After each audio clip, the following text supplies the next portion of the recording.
Hello everyone, I'm very glad that you listened to my story. Please give me a follow and like the video if you enjoyed it. Feel free to comment and provide feedback so I can improve the sound quality.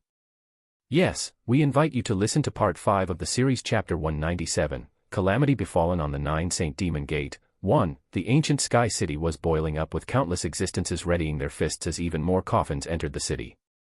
I'm certain all the Earth Corps will be scrambling for the underworld boats. That will be our best time to enter the burial ground for treasures. Sects and cultivators who weren't here to bury their predecessors were quickly preparing cautiously. The ones who wanted to revive during the appearance of underworld boats were far from just dying cultivators but also the Earth Corpses, treasure lords, and even the Earth Immortals of the burial ground. Once the underworld boats arrived, countless Earth Corpses will rush towards them. This was their best opportunity to live again, for this was not only the chance at rebirth, but they will also be able to escape from the heavenly ancient corpse burial ground. There would also be a few impatient treasure lords not minding the loss of millions years accumulation in lifespan just to come and seize the underworld boats.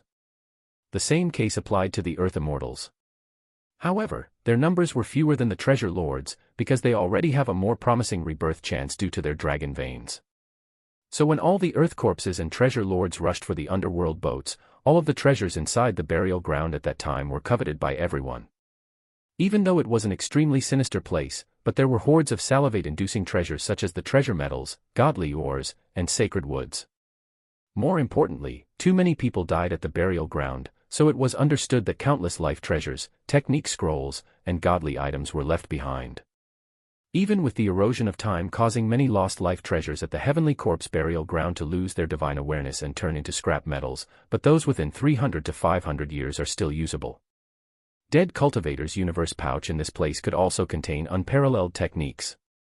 For the small sects and vagrant cultivators, unparalleled technique scrolls were far more alluring than life treasures. Miracles like these had happened before. There had been vagrant juniors who risked their lives to enter the burial ground, taking advantage of the underworld boat's appearance and actually scavenged emperor laws. In the end, they became virtuous paragons and created their own sect and legacies as great masters. In fact, development like this happened in every era. This was another reason why the underworld boat's appearance attracted an influx of cultivators to the burial ground. They knew that the risk of dying was extremely high here, upward of 90%, but still they could not fight the temptation and snuck into the burial ground in hope for an unparalleled technique or supremely divine weapons. The group of Lichie was sitting at the seat of a mountain inside the burial ground with such a relaxed atmosphere. Unwary spectators would actually thought that they were just sightseeing beneath this cliff. But in the end, this was the heavenly ancient corpse burial ground. Anyone coming into this place, especially in the Earth Immortals' territories, was especially alarmed. Even virtuous paragons were extremely meticulous with fear in such a location. But Lichie was different. He sat there as if it was his own backyard in complete relaxation and complacent, as if this was not the burial ground. Seeing the contented Lichie made the group of Li Xuangan relieved, as they were also sitting there. Sitting on a rock, Lichie's legs swing back and forth, enjoying the blowing cool breeze in utmost indulgence. This guy really knows how to pick a place. Buried in this place after death, truly a good decision. Lichie couldn't help but sentimentally speak. It seemed as if Lichie and the man in the coffin was very familiar rendering. The group in silence. But they felt like it was an impossible matter. Their young noble was only 15, 16 years old. In other cultivators' eyes, he was only a little brat. Yet the old man inside the coffin hanging on the precipice must have been buried at this place for millions of years. Are we going to another place for treasures? Eventually, Chen Baojiao asked. In fact, ever since they came inside, they had seen many treasure metals underground. However, the first time they came was for the transactions and the second time was for the honoring ceremonial, so they couldn't dig any treasures. No rush, wait until the underworld boats come out. If we dig treasures at this key moment, we will be ripped to shred. Lichie shook his head and said. Chen Baojiao nodded her head in agreement after listening. She was already very satisfied with her tyrannical immortal saber and heaven-traversing 8 saber. Hey, are you not interested in coming out for the underworld boats? Maybe you will have a chance to leave this ghastly place. Finally, Lichie slanted his head and shouted at the men inside the coffin. The men inside the coffin was an invincible existence, Other people who dared to talk to him like this would be courting their own death. In fact, Shirgandang's group was wiping their sweats in place of Li Qiye.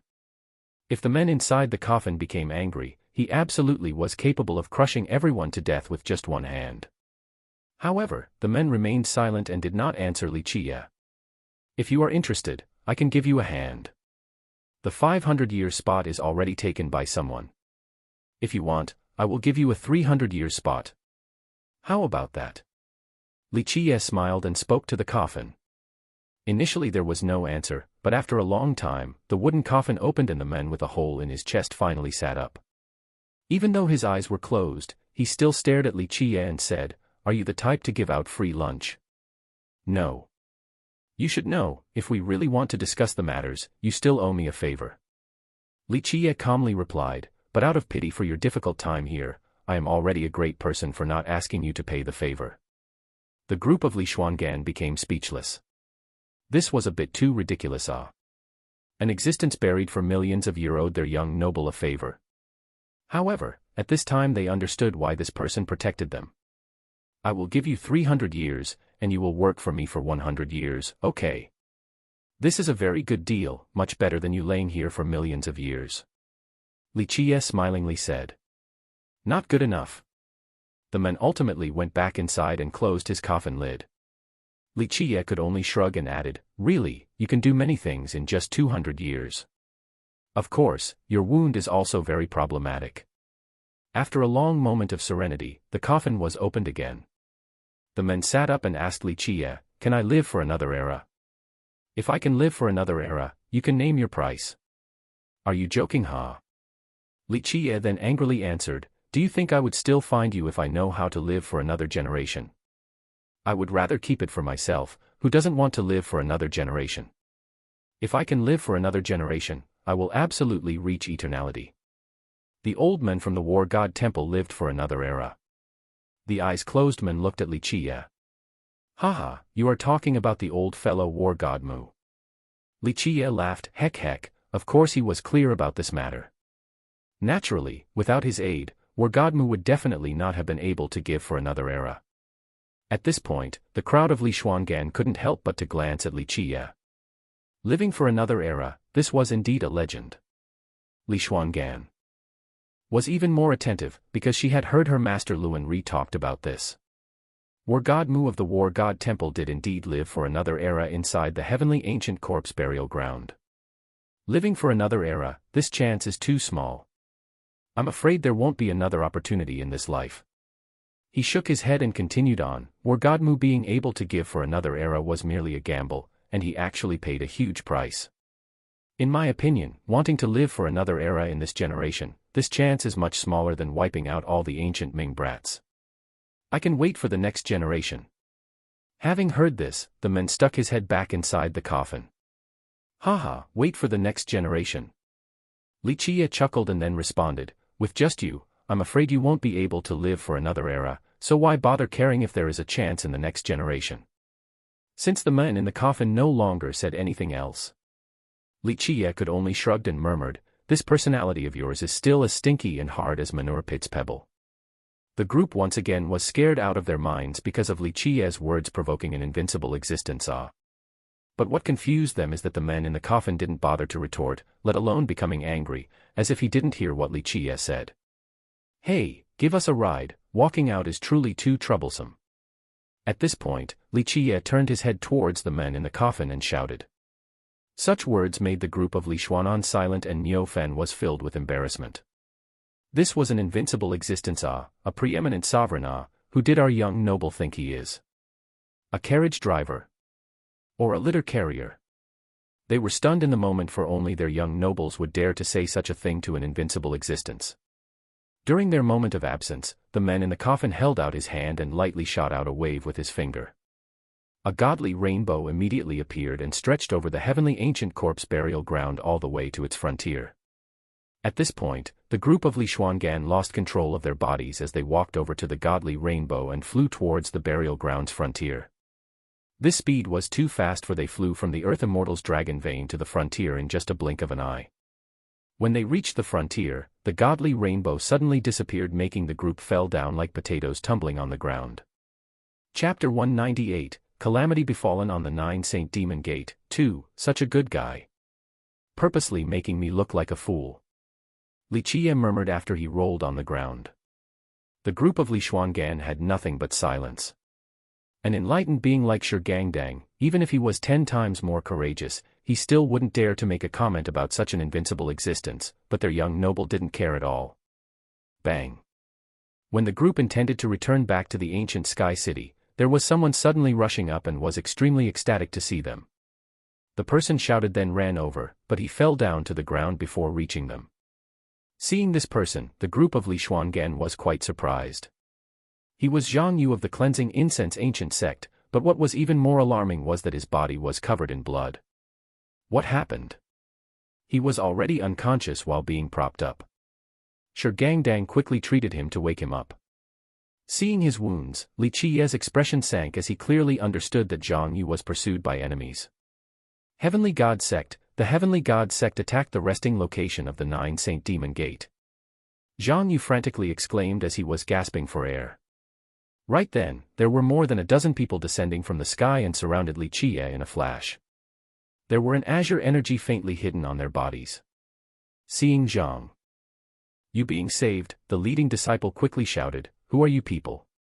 Quickly hand over Azure Mysterious Ancient Kingdom's criminal to avoid any mistakes." Azure Mysterious Ancient Kingdom. Li Qie's eyes condensed as he gazed at the 10 young men ahead. "It is good that you are aware, hurry up and hand this criminal over. Our Azure Mysterious Ancient Kingdom will not pursue your saving this criminal. Otherwise, all of you will become accomplices and we will capture everyone." This Azure Mysterious Ancient Kingdom's disciple proudly stated. In their minds, as long as they announced the name Azure Mysterious Ancient Kingdom of there at the Grand Middle Territory, no heritages or cultivators wouldn't sell them some goodwill. Who dared to be their enemies in all of the Grand Middle Territory? What the hell is the Azure Mysterious Ancient Kingdom? Li Qie narrowed his eyes gazing at the disciples in front and slowly said. This thing doesn't know life from death, capture him. The disciple immediately became furious and emphatically shouted as they surrounded Li Qie's group. In such a place and under such a situation, killing a few cultivators did not need any reason for the Azure Mysterious Ancient Kingdom's disciples. They simply were not afraid of other people looking to trouble their ancient kingdom. This was the power of one sect with 2 emperors. Courting death, Li Qie squinted and lightly shook his body and rushed forward. "Big brother, careful, their sword formation is very fierce," Zhang Yu quickly reminded Li Qie with a shout.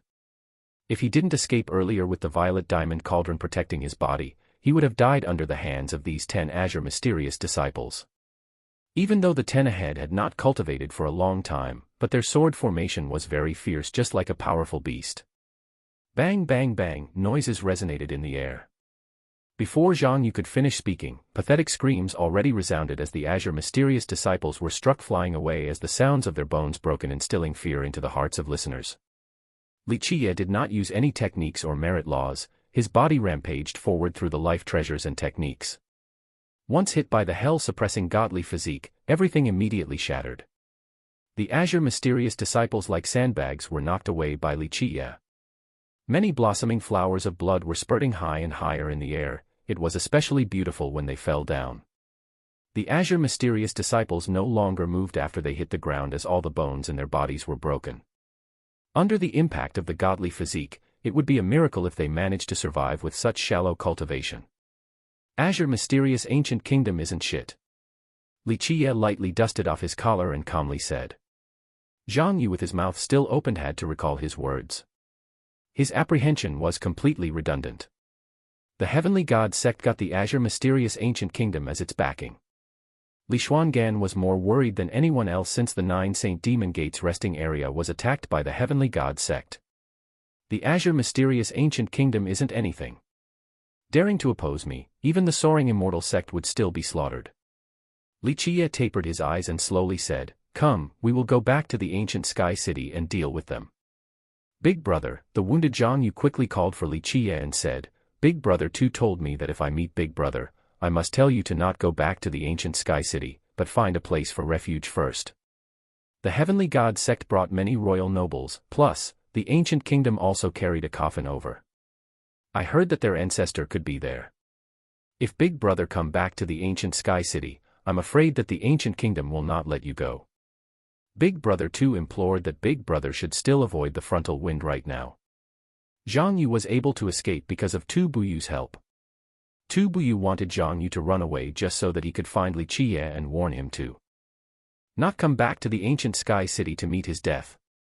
Azure mysterious ancient kingdom's ancestor, could it be that the Qing Xian 9 ancestors had arrived? Qing Xian 9 ancestors were definitely frightening characters, especially old 9th Qing Xian. Legends had it that he challenged immortal Emperor Ta Kong. Even though he lost, he gained prestige and fame from it. Young noble, if the Qing Xian 9 ancestors actually came, it is better to take a step back. At this moment, Li Xuangan lost her colors. She was concerned about the 9 Saint Demon Gates rest area being attacked more than anyone, but if the Qing Xian 9 ancestors actually came, she was even more worried about Li Qiye's safety. She had heard of the Qing Xian 9 ancestors' legends. Any of them would be unbeatable, unless her 9 Saint Demon Gates elder Jian came, otherwise, no one would be able to stop these existences. Qing Xian 9 ancestors aren't anything. Li Qiye said without a care, daring to kill my people, don't even mention the Qing Xian 9 ancestors, even if immortal Emperor Qing Xian is still alive or immortal Emperor San Dao is revived, I would still make the ancient kingdom pay a big price. With that, his eyes became fierce as his battle intent surged to the sky with a matchless domination. Everyone was shocked by such a statement. Even if immortal Emperor Qing Xian is still alive or immortal Emperor San Dao is revived, daring to challenge such existences, how domineering and confident was this? Come, we will go kill all of them. Li Qiye shouted with the utmost swagger. Kill. Inside the ancient Sky City, a battle broke out with life treasures and weapons soaring all over the sky as magic swept through the horizon in the forms of countless multicolored rays. Roars and battling chants along with pitiful screams all interwoven together causing the entire ancient Sky City to panic. Cultivators in the world were not unfamiliar with war and murders for different interests. In fact, in the ancient Sky City, there were killing every day, but a large-scale invasion of a sect's resting area was a very rare occurrence. The ancient Sky City in the Grand Middle Territory did not belong to any one sect or country. Many powers balanced the situation in this city, and very few of them wished to see a large-scale battle against another sect. Such a matter was too arrogant and inconsiderate of the rest of the world, and surely it would bring about animosity from everyone else. But today, the Heavenly God sect threw all cautions to the wind and without any prior warning, they attacked the heavenly grotto of the 9 Saint Demon Gate, shocking all the cultivators inside the ancient Sky City. This matter happened too sudden for many people to respond in time. It was also too irrational, invading the 9 Saint Demon Gate in the ancient Sky City. Was the Heavenly God sect crazy? In just a second, countless grand sects and powerful countries along with secret heritages all followed this matter carefully. Many royal nobles appeared around the 9 Saint Demon Gate's heavenly grotto just to watch this battle. 6 King Jiangzhua, young King Nanshan, Sword God Sacred Ground's descendant, Saint Child Baozhu. Countless great characters all appeared to observe this battle from afar. Kill, the 9 Saint Demon Gate experts once again formulated a counteroffensive, but they were pushed back by the Heavenly God sect. Their resistance had failed time and time again. Today, we will destroy the 9 Saint Demon Gate's heavenly grotto. As the descendant of the Heavenly God sect, Dao Child Xingtian crazily roared as the vanguard and immediately slain more than a dozen of the 9 Saint Demon Gate experts. At this time, his eyes were reddened from bloodlust and pulled out all of his techniques and strength while carrying an invincible momentum. His robe was stained red by blood, the blood of the 9 Saint Demon Gate's disciples. Dao Child Xingtian is massacring like mad.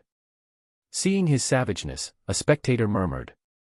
The few younger geniuses like young King Nanshan and Saint Child Baozhu were carefully watching each moves of Dao Child Xingtian. Young King Nanshan was even more focused, for he was the heaven's proud son. Dao Child Xingtian was a natural-born Saint Fate while young King Nanshan was a natural-born Saint Wheel. Both of their innate aptitudes were equal and it was unclear who was stronger. Until the moment of life and death, who knew how many secret moves they were hiding. Today when Dao Child Xingtian fiercely attacked like a tiger leaving its mountain and dragon emerging from the sea, without a doubt, this was the best time for the group of young King Nanshan to observe the cultivator and means of Dao Child Xingtian. Kill. Tao Child Xingtian crazily screamed as the blood stains on his robe further fueled his bloodlust. Tao Child Xingtian finally found a place to vent his grievances. A cultivator muttered after seeing Tao Child Xingtian's ferociousness. Hearing this, many spectators immediately understood that Tao Child Xingtian's ruthlessness was due to the humiliation that day. Not long ago, he was forced to kneel down and plead guilty before Li Qiye. Today, when the Heavenly God sect was attacking the Nine Saint Demon Gate, Tao Child Xingtian wanted to unleash all of his anger into this battle. He wanted to slay all of his enemies to die the shame of that day. Chapter 199, Bloody Battle. 1. Nothing difficult about destroying the Nine Saint Demon Gate's heavenly grotto. On the battlefield, another young prodigy laughed ruthlessly and unleashed all of his unstoppable emperor techniques. This young man was Ji Kongjian, disciple of the Tremble Emptiness Mountain. After the feud with Li Qiye on the ancient street that day, Ji Kongjian began to support Tao Child Xingtian and didn't even mind using his emperor's possession to fight Li Qiye, but before he could do anything, he was given a good beating by the old man with the paper hat. As a disciple of an immortal emperor's lineage, Ji Kongjian felt superior to others. After he left the mountain, he had always carried a proud air with him, yet he was beaten hard in front of everyone. Even though he could not afford to become enemy with that old man, but he could antagonize the Nine Saint Demon Gate, cleansing incense ancient sect, and even Li Qiye. Therefore he put all of the blames on Li Qiye instead. So when the Heavenly God sect maneuvered against the Nine Saint Demon Gate, Ji Kongjian joined the Heavenly God sect's camp to support Tao Child Xingtian without any hesitation. Bang bang bang. Amidst this moment, the experts from both sides fought from the ground all the way to the sky with godly swords swerving in the air cutting through the earth. If the ancient sky city was not protected by generation of invincibles, it would have been destroyed by them much earlier. Old Man Qi, you are old now and won't do any more. On the side of the Heavenly God sect, Wan Xingjian with an unstoppable momentum fought against the Nine Saint Demon Gate Qi Yun. Even though Qi Yun was one of the four supreme elders and also an experienced ancient saint, but he couldn't garner a glimmer of advantage against Wan Xingjian and was repeatedly pushed back. Open. Elder Yun of the Nine Saint Demon Gate roared fiercely, wanting to break though with his most elite disciples, but he was deterred by the Heavenly God sect elders. This time the Heavenly God sect came prepared. Outside of a peak ancient saint like Wan Xingjian, the Heavenly God sect also had two other elders joining the fray. They blocked Elder Yun's path, rendering him incapable of breaking through the entrapment. Zhang, on the other side, the sounds of sword continuously rang as the dragon roars reached the heaven as well. Tu Buyu's enlightened being strength outbreak with his flying dragon sword with the battle intent capable of punishing the heaven. Each of his sword moves was completely fatal. Seeing how fierce Tu Buyu was, not only the experts from the Heavenly God sect but many sect masters and royal lords along with demon monarchs standing to the side were astonished. Is that the war god formula in the legends? Seeing Tu Buyu taking action, a royal lord from the last generation murmured, an insect losing its 100 legs still lives on, the cleansing incense ancient sect is indeed worthy of its immortal emperor lineage. After declining for so long, it still carried some emperor's power. Even though Tu Buyu was nothing short of extraordinary, but he still couldn't change the grand scheme. He had to protect the group of Chu daily as well as helping the Nine Saint Demon Gate's disciples repel the enemy. His strength alone was insufficient to protect everyone. He led Chu daily along with the young Nine Saint Demon Gate disciples to break through the barricades several times without any success. Boom. A final loud explosion resounded and the heavenly grotto of the Nine Saint Demon Gate couldn't hold on any longer and was destroyed. The screaming enemies broke through the entrance and charged into the heavenly grotto.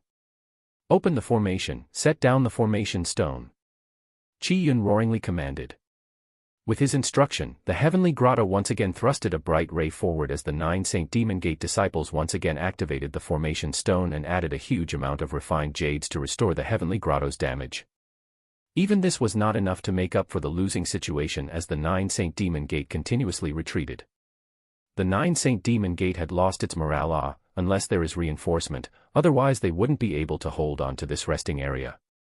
Seeing the breached heavenly grotto, a sect master lamented with a soft sigh. Isn't the Nine Saint Demon Gate's goddess Li also at the ancient sky city?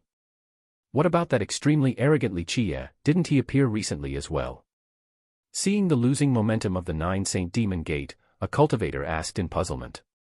Once Li Qiye was brought up, many people glanced at each other. This kid was so arrogant, and even hectored Dao Child Xingtian before. Even someone of Dao Child Xingtian level had no choice but to kneel in public and force to confess. How come this chaotically cavalier kid haven't appeared yet even at this point? Nine Saint Demon Gate is only a minor sect, yet still dare to be presumptuous.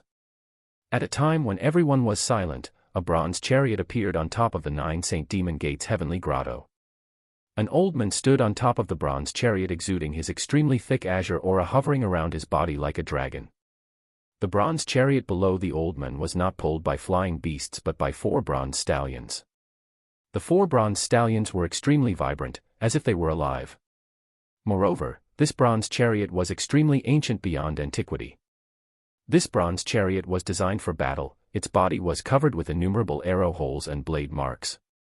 Just a glance and one would immediately know that this chariot had been through countless battlefields. A coiling dragon was carved to its right and a god king was carved to the left. In front was a qilin and the back was a white tiger. Any of these beings had lost their colors, bereft with the colors of life. They were nothing more than decorations at this point. The old man surrounded by the azure energy standing on top of the mysterious bronze chariot was extremely mighty. Up high above, encompassing over everyone, his imposing aura caught everything going on without missing a single thing. Qing Xian Yuanhe. The turtle monarch from the flying dragon lake recognized this old man, and his expression greatly diminished as he uttered. Qing Xian Yuang. Actual younger brother of the azure mysterious ancient kingdom's mortal king. Hearing this name, a demon monarch sect master of the last generation took in a deep breath and muttered. This is a heaven restoration saint. Once he reaches heavenly sovereign, he would absolutely massacre any opponent of the same level. Another demon monarch who knew Qing Xian Yuang's background struggled to let out these words. Ancient saint realm was divided into the following from lowest to highest, little saint, young saint, grand saint. The highest peak was an ancient saint, and once broken through, this was the start of the heavenly sovereign realm. However, cultivators at the ancient saint realm having 5 fate palaces would be called heaven restoration saint. This existence was much more frightening than a grand saint. A heaven restoration saint, even when their actual cultivation was only of the little saint level, they were still able to slay a grand saint. At this point, many people secretly glanced at each other. A heaven restoration saint like Qing Xian Yuang personally presiding at this place was simply to help the heavenly god sect in this battle. Everyone then understood that the heavenly god sect dared to accept the animosity of the world and attacked the 9 Saint Demon Gate's heavenly grotto because they were full of confidence. The heavenly god sect and the 9 Saint Demon Gate were both first-ranked great sects at the Grand Middle Territory. Both sides were very familiar in strength, and the heavenly god sect would not recklessly attack the 9 Saint Demon Gate for they were not certain of victory. But, once it had the support of both the Trample Emptiness Mountain along with the Azure Mysterious Ancient Kingdom, then this was no longer the case. Trample Emptiness Mountain was the newest immortal emperor's lineage, and its emperor's power was still flourishing. Needless to say, the Azure Mysterious Ancient Kingdom was a one-sect, two-emperors existence. Unless the War God Temple appeared, very few great sects and countries dared to oppose this ancient kingdom in the Grand Middle Territory. I'm afraid it is over for the 9 Saint Demon Gate in this era. They might be the second great sect after the Cleansing Incense ancient sect to fall. Seeing Qing Xian Yuang standing together with the heavenly god sect, a sect master's heart sank and couldn't help but to feel sympathy. With 2 immortal emperors' lineages helping them, especially one as monstrous as the ancient kingdom, the heavenly god sect's fiery aura pierced the high heaven. As a new rising sect, it will surely develop continuously. Even if the 9 Saint Demon Gate opposed it, it would be as if they were seeking their own demise. Daring to oppose the Azure Mysterious Ancient Kingdom, isn't this just courting death? Seeing Qing Xian Yuang, the great sects and countries who had great relationships with the 9 Saint Demon Gate could only wait and see. With Qing Xian Yuang here, it meant that the ancient kingdom fully supported the heavenly god sect. Before, when the 9 Saint Demon Gate was in trouble, there were a few allies who wanted to help, but after seeing Qing Xian Yuang, these sect masters and royal lords quickly dispelled this notion from their minds. Although allies are very dear, but becoming enemy with the Azure Mysterious Ancient Kingdom meant courting death, and could even bring about a sect-destroying calamity. In such a key moment, it didn't matter that they were allies, no one was willing to provoke a monstrous existence like the ancient kingdom just to help the Nine Saint Demon Gate.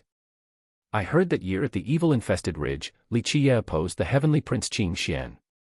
Since the Nine Saint Demon Gate foolishly supports the cleansing incense ancient sect, how can the ancient kingdom spare them?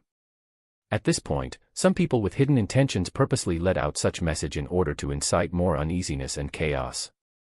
Hearing such a gossip, a sect master changed his expression to say, "That boy Li is as bodacious as the heaven, even dares to become enemy with the ancient kingdom, isn't that just seeking his own death? This cleansing incense ancient gate, sigh, not doing a good job of controlling its disciple. Such a black sheep should be expelled, otherwise it will bring about a sect-destroying disaster. What is so special about that brat Li? He only relies on immortal Emperor Min Ren leaving behind Emperor's possession to stroll arrogantly about. The moment when there is a real fight, a junior like him only borrowing the tiger's power is nothing more than a turtle with its head in its shell, not daring to come out." When Li Qie was brought up, countless young cultivators were annoyed, especially those who believed that they were the best. Only a piece of trash yet favored by Li Xuangan and Chen Baojiao, this truly didn't make any sense. Some young prodigies, seeing that the heavenly god sect had the backing of the trample emptiness mountain along with the ancient kingdom, so they will for sure flourish, they used this opportunity to say nice words about the heavenly god sect in order to please Dao child Xingtian. Yeah, that brat is only a waste relying on emperor's possession to bluster. Without the emperor's weapon, he is nothing. How can a trash like him have the qualification to oppose Dao child Xingtian? He is not even worthy of carrying Dao child Xingtian's shoes. Younger cultivators wanted to suck up, so they spoke really loudly as if they were afraid that Dao child Xingtian couldn't hear them. Chapter 200, Bloody Battle, 2. Yes, now the Nine Saint Demon Gate will perish, and that brat wouldn't dare to fart loudly at this moment at wherever he is hiding. If he dares to come here, then big brother Xingtian will surely kill him with one move. The amount of flatterers was not few. Of course, many royal nobles and sect masters looked down on these flatterers. But they couldn't deny that with the backing of the two great powers, the heavenly god sect will surely thrive like the sun at high noon. Boom. At this time, Qi Yun finally lost to Wan Xingjian and was knocked away by one strike as he crazily spewed out blood. Wan Xingjian then coldly sneered and Void stepped to chase right behind. Kill. At this time, the heavenly god sect disciples' morale was high with unstoppable momentum while the Nine Saint Demon Gate disciple kept on retreating with many injured and dead. This situation had deteriorated and was extremely difficult to reverse the trend. It is almost over for the Nine Saint Demon Gate.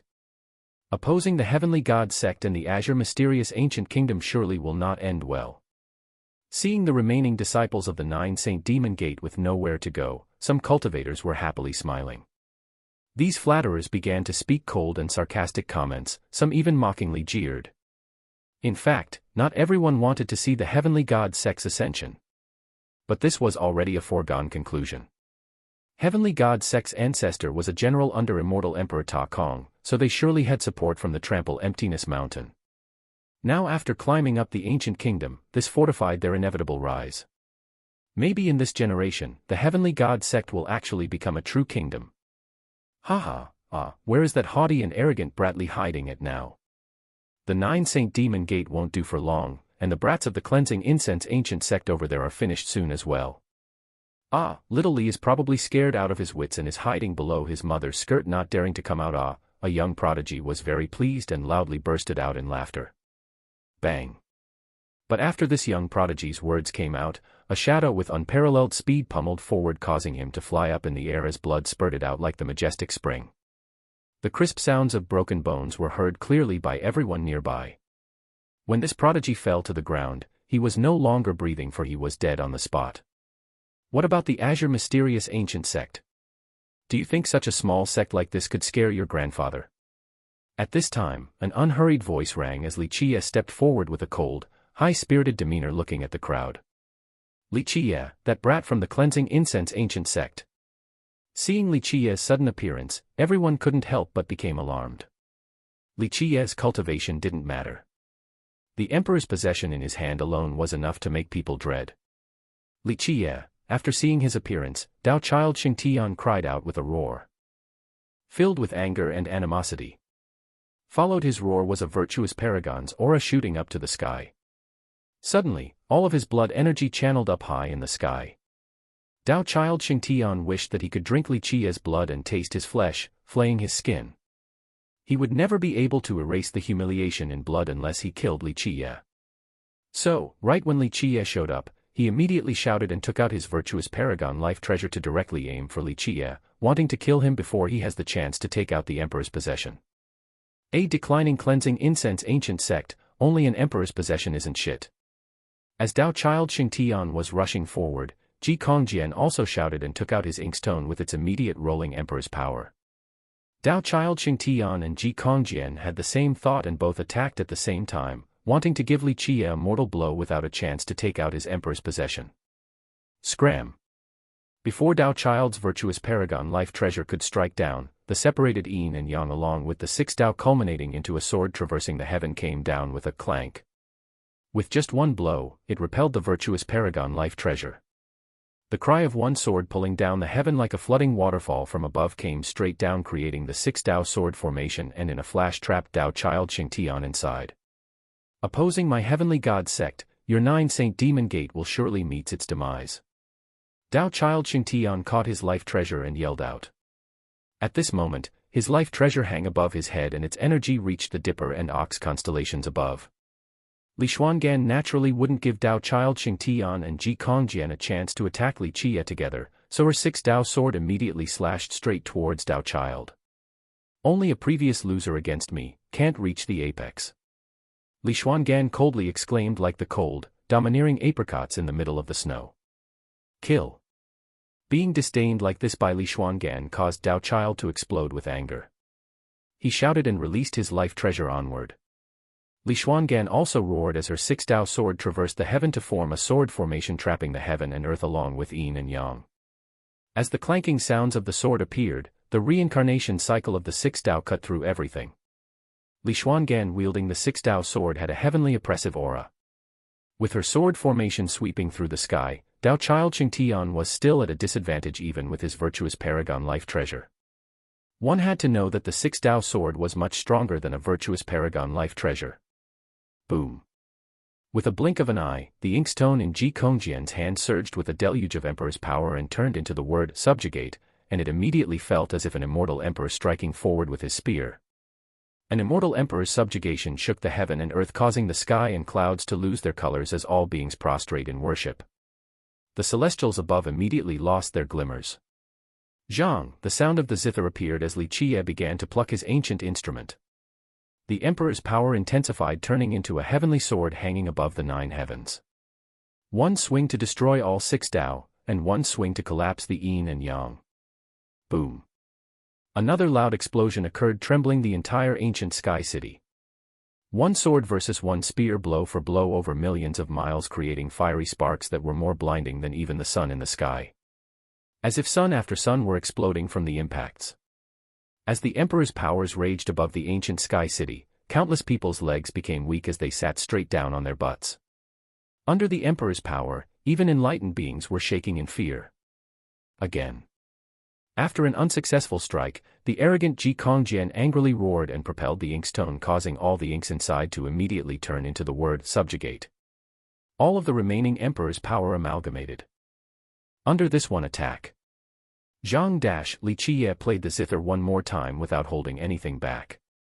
As the underserved melodies reached the sky, all of its emperor's power surged forward, creating a huge heavenly sword once more. Boom. The battle spear battled against the heavenly sword up in the 9 layers of heaven. Blow after blow before the spear finally shattered along with the broken heavenly sword. Under this collision, stars after stars in the 9 heavens crumbled. When the remaining emperor's powers descended down to the ancient sky city, numerous cultivators were no longer able to stand still. This contest was outside of the horizon, but the falling remnants of emperor's powers were still extremely horrifying. Crank. The sound of the inkstone cracking resonated. Zhang and Li Qi's ancient zither also lost 3 of its strings. After both sides utilized all of their emperor's powers, nothing remained as the once invincible emperor's possessions turned into mortal items, no longer carrying the emperor's aura. Both sides were so fierce and immediately used emperor's possessions right at the start of the battle, and simply didn't treasure these priceless emperor's items. This stunned all of the watching spectators. These were truly immortal emperor's heritages, not an ounce of hesitation in using emperor's possessions as if they were worthless. Such boldness and luxurious actions could only be taken by disciples of immortal emperor's heritages. Kill. At this juncture, the group of Chen Baojiao, Shi Gangdang, and Niufan had also joined the battlefield. Chen Baojiao rushed straight towards the cleansing incense ancient sect's disciples, wanting to save these juniors. Shi Gangdang on the other hand roared with majestic grandeur and went straight towards an elder of the Nine Saint Demon Gate. Niufan immediately saved Qi Yun from his precarious position, and then immediately used his tentacles to catch more than a dozen of Heavenly God sect's disciples and swallowed them. Such ferocity left many Heavenly God sect's disciples in fear with their legs shivering, not daring to come close to Niufan. Little demon, accept your death. The prideful Ji Kongjian couldn't accept the fact that even by expending an emperor's possession, it still wasn't enough to kill Li Qiye. Wearing his armor and changed his hand into an imperial palm capable of repressing dragons, he aimed straight towards Li Qiye. So suicidal. Li Qiye smiled. Attacking with bare hand meant that Ji Kongjian simply did not see through his hell-suppressing godly physique. Li Qiye without any moves or transformation flashed his body. As rumblings came out, his body directly slammed forward. It was the most powerful of weapons, just like a tyrannical dragon. Bang. Even an emperor's law was not enough to counter the hell-suppressing godly physique. Li Qiye's shoulder heavily slammed into Ji Kongjian's body. Crank-crack sounds of shattering appeared as Ji Kongjian's armor was annihilated on the spot, followed by the sounds of broken bones as his entire body flew backward and crazily spurted out blood. Li Qiye did not show any mercy as he jumped up in the sky and substantially came directly down like 1,000 mountains right on the flying Ji Kongjian. Treasure open, with death before his eyes, Ji Kongjian shouted, and suddenly, there was a long box in front of him.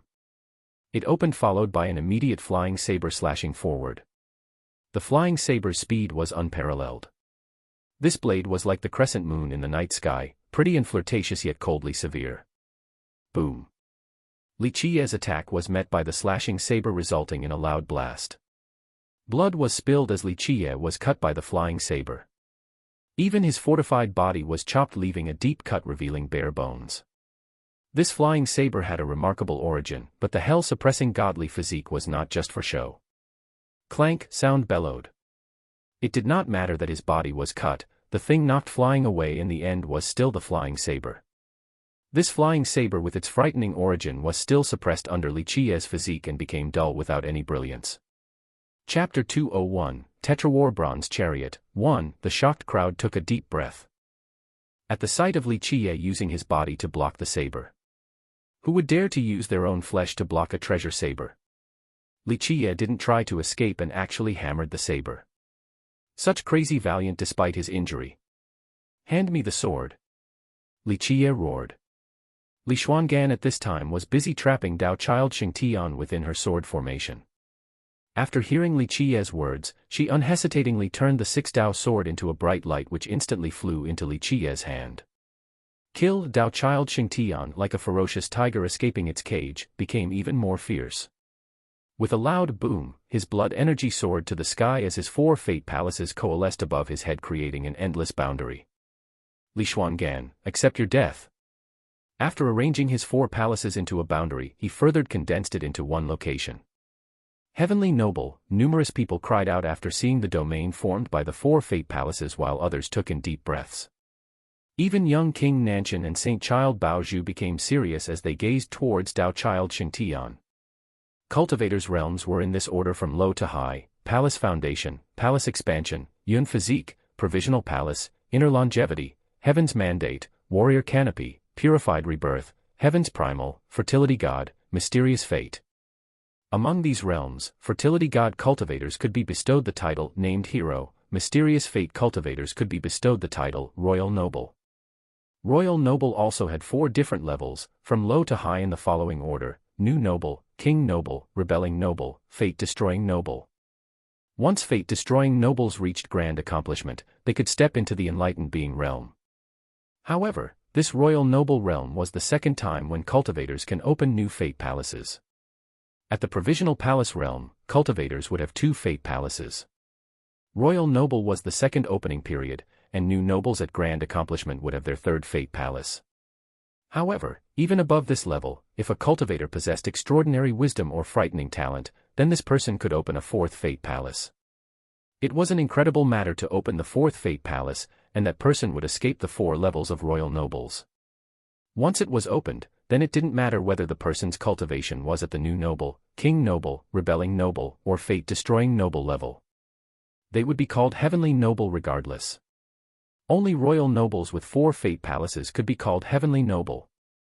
Moreover, they were extremely terrifying, since 4 Fate Palaces were able to form a domain.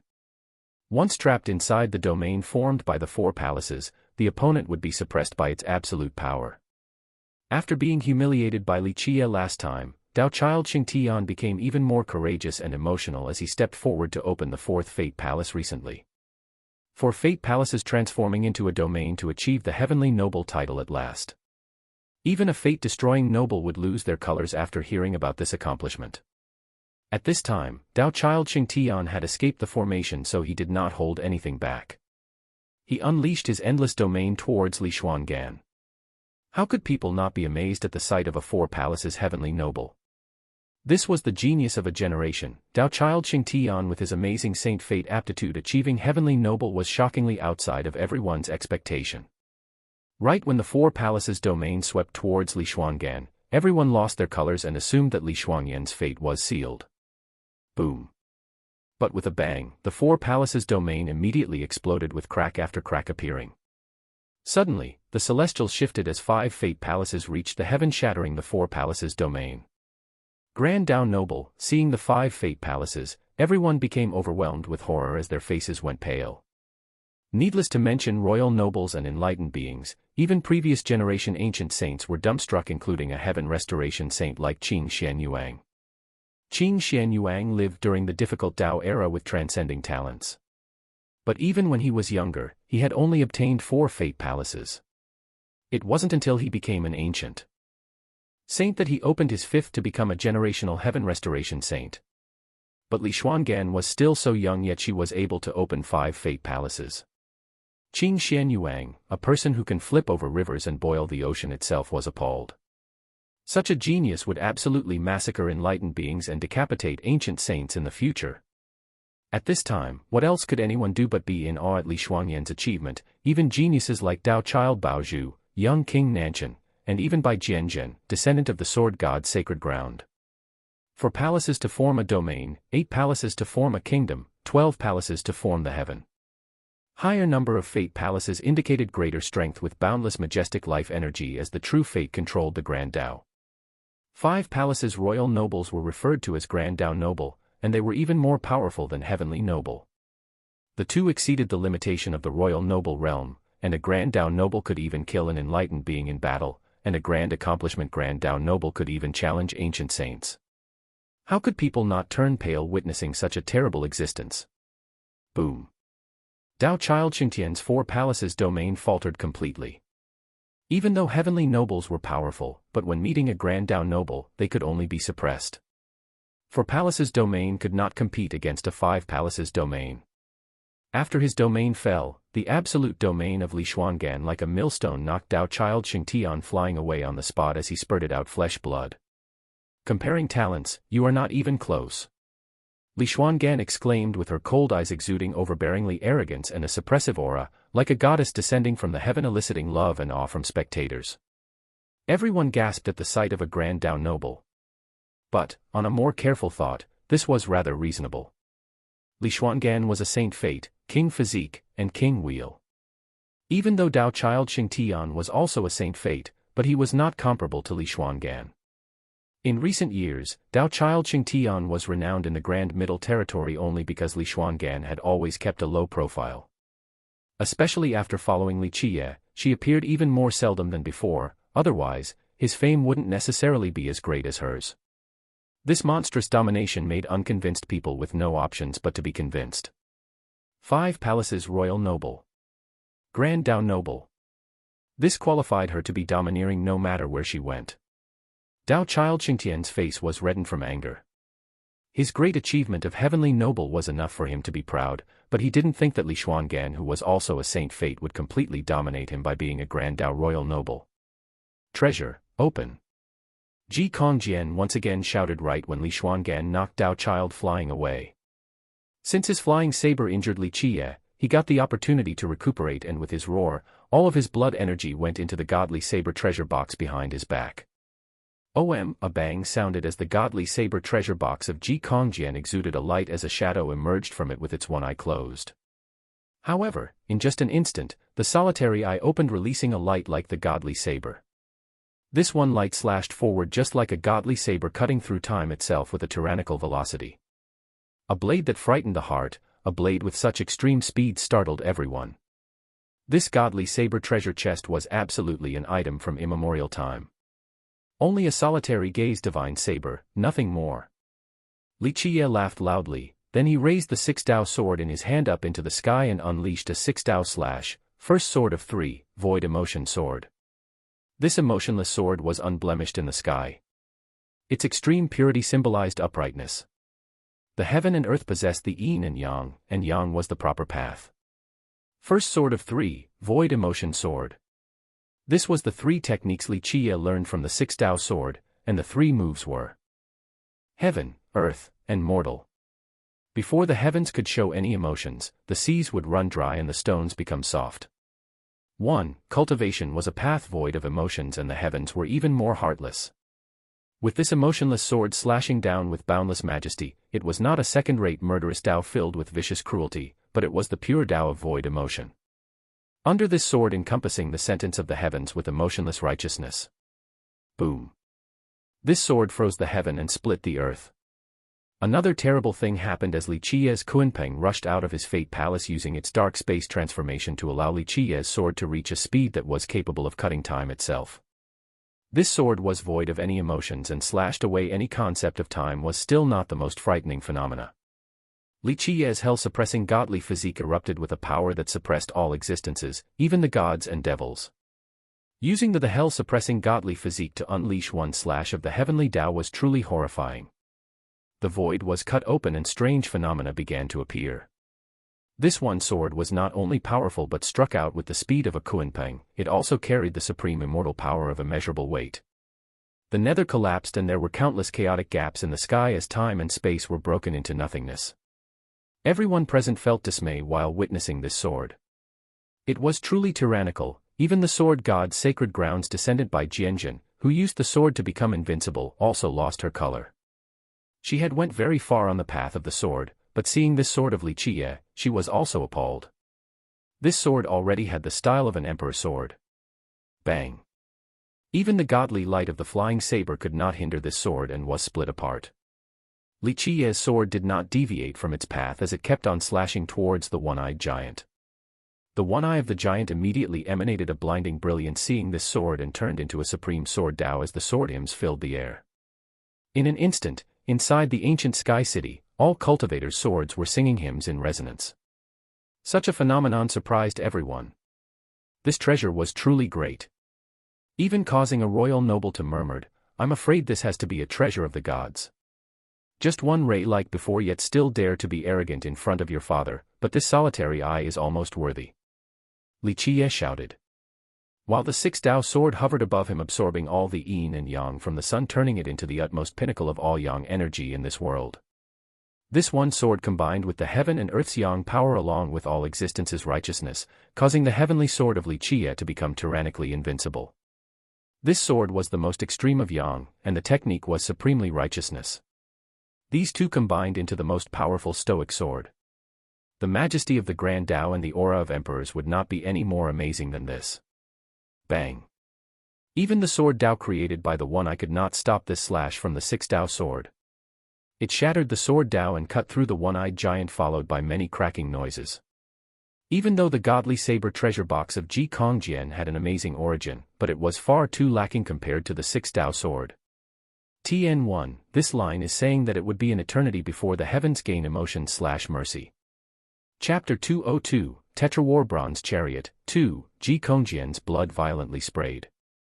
Li Qiye's sword chopped the treasure box fueled by Ji Kongjian's blood energy, thus he suffered as well as his body flew outside carrying its broken bones. Zhang. The six-dao sword flew out and a loud scream sounded as Ji Kongjian was nailed in the air by the sword as his blood painted the sky itself. At the same time, Niufen also rampaged through the battlefield without hiding his strength as his tentacles swept across and devoured hundreds of heavenly god sects experts.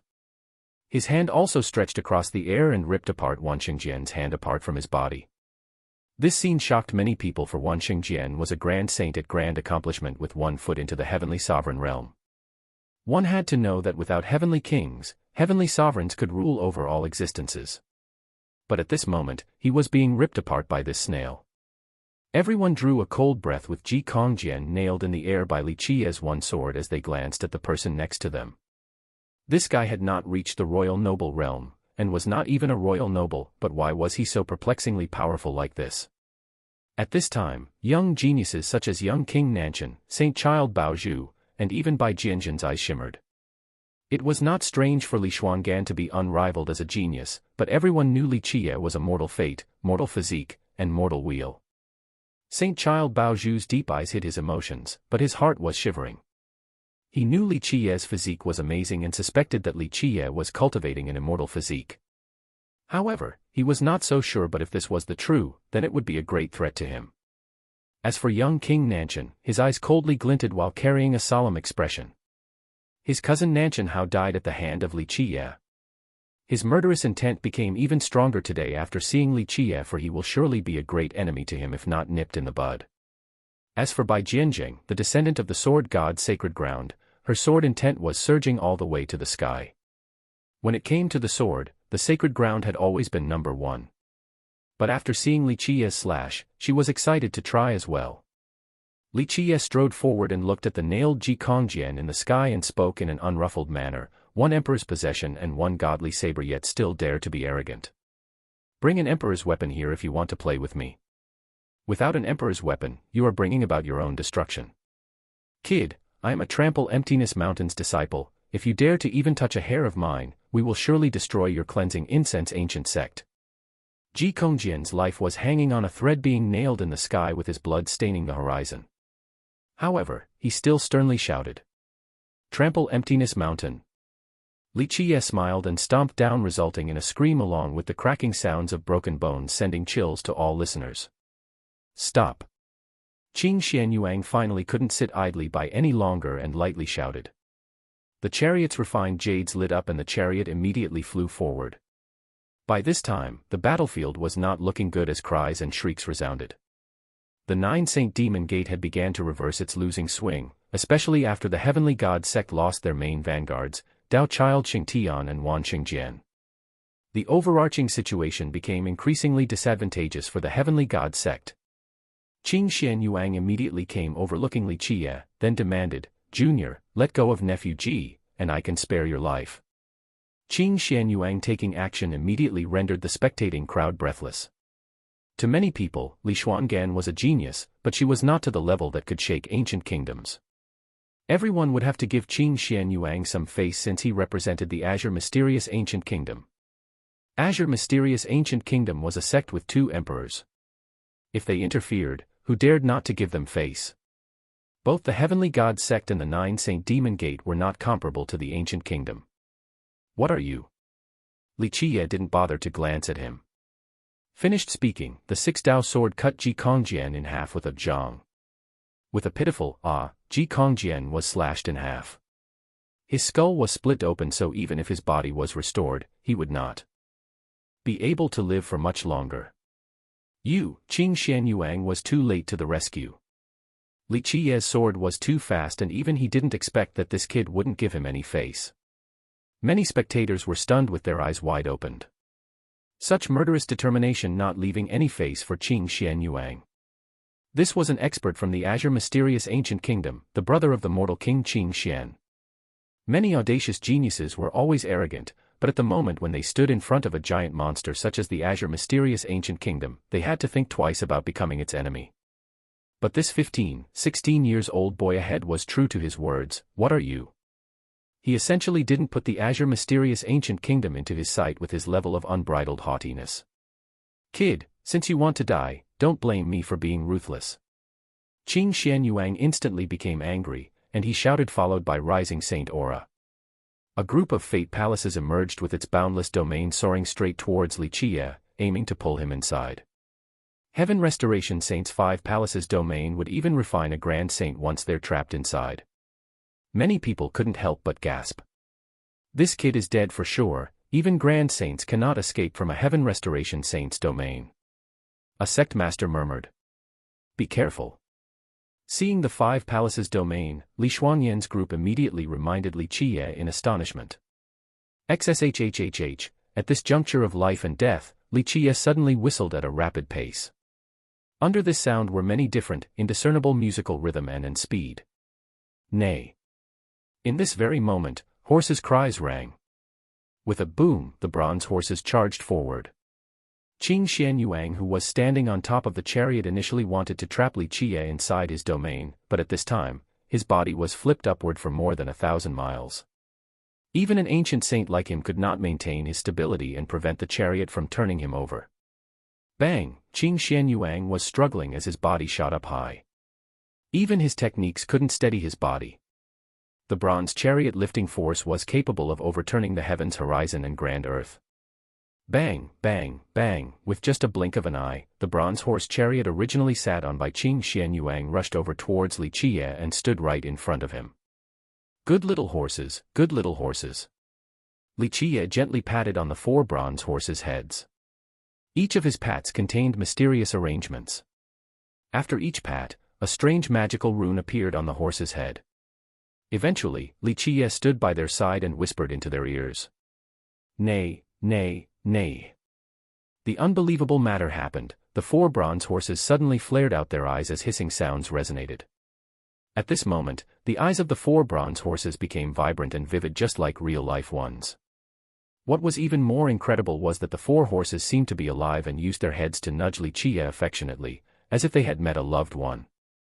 Good little horses. After lightly caressing the horses, Li Qie jumped on the bronze chariot with one hand on the arm rail, then said, "This is a supreme treasure, yet you use refined jades for activation, so ignorant."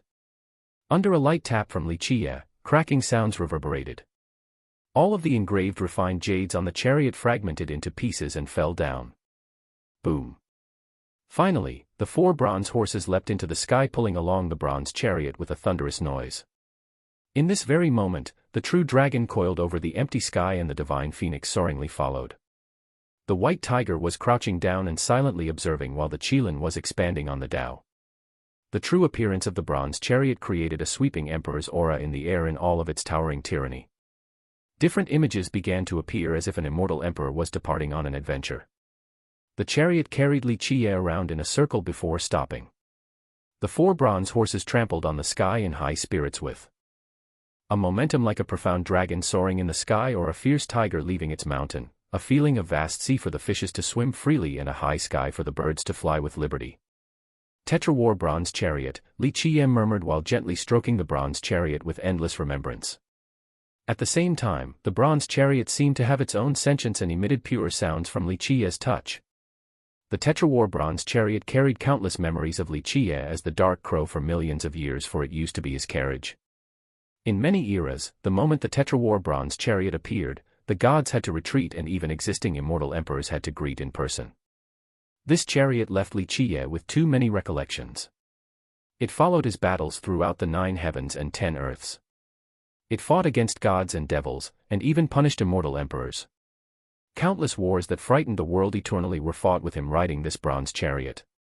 Until a long time later, during the era of invincible immortal Emperor Minren, he as the Dark Crow was quite unstable and hibernation was quickly approaching. Coincidentally, immortal Emperor Minren adopted a daughter at this time. This foster daughter had quite an origin. She was the daughter of a general below immortal Emperor Minren. This general had followed Li Qie and Minren into battle after battle.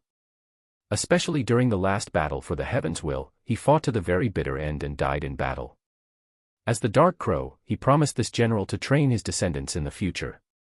Alas, when the general's daughter grew up, he was already near unconsciousness into his deep hibernation.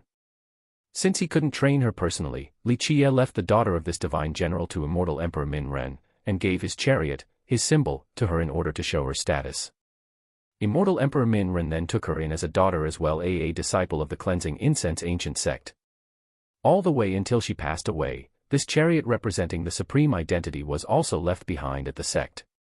Unfortunately, she did not pass down the method to ride this chariot, so even though it was an unparalleled treasure, no one in the history of the sect was able to ride it to battle. Later on, as time passed by, the world gradually began to forget that this chariot was the symbol for the supreme identity, and it finally fell into the hands of the azure mysterious ancient kingdom. Everyone who witnessed this scene couldn't help but go into a daze. This was the chariot of Qing Xian Yuang, but now, the scene of Li Qie acting like the master of this chariot rendered everyone in disbelief. Chapter 203, I'm arrogant, I'm domineering. 1. The overturned Qing Xian Yuan was both shocked and angry after seeing such a scene, for it was completely outside of his expectations. The Tetrawar bronze chariot really was not a treasure of his azure mysterious ancient kingdom, it was an offering from the heavenly god sect. The elders of the ancient kingdom knew that it used to be the defining treasure of the cleansing incense ancient sect, but even after a long ponder, they couldn't find out its mysteries. Qing Xian Yuanhe finally took this chariot, and the elders also agreed that if he could see through its profundity, then it would belong to him. However, Qing Xian Yuanhe thought for a long time yet still couldn't figure out the chariot's enigma.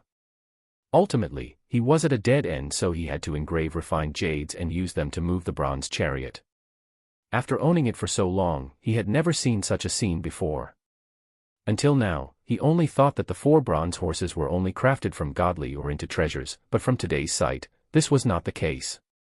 The 4 bronze horses truly had their own life essence, just like real horses. Kid, hand my treasure chariot over. Qing Xian Yuanhe, in his bewildered exasperation, deafeningly shouted. He trod on the sky as his saint energy turned into a bridge that inched closer. Each step exuded a magnificent saint aura. Behind him was a saint's weapon like a powerful ocean capable of drowning all things. Qing Xian Yuanhe, as a heaven restoration saint, was not just for show. Even a grand saint would be easily massacred by him. At this time, Li Qie finally caught a glimpse of him. Even when facing a heaven restoration saint from the azure mysterious ancient kingdom, he was still calm and nonchalant as he smilingly spoke, "Your treasure chariot. You should be ashamed for even bringing this up. The Tetrawar bronze chariot is the defining treasure of my cleansing incense ancient sect. Today, it comes back to my sect, it is simply a natural course of events." Li Qie's statement left many grand characters watching the battle to look at each other. They did not expect such an inside story. The puzzle behind how Li Qie easily stole Qing Xian Yuanhe's chariot was quickly solved. In the end, this was the cleansing incense ancient sect's defining treasure. It was clear that Qing Xian Yuanhe did not grasp the mysteries of this treasure. At this very moment, a scream resonated in the air as Wan Xingjian's blood rained down from the blue sky. Niufen shattered his skull on the spot as his body fell down from the sky. Many people were aghast witnessing such a scene. Wan Xingjian. This was a grand saint of the heavenly god sect. This was the disciple of the heavenly god sect's ancestor, but today, he was killed by someone else. This was too bold, daring to kill his disciple. This was a provocation to the heavenly god sect's ancestor. Qing Xian Yuanhe, however, was not in the mood to save Wan Xingjian at this time. He coldly stared at Li Qie with icy glints in his eyes, then chillingly spoke, "Little devil, hand over the chariot, then my azure mysterious ancient kingdom will not pursue the matters today any longer." Li Qie was too lazy to even glance at Qing Xian Yuanhe. He then replied, "No longer pursue. You think too highly of yourself, along with your azure mysterious ancient kingdom. Even if your ancient kingdom wants to let this go, I still won't forgive your ancient kingdom." Li Qie's words made everyone glance at each other while thinking, "This kid is too much. Daring to talk like this, isn't he afraid of biting his tongue? Little devil, accept your death." After his enraged words came out, the 5 palaces domain turned into a vast territory and immediately covered Li Qie's sky, wanting to suck him inside. Scram! Li Qie was tired of him, so he sank his tone, then tapped on the chariot.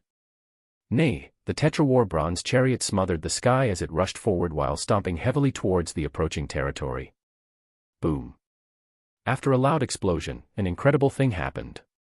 The horses trampled and shattered the kingdom, resulting in another deafening bang.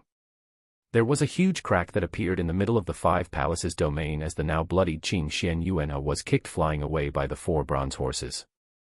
Such a display rendered everyone breathless. This was a heaven restoration saint, yet he was kicked flying away by four horses. No one would believe such a thing even if told, but this happened in front of everyone's eyes. After being kicked, Qing Xian Yuanhe violently vomited blood. As his expression greatly changed, he didn't think about anything else and turned around to flee. "Where are you escaping to?" Li Qiye didn't feel like catching him, but Niufen wanted to be meritorious and thus, he no longer hid his strength. He shook his body and turned into an extremely giant snail in front of the world. This snail was much bigger than the snail ordinarily ridden by Li Qiye. A giant snail with its head touching the stars and feet stomping the mountains and rivers. True Solution's layers began to revolve around his body. Each solution was like the waterfalls of the heavens. Each of them could single-handedly crush the sky.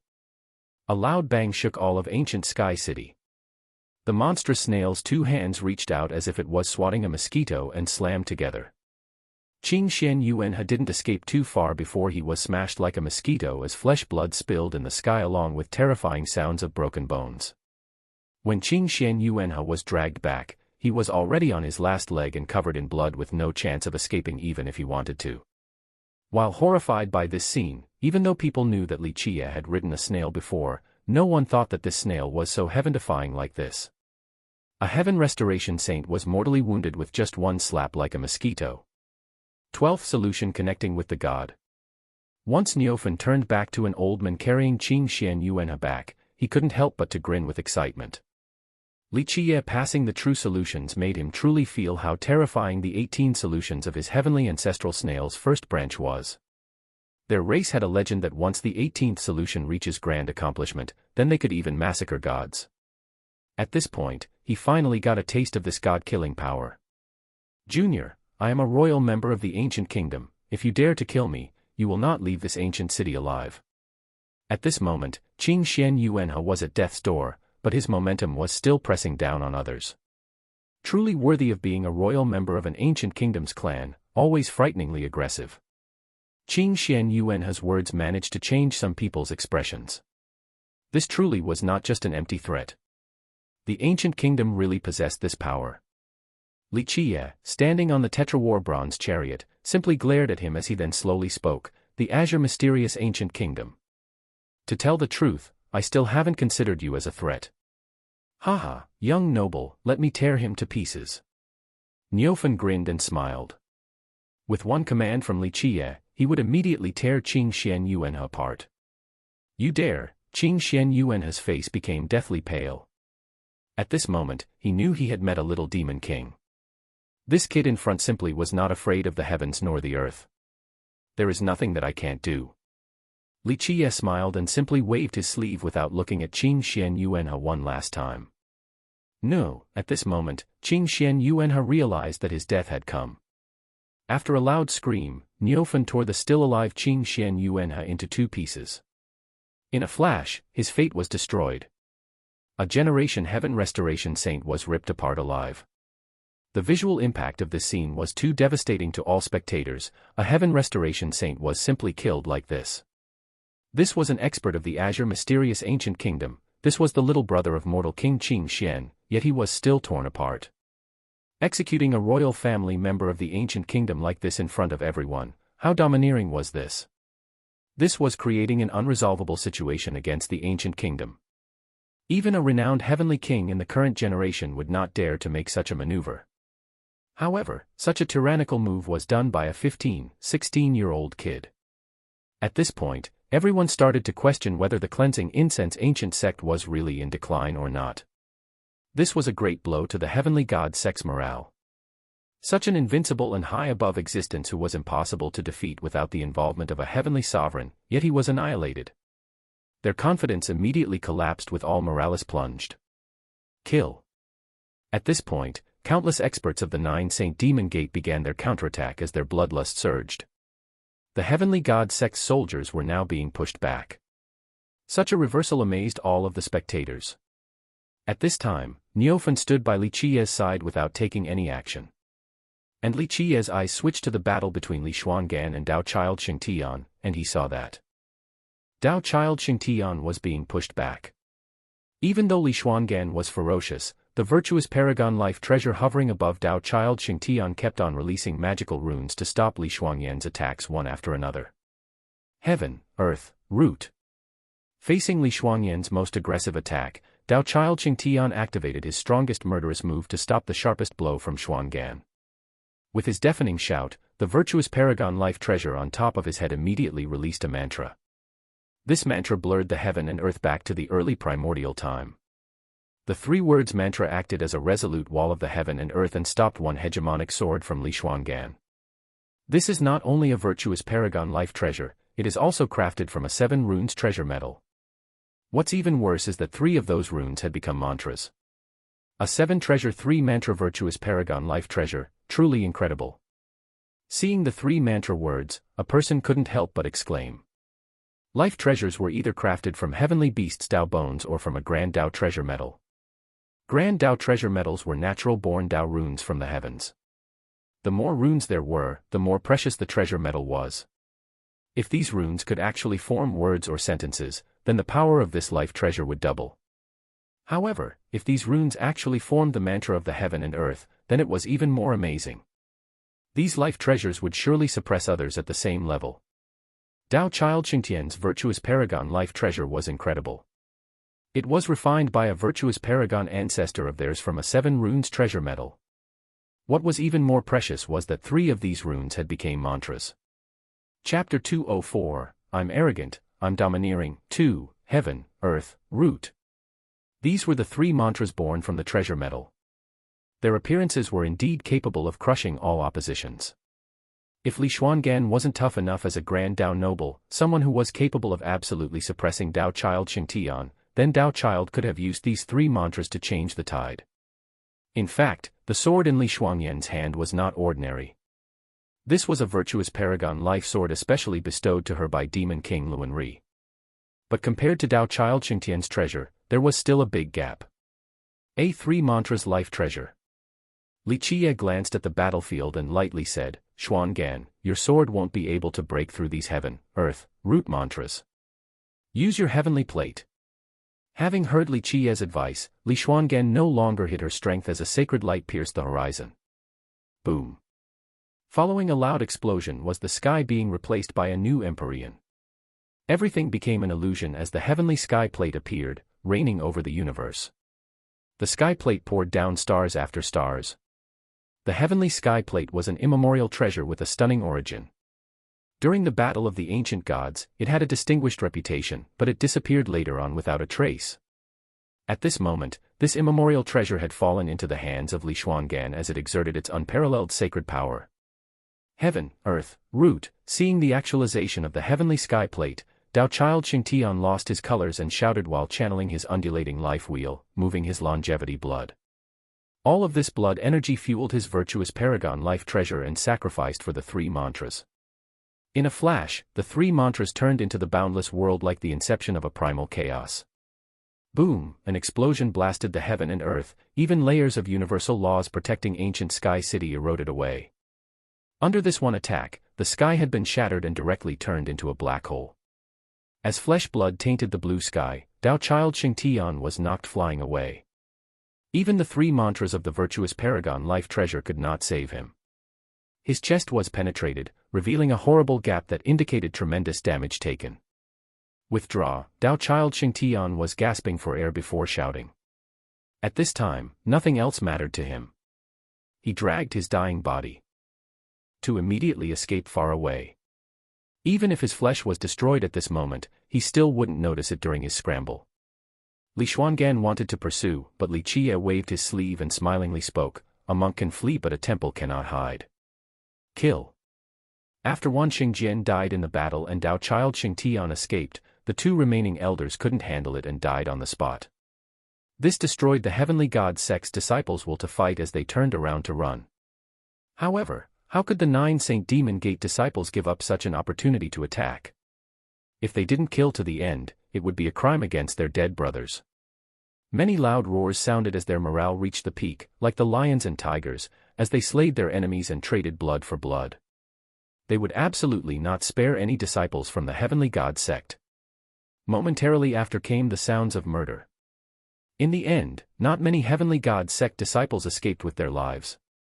Blood stained the ground as the 9 saint disciples pursued the heavenly god sect disciples from street to street.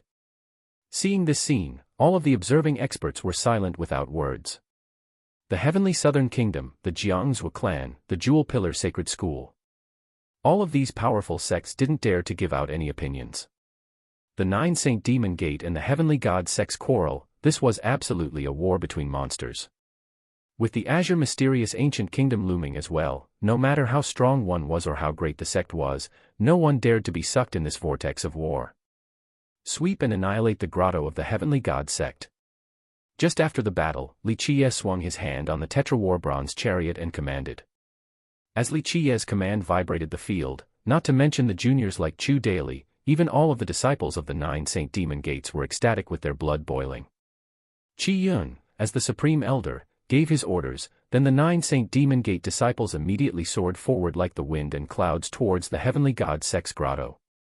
The heavenly god sect also had a resting area at ancient Sky City, and it was no worse than the 9 Saint Demon Gates. Kill. With waves of roars, the 9 Saint Demon Gate disciples, like wolves and tigers, rushed forward and entered the heavenly god sect's grotto. Run! Seeing the fierceness of the 9 Saint Demon Gate disciples, the heavenly god sect disciples guarding the heavenly grotto had no desire to fight and immediately turned around to flee. In just a blink of an eye, the 9 Saint Demon Gate swept through the entire grotto while Li Qiye's group didn't need to do anything as they easily occupied the heavenly god sect's grotto. In actuality, Li Qiye's group and the 9 Saint Demon Gate both pounced on air. Dao Child Xingtian simply did not return at all. Even some grand characters of the heavenly god sect stationed at the grotto all escaped since they knew the 9 Saint Demon Gate would definitely retaliate. They only left behind a few trivial ordinary disciples to guard the grotto. Even though it was empty, it was still a great joy to the 9 Saint Demon Gate disciples. They were originally on the losing side, but they managed to reverse the situation and occupy the heavenly god sect's grotto. To them, it was a fortuitous event within a disastrous day. Only Supreme Elder Qi Yun carried a solemn expression. Even though it was a grand victory, he was not happy. He clearly understood that once the azure mysterious ancient kingdom joined in, it would be a great calamity against their 9 Saint Demon Gate. Dao Child Xingtian and the sectional leaders of the heavenly god sect are all hiding in the azure mysterious ancient kingdom's grotto. Soon after, the group of Li Qiye received news from the 9 Saint Demon Gate disciples. The azure mysterious ancient kingdom. Qi Yun's expression became dark. The azure mysterious ancient kingdom definitely supported this invasion against the 9 Saint Demon Gate. He was extremely furious about this matter, but even if his fiery anger reached the sky, he could only hide it inside, for he was aware that the current 9 Saint Demon Gate could not oppose the ancient kingdom. The azure mysterious ancient kingdom's heavenly grotto. Contrary to Qi Yun, Li Qiye narrowed his eyes then chortled and said, "They should be thanking the heavens when I haven't trampled their grotto, yet they are hiding my enemies. Good, today, I want to see the strength of the ancient kingdom. Come, we will go to the azure mysterious ancient kingdom's grotto." Qi Yun then startlingly replied, This is the azure mysterious ancient kingdom. Ah. So what? Mess with me, even if it is the high heavens, I will still crush it. Li Qiye, in his calm and leisure demeanor, said with a smile. Qi Yun's body jumped with a panicked heart because of this little ancestor who did not care for the law and nature of the heavens. Azure mysterious ancient kingdom, this is a giant of the Grand Middle Territory, how many people could actually provoke it? But from the mouth of this little ancestor, it seemed that it was only a trivial tiny sect. He also clearly understood that this little ancestor did not care for anything or put any enemies in his eyes. He truly believed that, with his presence, invincibility was achieved. Such a great matter like this, why not ask for His Highness to come? Qi Yun hesitatingly answered. As a supreme elder, he could not mirror this bold and reckless behavior of the little ancestor. Li Qiye shook his head and smiled, only a small matter, it is not enough to reach the apex. It is enough to tell Demon King Luan Ri after he arrives. But, Qi Yun's expression immediately became painful. Attacking the heavenly grotto of the azure mysterious ancient kingdom, wasn't this wanting to take what is remaining of his old life? Qi Yun still wished to persuade Li Qiye, hoping to dispel this notion of attacking the ancient kingdom from his mind, but Li Xuangan secretly shook her head towards him. There was no one here who knew Li Qiye better than her. Since the ancient kingdom provoked him, he absolutely could not let it go this easily. Qi Yun's persuasion would only displease him. Elder Yun, you don't need to take action for this matter. Since you have some reservations, I will only take my people along. Li Qiye stared at Qi Yun as he said. Qi Yun then bit his teeth before he ultimately said, I will come with young noble Li along with the elders and sectional leaders. At this point, Qi Yun made his decision. His 9 Saint Demon Gate was a stern ally of Li Qiye. When they suffered an attack, Li Qiye bailed them out. Currently, since Li Qiye wanted to attack the ancient kingdom's grotto, if he didn't bring experts along to assist, then it would be too unreasonable. It would greatly influence the relationship of both sides. Qi Yun was clear that provoking a monstrous existence like the ancient kingdom was a great matter, but they had to stand on the same camp as Li Qiye. Good, we shall go. Li Qiye was pleasantly pleased with Qi Yun's decision, so he gently nodded his head. Qi Yun became serious. As a supreme elder, he was an experienced man. Once the choice was made, he was very decisive and took thunderous actions.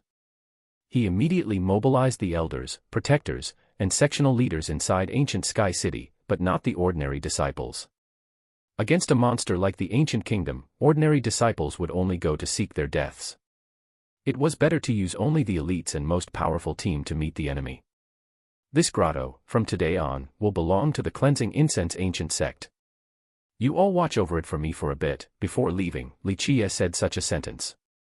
He immediately occupied the heavenly god sect's grotto for his own, and the group of Qi Yun was not in a position to compete for the grotto's ownership, so they also agreed. When Li Qiye, along with his group, marched towards the ancient kingdom's area, many people were scared stupid.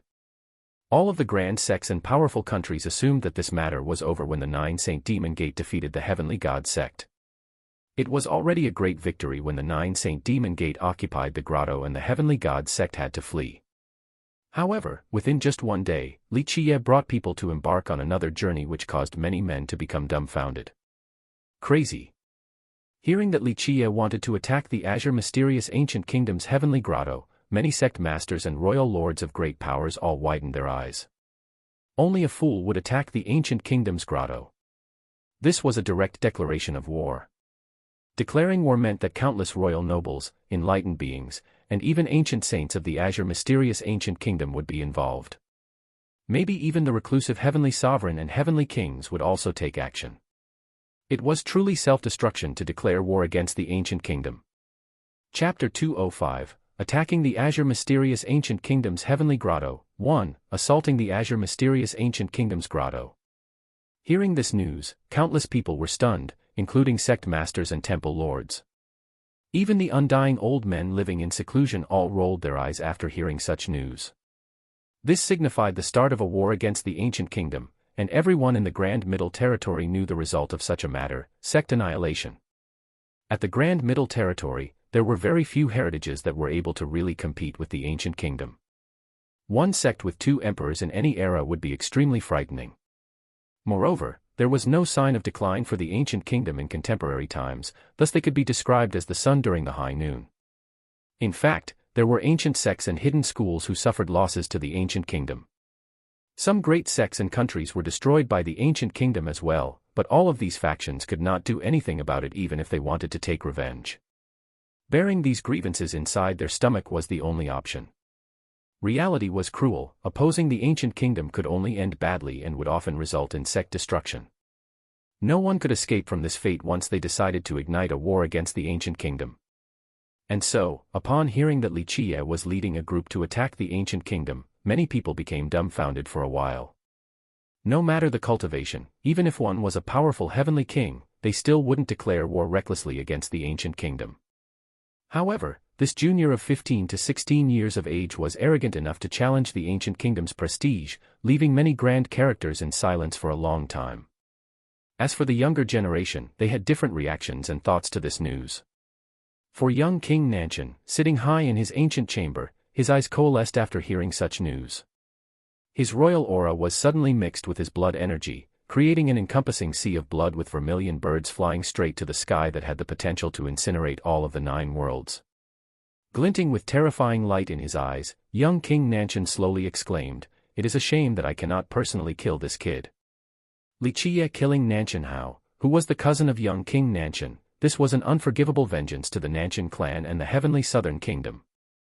This kid is indeed a bit devilish. In my opinion, he is surely cultivating some incredible physique law. An old man from the southern heavenly kingdom stated, however, Tinger, you are blessed with a saint will aptitude. Your life law is unbeatable, one strike slashes the stars and another assaults the sky itself. If this kid doesn't have an emperor's possession, you only need 3 or 5 moves to kill him. Young King Nanshan was a saint will aptitude. In the world, many people believed that the fate palace and physique were more important than the quality of one's life wheel. However, this was not the case. If cultivated properly, a life wheel was extremely terrorizing. The better the life wheel, the more powerful one's energy will become, and they will have more powerful attacks. With his saint wheel, young King Nanshan's blood energy was much more formidable than others of the same generation. He cultivated a peerless longevity law. One could say that his blood energy was endless. Other people could cultivate for 1 day to refine 1 drop of longevity blood, but he could refine 10 drops or more in just 1 day. Therefore, the saint will combined with a peerless longevity law meant that his offensive power was extremely disheartening. He could kill without using life treasures. A single leaf or dried grass in his hands would all be powerful weapons. The more ordinary merit laws under his utilization would have 10 times the normal amount of power, or perhaps even more. 1 strike slashed the stars and another assaulted the sky itself. This was not only a legend, but a fact. With a serious gaze, young King Nanshan eventually coolly spoke, Emperor's possession, when necessary, we can also summon an Emperor's possession. The cleansing incense ancient sect isn't the only thing in this world that has an Emperor's possession. Inside the Jewel Pillar Sacred School's heavenly grotto, Saint Child Baozhu was also emotionally moved by such news. As someone who hid his skills, he was much more low-key than the other prodigies. Plus, he already fought against Li Qiye with his grand completion saint physique. He was very suspicious that Li Qiye was cultivating a supreme immortal physique. After hearing such news, his eyes were glimmering with an unknown light, not letting people know what he was thinking. If the cleansing incense ancient sect truly has the hell-suppressing godly physique, one of the supreme physiques, then perhaps the cleansing incense ancient sect will be our target in the future. Behind him, an old man spoke in a muffled voice. Saint Child Baozhu was a natural-born sacred mountain physique, one of the 2 king physiques within the hell-suppressing godly physique. With his grand completion, the foundation of his physique was extremely solid. He kept a low profile in order to advance to the saint physique. Each of his steps were to lay a fortified foundation for his physique. Even a grand completion saint physique would not satisfy him in the future. His aim was for a grand completion immortal physique. And that would be the hell-suppressing godly physique, the most powerful and invincible physique. Simply thinking about it gave Saint Child Baozhu hopes and aspiration. He was completely confident, but his heart sank when it came to the hell-suppressing godly physique. The Jewel Pillar Sacred School was indeed the sect with the highest amount of physique laws in the Grand Middle Territory, and even in the entire mortal emperor world. His school even had immortal physique laws. They have a hell-suppressing manual, which was a way to cultivate the hell-suppressing godly physique. But unfortunately, this was an incomplete manual. This was the reason why Saint Child Baozhu cultivated a king physique law at the start even though he was a natural-born king physique. If it was another disciple from a different sect with a natural-born king physique, they would cultivate a saint physique law from the start because this was the easier method to achieve a grand completion saint physique. Li Xuangan was such a case. She was a natural-born king physique, thus she cultivated a saint physique law from the beginning. Saint Child Baozhu's goal was the hell-suppressing godly physique, but with only an incomplete manual, he could only start from a king physique law to, step by step, improve from a king physique to a saint physique before finally reaching an immortal physique. No one would dare to cultivate an incomplete law and thus, he focused on creating a solid foundation, instead, while he slowly and steadily built his physique. This was the only way for him to not suffer chi deviation when cultivating an incomplete law in the future. And so, when he was thinking about how Li Chia was likely to own the supreme immortal physique law of the hell-suppressing branch, how could his heart not be moved? After their battle, he was sure that Li Chia was indeed within the family of the hell-suppressing physiques. However, he was not certain as to whether Li Chia was cultivating an immortal or saint physique law, but there was a slight inclination towards the former. The hell-suppressing godly physique, and a complete version on top of that. How could Baozhu not be excited? This was the thing he had always dreamt about. If he could cultivate such a law, then he definitely could reach grand completion immortal physique in the future. Grand completion immortal physique. This meant obtaining invincibility. His heart began to burn vigorously with these desires. Nevertheless, he did not lose his calmness and was not in a rush to immediately seize the immortal physique law from Li Chia. When the time was right and with the utmost confidence for success, he will strike. Outside of ancient Sky City, on top of a solitary peak, the descendant of the sword god's sacred ground, Bai Jianjun, was embracing her sword while sitting on the ground in complete silence during the night sky, completely assimilating herself into the darkness. As the sword god's descendant, she was a maniac for the sword her whole life. Bai Jianjun was just like her sword, cold and emotionless with chilling murderous intent filling the sky. Even though she had a stunning appearance, no one would notice her beauty, they were, instead, in dread of her monstrous killing intent. After hearing about Li Chia wanting to attack the ancient kingdom's grotto, her eyes glinted with two cold sword-like lights. Eventually, the sword lights disappeared as Bai Jianjun fell into silence. For someone who used the sword to prove her Tao, and killing to enter the Tao, her cultivation was more pure and emotionless than anyone else. Her supreme sword Tao was to courageously progress on without fear, just like a treasure sword. Meet gods, slay gods, meet devils, cut devils. However, declaring war against the ancient kingdom, this matter made her question her heart. If it was her, would she be able to declare war against the ancient kingdom? Furiously washing the world with blood no matter who the enemy was, whether gods or devils, only living for the battle. I am invincible. This was the most resolute fearless heart for a cultivator.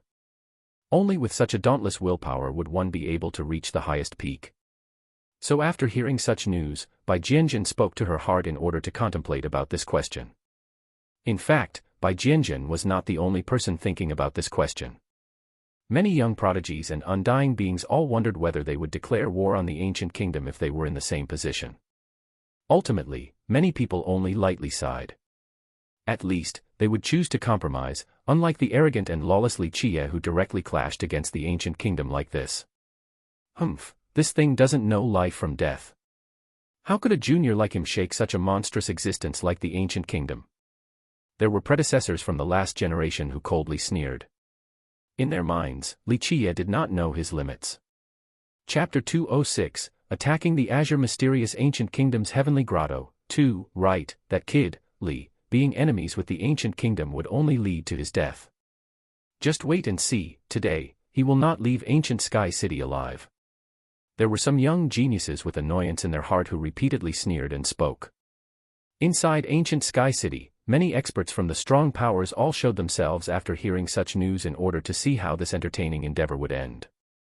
Although, many expected for Li Chia to fall since it would not end well by being enemies with the ancient kingdom.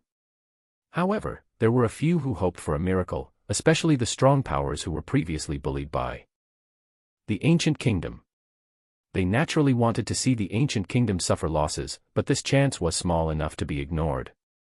The heavenly grotto of the ancient kingdom in ancient Sky City was very vast and was located at the eastern side. With a glance, one could see a giant bronze door blocking the sight of countless people. Behind the bronze door, there were pavilions in the sky with ancient floating chambers as well as towering architectures. The ancient kingdom was indeed a heritage that lasted for era after era as well as a sect with two immortal emperors. Even at ancient Sky City, where land was worth as much as gold, they still had a huge resting location. When Li Chia and the others marched in front of the ancient kingdom's location, there was a distinct difference between the nonchalant group of Li Chia and the serious expressions of the 9 Saint Demon Gates crowd, including Supreme Elder Qi Yun and the elders, protectors, and sectional leaders. Declaring war against the Azure Mysterious Ancient Kingdom would surely result in a bloodbath where one's survival was questionable. People who followed to watch all held their breath in front of the gate. In just a moment, all of ancient Sky City became tranquil as all gazes were on the heavenly grotto of the ancient kingdom. Li Qiye, standing on his tetrawar bronze chariot, was at ease. He was comfortable and carefree as if he was taking a relaxing stroll. At this time, the bronze door of the ancient kingdom was shut tight like an enormous, impregnable sacred gate, majestic and solemn, leaving no room for provocation and no toleration for impudence. On top of the bronze door were the 4 words, Azure Mysterious Ancient Kingdom. In all of its grandeur, it was capable of oppressing all mortal beings with fear. 1 sect, 2 emperors. 1 giant ancient kingdom with unfathomable true power. People couldn't imagine that only this one heavenly grotto alone would be enough to not let anyone act arrogant at this place. Go knock. Standing on the tetrawar bronze chariot, Li Qiye calmly looked at the bronze plaque on top of the bronze door and said with a casual expression. Affirmative. Niofan grinned from excitement. He was completely confident in Li Qiye, for he knew that there was nothing in the 9 worlds and 10 earths, nor the 6 Tao and 8 Desolaces, that could withstand the divine power of Li Qiye. Just thinking about attacking the Azure Mysterious Ancient Kingdom left him elated. Of course, when Li Qiye said to knock, it was not such a courteous action. He absolutely wanted to ram down this gate till it collapsed. But right when Niofan wanted to destroy this bronze door, the heavy bronze door opened and a group of people came out from the inside. With an undulating azure energy and aura, the cultivators inside were all experts of the ancient kingdom. The old man leading the group was even more unfathomable as he had a stout figure like a golden mountain and jade pillar. He was adorned with a 4-claws dragon robe and a treasure crown as a brilliance surrounded his entire body. Each step of his carried an endless saint aura that was capable of sweeping through all people in front of him. Qing Xian Yuan Shan, seeing this old man step out, one person murmured, the older cousin of Qing Xian Yuanhe. He was a former guard of mortal King Qing Xian.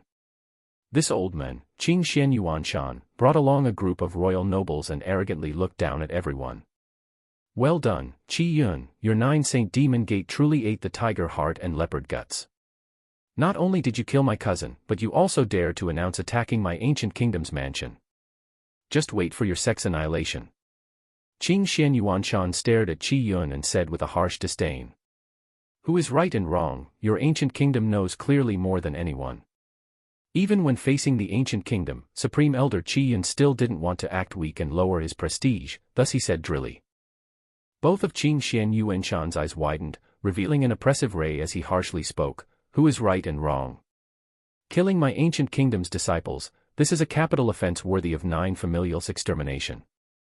Qi Yun, if you surrender now, perhaps it will save your 9 Saint Demon Gate from a sect annihilation. Otherwise, I will destroy your azure mysterious ancient kingdom. At this point, Li Qiye lazily interrupted Qing Xian Yuanshan. He provocatively winked as he looked at the group of Qing Xian Yuanshan and inattentively continued, don't act so prestigious without being able to back it up. Only an azure mysterious ancient kingdom, so what? I'll borrow your words. Today, if you kneel down and cut off one hand, then maybe I will spare your ancient kingdom once. Otherwise, I will completely trample this place, today. Li Qiye's words immediately sparked many questionable gazes from the sect masters and temple lords. This was not their first time seeing Li Qiye's ego, but to say that he wanted to annihilate them right outside of their gate, this was truly smugness to the point of causing chaos. Having heard Li Qiye, Qing Xian Yuanshan's countenance turned pale from being livid as his body was shivering. All of the royal nobles next to him were also glaring at each other. Little beast, all of you accept your deaths. Taste the anger of an ancient kingdom. Qing Xian Yuanshan shouted while reaching out his hands to reveal an emperor's decree. Boom. After a loud boom, an emperor's decree appeared with the word deter. Countless experts shivered the moment the strands of emperor's power came pouring out. Bang, bang, bang, many various crisp sounds appear as this emperor's aura rushed outside all the way to the sky, turning into a giant palm that blocked the sun as it headed straight towards the group of Li Qiye. This giant approaching hand was just like an immortal emperor's hand.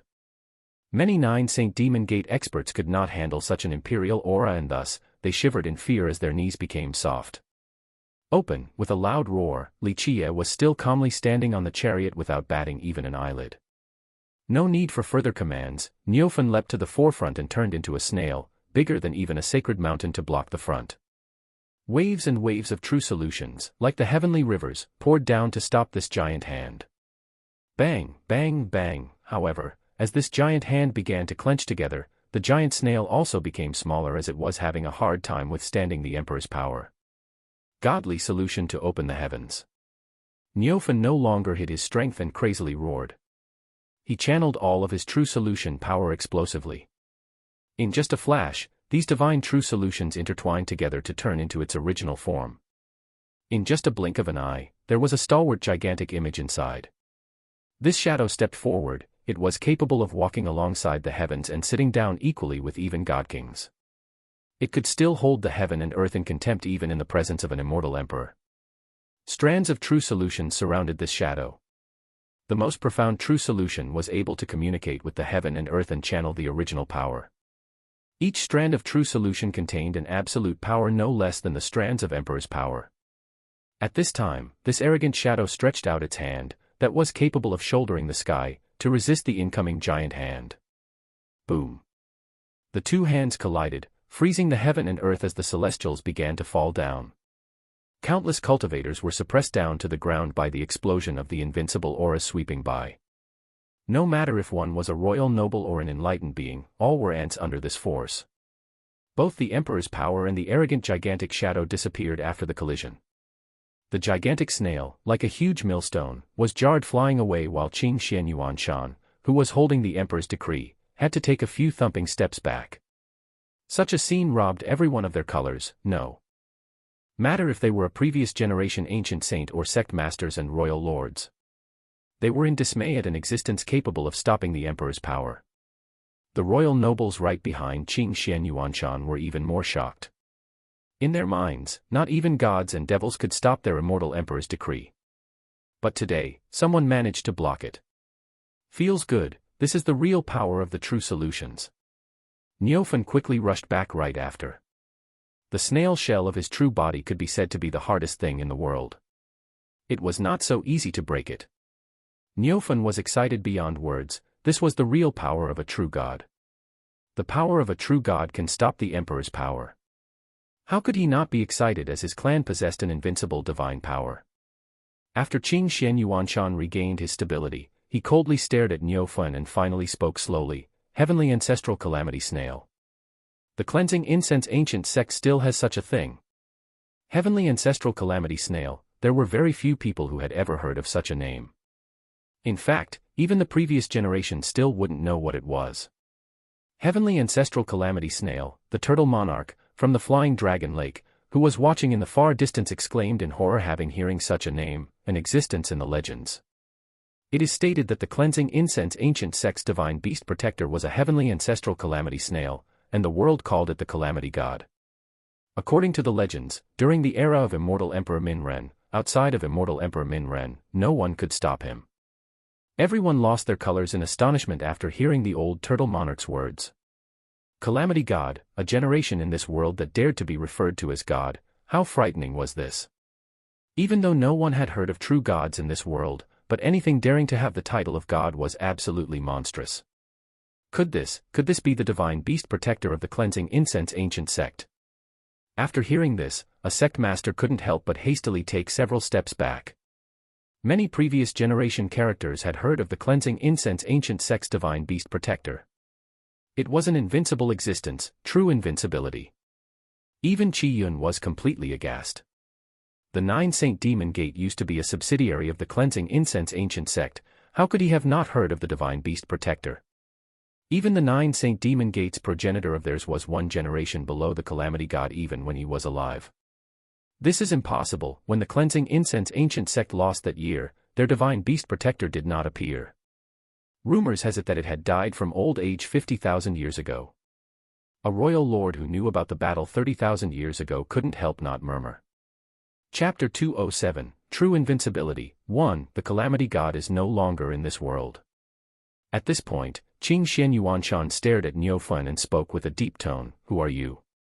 After knowing the origin of Neophan, even a royal member of the Azure mysterious ancient kingdom like himself was shocked.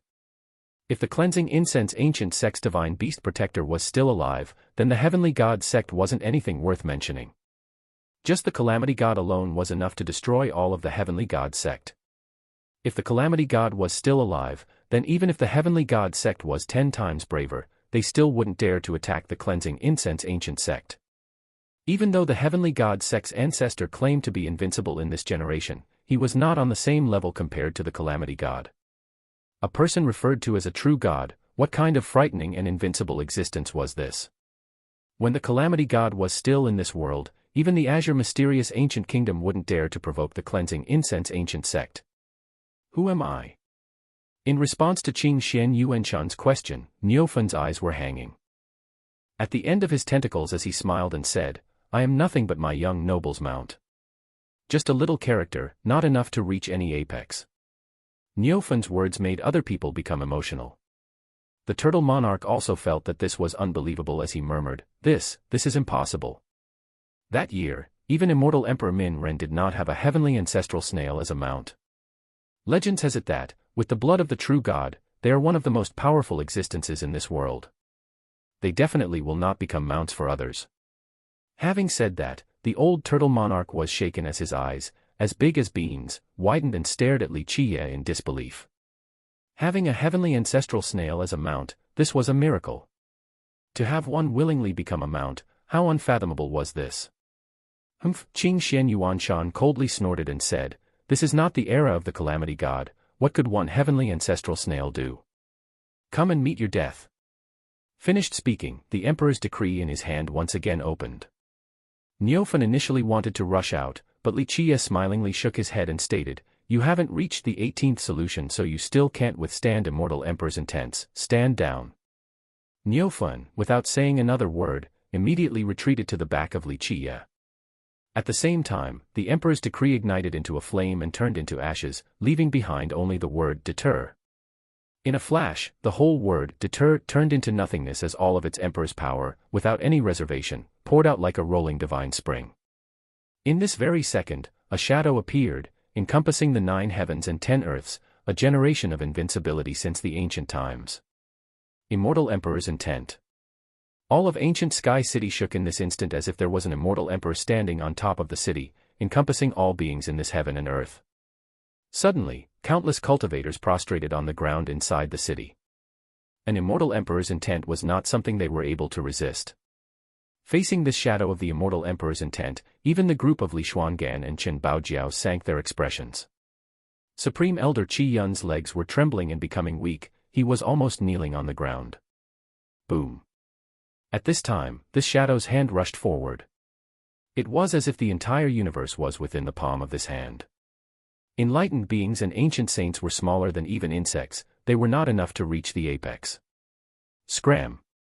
Facing the approaching gigantic hand, Li Qiye slightly narrowed his eyes and coldly said, Nay.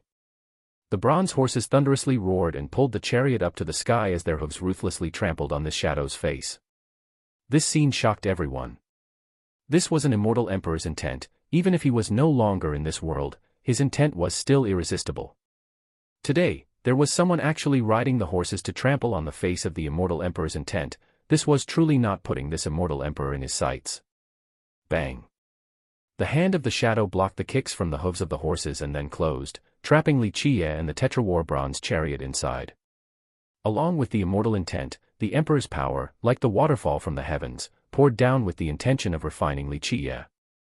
You don't know your own strength, you're courting your own death. Seeing Li Qiye trapped in the giant hand, Qing Xian Yuanshan coldly sneered. Scram. Li Qiye didn't even bat an eyelid as he exclaimed, Qing Xian, you might do if you are still in this world, but just a group of intents still dare to block my chariot. The moment his words left his mouth, growl a loud tiger's roar resonated in the air as a white tiger suddenly leaped out. The Tetrawar bronze chariot, a coiling dragon was carved on its right and a divine phoenix was carved on the left. In the front was a qilin and the back was a white tiger. At this time, the white tiger rushed out from the chariot and its claw tore through the sky straight towards the giant hand. XSHH, a tearing sound echoed throughout the heaven and earth. An unimaginable scene happened as the white tiger jumped into the sky and ripped through everything in its path. The sky and the immortal emperor's intent could not stop the tearing of the white tiger's claw. Fuff, the space-time fabric became unstable for a moment before the immortal emperor's intent disappeared along with the white tiger. Only Li Qiye alone stood on top of the Tetra-War bronze chariot up high in the horizon. At this second, everyone had the illusion that the bronze chariot belonged to the Lord of the Nine Worlds. It would be greeted by the immortal emperors and avoided by the gods. At this time, the bronze chariot up in the horizon was an untouchable and supreme existence. It's only a wisp of immortal Emperor Qin Xian's intent, yet you still dare to block my chariot. Standing on top of the bronze chariot, Li Qiye, being calm and collected, slowly looked at Qin Xian Yuanshan and said, "Take out your ancestors' immortal emperor weapons." These words sounded arrogant and crazy, but at this time, everyone was stunned. The unstoppable immortal emperor's intent was torn apart by a white tiger today. This was simply inconceivable. Of course, the world did not know that this Tetra-War bronze chariot was an unparalleled item. It followed Li Qiye across numerous battles, defeating the heavens above and punishing hell below. It fought against the gods and slayed god-kings, virtuous paragon. Even living immortal emperors still had to personally greet it whenever the Tetra-War bronze chariot appeared. Immortal Emperor Kan Long and Immortal Emperor Xueshi both personally paid their respects to the Tetra-War bronze chariot before. Even though Immortal Emperor Qin Xian was invincible, but with just the Immortal Emperor's intent left behind by him, it could not stop the supreme carriage of Li Qiye. The legend is true. At this point, Qin Xian Yuanshan quickly took several steps back as his expression constantly changed. This bronze chariot had fallen into their hands before. That year, when they possessed this chariot, there was a legend that this chariot was comparable to an immortal emperor's life treasure. Some rumors even stated that the profoundness and mysteries of this bronze chariot were right behind an immortal emperor's true treasure. The elders of the ancient kingdom had researched this bronze chariot but failed to see through its mysteries. Ultimately, they bestowed it to Qin Xian Yuanshan. At this moment, if these elders found out, they would be crazily regretting giving something equivalent to an immortal emperor's life treasure, the once supreme treasure of the cleansing incense ancient sect, to someone else. As your mysterious ancient kingdom, what about it? At this time, Li Qiye glanced at Qin Xian Yuanshan and emotionlessly spoke. Kill. Qin Xian Yuanshan was very decisive as he shouted. He immediately took out a divine saber and slashed straight forward towards Li Qiye's head. He wanted to surprise and kill Li Qiye in a flash in order to take back the Tetra-War bronze chariot. Boom. The bronze horses jumped into the sky and stomped down with their hooves. The divine saber immediately got kicked flying away and the sneak-attacking Qin Xian Yuanshan couldn't dodge in time. His chest was stomped by the hooves of the horses, resulting in him flying away while spewing out blood.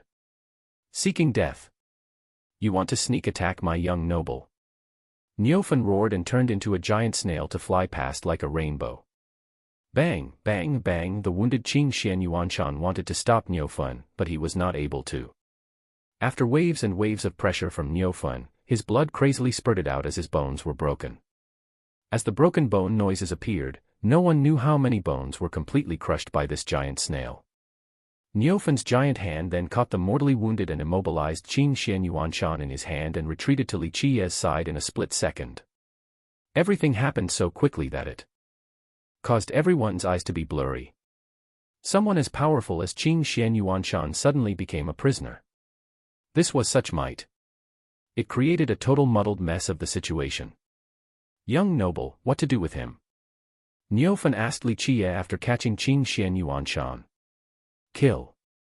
Li Qiye didn't bother to glance at Qin Xian Yuanshan. In his eyes, the guy was no different than a dead person. You dare? Many named heroes and royal nobles from the ancient kingdom were both angry and frightened. They were afraid of attacking the rat for fear of breaking the vases. They wanted to charge fearlessly, but they didn't dare to. Of course I dare, he's still not an immortal emperor. Kill. Li Qiye smilingly said. Boom. In this very moment, there was an endless divine light that emanated from the heavenly grotto of the ancient kingdom. It illuminated the entire grotto and, in just a moment, it spread across all of ancient Sky City. Everyone's hearts jumped for they understood that a frightening existence had woken up at this very second. Inside the divine light within the ancient kingdom's grotto was a floating ancient coffin. Drowned by the divine lights, all of the ancient chambers and sacred pavilions became transparent, revealing the ancient coffin swimming in the light. Ancestor, save me! Qin Xian Yuanshan was immediately ecstatic to see this ancient coffin. Seeing this ancient coffin, everyone was in horror. the group of Qi-yun was deathly pale. They knew that the ancient coffin buried a terrifying existence. I'm afraid this might be one of the 9 ancestors of the Azure mysterious ancient kingdom.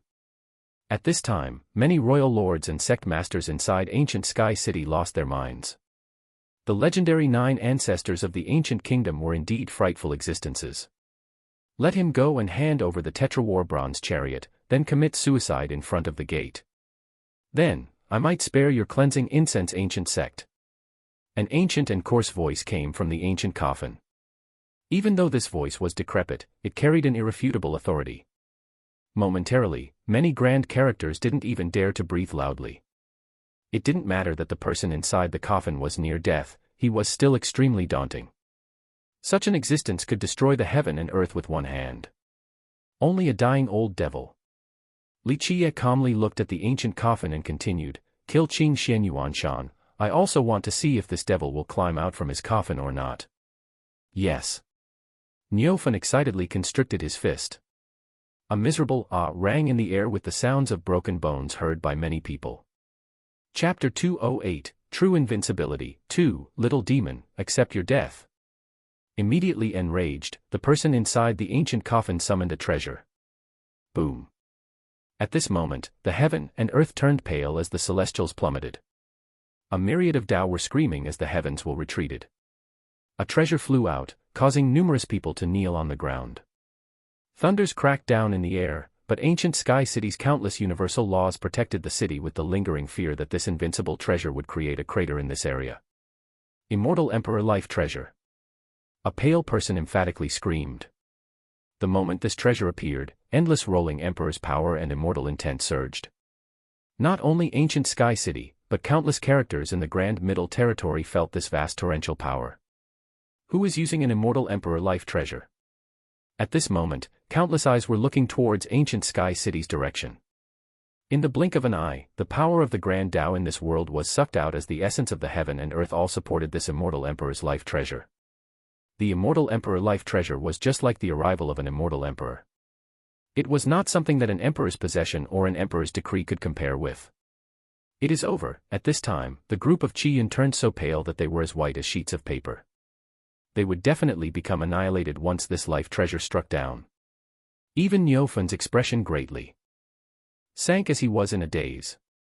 Immortal Emperor Life Treasure. At this moment, Li Qie, standing on top of the Tetrawar bronze chariot, narrowed his eyes. Bang! A loud explosion directly pounded on ancient Sky City. In this very second, Li Qie did not take action, and neither did Nyofan. Suddenly, in a corner of ancient Sky City, there was a withered hand reaching out. This hand came from above, encompassing even the soaring Immortal Emperor Life Treasure. Bang, bang, bang. Countless clear sounds resounded as all of ancient Sky City shook like it was the end of the world. Who knew how many people lost their minds from fear inside the city? As the hand slowly pushed down, both the Immortal Emperor Life Treasure and the ancient coffin were both completely suppressed. Inside the heavenly grotto of the ancient kingdom, ancient chambers and jade pavilions collapsed one after another as the earth itself was sinking. Bang! Finally, after a deafening explosion, everyone witnessed a shocking scene. The ancient coffin and the Immortal Emperor Life Treasure were pressed into the ground, below the mud, along with the collapsing buildings. In a flash, this large crater was completely buried. Everyone froze with their mouths wide open, they were unable to close them for a long time. Noisy. After burying the ancient coffin and the Immortal Emperor Life Treasure, the hand disappeared as a voice slowly descended from the sky. After hearing this voice, Li Xuangan and Chen Baojiao were stunned as their minds quaked. It was because they had heard of this voice before. The old ghost. The voice of the old ghost from the small shop. Only they knew, at this time, that the old ghost was the one who took action. With just one action, he shocked everyone. With just one hand, he easily suppressed an Immortal Emperor Life Treasure underground. Even though he couldn't destroy the Immortal Emperor Life Treasure, but to directly trap it underground, one could only imagine how terrifying this old ghost was. At this moment, they finally understood the old ghost's disastrous power and why their young noble wanted the old ghost to owe him a favor. They then stared at their young noble, but Li Qie was still calmly standing on top of the Tetrawar bronze chariot as if everything was within his expectations. The spectators, with their mouths open, still haven't closed them, for their souls have not yet returned. This was an immortal emperor life treasure, yet it was pressured by a person with just his bare hand. This was too illogical. After a while, the confused crowd finally came back and rubbed their eyes. After seeing the collapsed buildings of the ancient kingdom, they knew that this was not a dream. It took a long time before people began to think about the question revolving in their minds. Enlightened beings, ancient saints, and even the hidden undying old men who came into being didn't dare to make a single noise. It was as if they were afraid of disturbing the unparalleled giant sleeping in ancient Sky City. One hand dominating over an immortal emperor life treasure. One had to know that this emperor's weapon was unleashed by one of the ancient kingdom's 9 ancestors. This was an extremely terrifying blow.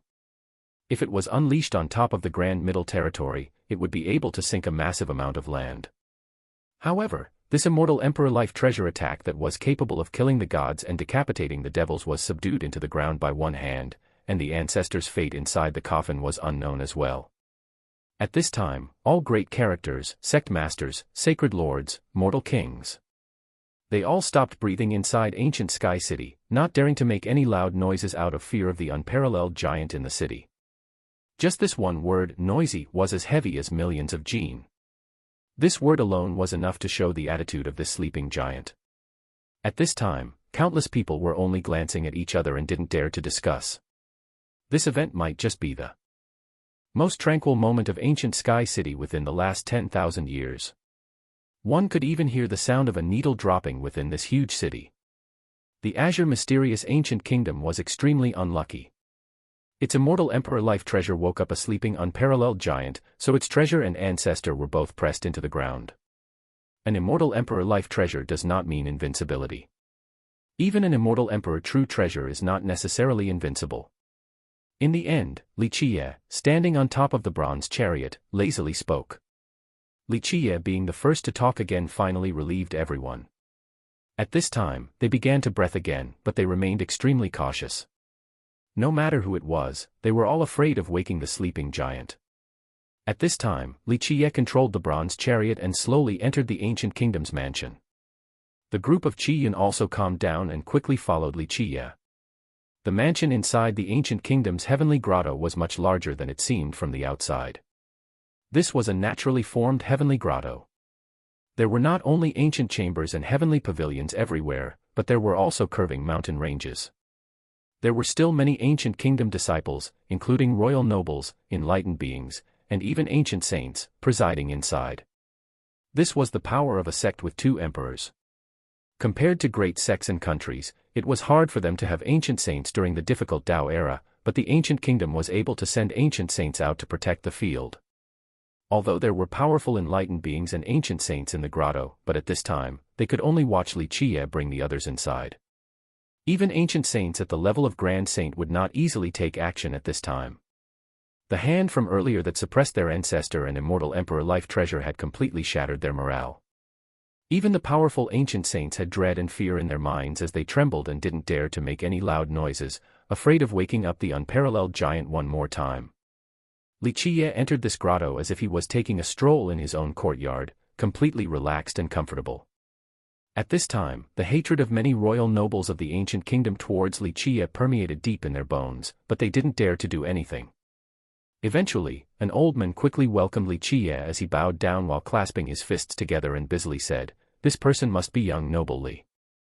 This matter only began with a few people of the younger generation who didn't know any better. This was why we have this kind of conflict.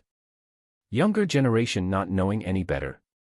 From arrogance to respect, seeing the sudden change in the ancient kingdom's attitude caused Li Qiye to burst out in laughter as he said, "Then the old man lying in that coffin is also a junior of your azure mysterious ancient kingdom." Li Qiye's words immediately changed this old man's expression, but he managed to settle down his anger. Today, the situation was disadvantageous for their ancient kingdom. Their ancestors' fate was still unknown after being pressed underground. At this second, even if they couldn't endure this humiliation any longer, they still had to bite their teeth and swallow this animosity. This time, my azure mysterious ancient kingdom has offended. The old man was an experienced character and had witnessed countless waves and winds. In this key moment, he took a deep breath and bowed to say, this time, my azure mysterious ancient kingdom is willing to pay for all of the damages. As long as young noble Li says the word, we will absolutely agree. The old man truly was a character capable of accomplishing great tasks with his swift decisiveness. Even though this was hard to swallow, he still bit his teeth to accept that it was their fault. To them, at this time, nothing was more important than digging out their ancestor, so the old man had no other choice but to acquiesce. Young noble, even while killing, we should still spare someone a living path. Seeing an original elder of the ancient kingdom accept their defeat, Qiyun couldn't help but gently speak. However, only half of the sentence came out. It was not his place to say more. In this situation, Li Qiye had the final say. Li Qiye glanced at Qiyun without saying anything. Li Qiye understood that the Nine Saint Demon Gate did not want to wage war against the azure mysterious ancient kingdom. They had not yet appeased the war god temple. Without its absolute support, the Nine Saint Demon Gate truly did not have the courage to wage war against the ancient kingdom. Against my enemies, I had always behead all of them. Li Qiye then stared at the ancient kingdom's old men. Li Qiye's declaration shocked the old men. Their ancient kingdom had never been afraid of trouble, but under the circumstances today, they couldn't afford not to bend down unless they truly wanted to fight desperately till the end. However, it was still unknown whether their ancestor buried underground was dead or alive, and nothing was more important than taking him out.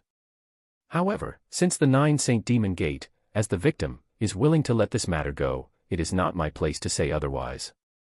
Li Qiye subtly glanced at Qiyun. It could be said that Li Qiye was giving Qiyun some face, as well as the Nine Saint Demon Gate. This was the outcome of Qiyun and the gate truly supporting him. Qiyun was not foolish, and he knew that Li Qiye was giving him some consideration, so he busily bowed his head. Chapter 209, Wu Clan's Descendant. 1. Young noble Li, just name a price, my azure mysterious ancient kingdom will not hesitate. At this moment, a second was worth many pieces of gold. The old man wished that Li Qiye would withdraw his troops, so he decisively made this ridiculous offer to quell this matter. This turmoil was a great loss to their ancient kingdom. It was to the point of spurting blood and losing teeth. However, saving their ancestor was more important. Li Qiye lightly glanced at the men and said, "Your ancient kingdom thinks too highly of yourself. If I wanted to slaughter all of you, it will be my wish, and even a mountain of gold would not be able to change my mind. Today, not slaughtering all of you is simply to give some face to the Nine Saint Demon Gate." Yes, yes, even though these words were offensive, the old man could only nod in agreement. Hand Dao Child Xingtian over. Finally, Li Qiye looked at him and added, "As for your compensation, talk to the Nine Saint Demon Gate."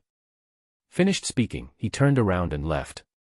Li Qiye was very excited for today's battle. He wanted to absolutely annihilate the ancient kingdom's heavenly grotto.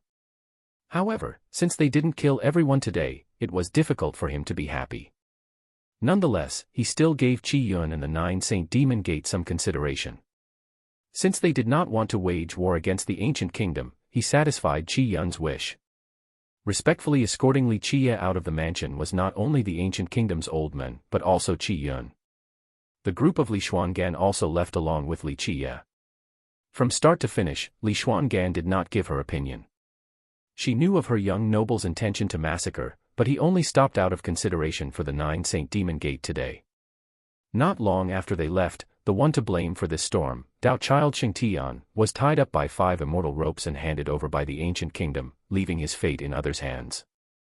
Outside of Dao Child Xingtian, there were also a few escaping protectors and sectional leaders of the Heavenly God sect. All of them were tied up and brought to Li Qiye's door. Seeing Li Qiye again, Dao Child Xingtian no longer had the glory of the past. His face was deathly pale, for his fate was sealed. Take him out and behead him tomorrow. Hang their skulls on the gate so the world will know that anyone who messes with me is courting their own death. Li Qiye only spared a single glance, then he waved his sleeve before commanding. Li Qiye, do you dare to truly fight me with your own skill or not? As he was being pushed out, Dao Child Xingtian was not willing and he coldly called out. The Li Qiye who was initially leaving stopped and stared at Dao Child Xingtian, then he smilingly replied, "Dao Child Xingtian, do you really think you are something great? A genius? How many coins are you worth? Don't show that arrogant face in front of me. You're only a loser to my maid, do you think you are worthy of me personally killing you? Take him out and decapitate him." Finished speaking, Li Qie turned around and left. "Surname Li, even if I become a ghost, I will not let you go." Dao Child Xingtian struggled to rush forward while coldly shouting, but he was stopped by the protectors of the Nine Saint Demon Gate. "With just you. Even if you become a ghost, you will still only be a cockroach beneath my feet. I would even kill true ghost immortals, a little ghost like you should wake up already." Li Qie's voice rang from inside of the door. "No," Dao Child Xingtian snarled with all of his grievances, but it could not change his pitiful destiny. Once the night's curtain lowered, there were many pieces of news traveling inside ancient Sky City. Countless great characters of the big powers held a secret meeting to discuss the matters. This matter, of course, was about the unparalleled giant sleeping inside ancient Sky City. This truly shocked everyone in the world. After the battle between the Black Dragon King and immortal Emperor Ta Kong, where the heavens was torn apart, signaling the entry to the difficult Tao era, heavenly sovereigns were already rare. As for the more powerful heavenly kings and virtuous paragons, they were completely in seclusion to pause their blood lifespan in order to avoid this arduous era. As for the unparalleled giants comparable to the gods, they were only legends. Today, when someone suddenly suppressed the immortal emperor's life treasure along with the ancestor of the ancient kingdom, this meant that there was an extremely terrifying existence sleeping inside the city. All kinds of legends regarding ancient Sky City began to clamor overnight, as well as strange tales. Legends has it that ancient Sky City was not built during the Desolate Era and absolutely not the Desolace Expansion Era. It was most likely built during the mythical Legendary Era. An extremely old cultivator who grew up in ancient Sky City stated. This living fossil continued on, according to the legends, the ancient Sky City and the heavenly ancient burial ground are closely related. During the Legendary Era, the heavenly ancient burial ground was an imperial burial ground for true gods after death, and the ancient Sky City was a divine city in the nine firmaments. After the era of the true gods collapsed, the divine city fell to the earth and it became the ancient Sky City ever since. I have heard of such a legend before when I was a kid. In ancient Sky City, the living fossils who grew up in this vicinity all gathered together and secretly discussed this rumor. There is another old legend that believes the true gods are still alive. However, they are hiding in this world. Maybe there is a sleeping true god in ancient Sky City. Thinking about the big hand, many people glanced at each other. To be able to suppress an immortal emperor's life treasure underground, it was probably the mythical gods, a once supreme true god. Ancient Sky City has withstood countless battles and gained countless visits from immortal emperors. It can remain standing till now as the oldest city in the Grand Middle Territory. This is not without reasons. I'm afraid that there really is a sleeping true god or an unparalleled giant from the legends. Many sect masters and royal lords were also secretly discussing this matter. Everyone in the city knew about this gigantic hand and the sleeping monster. However, what piqued their curiosity was the origin of this giant, whether he was a mythical true god or a paramount being from another era. There were some sects and royal clans that were discreetly searching for this giant's origin, but they didn't dare to be too boisterous out of fear of upsetting this supreme giant. That would absolutely be a sect-destroying disaster. Even though the difficult Tao era wasted 30,000 years of time for cultivators, but in the current era, the strongest beings aren't ancient saints and definitely not heavenly sovereigns. Even heavenly kings wouldn't dare claim to be invincible. An ancient saint from the last generation finally lamented. There was one undying old man who pondered for a moment before finally bemoaning, the difficult Tao era really did suppress all of us, even heavenly sovereigns had to live in seclusion. However, this didn't mean that there weren't powerful enemies in this world.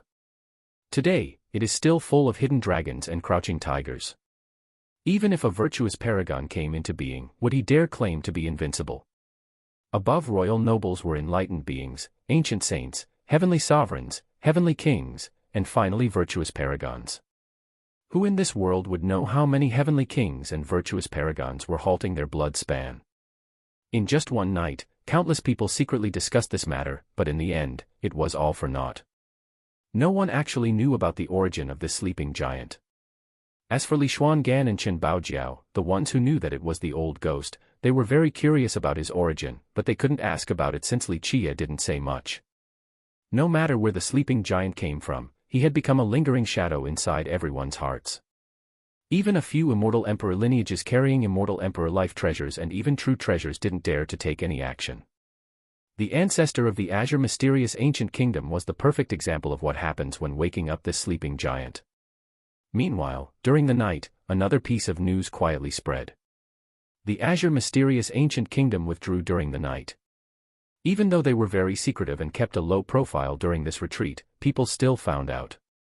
Some people saw many royal nobles, named heroes, and even enlightened beings along with ancient saints guarding an ancient coffin as they covertly left ancient Sky City. Many disciples also left the heavenly grotto in the inner city, only leaving behind a few as guards. Seeing a monster like the ancient kingdom having to secretly withdraw from the city, this truly stunned other people. This was a heritage with two emperors. They had terrifying hidden strength. But today, it was still forced to leave the city, leaving everyone aghast. Facing an unparalleled giant, even the ancient kingdom can't do anything but acquiesce. Unless they have a hibernating divine ancestor coming into being, they have no other choice.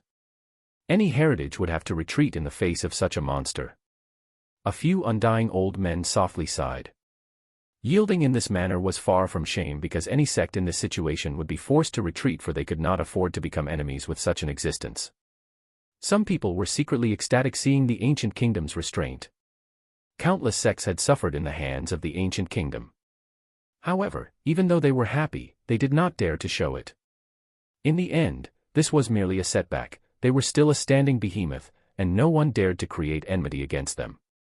There were also many people who cared about whether the ancestor inside the coffin was dead or alive as they spied for this news. Nothing was impossible for a willing heart, and finally, there was a grand character who found out that the ancient kingdom's ancestor was still alive. This information amazed many great characters. An immortal emperor life treasure, in the end, was still an immortal emperor life treasure. It still managed to protect the ancestor inside the coffin. If it was someone else, even a virtuous paragon, from the power of that hand, they still would have been rendered into nothingness without the life treasure's protection. Chapter 210, Wu Clan's Descendant, 2. Although the ancient kingdom's ancestor was still alive, his situation was not optimistic. A secret piece of news stated that the ancient kingdom had secretly brought him into the heavenly ancient corpse burial ground to let him embark on an underworld boat as soon as possible. On the second day, another matter stirred the entire city. Dao Child Xingtian and a group of protectors, along with sectional leaders, of the heavenly god sect were decapitated. Their heads were hung outside of ancient Sky City's gate. Many people drew a deep breath after seeing these skulls hanging outside. To cultivators, matters of life and death were common. Which cultivator hadn't seen and grew up through countless bloody battles? However, this type of demonstration and declaration of war via head hanging was not common. This was a clear attack against the heavenly god sect. This little demon named Li is domineering enough. Seeing the hanging heads, even enlightened beings and ancient saints could only lamentingly sigh. They couldn't remain unconvinced any longer at the young demon who dared to hang the skull of the heavenly god sect's descendant at the gate. At this time, many people who were antagonistic towards Li Chia could only be impressed. This little demon was too bold and arrogant. He even dared to go to war against the azure mysterious ancient kingdom, so declaring war against the heavenly god sect was not such a big deal. Looking at Dao Child Xingtian's skull that was hanging at the gate, many princes and descendants from the big powers felt chills emanating from their backs. Dao Child Xingtian was a renowned genius in the Grand Middle Territory and very few from the younger generation could rival him, yet this was his fate today. If this trend continued, then it might be them next. Even the group of young King Nanshan and Saint Child Baozhu were speechless for a long time. Young King Nanshan, who had threatened to slay Li Chia, had a cold and submerged expression right now. As for Li Chia, the one who started this whole matter, he was inside the ancient street at this time. Today, he also only brought along Li Xuangan and Chen Baojiao to the ancient street. Last time when he brought these two beauties along, countless young prodigies and geniuses did not like Li Chia, and they even wanted to provoke him. But today, these young prodigies all felt cold in their hearts when they saw Li Chia, who still dared to provoke this little evil demon that dared to attack even the ancient kingdom. This person truly was a maniac. Anyone who messed with such a maniac would suffer a great misfortune. So today, as they strolled through the ancient street, no one dared to point their fingers at them. They went to the medicinal stall of old alchemist Su Xiu. The old alchemist was still selling his medicines on the ancient street, and Wu Binglin, as the Wu's descendant, was also in front of the store, preparing dan grass and spirit medicines for sale. Ah, 3 esteemed guests are back to see my small shop again. Please come in, please come in. Seeing a big spender like Li Qiye, the old alchemist's eyes became bright and immediately channeled all of his enthusiasm to greet Li Qiye. No, I am here to find your disciple. Li Qiye looked at old alchemist Su Xiu and shook his head. Haha, young noble Li, you can just talk to this old man about anything instead. When his disciple was mentioned, old alchemist Su Xiu immediately became wary. At this moment, Li Qiye was famous in ancient Sky City with a fierce reputation. Old alchemist Su Xiu also didn't want to mess with this little devil. At this time, his disciple, Wu Binglin, also raised her head with her pressing spirit energy-filled gaze as if it encompassed all of the spirit energy in this world. Evenly. Qiye was moved when he saw these eyes. Li Qiye ignored the old alchemist and spoke while looking at Wu Binglin. Is your Wu clan's ancestral hall still there? The old man shivered at Li Qiye's question. Although the Su Xiu clan and the Wu clan used to be enemies, they became in-laws later on. At the moment, both clans were in decline, especially the Wu clan that had completely collapsed. However, as a senior, old alchemist Su Xiu still took care of the Wu clan. The Su Xiu clan knew more about the Wu clan than outsiders, so how could he not be alarmed when Li Qiye brought up the Wu clan's ancestral hall? Wu Binglin stared at Li Qiye for a while before she finally nodded her head gently. After you go back, open your ancestral hall and remove your progenitor's position. Then, place this there instead. Li Qiye handed the emperor's tiled seat over to Wu Binglin. Tun Ri's emperor seat. After seeing this item, old alchemist Su Xiu immediately quivered. He immediately covered his mouth and looked around to find that there was no one around. Only then did he feel relieved. Despite this, his eyes couldn't help but widen while looking at Tun Ri's emperor seat. He was feeling very shocked. As for Wu Binglin, she was even more amazed. She couldn't believe her eyes as she was staring at the emperor's seat before her. As a member of the Wu clan, she had heard about the emperor's seat before, but it had become a legend.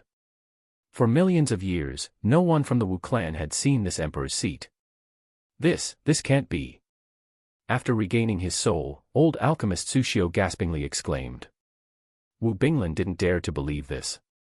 She looked at Li Qiye for a long time, then she quietly spoke, isn't this yours? Li Qiye had already bought the heirloom tile of their Wu clan, so at this moment when Li Qiye was not only returning the tile to her, but also the emperor's seat. This was an immortal emperor's possession. No matter who it was, they would not dare to believe such a thing. I formed a good karmic relationship with your progenitor. I promised your ancestor to return a good fortune back to his descendants. Now, this emperor's tiled seat will return to your Wu clan. Li Qiye gave the emperor's seat back to Wu Binglin. Wu Binglin, in this moment, was stunned right where she was standing and couldn't reply. This matter was both unimaginable and incredible. You went to the Earth Immortal's dragon den in the legends.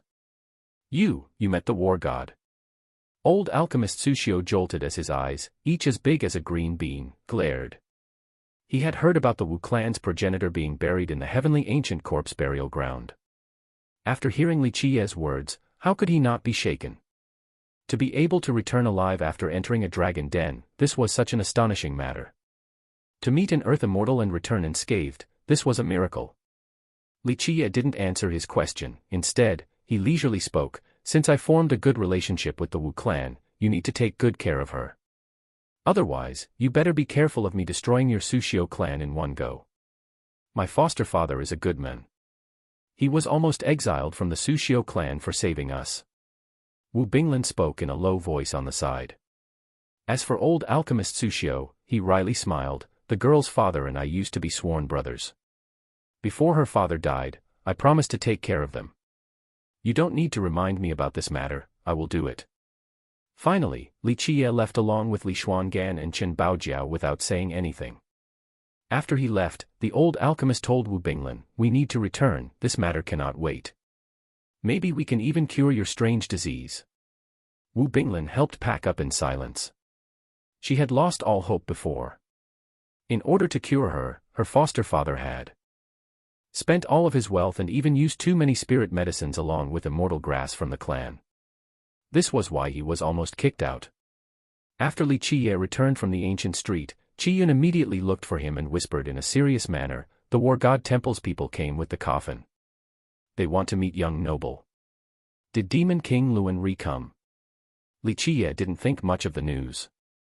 He had forgotten that it was almost time for the underworld river and underworld boats to appear.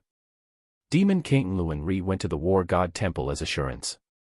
Qi Yun bitterly smiled once and replied. After hearing this news, Li Qiye dismissively said, "So many years has passed, yet the old men from the War God Temple are still adhering to old ideals. With regards to opening the sect to new ideas and high spirits, the War God Temple completely loses to the Heavenly Tao Academy. If these old men continue like this, sooner or later, the Heavenly Tao Academy will completely surpass them." Qi Yun was so startled by Li Qiye's words, he quickly begged and said, "My little ancestor, please say fewer words.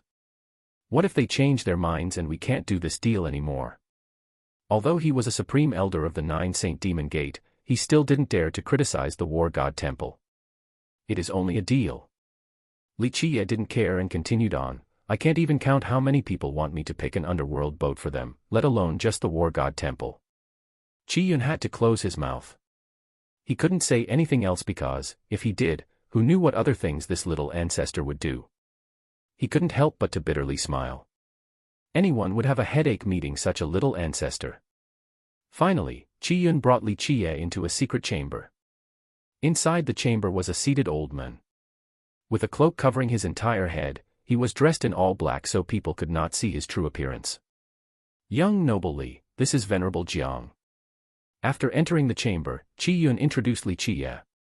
And this man revealed an unfathomable gaze, staring at Li Qiye, while Li Qiye simply gave a glimpse towards this mysterious old man. "I have heard of your tales. This time, we are only here for the underworld boat, not to cause commotions or complications. I hope you understand this."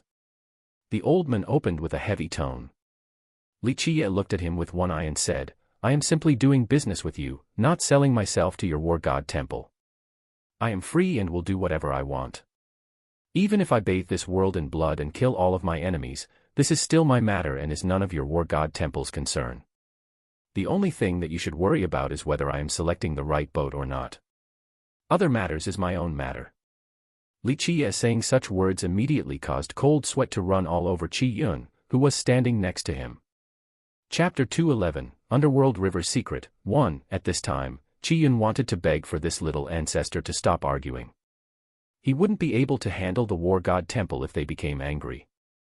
The old man, with an unfathomable gaze, looked at Li Qiye for a long time before finally exclaiming in a harsh manner, "You kept on causing trouble everywhere. If you cause trouble in the heavenly ancient corpse burial ground, my War God Temple will not protect you." Li Qiye was not interested and simply waved his sleeve as he said, "Don't worry, I am not expecting your War God Temple to clean up my mess. We are only doing a simple transaction. If you are annoyed with me, then go on your own road and wait for me at the ferry. At that time, I will send your ancient coffin onto the boat." Such an arrogant attitude from Li Qiye really made Qi Yun nervous while standing next to him. "My little ancestor, this is a grand character from the War God Temple." Qi Yun felt very helpless. Even he had to be careful about every little thing when speaking to the War God Temple's elders, but Li Qiye simply didn't think that it was something worth caring about. This little ancestor completely made other people lose patience. The old man stared at Li Qiye and finally spoke, "We will wait at the ferry for you. Do not be late. Demon King Luan Ri and the 9 Saint Demon Gate are your assurances." The underworld boat's burial was too important to the War God Temple this time. They naturally didn't want any complications. "Good, we'll do it this way." Li Qiye was also not too interested in being together with this group of mysterious old men. He looked at the old man sitting there and asked, "Can I see your ancestor in the coffin for a little bit?" No, the old man flatly refused Li Qiye's request, then he shook his head and said, "The ancestor has halted his blood force for a long time and will not entertain guests." "Then so be it. Your War God Temple is always rushing things. Anyway, when I give your ancestor 500 years of life, you just need to bring the items that I want to the cleansing incense ancient sect. In the end, Li Qie was too lazy to continue talking. He waved his hand, then turned around to leave. Qi Yun wryly smiled and apologized towards the old man, then he quickly sent Li Qie out. This kid is a little strange. After Li Qie left, an ancient voice appeared in the secret chamber. The old man quickly stood up and bowed to say, I am worried that this brat isn't trustworthy. In my opinion, his way of doing things is too arrogant. What if this brat picked a random boat? Isn't this detrimental to our ancestor? We'll leave it to the heavens, what else can we do? We have suffered great losses for several generations now, we might as well gamble this time. The ancient voice appeared again. Also, Demon King Luan Ri wouldn't use himself and the 9 Saint Demon Gate as assurances for fun. In the end, this old man didn't say anything else and simply sighed. This might be their last option. If they could bury someone on the right underworld boat themselves, then they wouldn't be finding outsiders. On these next following days, Li Qie focused on cultivation to fortify his warrior canopy realm. He was preparing another solid foundation for new fate palaces in the future. To cultivators, the more fate palaces one had meant that they will become more powerful in the future and could even walk on the road towards the heavens will. For the most part, the amount of fate palaces opened had a lot to do with the cultivator's innate fate level. For example, under the same circumstances, a Saint Fate cultivator would open more fate palaces than a King Fate cultivator. However, this was merely in principle. Opening fate palaces was more than just relying on one's innate fate talent, for there were other factors. One would be whether the Tao foundation was solid or not, whether the Tao heart was steadfast or otherwise, and if the person possessed great intelligence and wisdom. All of these factors contribute to the palace opening. In fact, since the start of time, countless Saint Fate cultivators at the moment when they were opening their fate palace caused their fate palaces to collapse because their Tao foundation was not fortified. There was even a chance to suffer chi deviation. And there were also many prodigies. Because of their unstable Tao heart, they could not handle the long and painful suffering during the palace opening. In the end, they couldn't not give up. This matter had happened numerous times since the beginning of time. Li Qie's ambition naturally was not just 3 or 5 fate palaces.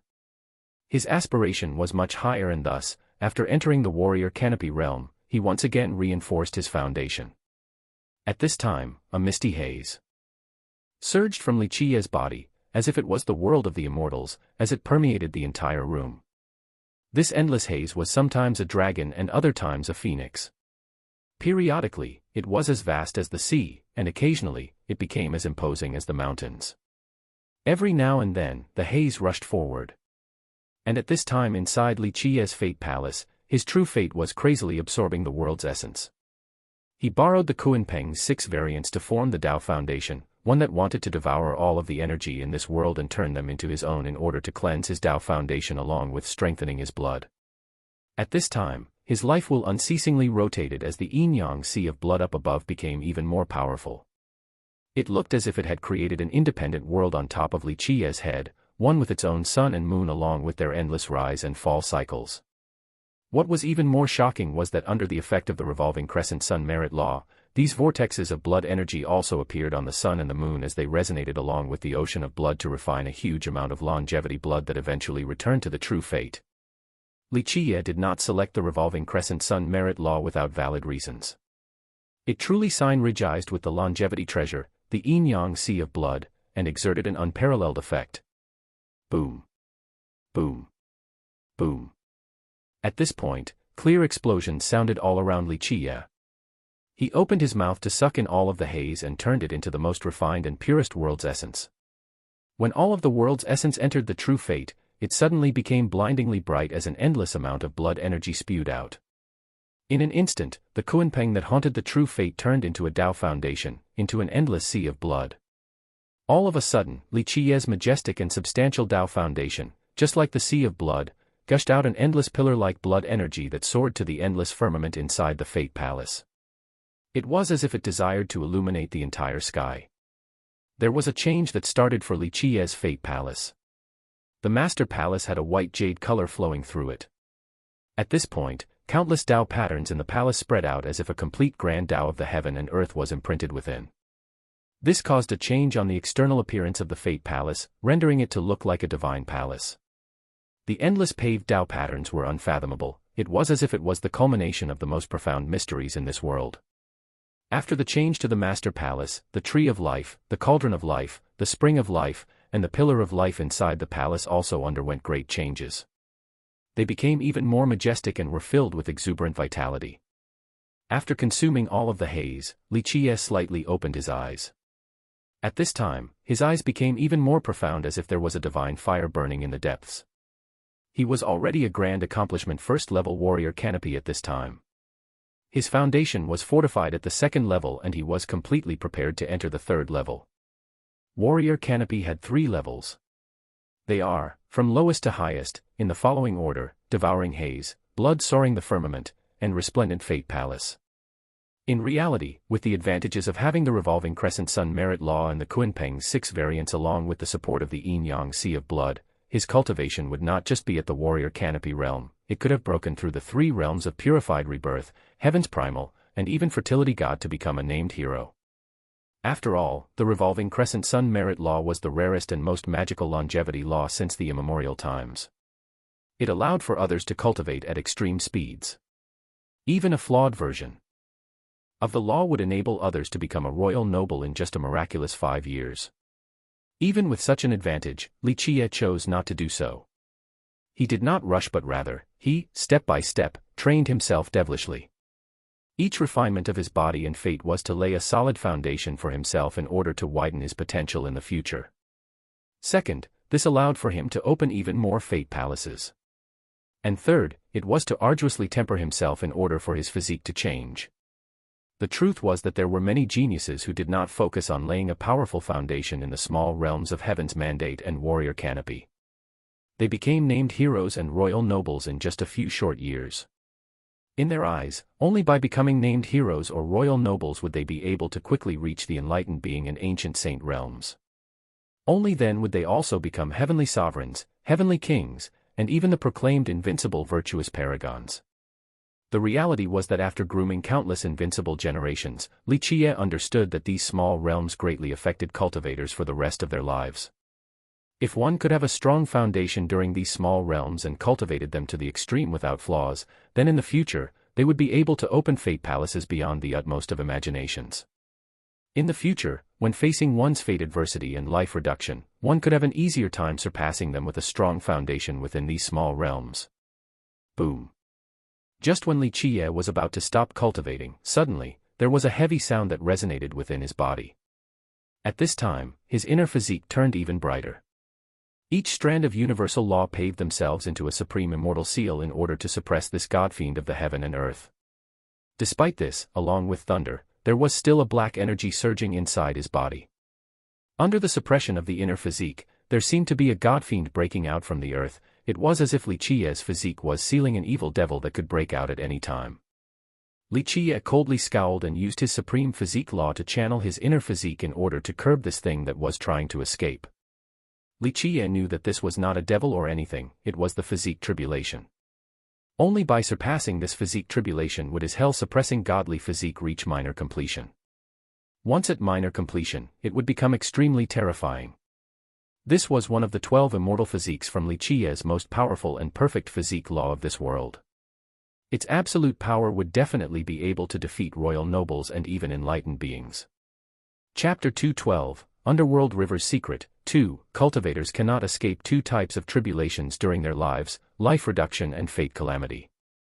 No one could avoid these 2 catastrophes, but a physique tribulation was not something any cultivator would want to face either. If one didn't cultivate a physique law, then they didn't have to undergo a physique tribulation in the future. Li Qiye's minor physique tribulation was approaching, but Li Qiye still suppressed it.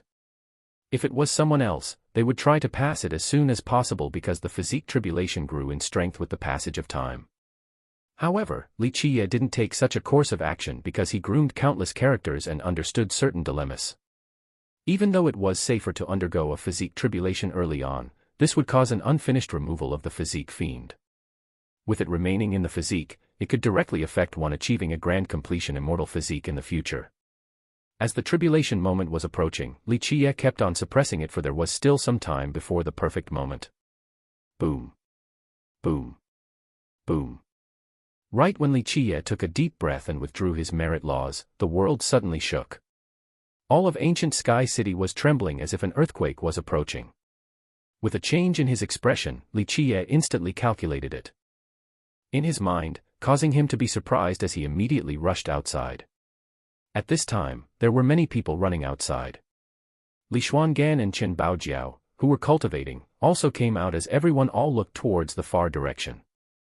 At this moment, there was a visual phenomenon appearing in the far horizon above the heavenly ancient corpse burial ground.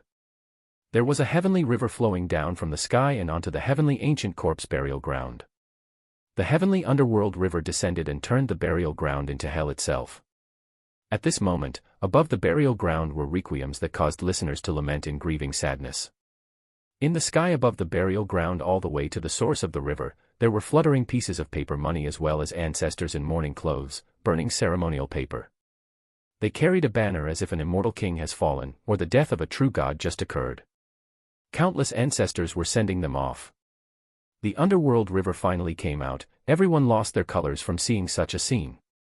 Juniors like Li Xuangan and Qin Baojiao became emotional and stunned from such a scene, for it was their first time. The appearance of the underworld river also signaled the coming of the underworld boats. Sects from across the world were here for the underworld boats, and the day they were eagerly waiting for has finally arrived. Isn't the legendary underworld river located in hell? Why is it coming down from the sky? Seeing the descending river, Chen Baojiao couldn't help but to ask Li Qiye. At this time, all the young ones were looking over at Li Qiye. If anyone could dispel their doubts, it would be their oldest brother. Watching the river flowing down from the sky, Li Qiye gently shook his head and smilingly answered, "What you see is not necessarily true, and what you hear is not necessarily genuine as well. It is not a fact that you are seeing the river coming down from the sky, and it is not the truth just because you heard that it is down below the earth." Since the immemorial times, countless people searched for the underworld river in order to find the source as well as to enter hell, but none of them returned alive. Hell being underground is only a legend. Hell really exists in this world? Nan Huiran curiously asked. In fact, not only were the juniors interested, but the group of Shigandong and Tu Buyu were curious as well. There were too many legends in this world. Countless cultivators debated whether there were ghosts and evils as well as immortals, but it was all for naught. If this world truly had devils and ghosts, then there would be the hell from the legends, but no one had ever seen the real hell since the ancient times. Li Qiye didn't answer Nan Huiran's question. He simply stared at the sky towards the end of the river where countless ancestors were attending the funeral. This phenomenon was very fuzzy, but it was extremely clear in Li Qiye's eyes. Who are the ancestors mourning for? In the end, Li Xuangan gently asked out of curiosity. Seeing the solemn and indistinct scene in the sky where countless ancestors were burning ceremonial paper while carrying battle banners with such sadness, Li Qiye could only gently sigh in the end as he said, "No one knows, this has always been a mystery." At this very second, everyone in ancient Sky City were watching this amazing scene in astonishment, especially the undying old men in the coffins. Underworld River finally appeared. Seeing the river floating down from the sky, countless undying old men excitedly murmured. In reality, at this very moment, countless eyes opened inside the heavenly ancient corpse burial ground. It didn't matter whether it was the feng shui treasure earth or earth immortal dragon veins, every pair of opening eyes flashed terrifying bloody rays outward. Inside the dragon dens, there were even invincible existences with eyes like oceans of blood, gazing towards the end of the underworld river as if they wanted to see the truth. Behind this vision, the appearance of the underworld river was enough to excite both the living and the dead inside the burial ground. By being buried at a feng shui treasure earth or dragon vein, there was a chance at rebirth, but this was simply a chance. Countless people were buried there for millions of years without an opportunity to leave the burial ground. However, with the appearance of the river, to both the dead and the dying, this was a chance. Being buried on an underworld boat would at least give them dozens of years of lifespan, and the best-case scenario would be a rebirth for another generation. Then, they could truly escape from the burial ground and re-enter the world. Even the non-sentient earth corpses also stared at the phenomenon over the horizon. Although they were without any intelligence, they still knew that this was an opportunity for rebirth. Overnight, countless earth corpses crawled out from their hiding places and started to head north towards the underworld river's ferry. Even without any wisdom, their instincts told them to head towards the ferry. As numerous earth corpses went on their journey, the sky became covered with an endless amount of corpse poisons. These thick corpse poisons reached the heavens itself and would turn anyone who got infected into an earth corpse. At the same time, countless once invincible characters opened their ancient coffins and stood up to look at the fairy in the feng shui treasure earths and dragon veins. If anyone was inside the burial ground at this moment and witnessed this scene, they would absolutely be creeped out, while the more cowardly ones would faint from the horror. In this moment inside the burial ground, no matter whether it was deep inside the valleys, high peaks, or the rivers, countless beings left their ancient coffins and headed towards the fairy. Such a situation could only be described as a corpse riot. Anyone who saw such a scene would have to get away as fast as possible. On a peak that reached the clouds, there was an unparalleled beauty standing at the top under the moonlight. Her appearance was hazy and indistinct, but it still contained a peerless charm. She opened her beautiful eyes to look over to the faraway fairy and remained silent for a long time. On a stiff precipice, a hanging wooden coffin opened at this time. A middle-aged man sat up and also looked at the fairy. Some time later, he finally gently sighed and went back inside his coffin. Some treasure lords and earth immortals decided to head towards the fairy, but even more of them chose to go back inside their coffins as they, once again, sank into the ground. Even though the rumors indicated that the underworld boats allowed for one's lifespan to be prolonged once one gets buried inside, this chance was extremely trivial. Legends indicated that there were more than 10,000 underworld boats each time the underworld river appeared. However, ever since the immemorial times, many people believed that the chance for lifespan prolongation was smaller than small. Some even guessed that only 3 boats could increase one's lifespan, the rest were boats of death. As for getting rebirthed and living for another generation, this type of boat did not always appear each time. Rumors has it that underworld boats that allows for a rebirth, since the ancient times till now, did not appear more than 3 times. To the living and the dead, when entering an underworld boat, if they made a mistake and entered a death boat, then this meant that they would become an earth corpse from then on for all of eternality. Go to the fairy. Tonight was a sleepless night for everyone in ancient Sky City. Tonight, even the dead was excited. Tonight, countless grand sects and countries had all completed their preparations and were waiting for the time to carry their coffins to enter the heavenly ancient corpse burial ground. Do we head over tomorrow? Since the underworld river had appeared, Qiyun also quickly headed over to ask Li Qiye. Li Qiye smilingly replied, "There is no need to be so anxious, we are not competing with the ghosts. At the moment, all of the earth corpses, treasure lords, and earth immortals are swarming there like bees with a broken hive. The corpse poison is everywhere, why the need to be exposed to this stuff? Just wait for them and we will have a much easier time after the corpse poison disperses. I heard many great powers intend to leave tomorrow, hoping to arrive early at the ferry and seize the best location for taking the underworld boats after they make their appearances." Qiyun said. Li Qiye couldn't help but burst out in laughter, then he said, "There will be more than 10,000 underworld boats coming out along with the underworld river. At that time, everything will be chaotic. No matter how good of a location you have, you won't necessarily be able to grab a lifeboat." Here, Li Qiye glanced at Qiyun a bit and continued, "If the war god temple wants to go there first, then let them do so. Qiyun doesn't need to worry about me, I will go to the ferry at that point." Qiyun then gently sighed and didn't say anything. Li Qiye had his own ways and it was not something he could control. Sure enough, on the second day, Li Xuangan brought news to Li Qiye and said, "The war god temple has entered the heavenly ancient corpse burial ground." The elders also followed them to carry the coffin there. The elders, along with the war god temple's elders, wanted me to ask you for when you are planning to leave. Don't worry, we will go after 2 or 3 days. Li Qiye shook his head and continued, "The underworld boats will require at least several more days before they fly out. If we make haste to go to the ferry right now, we would be squeezed together with so many dead people that it would be too uncomfortable." Li Xuangan did not question Li Qiye's words. At this point, many people were heading towards the burial ground, only Li Qiye remained still as he kept on cultivating in order to break through his own level.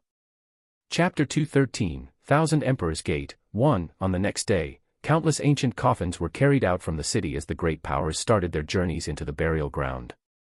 The Jewel Pillar Sacred School, the Jiangzhou clan, the Heavenly Southern Kingdom. All of these great powers carried their ancient coffins and began to enter the burial ground. The coffins of these powers resulted in many rowdy conversations, especially the initially secretive heavenly southern kingdom. It carried out a huge ancient coffin that was shockingly larger than any other ancient coffin. Many people, before, thought that the heavenly southern kingdom's divine beast protector was dying, so they brought their beast in order to bury it on an underworld boat. Seeing this gigantic coffin only confirmed the crowd's speculations. In addition to these great powers, there were many other cultivators right behind their mighty battalions. The reason was very simple: most of the earth corpses of the burial ground had gone to the underworld river's ferry, so the corpse poison inside had been greatly reduced. Moreover, many places were now left unguarded, so this was a once-in-a-thousand-years opportunity to dig out treasures. Some of them dug the mountains and the veins, wanting to find treasure metals and godly ores. Others were picking up dried bones and entered dangerous territories to see if they could find life treasures and manual scrolls. Of course, even if all the earth corpses left for the ferry, there were still many great dangers looming inside. If someone accidentally dug the grave of a treasure lord, then that would be suicidal. Once a treasure lord climbed out of its coffin, it would absolutely annihilate anyone who had a part in disrespecting his resting ground. The ferry had existed for millions of years, so there was already a path formed from the burial ground all the way to the ferry. So in just a few days, one could see cultivators walking down the ancient road all the way to the underworld river. Amidst this mighty force, there were pallbearers, some were on their feet while others were flying in the air. A few were riding their beasts while some rode their carriages. Here, many various circumstances could be found, and one could say that all the cultivators from everywhere in the world were gathered in this place. The ferry was located north of the burial ground and was very far away from the burial ground's heartland. However, the underworld river eventually flowed into the deepest parts of the burial ground. The underworld river fell from the sky to the north end of the burial ground. The moment it reached the ground, everything became a faint scene as this location turned into a vast sea shrouded by a boundless mist and fog. This was the underworld river's aura. Even a virtuous paragon could not see through this endless sea of fog. Moreover, once inside this vast underworld sea, people would never be able to get out and would disappear forever. For millions of years, whenever the underworld river showed up, there were always extraordinary characters who entered and followed up the stream in order to locate the source, but no one had ever come out alive. Only one part of this vast and imperceptible river was not covered by fog. Only this part of the river was where one could see the underworld boats coming out, so this part of the river was called the underworld river's ferry by the rest of the world. This location really seemed like the place where the dead were being reborn. Since the ancient past, countless amounts of people wanting to be buried in the underworld boats were always waiting at the ferry. The moment when the boats were discernible on the river, this was when they would pick a boat and bury the ancient coffin inside. After the ancient coffin was inside, the underworld boat would drift along the river into the deepest part of the heavenly ancient corpse burial ground. In the end, countless coffins would enter that area in this manner. If one chose the correct underworld boat, then that person would obtain a new and extended lifespan and would be sent out alive from the burial ground. If they didn't choose the correct ones, then they would become earth corpses for all eternity, and their descendants would no longer be able to see them. As for the depths of the burial ground, no one knew what it was. This was the biggest mystery since the ancient times. There were people who obtained a lifespan and left the place alive, but they did not speak clearly about the location drifted to by the underworld boats. Even if they had experienced it themselves, they still couldn't speak about this matter with clarity. For a few hundred miles of the river next to the ferry, the span was freed from any mist. One could observe the water of the river flowing quietly while standing on this clear piece of land. The underworld river's water was just like the legends. This water from hell had a red-yellow color like the medicinal tisane, turbid and muddy. Although this water flowed down quietly, everyone standing next to the river was filled with horror. They felt that this water was formed from countless corpses, giving off a disturbing sensation as if there were myriads of the dead buried beneath the river. At this time at the underworld ferry, the living resembled the grand mountains while the dead were the very picture of an endless sea. This scene was very majestic. There were earth corpses, treasure lords, and even earth immortals. Outside of the dead, there were cultivators from the sects in this world. Moreover, there were countless ancient coffins displayed, eking out a sinister air. However, the living had their own sanctuary while the dead possessed their own domain. Earth corpses were not willing to be squeezed with the living and vice versa. To the living, the corpse poison was too dangerous. To the earth corpses, How could the air of the living be of any comfort to them? And so, within the 100 miles of the river at the ferry, there were 3 camps that were inadvertently formed. The majority of Earth corpses were crowding together, and they were simpler than anyone else. They didn't have coffins nor a site. They squeezed together by the rivers, and many of them were even lying directly on the ground before the appearance of the boats. As for the world's cultivators, they converged into one section. Within this territory, all of the great sects, countries, sacred grounds, and ancient schools had their own small sites. They had their own camping grounds. Some sects occupied a mountain while others simply sat on the ground. Some schools brought along their mansions and divine pavilions and summoned them in the air. Compared to the unclear amounts of earth corpses and numerous cultivators, there were very few treasure lords and earth immortals. There were only a bit more than 10 treasure lords and even fewer earth immortals, they numbered at 1 or 2. Treasure lords and earth immortals would not hang around with earth corpses or cultivators. Even though they were few in number, they occupied their own space. Some brought their own ancient coffins while others with their own mansions. One treasure lord came alone without anything. At this ferry, the 3 sides did not fight, especially the treasure lords and earth immortals. No sects or immortal emperor lineages, as well as the earth corpses, dared to provoke them. One had to remember that these treasure lords and earth immortals were invincible during their generations, the most important characters of their eras. They even reigned over the 9 worlds. Of course, there were also grand sects meeting their ancestors at the ferry. Over there, isn't that the 8th generation's ancestor Qi Xian? In a medium-sized sect, an old elder of theirs noticed a treasure lord in the lotus pose on top of a jade-woven mat, so he emotionally exclaimed. This old elder rubbed his eyes together for he could not believe this sight.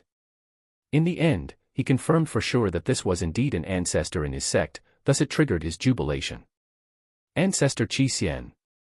This old elder couldn't suppress his feelings and rushed forward while shouting. At this time, many people were watching this scene. However, this treasure lord still sat there while staring at the boundless underworld river. He didn't even glance at the old elder. The old elder naturally was very excited to see his ancestor and couldn't help but to climb up the mountain. However, this treasure lord pointed his finger, bang, and the old elder fell down from the mountain. Life and death are forever separated. Turn back. Finally, this treasure lord only said such a phrase. His eyes remained closed while staring at the vast river. These words struck the elder like lightning. He was stunned in the same spot for a long time before he became overshadowed with gloominess as he went back to his sect's camp. Countless cultivators became shocked from this event. Seeing their ancestor but unable to get closer, this was an indescribable feeling. This is Ancestor Qi Xian. After the old elder of the Jewel Heart Ancient School came back, its disciples sentimentally inquired because this ancestor of theirs was very influential. During his era, he had swept through the entire mortal emperor world. Correct. The old elder was dejected while watching the treasure lord on the mountain. He touchingly explained, rumors has it that, back then, when the ancestor met his origin, our disciples were not willing to lose him. Thus, they used all of their methods and schemes to bury him at the heavenly ancient corpse burial ground. I didn't expect for his venerableness to actually regain some lifespan. Having heard this, the disciples glanced at each other in surprise. The heavenly ancient corpse burial ground's reviving effect, this was not a lie. Once buried deep in the burial ground, they will no longer associate with the living. Many great temples and ancient sects saw this and couldn't help but become stirred. A cultivator just had to ask. An old cultivator gently sighed and answered. You can put it that way.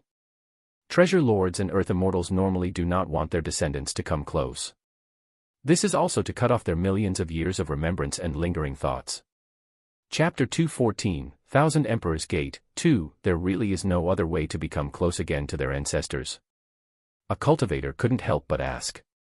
Regarding this question, many old elders of the great powers were unable to answer. Finally, the old turtle monarch of the flying dragon lake stated a method with soft words. There is a way to meet one's ancestor. It is to perform the honoring ceremony in the legends. How does one perform this honoring ceremony? The demons right next to the old turtle monarch quickly inquired. I don't know. The turtle monarch shook his head and continued, I had lived for many years, but I have only heard about this method, and have never seen it before. I'm afraid there is no longer anyone in this world who knows of this ceremony. At the ferry, other cultivators also recognized the few treasure lords and earth immortals appearing at this place. Over there, isn't he the last gate master of the 1,000 Emperors Gate? An old ancient saint from the heavenly ghost race from the eastern 100 city asked in extreme astonishment after seeing an emotionless earth immortal standing next to the river. 1,000 Emperors Gate. Hearing this name, many grand characters were in awe.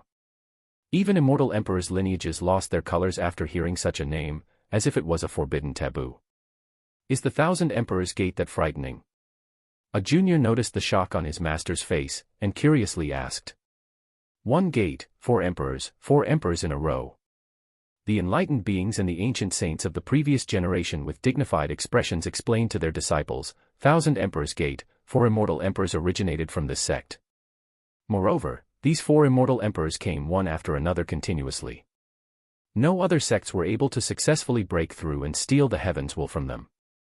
For 4 generations in a row, the heavens will was held by the 1,000 Emperors Gate. Having heard such a tale, countless younger disciples all lost their colors. Azure mysterious ancient kingdom, one sect with 2 emperors. This was already enough to shake the entire Grand Middle Territory. It was an untouchable existence in contemporary time. One gate, 4 emperors, this was simply unthinkable. The even more horrifying part was that it was a sect with 4 immortal emperors continuously. This was truly a miracle.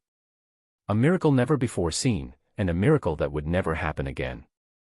One gate, 4 emperors in a row. Such an invincible lineage like this, how come they still met their end? A junior after hearing such a legend couldn't help but ask his seniors. A senior lamented with a sigh, before gently answering, there was an even more extraordinary character appearing after the 4th immortal emperor of the 1,000 Emperors Gate. Her name was Empress Hong Tian, vast heaven. In the end, even the 1,000 Emperors Gate feared by the gods and devils were still destroyed at the hands of Empress Hong Tian. Legends told that the 1,000 Emperors Gate was really going to have a 5th immortal emperor. Unfortunately, the person lived in the same generation as Empress Hong Tian. Ultimately, the powerful 1,000 Emperors Gate eventually embarked on a journey towards destruction.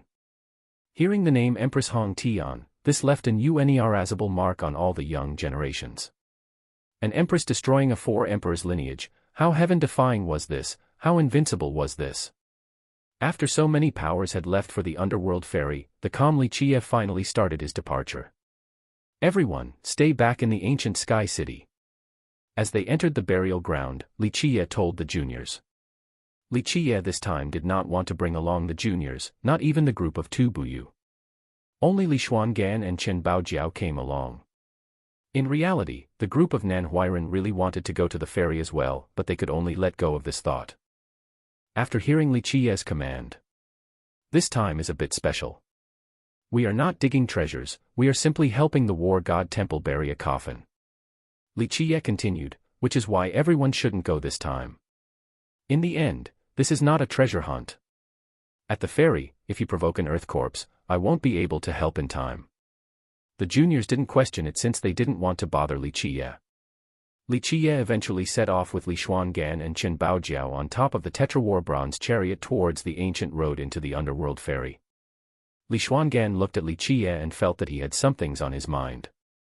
Ever since the underworld river appeared, Li Qie was in isolated cultivation without coming out for 3 days. And after coming out, he immediately left to the ferry, which puzzled Li Xuangan. No one understood Li Qie more than her. She could sense his mood changes when no one else could, so today, she felt that Li Qie had some reservation. How are you? After the chariot departed, Li Xuangan softly and caringly asked the quiet Li Qie. Li Qie looked at the rolling underworld river in the horizon flowing down. He didn't say anything for a long time. After this pause, Li Qie then looked at the 2 of them and declared, I intend to go on the underworld boat. That night when the underworld river appeared, Chen Baojiao and Li Xuanyan's questions stirred his thoughts. After 3 days of isolation, even though he said he was cultivating, but the truth was he was pondering over a certain item. Go on the underworld boat. Hearing Li Qie's statement, both Li Xuangan and Chen Baojiao's expressions heavily changed. Everyone knew that only the dead would get on the underworld boats. A living getting on the underworld boat, wasn't this going to meet one's demise? Young noble, you are still young. You don't need to borrow the underworld boat to prolong your lifespan, and don't need it to be reborn for another generation. Chen Baojiao busily persuaded Li Qiye with a shocked countenance. I'm going on it not to increase my lifespan or a generational rebirth. Li Qiye shook his head and explained. Li Xuangan put on a dignified expression while looking at her young noble, then exclaimed, You going on the underworld boat is the same as going to your death. This time going to the burial ground, we only need to put the war god temple's ancestor on the boat. Why must you do this? She felt that Li Qiye's decision to go on the boat was out of necessity, but she didn't want Li Qiye to go for it was suicidal. Chen Baojiao then quickly followed Li Xuangan with her beseech, Young noble, why go on the boat? You still have other great opportunities, and this is not worth it. How about we will not do the transaction with the war god temple, and directly go back to the cleansing incense ancient sect? Even though she was 100% confident with her young noble, but once he was on the ship, even a larger amount of confidence would turn into nothingness. To everyone, going on an underworld boat was the same as dying. Only the dead or the dying would be willing to do it. If one could still live for several more decades, they would not want to get on, for the chance of picking the right boat was minuscule. Don't worry, I will come back alive. Li Qiye confidently smiled as a reply to his two maids' goodwill counsel. Seeing his determination, Li Xuangan no longer advised against it. She looked at him for a while before finally asking in a soft tone, What do you want to do on the underworld boat? Li Qiye couldn't help but look at the deepest part of the burial ground, then gently touched his sect-protecting treasure before finally responded, I intend on going to a place, or rather, only by using the underworld boat would I be able to reach such a place. At this point, he became preoccupied with thoughts. He had been to the deepest part of the burial ground more than once, but there were still some locations at that place that didn't have easy entrances. Coincidentally, he recently figured out something with an item in his possession. That night when the underworld river fell down, Li Xuangan and Chen Baojiao's words recalled some of his memories. There were still some mysteries inside the burial ground that he wished to dispel.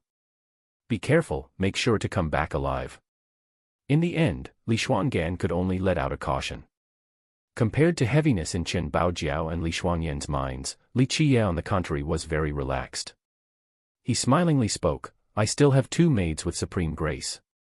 With such charming and lovely ladies around, how can I be willing to die so early? Wouldn't it be a crime to myself if I didn't enjoy such good blessing first? In your dreams. Hearing this, Li Xuanyan's arrogant icy expression turned red as she angrily glared at him.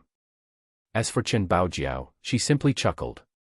Two supreme beauties, one was as arrogant as the apricot flowers in the snow while the other exuded charmingness with her misty eyes. Each had their own appeals rendering spectators to lose their minds. Li Qiye did not meet many cultivators along the way on his chariot. In fact, the group of Li Qiye could be said to be the latest group.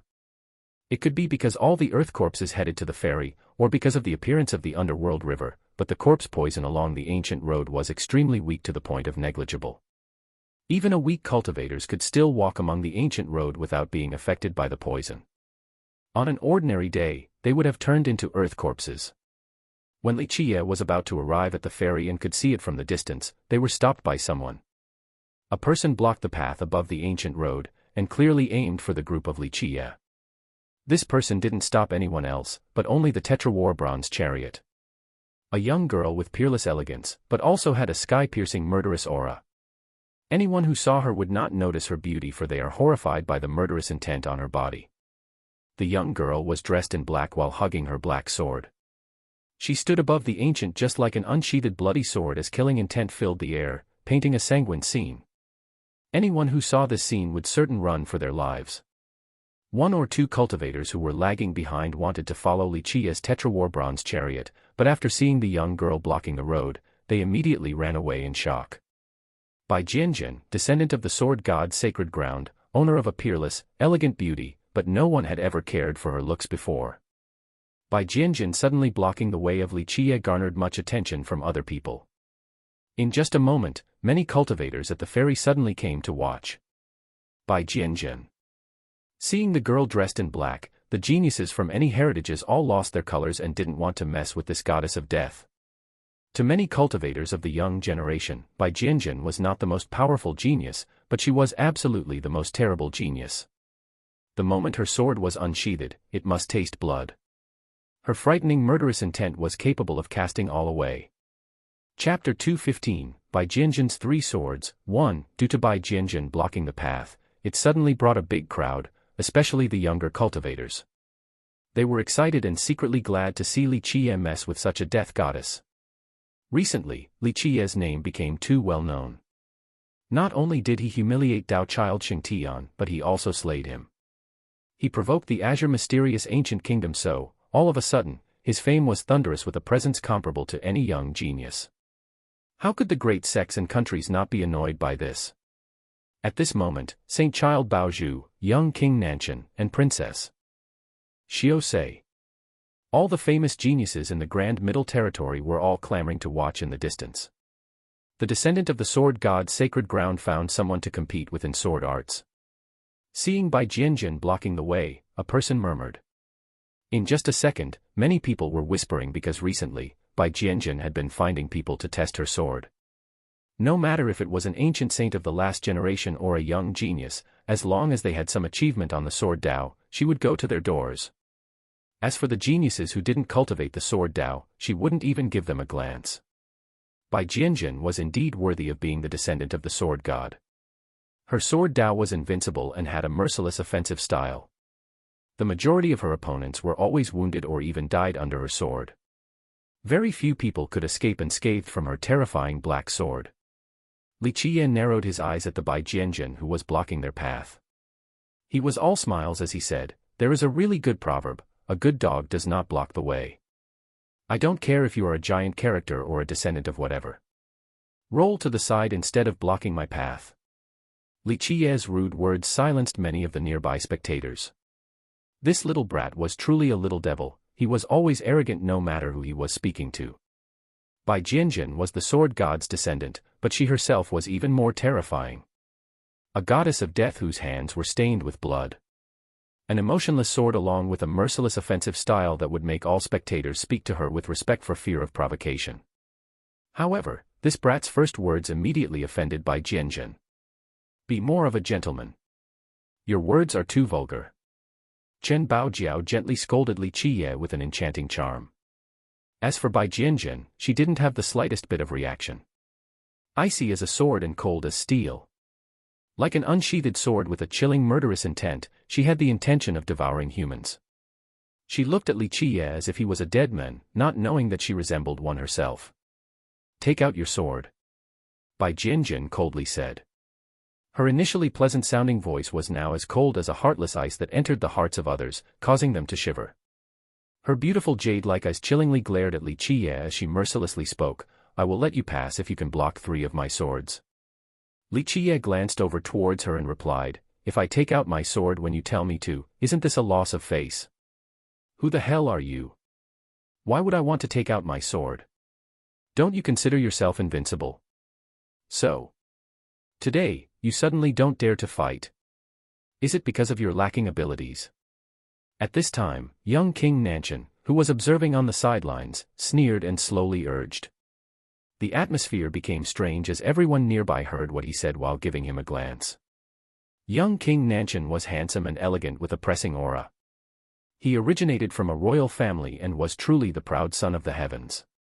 Even though he was not as famous as Dao Child Xingtian, he was still renowned within the Grand Middle Territory. The noteworthy part was the rumors that stated that he was a natural-born saint wheel and cultivated an emperor law, resulting in a terrifying battle prowess. With young King Nanshan fanning the fire to the side, Li Qiye glared at him and said, "Whether I do anything or not has nothing to do with you. Come out here, if you dare, and see if your father will make mincemeat out of you or not. Just like how I killed Nanshan Hao. If other people respect him, he would respect them back 10 times over." This was the style of Li Qiye. Young King Nanshan dared to provoke him, so he did not give him any face and immediately fired back. Young King Nanshan was already antagonistic towards Li Qiye, so after hearing those words, his face immediately turned cold. He stepped forward with a vast presence and an endless blood energy while murderously glaring at Li Qiye, then he said, "If you wish to die, then I will help you. He is mine." Bai Jianjin's emotionless demeanor, like the frost, did not even give someone like young King Nanshan any respect. She essentially didn't even glance at him. Fine, since Goddess Bai wants to kill this brat, I will not compete with you. Young King Nanshan was dreary of her frosty murderous intent and stopped in his path. However, his chilling glare still grasped onto Li Qiye. Take out your sword. Bai Jianjin's sharp gaze instilled chills into others. Such a pretty girl, yet she, time and time again, made others fearful of her daunting murderous intent. If you want to test your sword, there's no need for our young noble to personally make a move, I will be enough. Li Xuangan accepted the fight with a domineering attitude. Li Xuangan accepting the challenge caused many people to be alarmed. No one dared to look down on Li Xuangan. She was a five-palace royal noble, a grand Dao noble. This was a heavens-proud daughter with the qualifications to command the heroes of this world. However, Bai Jianjin didn't look at Li Xuangan. She simply answered with a cold voice, I am not interested in your sword formation. Without a doubt, Bai Jianjin specifically came for Li Qiye. That day inside ancient Sky City, Li Qiye's devastating sword of the emotionless Dao against Ji Kongjian made Bai Jianjin consider him as her next opponent. This was not anything strange. The sword god's sacred ground focused on the sword as the main path. Their progenitor, immortal Emperor Yi Ti, used the sword to prove his Dao and used murder to prove his invincibility. Bai Jianjin was the descendant of the sacred ground and had trained with the supreme murderous sword heart since a young age. Once she noticed a mighty sword cultivator, she would not be able to hold back. You want to compete against my three finesse sword art? Li Qiye leisurely stared at Bai Jianjin and continued on, I have never accepted your immortal Emperor Yi Ti's Dao of the murderous sword. Your sacred ground's murderous sword Dao might be invincible, but in my eyes, it isn't any immortal art of the Dao. This brat is crazy, he even dares to make presumptuous comments about the Dao of an immortal emperor. A person quickly murmured. Another young genius sneered with disdain, he's only an ignorant brat who doesn't know the vastness of the sky and the range of the earth. An immortal emperor's Dao, this isn't something that he can comment on. Three finesse sword art. Bai Jianjin glared at Li Qiye after hearing the name. Her eyes immediately exuded sword intent as glint after glint of blades appeared. She was performing a supreme sword Dao and, in just a flash, there was a sword move of a genius that existed in her eyes. A sword of the heavenly Dao, a sure kill sword. Using her eyes to perform the Dao. Seeing Bai Jianjin's situation, everyone became astonished. She had not seen Li Qiye's complete swordplay, yet she was able to envision his sword Dao after just hearing its name. This person was truly frightening, it was as if her eyes were able to deduce all the sword Dao in this heaven and earth. Seeing such a scene within her beautiful eyes, no matter whether it was Saint Child Baozhu or young King Nanshan, they couldn't help but become alarmed. It was absolutely courting death to compete with Bai Jianjin on the path of the sword. Impressive. Seeing the Dao in her eyes, even the always arrogant Li Qiye had to praise her as he nodded his head approvingly, no wonder why the old monsters of the sacred ground picked you as the descendant. You were born for the Dao of the sword. Unsheath your sword. Bai Jianjin emotionlessly spoke, 3 swords will do. Her heart could not wait any longer for she wanted to witness Li Qiye's entire 3 finesse swords. Regarding his own 3 finesse sword art, Li Qiye was completely confident. This was not his first time being enlightened in the Dao, and this sword art was not something he created either. It came from the supreme Dao of the 6 Dao lotus along with the evil Taifa tree. It was such an incomprehensible sword art that even he would place it in the top 10 sword arts of this world once he becomes an immortal emperor. Li Qiye narrowed his eyes while looking at Bai Jianjin, then he calmly said, I am not very interested in a duel. I only kill my enemies. However, you and I have no grievances with each other. Therefore, I am not very interested in killing you today. Haha, it sounds like you are certain of defeating Goddess Bai. Young King Nanshan, standing at the side, sneered and said, regarding the sword, no one can compete with Goddess Bai. Even though this statement was quite debatable, many people secretly agreed in their minds for the murderous sword of Bai Jianjin was indeed terrifying. It's none of your business. Li Qiye glared at him and asserted, when I, a grand character, am speaking, do not interrupt on the sidelines. Don't bother people by gossiping all day. Li Qiye's words resulted in young King Nanshan quaking with anger. His pale face glared at Li Qiye and coldly spat out, Brat, your end is near yet you are still blustering.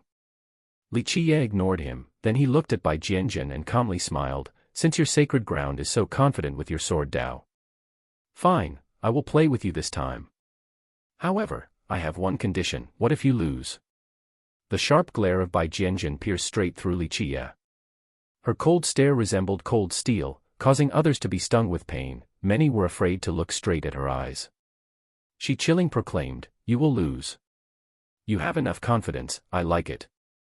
Li Qie burst out in laughter and met her sharp gaze, then he spoke in an unruffled manner, "How about this? If my Dao is lacking and I am killed by you, I have nothing to say. If you lose, then just submit to me. Coincidentally, I am missing a maid by my side to warm my bed. Even though you are as cold as a block of ice, but out of consideration for your natural-born sword Dao, I will reluctantly take you in as a maid to warm my bed." Li Qie finished in his never-changing nonchalant manner. 1. He made it sound as if it was a trivial matter, as if Bai Jianjun was a daughter from a common household and that he would take her in as a bed-warming maid on his whim. Naturally, this immediately rendered everyone speechless. Bai Jianjun was the descendant of the sword god on top of being a cultivating genius. Her cultivation alone was plenty formidable enough. However, this little demon before them opened his mouth and immediately wanted her as a maid to warm his bed. This was too insane. 1. Maids/servants will warm their master's bed before they sleep. This also has the connotation that they will be servicing them in bed as well. Chapter 216, Bai Jianjun's Three Swords. 2. A lot of people gave Li Qie strange looks, especially the cultivators from the previous generation. Their countenances were even more bizarre. This brat was only 15 or 16 years old but already had two supreme country-toppling beauties next to him. Moreover, they were both older than him. I didn't think that this little demon actually liked mature women. A previous generation cultivator burst out in laughter. Another old cultivator movingly said, "Being young is such a nice thing. Arrogant and free without any restriction. What nonsense are you all talking about?" Hearing some old cultivator's emotional revelations, Li Qie was speechless. At this moment, countless eyes gazed at him with perverted implications. Li Qie felt especially wronged. He couldn't wash away this misunderstanding even if he jumped into the Yellow River.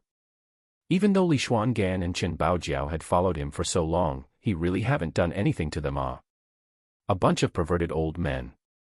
Seeing the odd eyes of these older cultivators, Chen Baojiao and Li Xuangan immediately understood. Li Xuangan maintained her cold demeanor but Chen Baojiao began to blush. As for the younger cultivators, they stared at Li Qie with both envy and jealousy, especially the young geniuses. They considered themselves dragons amongst men and were absolutely compatible to the beautiful Chen Baojiao and Li Xuangan. However, at this moment, both of these girls chose to follow this brat. How could they not feel apprehensive? A toad wanting to eat the meat of a swan. Finally, a genius with an unconvinced heart declared with disdain.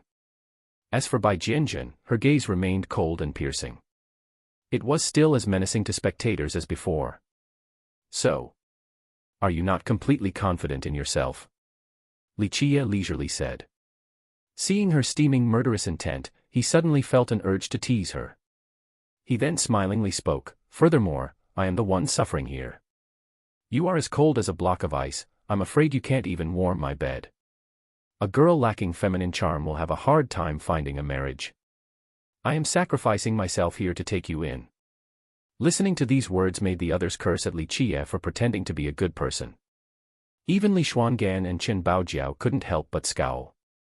Bai Jianjun was the descendant of the sword god a contemporary renowned genius with an emotionless murderous sword.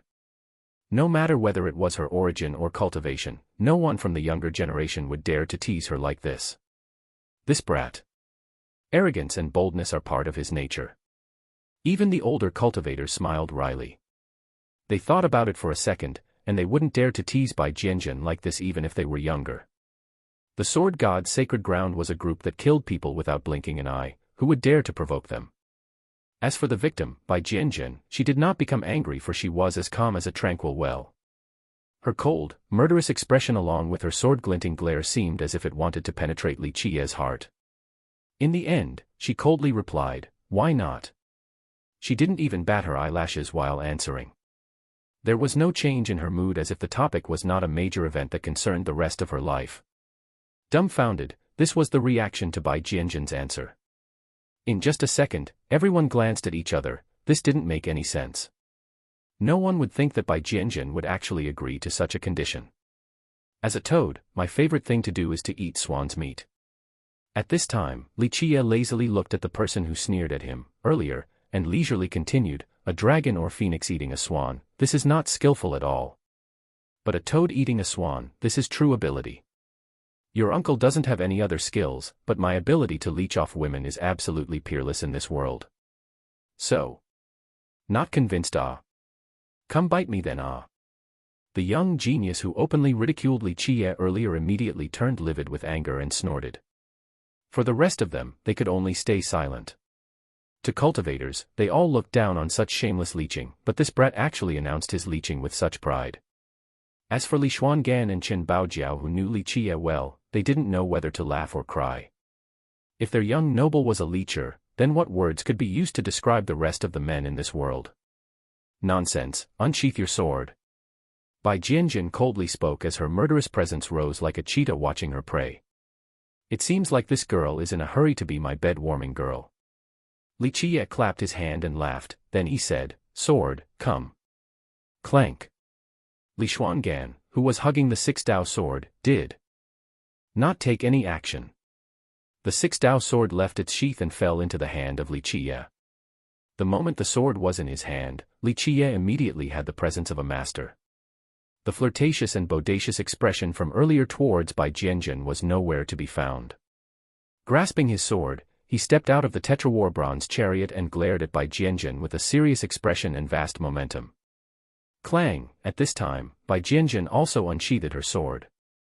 Once she accepted a battle and once her black sword came out, her presence suddenly changed. A murderous light covered her entire body, causing others to shiver without feeling cold. Each wisp of murderous light was very vivid as they rotated around her body. Each wisp was completely ruthless and capable of cutting through all things in carnage. The black sword, free in the air, exuded a biting sensation as if it was not a sword, but an infernal death. Clasped in her hands, no one was able to discern the sword of Bai Jianjun any longer. It turned into a black glow filled with murderous intent and death. It was as if this sword could harvest all living beings. At this time, it appeared as if she disappeared completely. The only thing left for all to see was a vast and merciless sword intent from hell itself, full of cessation. The sword god's sacred ground's murderous sword Dao. Seeing this type of sword intent, the previous generation shockingly exclaimed while the younger generation, such as Saint Child Baozhu, young King Nanshan, and Princess Xiaosei, all lost their colors. Worthy of being immortal Emperor Yi Ti's sword during his youth, it is capable of slashing all existences. Seeing the released sword, countless people felt the chills on their spines. This was the terrifying strength of the sword god's sacred ground. Their murderous sword Dao's aura was so frightening that their opponents would become fearful even before the start of the fight. It truly has a presence just like the old ET in his younger years. Seeing Bai Jianjun's battle state, Li Xuangan praised without any reservation. With a buzzing sound, the six-dao sword in Li Qie's hand immediately illuminated and encompassed Li Qie with a black and white ray. The black and white ray rotated around Li Qie's body like a winding yin-yang fish. The movement of the black and white ray initiated two strands of supreme Dao, majestic and imposing. This Dao was able to reach the immortals and the endless underworld prisons where the pathetic screams were bellowing. Two supreme grand Dao, one was the Dao of the six-Dao lotus and the other belonged to the evil Taifa tree. This sword contained their most profound powers. Most of the people here knew their stuff. After seeing Li Qie's six-Dao sword that controlled yin and yang in black and white, they became shocked and realized that this was a great treasure. Pang! With a soft sound, Li Qie's fate palace appeared above his head. The runic outlines of the fate palace began to move as a Kunpeng jumped out from within. Universal laws began to pour down and turn into supreme emperor seals. These seals resembled the limitless ocean, and the Kunpeng found itself to be a fish back in the water. Emperor Law, seeing the Kunpeng, many people were astonished. Some were also envious.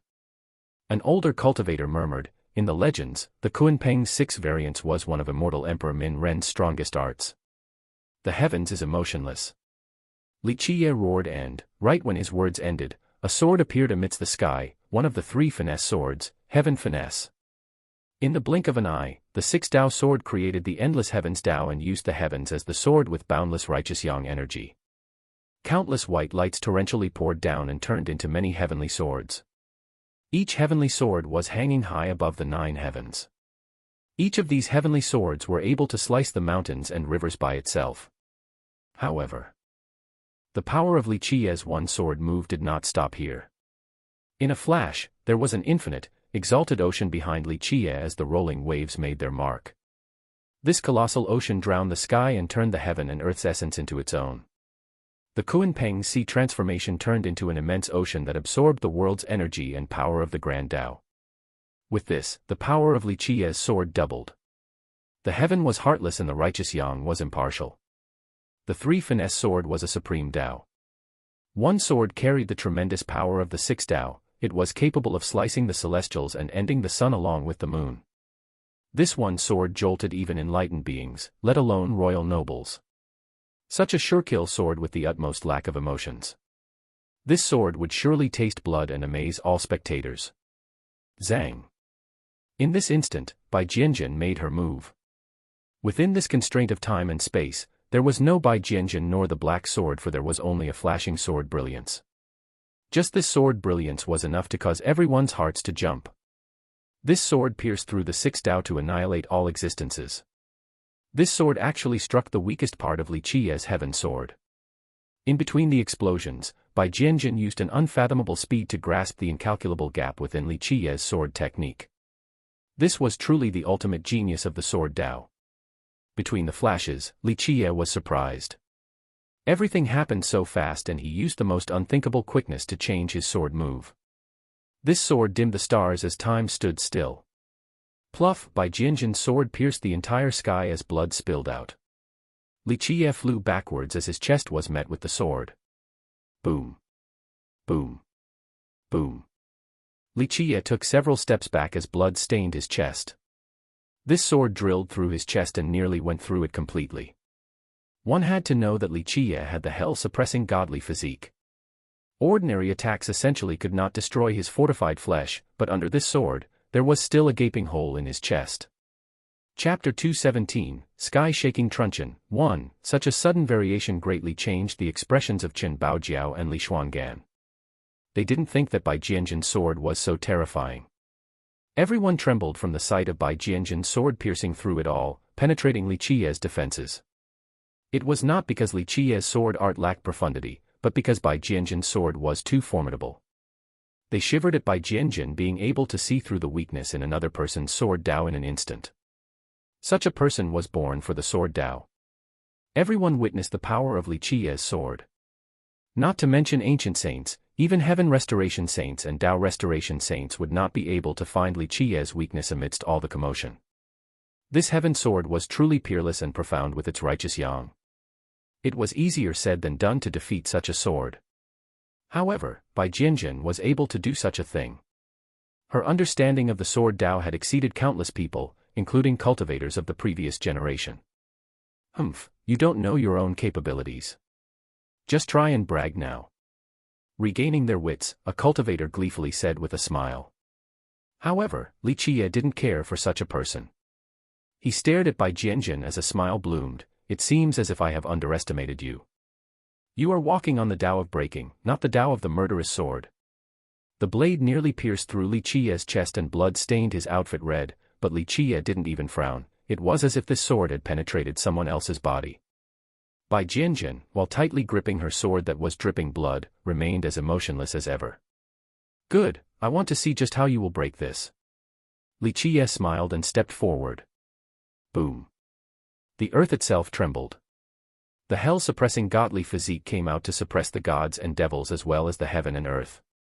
In an instant, Li Qi's entire body exploded with a dreadful aura. One step forward sunk the grand earth and split the mountains. Although the earth was vast, it was still unable to handle this body. Heaven is heartless. Li Qi slashed again. It was still a heavenly sword, one of the 3 finesse swords. Momentarily, the Kunpeng fell down to the ground. An endless thick ground appeared above Li Qi's sky. An immense earth with immeasurable weight. It fell down from the sky with the Kuanpeng on top. The earth could not handle such a burden. The Kuanpeng's 6 variants, Earth Transformation. This transformation was massive and unstoppable.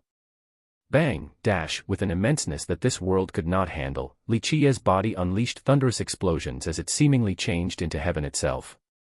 At this time, Li Qiye channeled his physique to the limit and its weight to the peak of the heaven and earth. This was still a heavenly sword, but there was no profound transformation. It was majestic due to its simplicity. It was only a straight slash with all of the strength focused within. The previous heavenly sword was a heartless heaven sword with impartialness. However, this current heavenly sword accepted the weight of heaven and the boundless love and adoration.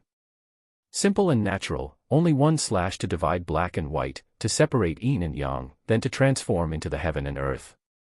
There was nowhere to hide from this sword, although the world might be vast, all was beneath this sword. In a trice, Saint Child Baoju's expression greatly shifted. His gaze did not stop on Li Qiye's sword, but rather, his treasure body. He had fought against Li Qiye's physique's power. At this moment, his heart was in horror, for he understood that Li Qiye was cultivating the hell-suppressing godly physique that he had always sought after. With this sword, everyone lost their colors, including Bai Jianzhen. She was skilled in the sword Dao throughout her life, but seeing the trajectory of this sword swinging down, she knew that this sword reached the extreme limit of simplicity. One slash without any technique or style, it was completely indiscernible and unbreakable. Zhang, ultimately, Bai Jianzhen still shot out a soaring sword. Under this murderous sword, all living beings trembled. A sword that frightened even the immortals. If there were immortals in this world, they would still bleed under the might of this one sword. Boom. Following a huge explosion, fissures tore apart the ground. Bai Jianzhen was knocked flying away by this sword. Even her sword that was capable of scaring the immortals was not able to stop the power of the substantial heavenly sword. Boom. She flew 1,000 miles away while shattering mountains. The blood she sprayed out painted her black dress, resulting in a particularly striking scene. Within the sword Dao of this world, the murderous sword is only a stroke leaned towards the extreme. Li Qiye wielded his sword while standing and indifferently spoke, the Yang sword combined with the heartless heavenly Dao, the extreme sword adored with the heaven's affection. This is the grand boundless Dao. Li Qiye posed with his sword while slowly explaining with indescribable profundity. At this time, everyone was silent in contemplation. Although Li Qiye borrowed the hell-suppressing godly physique to defeat Bai Jianzhen with his sword, his one heavenly sword, favored by heaven, contained the essentials of the sword Dao. After floating through millions of years, he had learned and created countless amounts of grand Dao. Today, his 3 finesse heavenly swords qualified him to say such words, let alone commenting on an immortal emperor's sword Dao. But in this very second, Li Qiye suddenly felt unease and thus, he shifted his body. However, it was too late. In a flash, a soundless and invisible palm struck his back. Bang. One palm that contained 3 strikes. This penetrating and shrouded palm pounded Li Qiye's back and knocked him crashing into a mountain, resulting in a deep crater. Grand Destruction Palm. Momentarily after this palm pummeled Li Qiye, a person shockingly exclaimed, the heavenly southern kingdom's Grand Destruction. Palm. Everything happened so fast. Li Qiye, who had just thrusted Bai Jianzhen away, was sneak attacked by someone in an instant. Young King Nanshan was the person who attacked right when Li Qiye defeated Bai Jianzhen. He immediately surged his blood energy and performed the heavenly southern kingdom's devastating Grand Destruction Palm and aimed to kill Li Qiye with one blow. Despicable. Li Xuangan and Qin Baojiao were both angry and worried at the same time. Everything transpired in a split second and they didn't think that someone with a great status like young King Nanshan would actually sneak attack Li Qiye under so many watching eyes. The victors will become kings and the losers are mere bandits. Young King Nanshan sneered. Right when his words came out, he summoned a treasure and threw it straight at Li Xuangan and Qin Baojiao, who were on top of the Tetrawar bronze chariot. Today, I will absolutely kill you. Li Xuangan, in her fury, raised both of her hands up above and the heavenly sky plate suddenly appeared. In a flash, a dimensional door appeared. Before Qin Baojiao and Li Xuangan could regain their wits, young King Nanshan's treasure suddenly covered both of them and the chariot. The next second, Li Xuangan, Qin Baojiao, the chariot, and young King Nanshan's summoned treasure all disappeared. Everyone was stunned for a moment while witnessing such a strange scene. No one comprehended their sudden disappearance. Boom. Debris flew all over as Li Qie soared to the sky. There was still a palm print behind his back, but this palm was not fatal to Li Qie. His godly physique was tough enough to withstand this one, grand destruction palm. Fragment Realm Spatial Disc. Li Qie's eyes became cold after bursting out of the crater while staring at young King Nanshan. He immediately knew the treasure that made the group of Li Xuangan vanish. Fragment Realm Spatial Disc. The Fragment Realm Spatial Disc in the Legends. A spectating enlightened being from the previous generation shockingly exclaimed in horror after hearing this name. The Fragment Realm Spatial Disc in the Legends was created by immortal Emperor Fei Yang using true mantras. This treasure had always belonged to the Legends. This was one of the 9 grand heavenly scriptures. It is even more precious than Emperor laws. The world had always believed that immortal Emperor Fei Yang obtained one of the 9 grand heavenly scriptures, and the Fragment Realm Spatial Disc was the best evidence. So you do know your stuff. Young King Nanshan was secretly shocked that the one palm couldn't kill Li Qie. He sneered and dominated over Li Qie to coldly declare, "Killing my heavenly southern kingdom's disciples. Blood will be paid by blood. Today, I will decapitate you and use your head as an offering to my cousin." Young King Nanshan's purpose was not only to kill Li Qie for revenge, but also to seize his Tetra-War bronze chariot, for he had heard of this ultimate treasure from the cleansing incense ancient sect. To satisfy his rapacity for the chariot, he could only wait until Li Qie was off the chariot before sneakily attacking. In order to smoothly obtain the chariot, he asked his clan for this supreme treasure, the Fragment Realm Spatial Disc. One had to know that this treasure was the defining treasure of the heavenly southern kingdom. Even though immortal Emperor Fei Yang originated from the kingdom, the truth was that he had no goodwill towards it. He left very few treasures for the kingdom, and the Fragment Realm Spatial Disc was one of them. The moment this treasure came into being, it would immediately banish its targets into a fragmented realm and would trap them inside. If Li Xuangan and Qin Baojiao died inside the fragmented realm, then the Tetra-War bronze chariot would become an item without an owner. At that point, it would be as easy as flipping one's palm for young King Nanshan to obtain the chariot. Humph. At this time, a cold murderous hum resounded. Bai Jianjin stepped forward with a killing air, encompassing the sky. "Goddess Bai, you and I should join hands to slay this wretch." Young King Nanshan immediately continued, "This wretch is ferocious and ruthless. He is the enemy of the world. I will help Goddess Bai eradicate this guy, for the sake of the world." Zhang. However, the target of Bai Jianjin's murderous intent was not Li Qie, but young King Nanshan. When Bai Jianjin suddenly changed her target to him, it stupefied young King Nanshan. If Bai Jianjin joined in, then his situation would not be optimistic. His pathetic dog life is mine. At this time, Li Qie glared at young King Nanshan and calmly said. Today, he had the urge to kill, and Nanshan must die. No matter who else came to help, the result would remain the same. Li Qie was not worried for Li Xuangan and Qin Baojiao. He had confidence in his Tetra-War bronze chariot. It didn't matter that the Fragment Realm Spatial Disc was refined by true mantras, for his chariot had swept through countless eras alongside him. Chapter 218, Sky-Shaking Truncheon. 2. Bai Jianjin glanced at Li Qie once without any emotions, then she went to the side without saying a word. "Make your move, I shall send you to hell to meet your cousin." Li Qie stared at young King Nanshan and said. "Since you are courting death, I will help you." Young King Nanshan was glad that Bai Jianjin left. He sneered as he took out his weapon. Boom. The moment young King Nanshan's weapon fell to the ground, the entire earth trembled. This was a gigantic 1,000 zhang tall bronze truncheon. At this time, Nanshan's right hand became huge and easily picked up this gigantic truncheon. At this point, the life will appeared behind Nanshan as his blood energy towered in the sky. Suddenly, his endless blood energy gushed for miles. It was extremely plentiful, it seemed as if it was boundless, like a flood breaking a dam. It shook the earth, causing others to lose their colors. Nanshan was a natural-born saint wheel.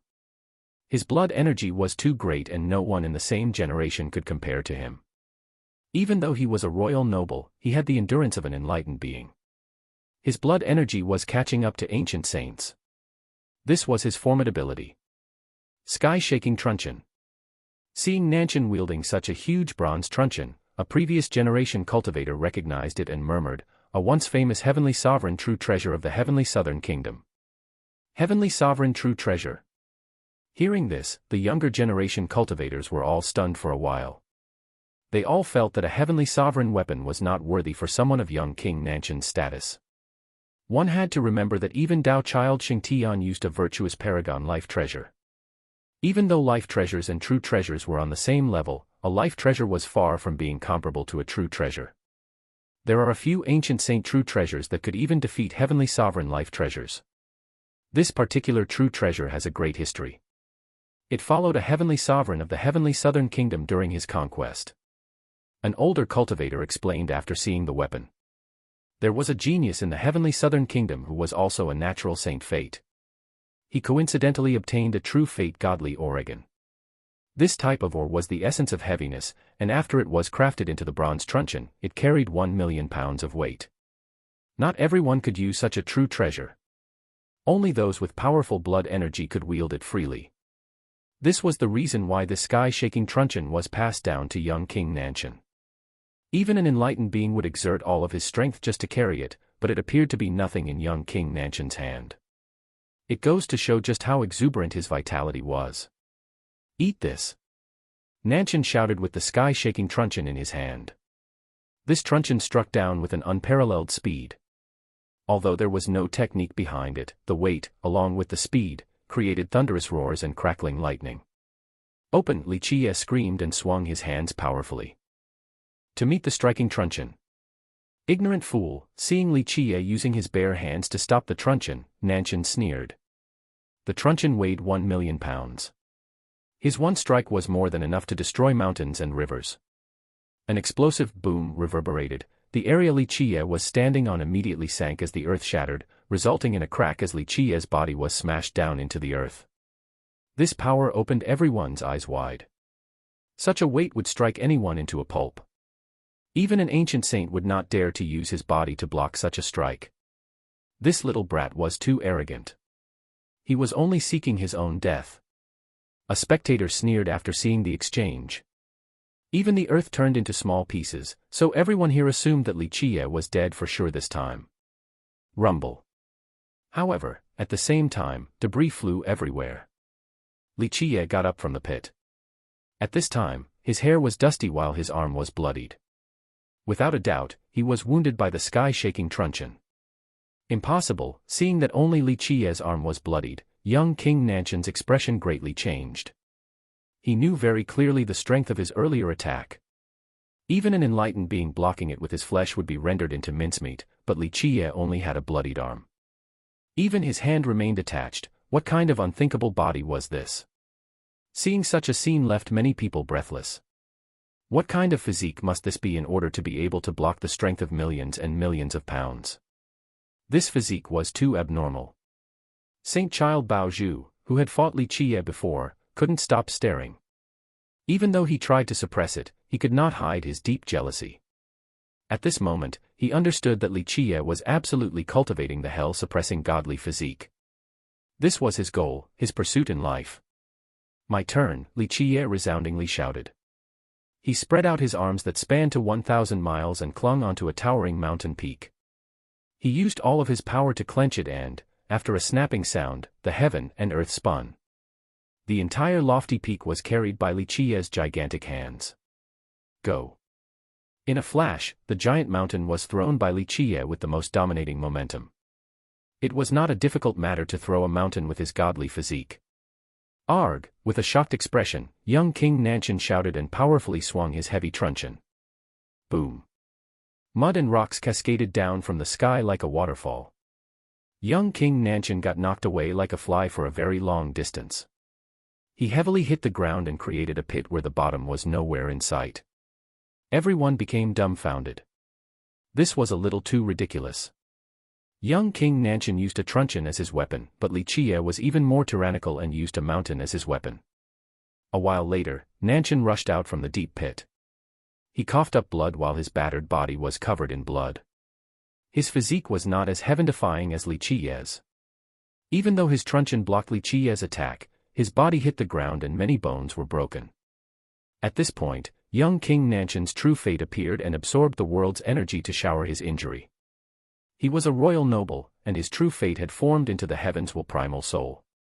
As long as his true fate existed, he would still survive even if his flesh was destroyed. AAA, his advantages were his unparalleled blood energy along with his heavy truncheon. He didn't think that he would be knocked flying away, today, by Li Qiye. How could he not go crazy? He furiously roared and the life wheel, like a full moon, appeared behind him. At this time, on top of his life wheel, a longevity treasure appeared. Clear notes resonated the moment Nanshan's longevity treasure appeared. Blood energy surged down from the horizon like a descending waterfall as longevity blood flowed in the life wheel and detonated with an endless amount of energy. In an instant, this blood energy enveloped 100,000 miles of the sky. Bang bang bang. The frightening blood energy rotated continuously, giving the sensation that even the heaven and earth was spinning. At this time, the sun and moon lost their radiances, for everything became dark due to being encompassed within young King Nanshan's power. The even more dreadful part was that a vermilion bird soared out of Nanshan's longevity treasure. It swung its wings, fanning the endless blood energy. In the blink of an eye, a sea of blood drowned the sky and obscured everything. Everyone saw the sea of blood in the sky with their eyes wide open. What ridiculous blood energy was needed to be able to cover the sky like this? Heavenly Bird's life ring, and Vermilion Bird longevity law. Seeing the erupting energy from young King Nanshan, even enlightened beings were shivering. Many expressions became dim, for such a brimming blood energy was quite dreadful. At this level, the finesse and flexibility of techniques in battle and the strength of life treasures seemed trivial. Only blood energy was the most powerful weapon. Immortal Emperor longevity law. 1 million years life ring. Many people were astonished and envious of Nanshan's vitality from seeing his display. Young King Nanshan was a natural-born saint wheel, so he already had surging blood energy.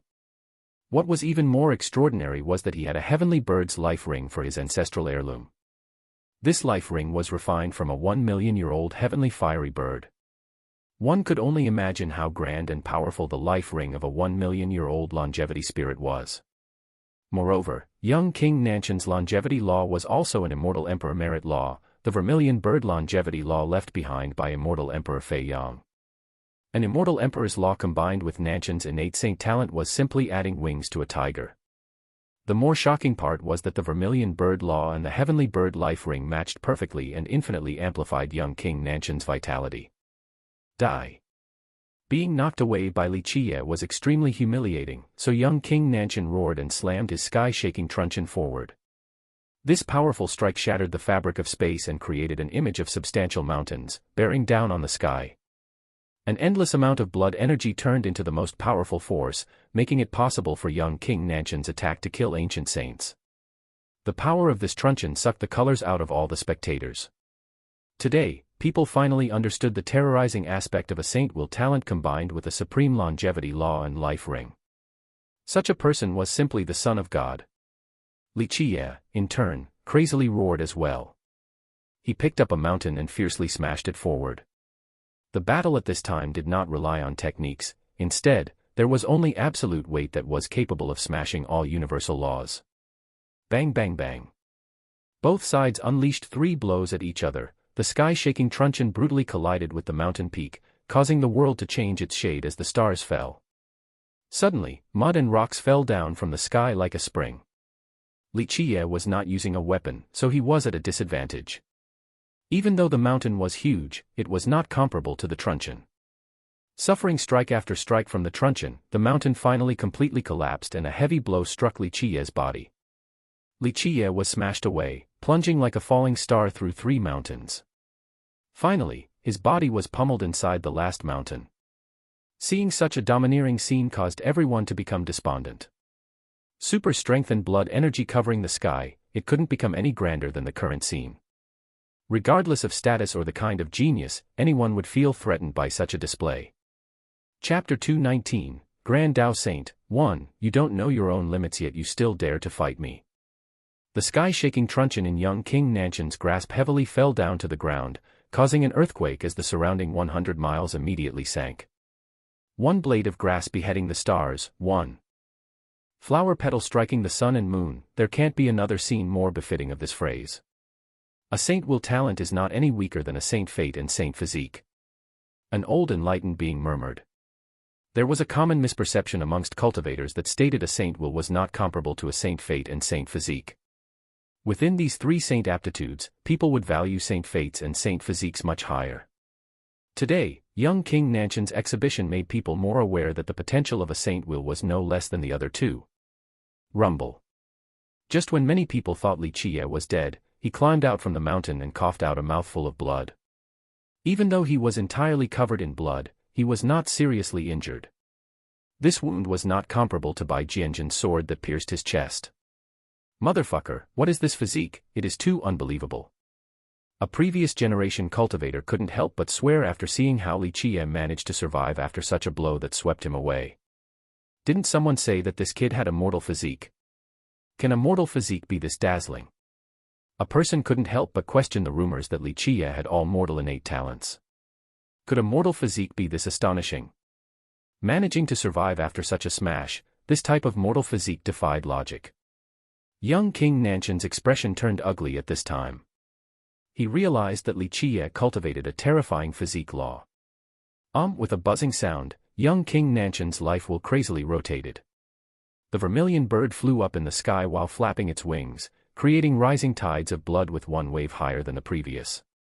At this moment, young King Nanshan exerted his Saint Will's extreme strength as his frightening 1,000,000-year-old longevity treasure fueled his blood energy without stopping. At this point, the vermilion bird soared upward and turned these bloody tides into an endless ocean of blood. Boom boom boom, momentarily, young King Nanshan's vitality could even devour the stars up in the 9 firmaments as his boundless blood energy covered half of the heavenly ancient corpse burial ground. At this time, each and every person at the underworld ferry was looking towards this direction, including a few treasure lords and earth immortals. Competing blood energy with me?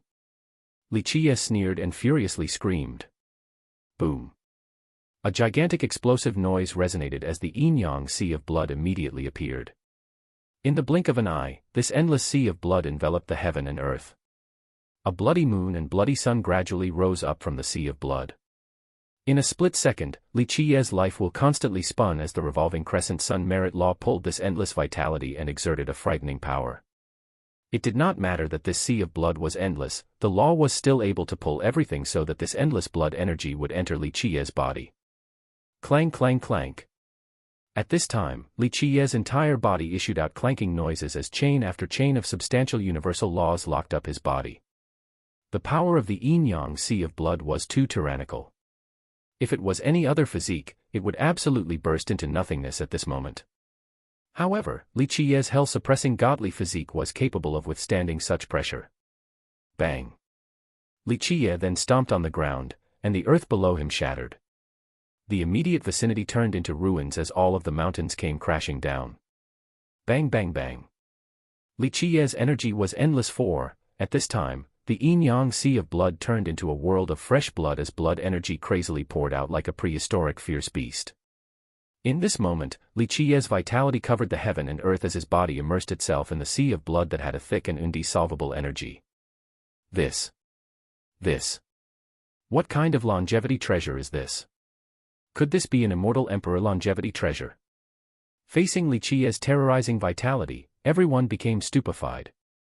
Even ancient saints would not have such a logic-defying vitality like this. However, if this was an immortal emperor longevity treasure, not everyone could accept its boundless vitality and blood energy. Once one bears the burden, the insufficient body could explode, resulting in the life wheel's destruction. Boom. Boom. Boom. Everything was spinning from the two enveloping gigantic seas of blood. Finally, Li Qie's eternal blood energy sent an all-encompassing sweeping momentum towards young King Nanshan's blood sea. With a shocked expression, young King Nanshan's heavenly bird longevity treasure maniacally spinned. His personal saint will set off a huge quantity of longevity blood and turn them into a tremendous energy. The vermilion bird behind him risked everything to, once again, create bloody tidal waves in order to stop Li Qie's approaching ocean. However, regardless of his life-risking endeavors, young King Nanshan could not deter the crushing force from Li Qie's sea of blood. Young King Nanshan's longevity treasure was indeed remarkable. His 1 million-year-old life ring, that was refined with an immortal emperor longevity law, was also inexplicably powerful. However, even a more powerful longevity treasure became insignificant before Li Qiye's yin-yang sea of blood. The yin-yang sea of blood had a heaven-shattering origin. It was a supreme treasure seized from the deepest location of a burial ground. It was not something that young King Nanshan's heavenly bird life ring could compare to. Saint Wheel, there's not much to it. At this time, Li Qiye cried out. His entire body was surrounded by a dense blood energy, and after the cry, it moved to his fist and lingered there, resulting in a bloody hand. Under his roar, he swung his fist fiercely forward. Li Qiye ferociously used his body as a weapon with its endless lingering blood energy. This approaching hand was no longer a hand, but more like a divine rod. It incited lightning and thunder as strange phenomena appeared in the sky. Young King Nanshan also cried out in response. All of his blood energy turned into pure strength that swung his sky-shaking truncheon onward. Clang clang clang. Both sides severely hit each other 3 times. The noise resonated from the collisions rang across ancient Sky City and deafened everyone's eardrums. Clank. After one last blow, young King Nanshan was no longer able to stop Li Qiye's berserk attacks. Even Li Qiye's arms were bloodied from competing against the truncheon, but his third attack managed to force young King Nanshan to cough up blood. Eat another one. Li Qiye screamed and chopped with an invincible attitude. The hell-suppressing godly physique had infinite immensity. One arm carried the burden of millions and millions of Jin, Kati. Once strengthened by the blood energy of the yin-yang sea of blood, the terrorizing power of this one chop was incalculable. Boom. Young King Nanshan could only use the truncheon to block this imminent chop. However, under this blow, he crazily spewed out blood as the heavy truncheon was knocked back into his body. Crack crack. The harsh sounds of broken bones echoed. In this split second, countless bones were broken. Bang. His body crashed into a mountain, breaking it into pieces. He became bloodied and battered as his blood decorated the earth. At this point in time, his entire chest was caved down. His truncheon could not bear Li Qiye's crazy attacks. It bounced back on his body and completely crushed his chest. Being bloody became his most discernible characteristic. By seeing such a scene, everyone was dumbfounded. Even the grand characters far away at the ferry had to take a deep breath to digest such a scene. This physique was truly domineering. Is he still a human? Seeing Li Qiye use his bare hands as a weapon left everyone in horror. This person was 100 times more terrifying than a raging dragon. At this point, young King Nanshan no longer dared to fight. He turned around and fled towards the underworld ferry. He was scared out of his mind and immediately looked for his sect's protection, otherwise, he would surely die in this battle. Where are you escaping to? Seeing the fleeing opponent, Li Qiye coldly shouted and immediately took chase. Seeing young King Nanshan defeated and having to escape, everyone was in disbelief. As for the younger generation, it was needless to say. Even the geniuses who considered themselves extraordinary and previously had animosity towards Li Qiye were pale in fear at this time. As for Saint Child Baozhu, his expression turned dark. He understood that Li Qiye's physique had reached minor completion. Even if it wasn't at minor completion, it was not far off. What did it mean to have a hell-suppressing godly physique at minor completion? This was one of the 12 immortal physiques. One had to know that at grand completion immortal physique, no matter what their cultivation and rank was, they were completely capable of rolling over heavenly kings. Even virtuous paragons would have to think twice before messing with them. A hell-suppressing godly physique at minor completion, it did not matter whether Li Qiye was a named hero or royal noble, he would be able to directly defeat ancient saints and even heavenly sovereigns. Even when he was a saint physique at grand completion, he would not have the least bit of advantage versus Li Qiye's minor completion, not to mention that he was still a long way off from grand completion. If a virtuous paragon also had a grand completion hell-suppressing godly physique, then unless an immortal emperor came into being, no one would be able to stop him. To put it simply, he would be able to slay all the gods and devils that were in his path. Even if it was an immortal emperor, he would still be able to fight. Perhaps, a victory was not achievable, but he would surely manage to stay alive. Having thought up to this point, Saint Child Baozhu gripped his fists with an ominous countenance. Once Li Qiye reached grand completion, he would never be able to catch up. The hell-suppressing godly physique. This kid is surely cultivating the hell-suppressing godly physique, one of the 12 immortal physiques. At this point in time, an older character from the previous generation realized something, and he murmured with a shocked expression. Hell-suppressing godly physique. Hearing this name, countless people were astonished with a disturbance in their minds. One of the 12 immortal physiques, this was something everyone dreamed about. From the immemorial times till now, how many people actually managed to cultivate an immortal physique law? This is not possible. I have never heard about the cleansing incense ancient sect having the hell-suppressing godly physique law. Chapter 220, Grand Tao Saint. 2. It was common knowledge that immortal physique laws were much more valuable compared to emperor laws. Some people even compared them to heaven's will secret laws. Momentarily, countless eyes became cloudy with thoughts. It didn't matter whether Li Qie was actually cultivating an immortal physique or not, they must assume that he was, rather than the contrary. Considering how heaven-defying Li Qie's physique was at the moment, the chance of him cultivating an immortal physique law was very high. Even a minor completion hell-suppressing godly physique was extremely frightening. Moreover, as one's cultivation increased, their immortal physiques would become even more frightening. For example, two virtuous paragons on the same level, if one of them had a minor completion immortal physique, they would completely crush their opponent and kill them as if it was nothing. This was the terrorizing part about an immortal physique. In just one short passing, many cultivators assumed a serious appearance with glimmers in their eyes. Immortal physique law, it is more valuable than an emperor law, and even rarer than a heaven's will secret law. Anyone would be salivating over such an item. Where are you escaping to? Young King Nanshan escaped after his defeat and desperately ran towards the underworld ferry. He was scared out of his mind and didn't dare to stop at all. He mustered all of his strength and utilized the fast speed to run while Li Qie was shouting behind him as he chased. He would not stop until young King Nanshan died in his hands. Both sides crossed 10,000 miles in just a flash. Young King Nanshan was flying in the air while Li Qie was chasing on foot. Nonetheless, young King Nanshan could not get rid of Li Qie. The Kuanpeng's 6 variants had a frightening speed. No matter how many methods and schemes Nanshan tried, he remained unable to escape from Li Qie's pursuit. Countless people were shocked by witnessing such a scene. The descendant of the heavenly southern kingdom and a genius of the younger generation, young King Nanshan was considered to be very promising by many people. Today, he was being chased by a little demon like a dog. This was so unbelievable. After much effort, young King Nanshan finally made it to the underworld ferry and saw the base of the heavenly southern kingdom. He used the fastest speed to rush forward, and the experts from the kingdom immediately dashed out to greet him. They were prepared to drive back the enemy for their young king. Suddenly, at the underworld ferry, countless people were looking at this scene. Although their eyes remained closed, even the indifferent treasure lords stared towards this direction.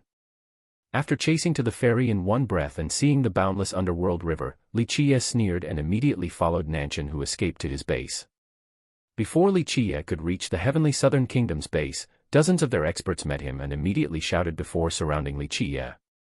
Scram! With his towering blood energy and thick vitality, Li Qie roared and ruthlessly swung his hands forward when met by the heavenly southern kingdom's experts. The dozen experts were alarmed and they all summoned their powerful life treasures. However, after a loud bang, regardless of what kind of life treasures there were, they all shattered under Li Qie's 2 hands.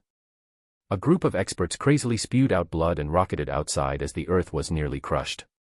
Junior, don't be arrogant. Seeing so many experts unable to stop Li Qie, an enlightened being of the heavenly southern kingdom finally shouted and opened his mouth to take out a pagoda.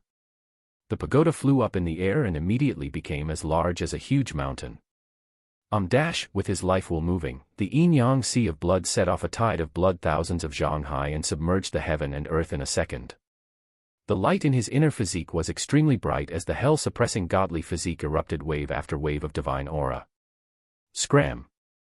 Facing the incoming suppression of the mountain-like pagoda, Li Qie didn't even bat an eyelash as he slammed forward with both hands.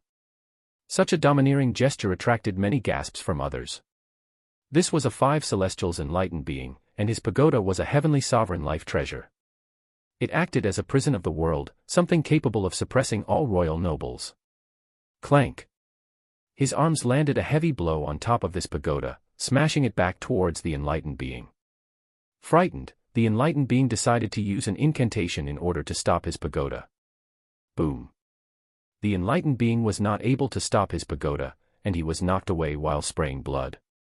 Witnessing this spectacle left many masters at the ferry to be amazed. A 5 celestials enlightened being lost from just one blow. This was too heaven-defying and powerful. How could they know that under the frenzy of the yin-yang sea of blood, Li Qiye's hell-suppressing godly physique exploded the power capable to stopping gods and devils? The hell-suppressing godly physique, the knocked-away enlightened being struggled to stabilize himself and screamed in horror. Suffering a great blow after this exchange with Li Qiye, this enlightened being immediately knew what Li Qiye's physique was. It really is the hell-suppressing godly physique. Earlier, many people had speculated this, but after hearing it, they all took a cold breath. The heavenly southern enlightened being had personally tested it before drawing this conclusion. This was no longer a question. One of the 12 immortal physiques. If this reaches grand completion, then even a royal noble would be able to annihilate a heavenly king. At this time, countless people lost their colors. Break. Stepping into the heavenly southern kingdom's base and seeing young King Nanshan, Li Qiye fiercely smashed with a blow that punished the heaven and earth, with a force capable of splitting miles of mountains and rivers. Boom. The extremely dominating strike of Li Qiye didn't hit young King Nanshan, for it was blocked by a middle-aged man. This middle-aged man was very heroic. His entire body was covered by a vast aura and he had a powerful vitality and youthful pressing power. It felt as if he was blessed and protected by the love of millions of existences. Nanshan Hudu, the national teacher of the heavenly southern kingdom. Seeing this middle-aged man blocking the powerful strike of Li Qiye, many people exclaimed in astonishment. Rumored to be an 8 palaces genius, a grand Tao saint. An ancient saint nearby was shocked to see this middle-aged man. Even a grand saint would be dreadful of such a person. 8 palaces genius, grand Tao saint. Hearing these words, even people who didn't know Nanshan Hudu were still alarmed.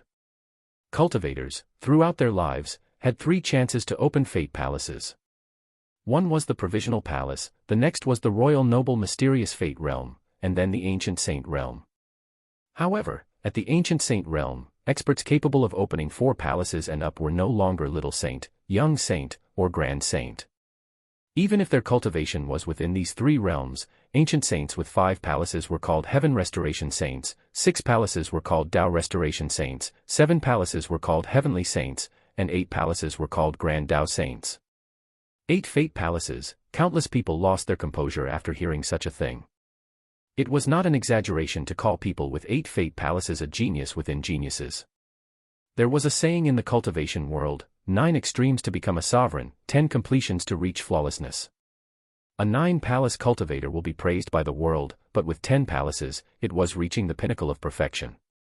This type of cultivator had a stainless Tao foundation for the rest of their lives. Since the start of time, cultivators had 12 fate palaces in principle. However, 9 palaces was the limit of geniuses. 9 palace cultivators could be considered a genius amongst geniuses no matter which era they were in, the kings of geniuses. Since the start of time, cultivators that were able to open 10 fate palaces were fewer than few. This type of cultivator had the opportunity to become an invincible immortal emperor. As for 11 fate palaces, this could be described as a miracle throughout the ages. The people who achieved 11 palaces, since the beginning of all time, could be counted with 5 fingers. 12 fate palaces, this was not something people even thought of. Since the beginning, the world has never heard of anyone capable of opening 12 fate palaces.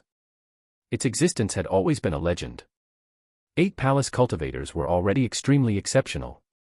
Nanshan Hudu, the national teacher of the heavenly southern kingdom, was one of the very few 8 palace geniuses in this era.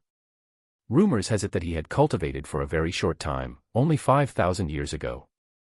Within 1,000 years, he managed to reach ancient saint and finally opened his 8th palace to become an 8-palace genius. Someone in the Grand Middle Territory had stated that if Nanshan Hudu was not living during the difficult Tao era, he would have become a heavenly king a long time ago. Because he lived during the era where the heavens was absent, he couldn't successfully open his 9th fate palace. Even though this was the case, Nanshan Hudu still fortified his position as the national teacher of the heavenly southern kingdom. Junior, enough is enough. With a righteous aura, Nanshan Hudu looked at Li Qiye and gravely said, you should walk away, and my heavenly southern kingdom will not pursue this matter any further. Li Qiye looked at Nanshan Hudu and leisurely smiled as he said, not pursue. Even if your kingdom wants to let me go, I still don't want to let go of your kingdom. It is very simple for me to forego this, hand over the head of the brat, Nanshan. Nanshan Hudu, with a fierce glare, coldly replied, Junior, don't be arrogant. There is always a higher mountain. The heavenly southern kingdom is not something a junior like you can provoke. Be smart and leave right now. Otherwise, this will be your burial. Nanshan Hudu's words were quite aggressive, but as an 8-palace genius, no one thought that he was being arrogant. He truly had the qualification to say such domineering words. Heavenly Southern Kingdom. Li Qiye smirked and calmly spoke, can it compare to the azure mysterious ancient kingdom? Don't mistake your kingdom as if it is something great. In my eyes, the heavenly southern kingdom is not worthy to even be ranked as something prestigious. Li Qiye's words immediately rendered everyone speechless. So cocky, a person couldn't help but say. However, they thought about how this kid even dared to attack the ancient kingdom's heavenly grotto. This outlaw of a kid didn't care for the ancient kingdom, so how could he even consider the heavenly southern kingdom? Chapter 221, Pishio Treasure Jar, 1, Li Qiye coming out with arrogant claptrap left everyone speechless. The heavenly southern kingdom was a very ancient existence, and immortal Emperor Fei Yang originated from it. One had to know that immortal Emperor Fei Yun was absolutely one of the greatest immortal emperors throughout the ages. Legend has it that the appearance of his flying banner was capable of refining the world and suppressing a myriad of worlds. This brat is truly lawless, he doesn't not care about a thing. Even an older cultivator couldn't help but murmur. Nanshan Hudu, as the national teacher, was definitely not a no-name. An 8-palace ancient saint, a grand Tao saint, how heaven-defying was this? This kid does not know life from death. At this time, a cold scowl emerged. A royal aura ignited as a person chillingly spoke, do you really think you are invincible just because of a few treasures on your body? At this moment, 6 royal experts void stepped on the air to arrive, followed by 6 cavalries as smooth as the flowing water. They were completely in sync as if the 6 cavalries were part of the 6 royal experts. The 6 experts were the heads of the dragons while the 6 cavalries were the dragon bodies swimming in the air. The 6 Jiangzhou kings, seeing the 6 cavalry smoothly following every little action of the 6 royal experts, a person emotionally exclaimed, the 6 wise monarchs formation. Legend has it that the 6 Jiangzhou kings have the array map left behind by wise monarch Jiangzhou. Seeing these 6 royal experts, a person muttered. Many people turned pale at the sight of the 6 Jiangzhou kings. From an ancient saint's perspective, just one of them was nothing to be fearful of, but the 6 of them together was a different story. It signaled the coming of the 6 wise monarchs formation. This was the clan's defining formation that was created by an invincible wise monarch, extremely heaven-defying. Li Qiye had seen Jiangzhou Ho's 6 wise monarchs formation before. Of course, Jiangzhou Ho's formation was not comparable to the 6 kings formation. Jiangzhou Ho's was only a minor formation at best while the formation of the 6 kings was the real 6 wise monarchs formation. Li Qiye glanced at the 6 kings and calmly exclaimed, this is none of your business. Li Qiye's reaction left everyone without words. It seemed as if there was no one in this world that the kid wouldn't bluster against. Brat, do you want to die? The 6 kings became livid as their eyes immediately became serious. The 6 royal experts stepped out, and the grand formation also followed with a momentum that wanted to kill Li Qiye. It was not strange for the 6 kings to want to kill Li Qiye. More than 1,000 disciples, along with Jiangzhou Ho, were buried by Li Qiye, and their clan had always wanted vengeance. Today, they naturally would not let him go on this chance meeting. Junior, for insulting my kingdom, it is not too late to bow your head and apologize right now. Otherwise, don't even dream about leaving this place alive.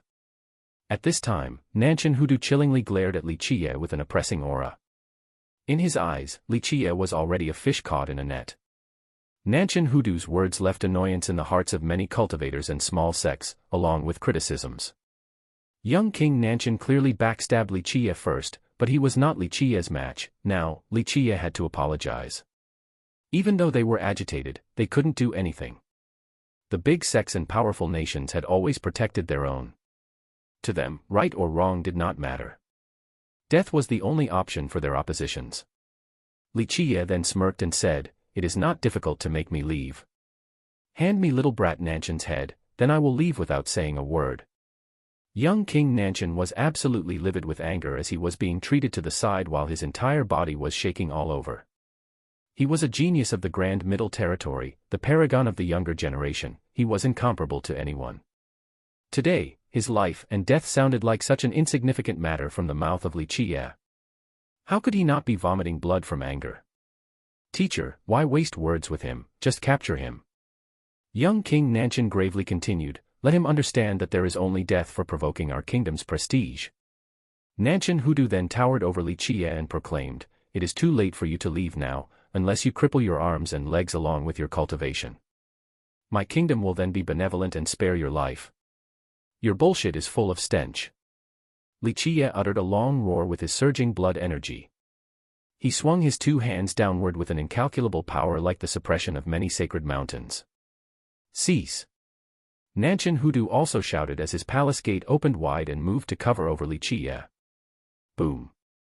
Li Qiye's arms disintegrated the surrounding earth as mountains collapsed, but it did not harm Nanshan Hudu the tiniest bit. Moreover, the world in front of Li Qiye had changed.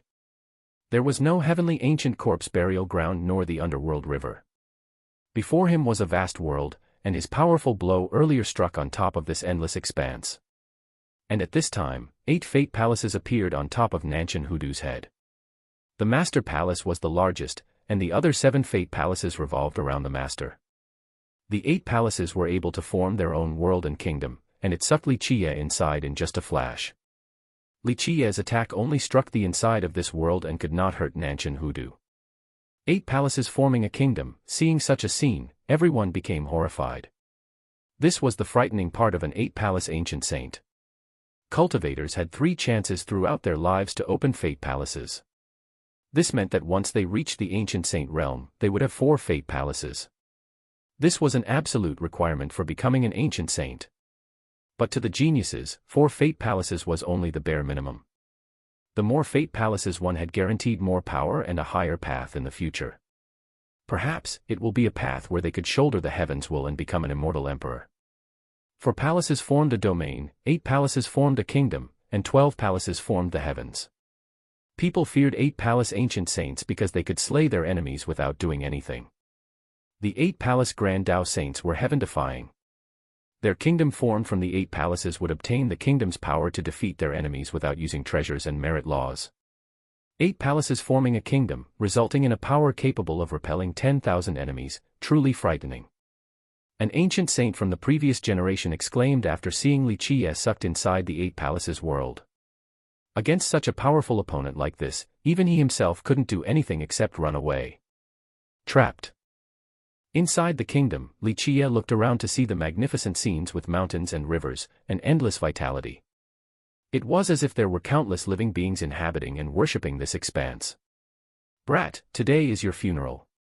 At this point, the sound of Nanshan Hudu echoed from above inside this world. His voice was extremely commanding. Inside this world created by the 8 palaces, he was the supreme existence, a god with unchallengeable authority. After his voice descended, a huge fist encompassing the sky followed and aimed towards Li Qiye. "Break for me." Li Qiye roared and his life will rotated with the undulating yin-yang sea of blood. The blood moon and sun appeared as the Kuanpeng traversed the sky. The 2 arms of Li Qiye swung out and were accompanied by the 2 Kuanpeng's wings right behind them, just like 2 divine blades slicing this piece of world. Boom, boom. However, Li Qiye's fists that contained an immeasurable power were still not able to destroy the giant fist in the sky. If Li Qiye's power was able to split a sacred mountain, then this giant fist had the power of an entire world because this was the 8 palaces world of Nanshan Hudu. Compared to an entire world, Li Qiye was only an insect. How could he compete against all the accumulated energy in this place? Rumbly. Under the grinding pressure of the giant fist, Li Qiye switched from offense to defense. His 2 hands pushed up against the sky and the oncoming giant fist, but even his hell-suppressing godly physique was not able to stop the kingdom's power. A burst of intense noises resounded as the earth below Li Qiye's feet began to fragment. Crank, crank, crack. The splintering of the earth could even be heard by the cultivators outside. With Li Qiye at the center, a huge section of earth below his feet started to split open. Another loud boom. The giant fist's pressure increased, and half of Li Qiye's body was underground. His two hands were bent from the suppression as his bones throughout his entire body were rattling as if they could break into pieces at any moment. At this time, Li Qiye's face was flushed red. Even with the complete explosive exertion of his power, it was still not enough to stop this giant fist that was pressing down on him. This was the power of this world. Li Qiye had no way to stop it while being inside. Grand Tao Saint. How can anyone resist the power of the Eight Palaces Kingdom? Seeing such a scene, not to mention enlightened beings, even ancient saints turned pale like a piece of paper. Meeting a Grand Tao Saint, even a grand accomplishment Grand Saint would have to run, for they were not a match. This brat truly cultivated a supreme immortal physique. He's still not dead while under the crushing power of the kingdom. Many cultivators were envious of Li Qiye, who was still managing to struggle. A supreme immortal physique, this was a drool-inducing item to countless people. A younger cultivator sneered and commented, so what if it is a supreme immortal physique? He's still dying under the power of an eight-palace ancient saint. This foolish thing tried to oppose a Grand Tao Saint with such a shallow cultivation, truly not knowing the immensity of the heaven and earth. Young King Nanshan, after seeing Li Qiye's painful struggle, was quite happy. He also sneered and said, "Humph, supreme immortal physique. He's still only struggling against his death at the moment. Junior, hand over your supreme immortal physique and I will spare your life. Otherwise, I will slowly torture you until you hand it over. At that time, you will come to understand a fate where living is worse than death." Inside the Eight Palaces Kingdom, Nanshan Hudu's voice came down like the lord of this territory who reigned over the lives of all existences within. There was no doubt that Nanshan Hudu was tempted by Li Qiye's immortal physique and was not in a rush to kill. He chose to slowly grind down on Li Qiye instead. "Don't be so arrogant." Li Qiye's face turned red. He was still powering his own fists, and he sneered and said, "The outcome is still undecided." Chapter 222, Pishio Treasure Jar, 2, Naive little thing, I will first break all of your bones. The cruel voice of Nanshan Hudu rang. In the blink of an eye, his giant fist shined with waves and waves of light as its power increased. Bang! Li Qiye had a difficult time bearing the blow this time. He spewed out a mouthful of blood. "Kid, surrender. Otherwise, you will scream many times until you accept your sin." Nanshan Hudu's voice fell down once again. "You're only in Eight Palaces Kingdom, do you really think it will end me?" At that time, Li Qiye howled with laughter and no longer held anything back. In a flash, his entire body exuded a blinding brilliance. For just a moment, this bright and scorching light blindingly illuminated this entire world. Under this light, it seemed as if everything was bleached into transparency. What happened? The sudden explosive burst of light was as if it was the start of the primordial chaos, breaking out from inside the Eight Palaces Kingdom. Many people couldn't help but become astonished from seeing such a scene. "The heavens will is mine."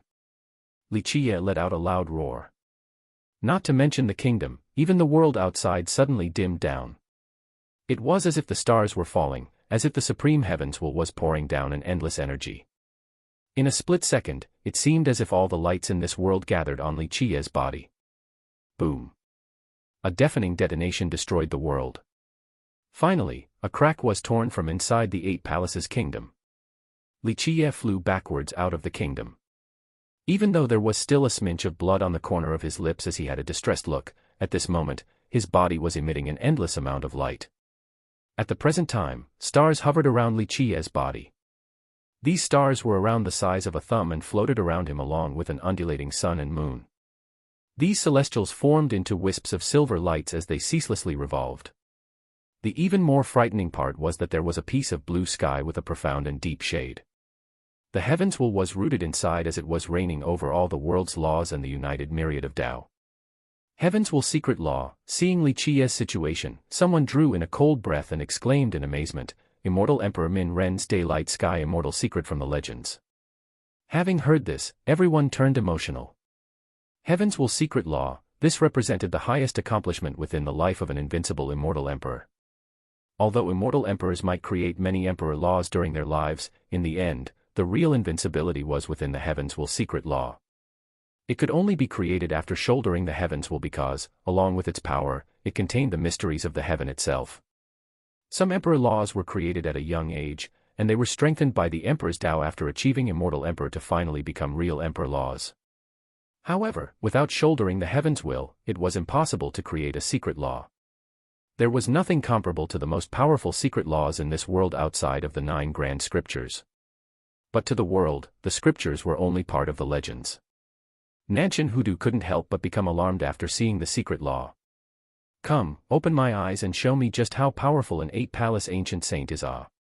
Even with blood dripping from the corner of his mouth, Li Chia seemed like a true king of the heavens, adorning the blue sky above with the stars hovering around him. At this point, many people from the heavenly southern kingdom were greatly dismayed, especially young King Nanshan. He had reddened eyes from jealousy.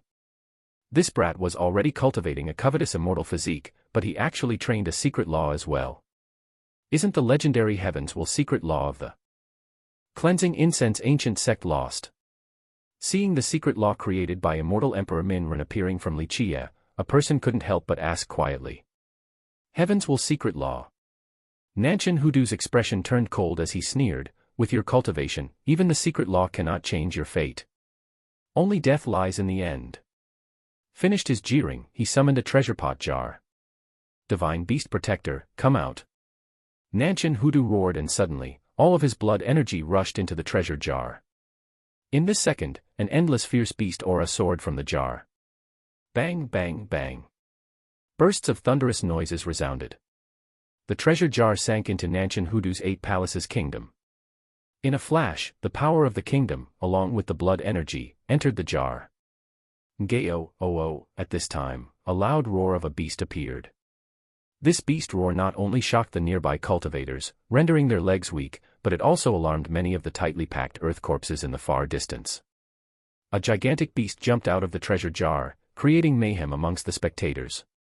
The body of this beast was even larger than a high mountain. Its frightening aura came from an ancient age, commanding respect from others just like a divine beast descending down to the mortal world. All of the weaker and insignificant beings felt a primal fear. Divine Beast Pishio. Everyone lost their colors when this giant beast leaped out. Pishio Treasure Jar, the heavenly king life treasure that had always been passed down by the heavenly southern kingdom. Only a heavenly king life treasure. This is the national teacher of the kingdom, though. Having heard this, a junior questioned it. The national teacher of the kingdom should be using a virtuous paragon life treasure. Why was he using a heavenly king life treasure like this? The origin of this jar is heavenly shocking, but unfortunately, its master died at a young age. This royal lord continued his murmuring. The heavenly southern kingdom seized it from someone else's hands. This jar was refined from the Dao bone of a heavenly beast Pishio. This treasure crafted from the Dao bone of a heavenly beast Pishio once belonged to a genius before falling into the hands of the heavenly southern kingdom. Although the heavenly beast Pishio was not the real Pishio and couldn't compare to its divine beast heritage, it contained the bloodline of a divine beast Pishio and its strength was extremely formidable. This genius reached the heavenly king realm but, in the end, he died to the hands of the kingdom, and this treasure also fell into their hands. Using his fate palace's kingdom to take care of the beast, and to even call it a divine beast protector. Grand Dao Saint, such an achievement like this already exceeds my entire lifetime's accomplishments. An ancient saint from the previous generation couldn't help but lament at such a sight. Nanshan Hoodoo's divine beast protector was only for his own 8 palaces kingdom. He actually used his kingdom to strengthen this heavenly king life treasure and groom the Pishio Dao bone inside his fate palaces. This was beyond anyone's imagination. There is no strongest life treasure, only the most suitable life treasure. A royal lord quietly stated.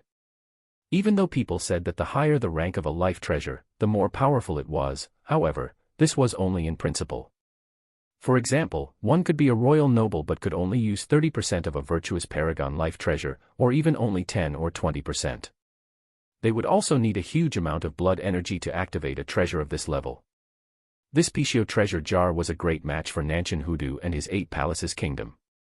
He could unleash an unthinkable power that was potentially more powerful than an ordinary cultivator wielding a virtuous paragon true treasure. Junior, accept your death. Nanshan Hoodoo roared with his blood energy while controlling the jar. It flashed a blinding light as the Pishio growled, and its giant claw immediately mauled towards Li Qiye. Activate, as the Pishio's claw was approaching, not to mention other people. Even Li Qiye's expression dimmed down. He let out a battle cry as the high blue sky suddenly gathered the energy from the world, channeling it incessantly into Li Qiye's body. At this moment, Li Qiye seemed to have turned into a giant. The moment this avatar appeared, the blue sky replaced the firmament as each of the huge stars could sink the heavenly ancient corpse burial ground. Li Qiye, like a bottomless black hole, devoured all of the world's energy like a flood.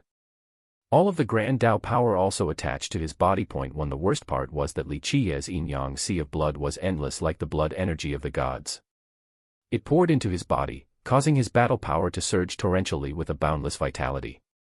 At this second, Li Qiye turned into the light of the sun and unleashed this power. Boom! Li Qiye's avatar actually managed to block the Pishio's claw. Even though Li Qiye's body thumpingly retreated, he still withstood the blow. This is impossible. This kid is clearly not even a royal noble. How could he stop a blow of this magnitude? Many people couldn't believe their own eyes. This was absurd, truly a miracle. Heaven's will secret law. Seeing such a display caused countless people to go crazy. A heaven's will secret law was truly insanity-inducing for many heritages. The peerless treasure, the yin-yang sea of blood, along with the secret law, this power was unimaginable. Beast raging against the world. At this time, Nanshan Hudu finally revealed his killing blow and used his emperor law. In an instant, an emperor aura encompassed the sky as emperor runes fell down. Nanshan Hudu turned into an immemorial fierce beast and had a sacred presence. In the blink of an eye, the Pishio became even larger as it exuded an emperor's breath. Beast raging against the world. A person was traumatized and emotionally exclaimed, an emperor law left behind by immortal Emperor Fei Yang. Didn't people say that immortal Emperor Fei Yang didn't leave any emperor laws behind for the heavenly southern kingdom? How come it still has an emperor law from Fei Yang? An undying old man murmured at the sight of Nanshan Hudu using his killing technique. The heavenly southern kingdom had a secret that it did not want anyone to find out. Immortal Emperor Fei Yang was one of the most powerful and exceptional immortal emperors since the beginning of time. Even though he came from the heavenly southern kingdom, he actually opposed them before. From a young age, he left the kingdom and never returned afterwards. Future generations did not know the reason why. In short, even though he came from the kingdom, he did not admit himself as its disciple. He didn't even leave behind his Tao heritage for the kingdom. Because of this, an ancient nation like the heavenly southern kingdom did not name itself an ancient kingdom, but only a kingdom. 1. Avatar is a very loose translation. My first initial thought was magical image, most literal, or Tao/Buddhist image. This term has an origin from Buddhism, usually used to describe the deity/Buddha. In this case, it is a huge giant image of Li Qiye. Note that it is not a physical body. Chapter 223, Physique Devil Devouring the Heavens, 1, Boom. Accompanied by a monstrous explosion, the Pishio's claw knocked Li Qiye flying away, causing him to crazily spray out blood. With a supporting emperor law, the Pishio seemed to be an emperor's beast and became unbelievably powerful. Howl! With a loud cry, the giant beast opened its mouth, aiming to swallow Li Qiye. Its gigantic bloody mouth was capable of swallowing the gods along with the sun and the moon. Even a heavenly sovereign would lose their colors at such a horrifying scene. Now, at this point, Li Qiye had the six Tao sword in his hand. The strange thing was that, in this instant, the six Tao sword split into two swords. The primordial foundation of the six Tao lotus and the evil Taifa tree separated into two different swords. The remembrance of mortal life. Li Qiye uttered a cry as the two swords flew into the air. In the blink of an eye, two giant trees grew from Li Qiye's hands. One was the six Tao lotus magnificently towering into the sky, the other was the evil Taifa tree, a devilish fist that pierced the horizon. One sword at the extreme yang, one sword at the extreme yin, one sword of utmost righteousness, one sword of utmost evil. With exuberant energy, the two swords pierced out with their different strengths. One side gave birth to gods while the other side gave birth to devils. In just an instant, there were countless existences coming into being inside the two swords to form a world filled with geniuses. One sword creating one era. This sword had reached an unfathomable realm. This was the mortal finesse sword of Li Qiye's three finesse sword art. Plus, this sword also carried the divine power of the six Tao sword. Pluff, a sword competing against the heavens, blocked the Pishio's ferocious mouth, rendering it unable to bite down. Seeing such a sword, the eyes of the skilled Bai Jianjin emitted a cold glint as her sword intent soared. She knew the sword Tao more than anyone else, and she understood the power of this sword and also Li Qiye's mastery in the Samadhi sword Tao. The sword turned into living beings and formed a world. This meant that Li Qiye had a remarkable achievement on the path of the sword. One, her gaze became even more restless as cold glints appeared while she stared at Li Qiye for a long time. The more powerful Li Qiye was on the sword Tao, the more excited she was for having found a rare opponent. One could only guess her astonishment if she were to find out that the sword Tao, to Li Qiye, was only something natural, something akin to an expert being able to write the most beautiful verses the moment his brush touched the paper, and that it was not his ultimate aspiration. As for Saint Child Bao Zhu, there was only extreme animosity in his eyes. He considered Li Qiye to be his biggest enemy for cultivating the hell-suppressing godly physique. However, he didn't think that Li Qiye's power was not just limited to his physique. Such a monster was an absolute monstrous threat to him. Die! Nanshan Hudu roared as his 8 palaces illuminated above his head. All of the life essence returned to the 8 palaces kingdom, and he used this vast life energy to power the Pishio. At this time, the Pishio seemed to be alive again with its 2 eyes as bright as suns. Its mouth continuously bit down at Li Qiye's heaven-piercing sword until Li Qiye's sword edge began to lose its shine. However, the 6 Tao sword was made from the primordial foundations of true gods. How could it be this easy for the Pishio to bite through his sword? Is this an emperor sword? Seeing the heaven-defying property of Li Qiye's 6 Tao sword, many people became berserk from jealousy. They came to realize that even if his sword was not an emperor sword, it was likely not very far off. Brother Nanshan, let us help you. Seeing Li Qiye's might, one of the 6 Jiangzhou kings uttered a shout. No need, Nanshan Hudu gravely answered, because he had not used his full strength. He did not want to kill Li Qiye immediately, for it was better to capture him alive. Boom. Before Nanshan Hudu could reject the offer, a divine and vast power appeared. The 6 kings summoned a formation that immediately encompassed in the 6 kings, along with their cavalries, into the appropriate positions. Growl. A dragon roar echoed.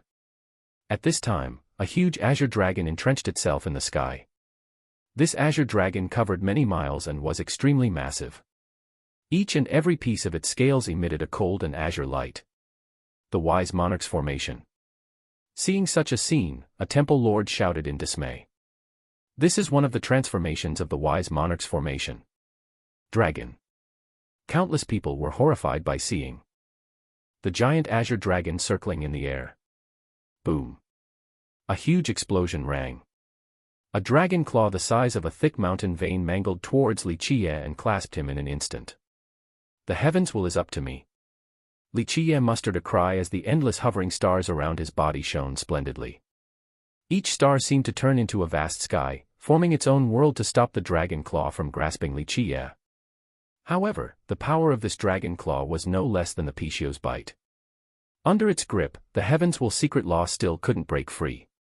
Junior, you killed our Jiangzhou clan's people and also my descendant.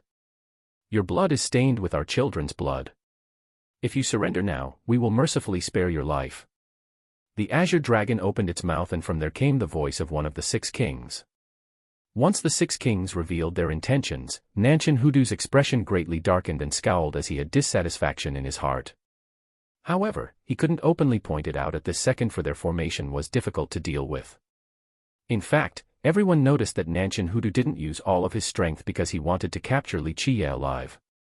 Now that the 6 kings also lent a hand with the 6 cavalries turning into the formation, its power was not any weaker than the strength of Grand Tao Saint Nanshan Hudu. The spectators, at this point, looked at each other. They all understood that both Nanshan Hudu and the 6 Jiangzhou kings simply didn't want to kill Li Qiye.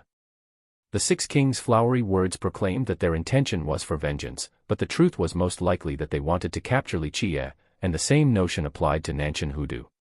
At this time, all of the great characters understood that vengeance and grievance did not matter.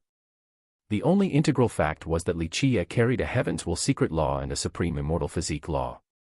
Both of these were desired by anyone in this world, any heritage, any nation, including immortal emperors' lineages.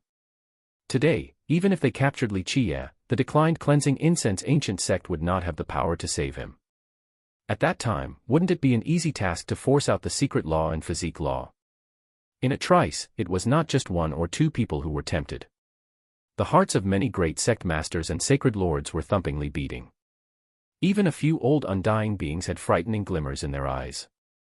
Capturing Li Qie meant obtaining the secret law and physique law. However, this would also mean becoming enemies with the Jiangzhou clan and the Heavenly Southern Kingdom. These great characters glanced at each other while contemplating about capturing Li Qie. Saint Child Baozhu couldn't help but to look at his school elders, and he plotted with them. He wished to instantly capture Li Qie in order to obtain his lifelong pursuit of the hell-suppressing godly physique. On the sideline, seeing Li Qie fighting two enemies by himself, young King Nanshan was maddened from jealousy. As the descendant of the Heavenly Southern Kingdom, he still didn't have a Heaven's Will secret law. No, their entire kingdom did not have one secret law, yet this brat in front of him had one in his possession. How could he not feel begrudged? He was slightly regretful at this moment. If the Fragment Realm spatial disc was still in his hands, he would have teamed up with the national teacher to capture Li Qie alive. How could both laws escape his grasp at that point? Unfortunately, his spatial disc was trapping Li Xuangan and Chen Baojiao, along with the Tetra-War Bronze Chariot, right now. Before it could kill the two girls along with suppressing the chariot, he could not summon the spatial disc back. Junior, it is not too late to surrender to my Heavenly Southern Kingdom. As long as you surrender, we will show mercy and not make it difficult for you. At this time, Nanshan Hudu stated with a deep voice. Nanshan Hudu naturally would not let the 6 Jiangzhou kings get what they want after he learned their aim. Thus, he began to persuade Li Qie into surrendering in order to obtain the two laws. Do you all really think I am a fish on a chopping block? Li Qie then crazily roared, "Open!" The moment the word came out, a thunderous sound exploded. At this time, a terrifying thing occurred. Li Qie's life will opened wide as all of the blood energy started to roll from the yin-yang sea of blood into Li Qie's body. But at this time, there was a golden sun and a divine moon leaping out from the sea of blood. The revolving crescent sun merit law was initially fueling vitality and longevity blood into Li Qie's inner physique, but now, there was a divine moon and golden sun from the yin-yang sea of blood connecting with the technique's crescent moon and sun. Boom. After a loud explosion, a flood of extreme sun spirit fire poured out from Li Qie's body.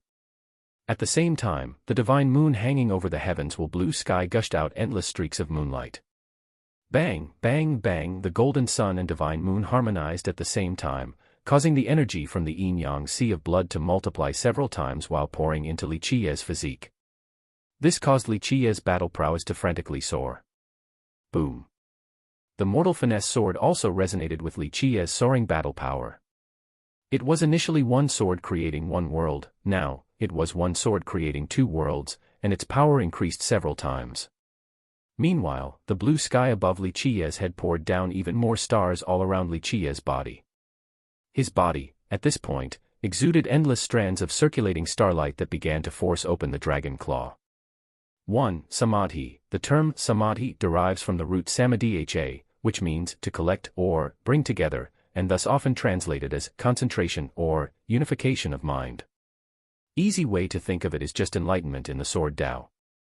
In the context of this novel, it would be the three swords, heaven/earth/mortals all encompassed together. Chapter 224, Physique Devil Devouring the Heavens. 2. Is this an immortal emperor longevity treasure?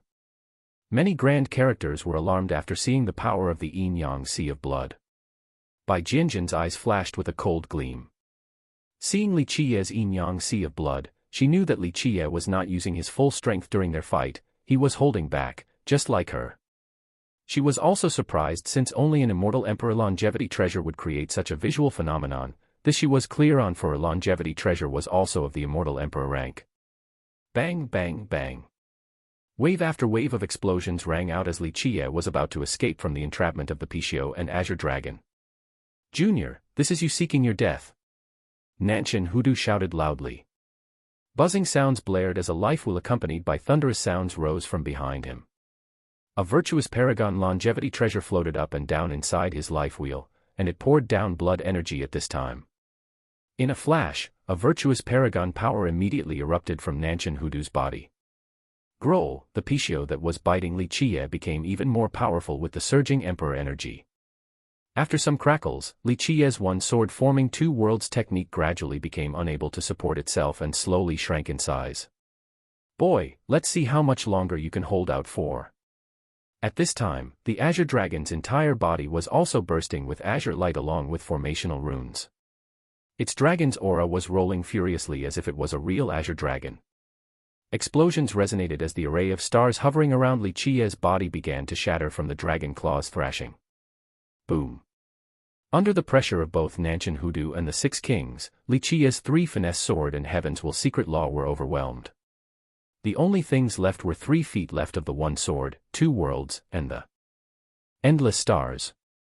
The monstrous Pishio's jaw and the sharp Azure Dragon's claws were right next to his body. Pluff, Li Qiye crazily sprayed out blood as he was struggling to withstand the suppression of the Pishio and Azure Dragon. At this time, there were cracks forming all over his tattered body as blood stained his clothes. The sounds of bones cracking were heard very clearly. Li Qiye's bones began to break from the crushing power of the two beasts. It could no longer bear this burden even if the godly physique was sturdy. In the end, it was not the indestructible diamond immortal physique. At this time, even the hell-suppressing godly physique was on the verge of exploding. Junior, to be able to withstand my divine beast protector, you are clearly a prodigy amongst the younger generation. If you surrender now and submit to my heavenly southern kingdom, we will appreciate your talents and we will also groom you. Nanshan Hoodoo gravely said. At this point, the Azure Dragon also opened its mouth and the voice of one of the 6 kings resounded, "Boy, I also appreciate talents. If you join under my banner right now and become my disciple, you will surely become the main disciple of the Jiangzhou clan." Their words caused everyone to secretly jeer in their minds. What was this about the appreciation of talents? It was all a bunch of nonsense that was only meant to trick Li Qiye in order to capture him alive for the 2 supreme laws. Your bullshits reek. Li Qiye crazily laughed. Even when his body was stained by blood, he was still unbelievably arrogant. Not knowing your own limits. Nanshan Hoodoo's expression turned cold. Immediately after, more rumblings resonated as the Azure Dragon and Pishio became even more powerful. Without a doubt, Nanshan Hoodoo and the 6 kings wanted to crush Li Qiye. If they couldn't have it, then other people shouldn't even think about it. Crank crack, at this point, cracks gradually appeared on Li Qiye's head as he could bear it no longer. This junior is dead for sure now. Seeing such a scene, a person murmured to say, "Truly unfortunate for 2 supreme divine laws, ah." There was also a gifted youth showing a gloating look as he sneered, "Just an ignorant thing thinking that he is invincible. An ancient saint, of course, would crush him." Boom. At this time, Li Qiye's chest cavity was torn asunder as a godfiend's breath instantly filled the entire world. Z12, there was a terrifying change occurring on Li Qiye's body. Long and thick green hair began to grow from Li Qiye's body. Each hair had the appearance of divine pins. Boom. At this moment, demonic energy poured out from Li Qiye's entire body and pierced the sky. In a flash, a black shadow rushed out of Li Qiye's body. It opened its mouth, wanting to devour Li Qiye with its godfiend appearance. Activate. Seeing this scene, Nanshan Hoodoo and the 6 kings, who initially had control of Li Qiye, immediately roared. Their power increased as their giant claws aimed for Li Qiye's sea of memories. They wanted to seize his knowledge. Bang. But before the claws could touch Li Qiye, the black shadow that initially wanted to devour Li Qiye suddenly turned around and knocked away the Pishio and Azure Dragon in an instant. Hold, at this exact second, in just a flash, Li Qiye suddenly summoned a treasure. This was a stone box that was held in his arms. The moment this stone box was opened, a light shot out and the black shadow's body suddenly became frozen. The great treasure of the Middle Continent ancient kingdom appeared amidst the explosions and thunder. Li Qiye's inner physique suddenly soared out from his chest and instantly locked onto the godfiend shadow. In just a blink of an eye, the godfiend shadow was dragged back into Li Qiye's inner body by his inner physique. Boom. Li Qiye's demonic glow drowned the sky as the green hair on his body grew even more. He took a step and even the sky was nefariously corrupted. The moment he turned around, his monstrous demonic lights turned into a pair of devil wings and blocked out the sun. At this time, Li Qiye seemed to be an uprising godfiend. Even the earth corpses from afar were dreading his frightening gaze and started to gain some distance away from him. "What is this?" Li Qiye, all of a sudden, turning into a devil, horrified everyone. This development was too strange and unbelievable. A physique tribulation. This is a physique devil. An immortal physique devil. With a grand completion Saint Physique, Saint Child Baozhu was completely aghast from such a scene. Legends say that when an immortal physique tribulation descends, the physique devil would also be born. This was an evil existence countless times stronger than the user. In fact, before the physique devil came into being, Li Qiye's inner physique had always been suppressing his own physique tribulation.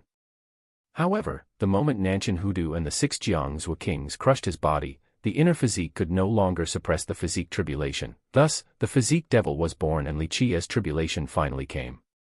Devouring the physique devil's body, under this display, Saint Child Baozhu, who had always aimed for the hell-suppressing godly physique, lost his colors. Once a physique devil was born, it would devour the user until there was nothing left of his flesh before disappearing. Moreover, the physique devil was many times stronger than the real user's body. This was why an immortal physique was extremely difficult to achieve for cultivators who were training immortal physiques. Very few people were able to surpass the devouring of their physique devils, and thus, there were fewer than few grand completion immortal physique users since the beginning of time. That's impossible. Such a sight jolted Nanshan Hudu and the 6 kings with distress. Li Qiye taking over his physique devil was such an unbelievable development. A supreme treasure. Someone noticed Li Qiye putting away the stone box and had a faint guess. Right when the physique devil turned around and struck Nanshan Hudu and the 6 kings away, a once-in-a-million chance appeared. Li Qiye took this opportunity to use the supreme treasure from the Middle Continent ancient kingdom to control the physique devil, as his inner physique possessed the physique devil in a flash. Without Nanshan Hudu and the 6 Jiangzhou kings taking action to distract the physique devil, Li Qiye wouldn't have been able to successfully take over. This is the feeling of being a devil, truly not a bad sensation. At this time, green hair covered Li Qiye's entire body, and he had a pair of black wings that blocked out the sky. At this very second, his appearance truly matched that of a devil. Kill. Feeling unrest, Nanshan Hudu and the 6 kings suddenly worked together. Both of their energies erupted and performed their strongest blows. Boom. The azure dragon struck from the sky while the Pishio tore from beneath, causing blinding flashes as their strongest blows were unleashed. Open your eyes and witness the power of a supreme physique devil. At this time, Li Qiye burst out in crazy laughter just like a devil. His 2 wings spread out and tore the firmament asunder. Bang. After a loud blast, the azure dragon was cut in half and the Pishio was ripped apart. Nanshan Hudu was blasted away from the impact while spurting out blood, and the 6 kings, along with the 1,000 experts, all fell down from their formation. Accept your death. At this time, Li Qiye spewed out a demonic energy as his devil wing slashed down. After a pathetic scream, Nanshan Hudu was immediately sliced into halves as his innards and blood rained down from the sky. Meanwhile, Li Qiye's devil hands enveloped the sky as they came together and swallowed the 6 kings along with more than 1,000 experts. Blood flowed down like a river as he rubbed his hands together. No, the 6 kings bellowed miserably as they, along with the 1,000 experts of the Jiangzhou clan, were kneaded into mincemeat. This is way too mighty. At this point, the physique devil was unstoppable and created an impending fear in all of the spectators. Impossible. Saint Child Baozhu's expression sank as he felt that something was amiss. Their school once had ancestors who cultivated immortal physiques, but the physique devils recorded in their annals were far from being this powerful. Of course, how could he have known that Li Qiye's supreme physique law came from the physique scripture? This was a supreme treasure born from the primordial chaos, a time even before the start of the world. Its physique laws were terrifying, heaven-defying, and could be considered number 1 since the start of time. All physique laws in this world could be said to have originated from this scripture. Thus, its physique devil, compared to other immortal physique laws, was much more horrifying. Naturally, once completed, this type of immortal physique would also be much stronger. Your turn. The now demonic Li Qiye turned towards young King Nanshan and reached for him with his giant hand. Although rendered aghast, young King Nanshan naturally would not sit and wait for his death. He roared and slammed forward with his sky-shaking bludgeon, but it couldn't hurt Li Qiye in the least bit. No, the sky-shaking bludgeon shattered as young King Nanshan was caught inside the giant fist. After a scream, he was squeezed into a rain of blood. Chapter 225, One Physique Surpassing the Great Tribulation. 1. This physique devil is too abnormal. A spectator couldn't help but murmur at such a scene. Legend has it that when a natural mortal physique cultivates an immortal physique, the physique tribulation will be much more powerful. An old undying shockingly exclaimed, "There is a legend that states that when a mortal physique tries to cultivate into an immortal physique, it will face a much stronger physique tribulation. This is because it was a violation of the heavens' will. The heavens will not allow for a mortal physique to turn immortal. This was the reason why there are so few mortals capable of achieving immortal physiques since the ancient past. Today, I will massacre both of your sections." At this time, Li Qiye's demonic eyes slightly narrowed, instilling fear into all of the spectators. He truly looked like a horrifying, demonic devil at this moment. His words left the disciples in the base of the heavenly southern kingdom and the Jiangzhou clan with dismay. 6 Jiangzhou kings were dead, along with Nanshan Hudu. This was a great blow to their sections. His sky-blocking hands immediately reached towards the disciples of the two camps. "Junior, you dare!" In the blink of an eye, a deep roar resounded. This roar blasted the sky, and even the stars in the sky shook. Boom! In an instant, after a huge explosion, 2 coffins flew out from the bases of the Jiangzhou clan and the heavenly southern kingdom. Hands reached out from the coffins and struck Li Qiye away. Bang! Li Qiye fell into the underworld river. Suddenly, his green hair grew even faster. It was as if they were devil trees, setting their roots into the underworld river. This is too devilish. He has not been washed away even after falling into the underworld river. People took a deep breath to keep their composure after seeing such a scene. Legend has it that no matter how strong a person was, they would be uncontrollably washed away once they've fallen into the underworld river. However, Li Qiye took root there without moving. "So you 2 fossils are still alive in the coffins." Li Qiye laughed like the devil and continued, "Climb out, otherwise, you aren't my match. This thing doesn't know life from death." A hand reached out from the Jiangzhou clan's coffin and went straight towards Li Qiye. At the same time, another hand came out from the heavenly southern kingdom's coffin, wanting to strangle Li Qiye to death. "This won't do, you're hiding in the coffins." Li Qiye shouted, and the floating Kuanpeng on top of his head opened its mouth and swallowed the endless underworld river's water into his inner body. Boom, boom, boom, an unbelievable thing happened.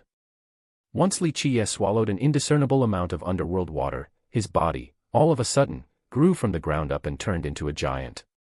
His hands also became as thick as the mountain ranges. This is too insane. Everyone became dumbfounded. One had to know that the underworld water was harmful to any cultivator, but this boy actually swallowed such a huge amount of underworld water like this, truly insanity. "Get out here!" Li Qiye uttered out a loud scream and met the impending hands, resulting in a heaven-shattering explosion. If the heavenly ancient corpse burial ground wasn't so magical, then the underworld river would have been broken under this impact. The demonic Li Qiye managed to stop the 2 giant hands. Even though he still had to take several steps back, it was still a successful block. "Get out here. Otherwise, I will destroy your coffins, today, and drag you out of the era bloodstone." At this time, Li Qiye glared intensely at the 2 ancient coffins from the Jiangzhou clan and the heavenly southern kingdom. At this time, the 2 ancient coffins opened. 2 people stepped out at the same time and exuded an endless divine aura, causing many cultivators to kneel on the spot. A giant with a pair of demon horns, whose body was countless times bigger than an ordinary person, stepped out from the heavenly southern kingdom's coffin while a small skinny old man stepped out from the Jiangzhou clan's coffin. These 2 elders were completely different aside from one similarity: they were both dying. Their blood energy had dried up and was next to nothingness. However, even though this was the case, these dying old men were still extremely frightening. It was as if the simplest of gestures were capable of tearing the 9 heavens and ripping the 6 Tao apart. Invincible Ancestor, seeing the appearances of the 2 ancestors, the disciples from the Jiangzhou clan and the heavenly southern kingdom cheered. "This isn't the heavenly southern kingdom's divine beast protector." Seeing the giant old man, a temple lord murmured to say, "This is." This is venerable emotion of the heavenly southern kingdom. One venerable emotion of the heavenly southern kingdom was not an actual fiend god. Legend has it that the kingdom adopted a young child from the heavenly devil race. This young child was a descendant of the very rare wicked fiend tribe from the heavenly devil race. His talents were extremely frightening, and he was ultimately trained to become a dominating and heaven-defying generation. He was even the national teacher of the heavenly southern kingdom for 10 generations. His origin was truly great. However, no one recognized the small, thin old man from the Jiangzhou clan. So it is the great-great-grandson of that old fool, wise monarch Jiangzhou. I hate this old bastard Jiangzhou the most. What a lowly hypocrite. Li Qiye glared at the old man from the Jiangzhou clan and sneered.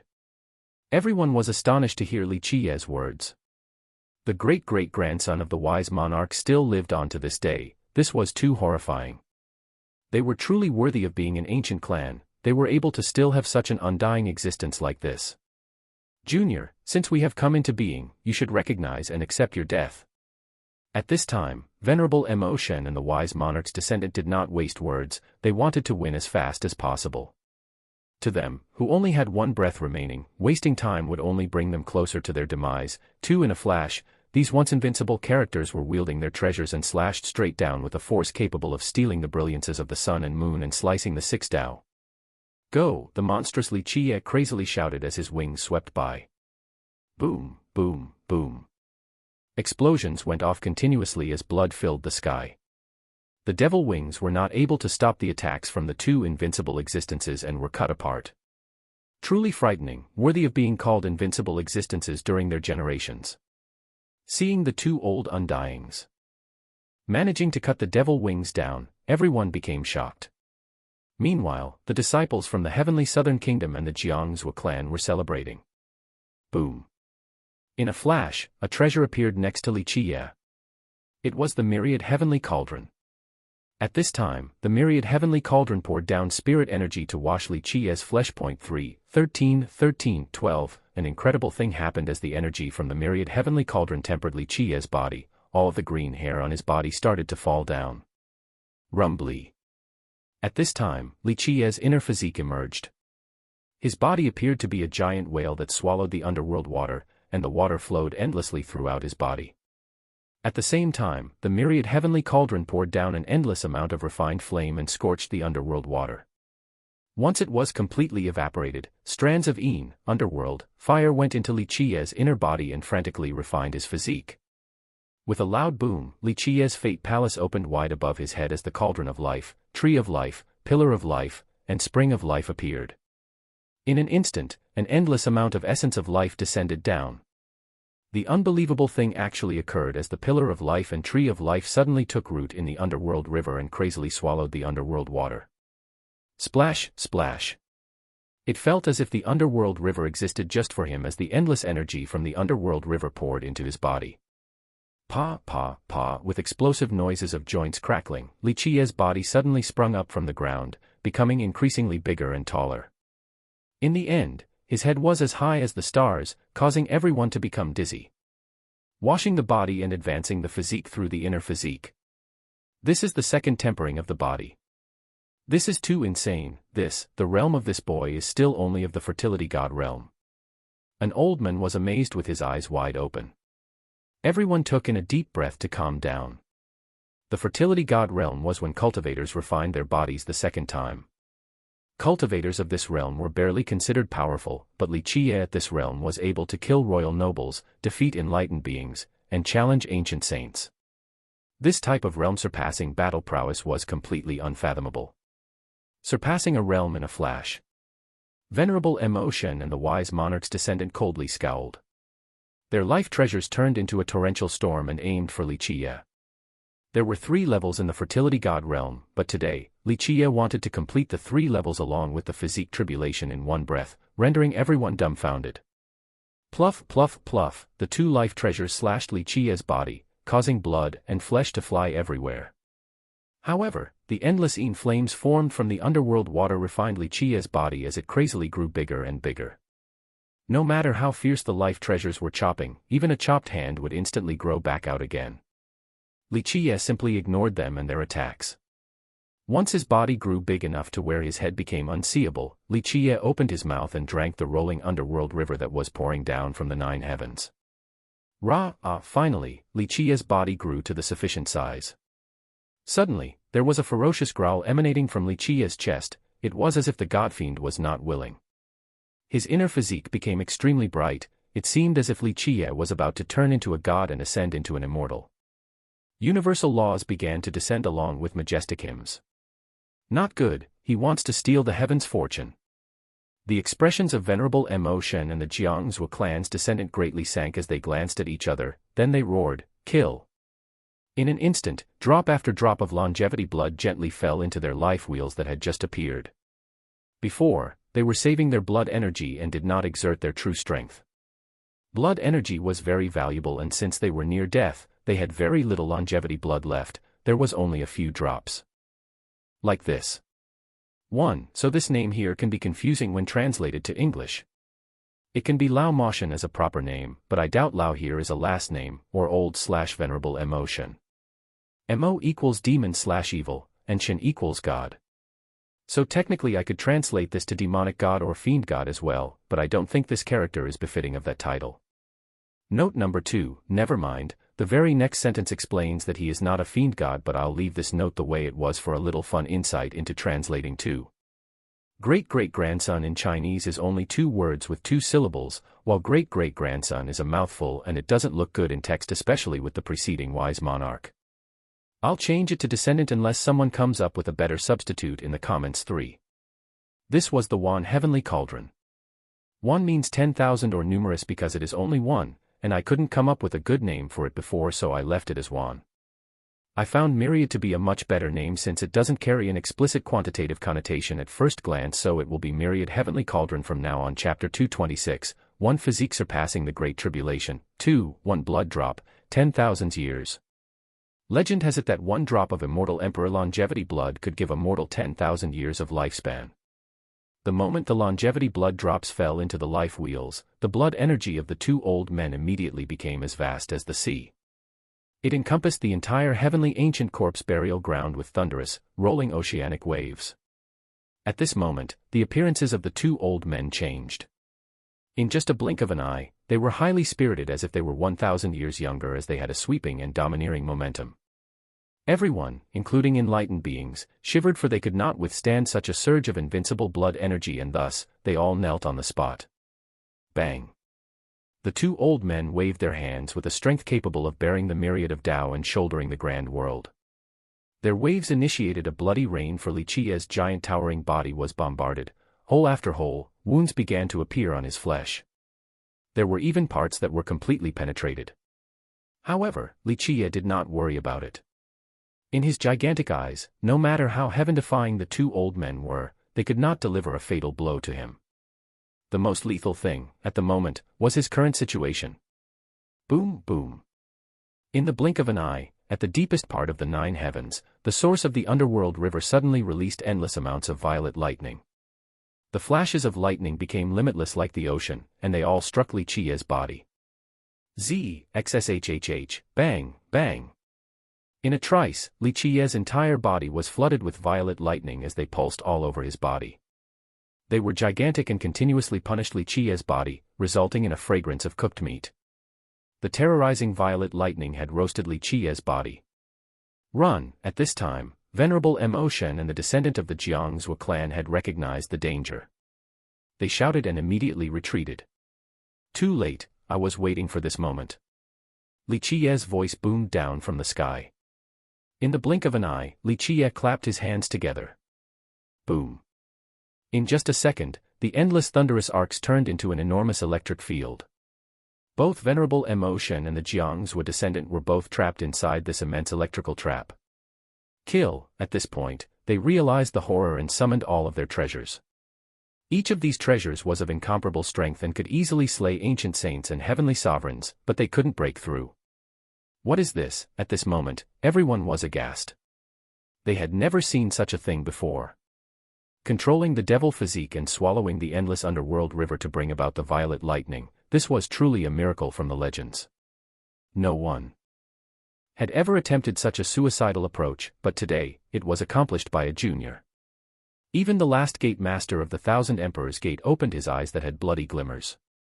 He quickly closed them with a very shocked expression, then he murmured, "Physique devil stealing the heavens, lightning descending from the underworld palace like the legends. Activate." With frantic screams, venerable emotion and the Jiang's were descendant immediately exploded with a loud boom. All of their fresh blood in their bodies, even if it was just one drop, was squeezed into their true fate. At this minute, they chose to give up on their bodies and they used all of their blood energy to escape from the electrical trap with their true fates. "I was waiting for your true fate." Li Qiye's voice was rumbling like the thunder. In a flash, his chest cavity flashed as a huge wound cracked and an immense shadow rushed out, exuding a tremendous amount of demonic energy. The physique devil has escaped. Seeing the demonic shadow covering the sky, countless people were horrified. Crank, crack, the physique devil had escaped, and it initially wanted to devour Li Qiye's flesh but, in an instant, Li Qiye clapped his hands together as the endless violet lightning streamed downward, all of them stabbed towards the physique devil. The physique devil screamed and immediately tried to escape. Without a doubt, it was fearful of this type of violet lightning. In just a second, the physique devil was being chased by the endless violet lightning into the electrical trap. After entering the electrical trap, the physique devil crazily roared and immediately pierced through the true fates of venerable Emotion and the Jiang's were descendant. No, their true fates were instantly taken over by the physique devil, and their blood energy, along with universal laws, were devoured in an instant. After a loud boom, the physique devil's body carried a bloody shade and immediately became more powerful. "You are mine." Li Qiye's thunderous voice rang down as his hands descended along with endless streaks of violet lightning that instantaneously surrounded the physique devil. Drowned in the violet lightning, the physique devil angrily screamed in complete hysteria and struggled to escape no matter what. However, it failed from breaking through the boundless violet lightning. All of the spectators stood still for the scene unraveling before their eyes was beyond their imagination, it even destroyed their sense of rationality. This was an impossible matter, but it was really happening. What is that thing?" Everyone's mouths were wide open as one guy murmured. The turtle monarch from the Flying Dragon Lake had been present for some unknown time. It took him a moment to regain his clarity. He then shivered with a shocked expression before murmuring, this might have been written down before. Physique devil stealing the heavens, underworld river attracting the gods, lightning descending from the underworld palace. Many people simply did not understand what the old turtle monarch was talking about, but they were still horrified by the spectacle. "Junior, I can't allow you to live any longer." In a flash, an ancient hoarse voice rang as an ancient coffin appeared. The azure mysterious ancient kingdom appeared out of nowhere on top of a mountain while carrying an ancient coffin. At this time, the ancient coffin opened and an old man stood up straight, exuding a presence as if he was the only ruler in this universe. 8th ancestor Qing Xian, not the 9th ancestor. Someone shouted after seeing this old man. Boom. At this time, a life will emerged from behind the old man's back that carried a surging and endless blood energy as it immediately attacked with an emperor weapon. Boom. The emperor weapon, with its unlimited emperor power, attacked and disintegrated the sky as the myriad of Tao turned into nothingness. It seemed as if everything between the heaven and earth was beaten back to its primordial origin. Even the heavenly ancient corpse burial ground exerted numerous divine laws, yet more than half of them were annihilated. Imperial Violet Hammer, the life treasure of immortal Emperor Sandao. This immortal Emperor life treasure was unleashed by an existence that could be considered unbeatable. Even ancient saints were directly lying on the ground as everyone else was in complete and utter horror. At this moment, the entire Grand Middle Territory suffered a major turmoil as countless people felt the immense, majestic emperor power sweeping through the 9 heavens and 10 earths. In just a second, all of their gazes looked towards the direction of the heavenly ancient corpse burial ground. Go! At the same time, Li Qiye spread out his arms, and the physique devil, overwhelmed by the violet lightning, was suddenly released. Bang! In a flash, the imperial violet hammer struck the physique devil.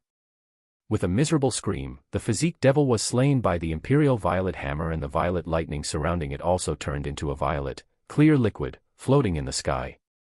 The imperial violet hammer instantly killed the physique devil and then, with the same unparalleled momentum, it cleaved towards Li Qiye. Everything go, now. At this moment, Li Qie channeled all of the boundless violet lightning on his body into his two hands.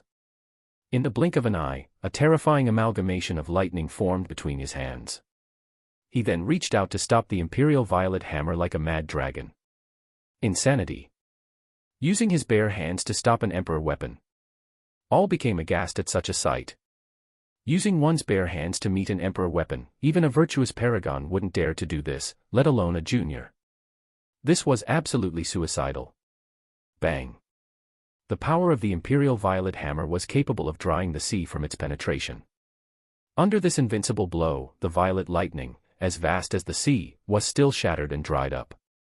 Another huge explosion occurred as Li Qie's entire body was knocked away by the imperial violet hammer. The body as tall as the horizon had a crack, but there was not blood flowing out, for there was underworld water spraying about instead. At this time, Li Qie was a giant whose body was filled with underworld water. The water then flashed out green lights with the same size as his green hairs from before.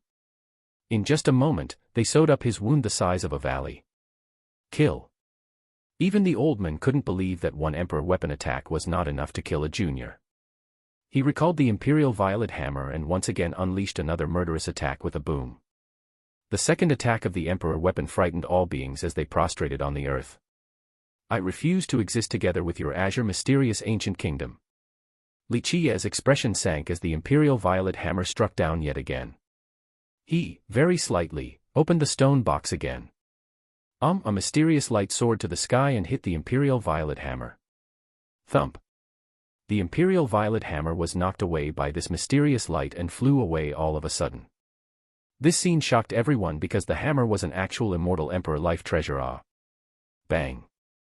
Even though it was knocked away by this mysterious light, in an instant, it kept its invincible momentum to, once again, slash towards Li Qie with no intention of stopping until he was dead. Li Qie's countenance darkened. He no longer hesitated and directly threw the stone box outside to strike. Inside was the defining treasure of the middle continent. You fool! At the same time, a cold cry suddenly rang out as an unblemished white hand appeared. The stone box fell into this hand. With a slight shake, it exuded an infinite amount of mysterious light, illuminating the entire world. At this second, it was as if the world of immortals was opening as never-ending immortal light spewed out. Bang. At this moment, the imperial violet hammer was knocked away to the horizon and out of the heavenly ancient corpse burial ground. No, amidst the flames and lightning of battle, the white hand slightly angled the mysterious light from the box and immediately annihilated 8th ancestor Qing Xian, turning him into ashes. Chapter 227, Princess. Zhongzhou, 1. Unbeknownst to everyone, a woman had been standing in the air.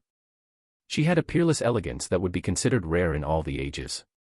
She stood there like a moon goddess.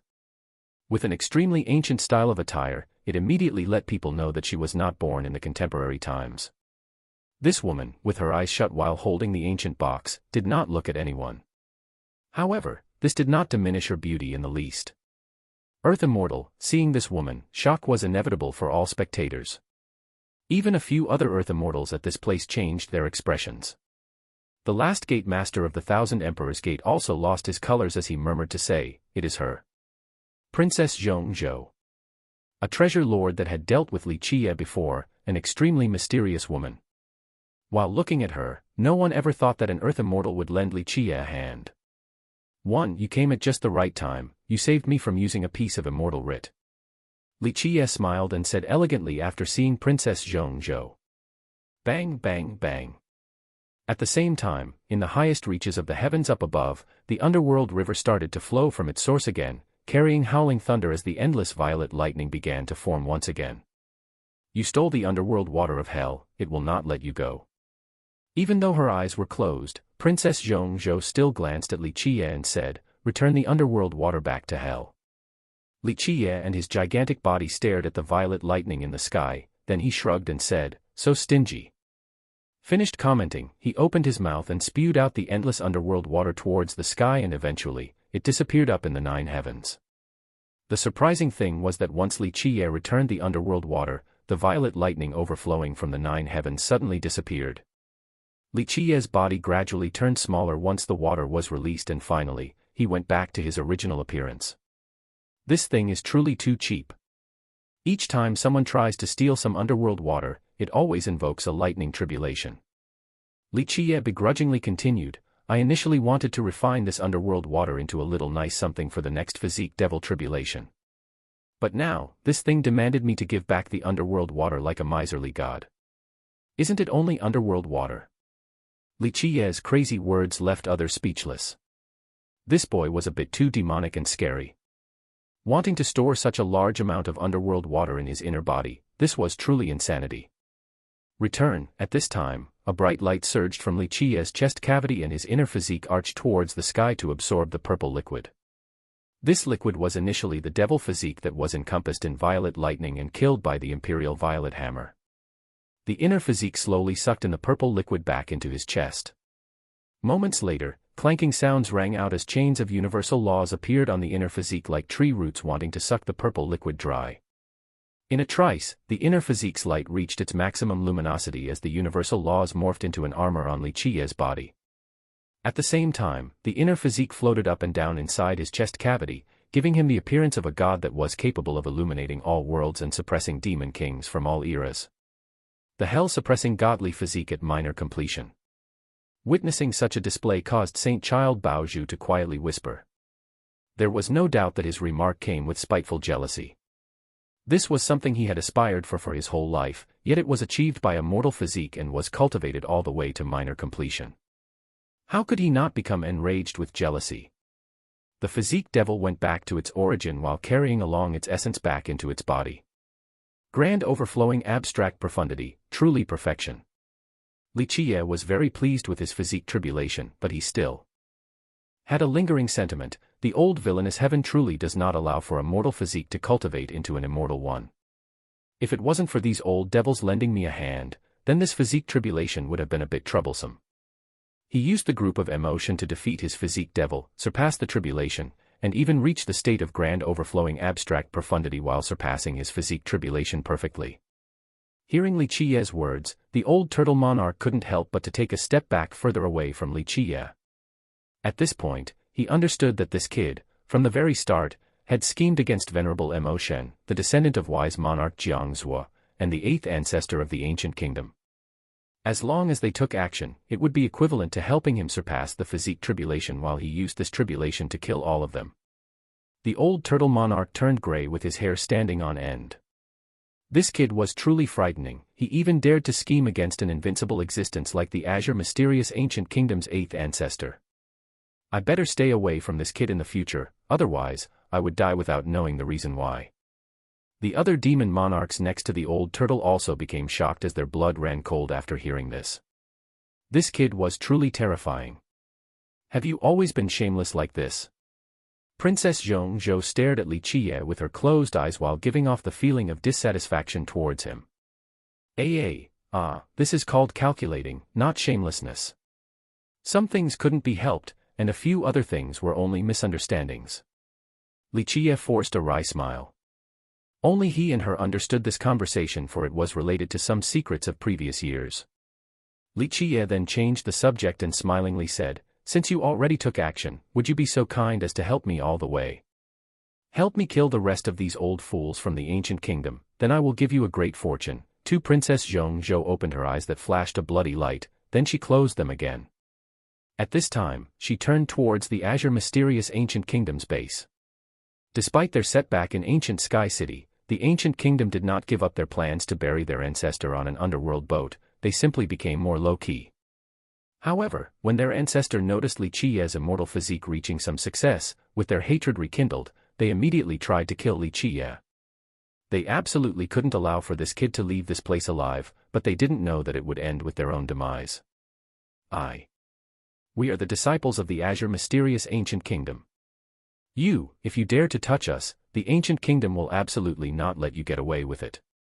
At this moment, the experts from the ancient kingdom were deathly pale regardless of whether they were named heroes, royal nobles, enlightened beings, or ancient saints. This was a great disaster to them. You all think too highly of your ancient kingdom.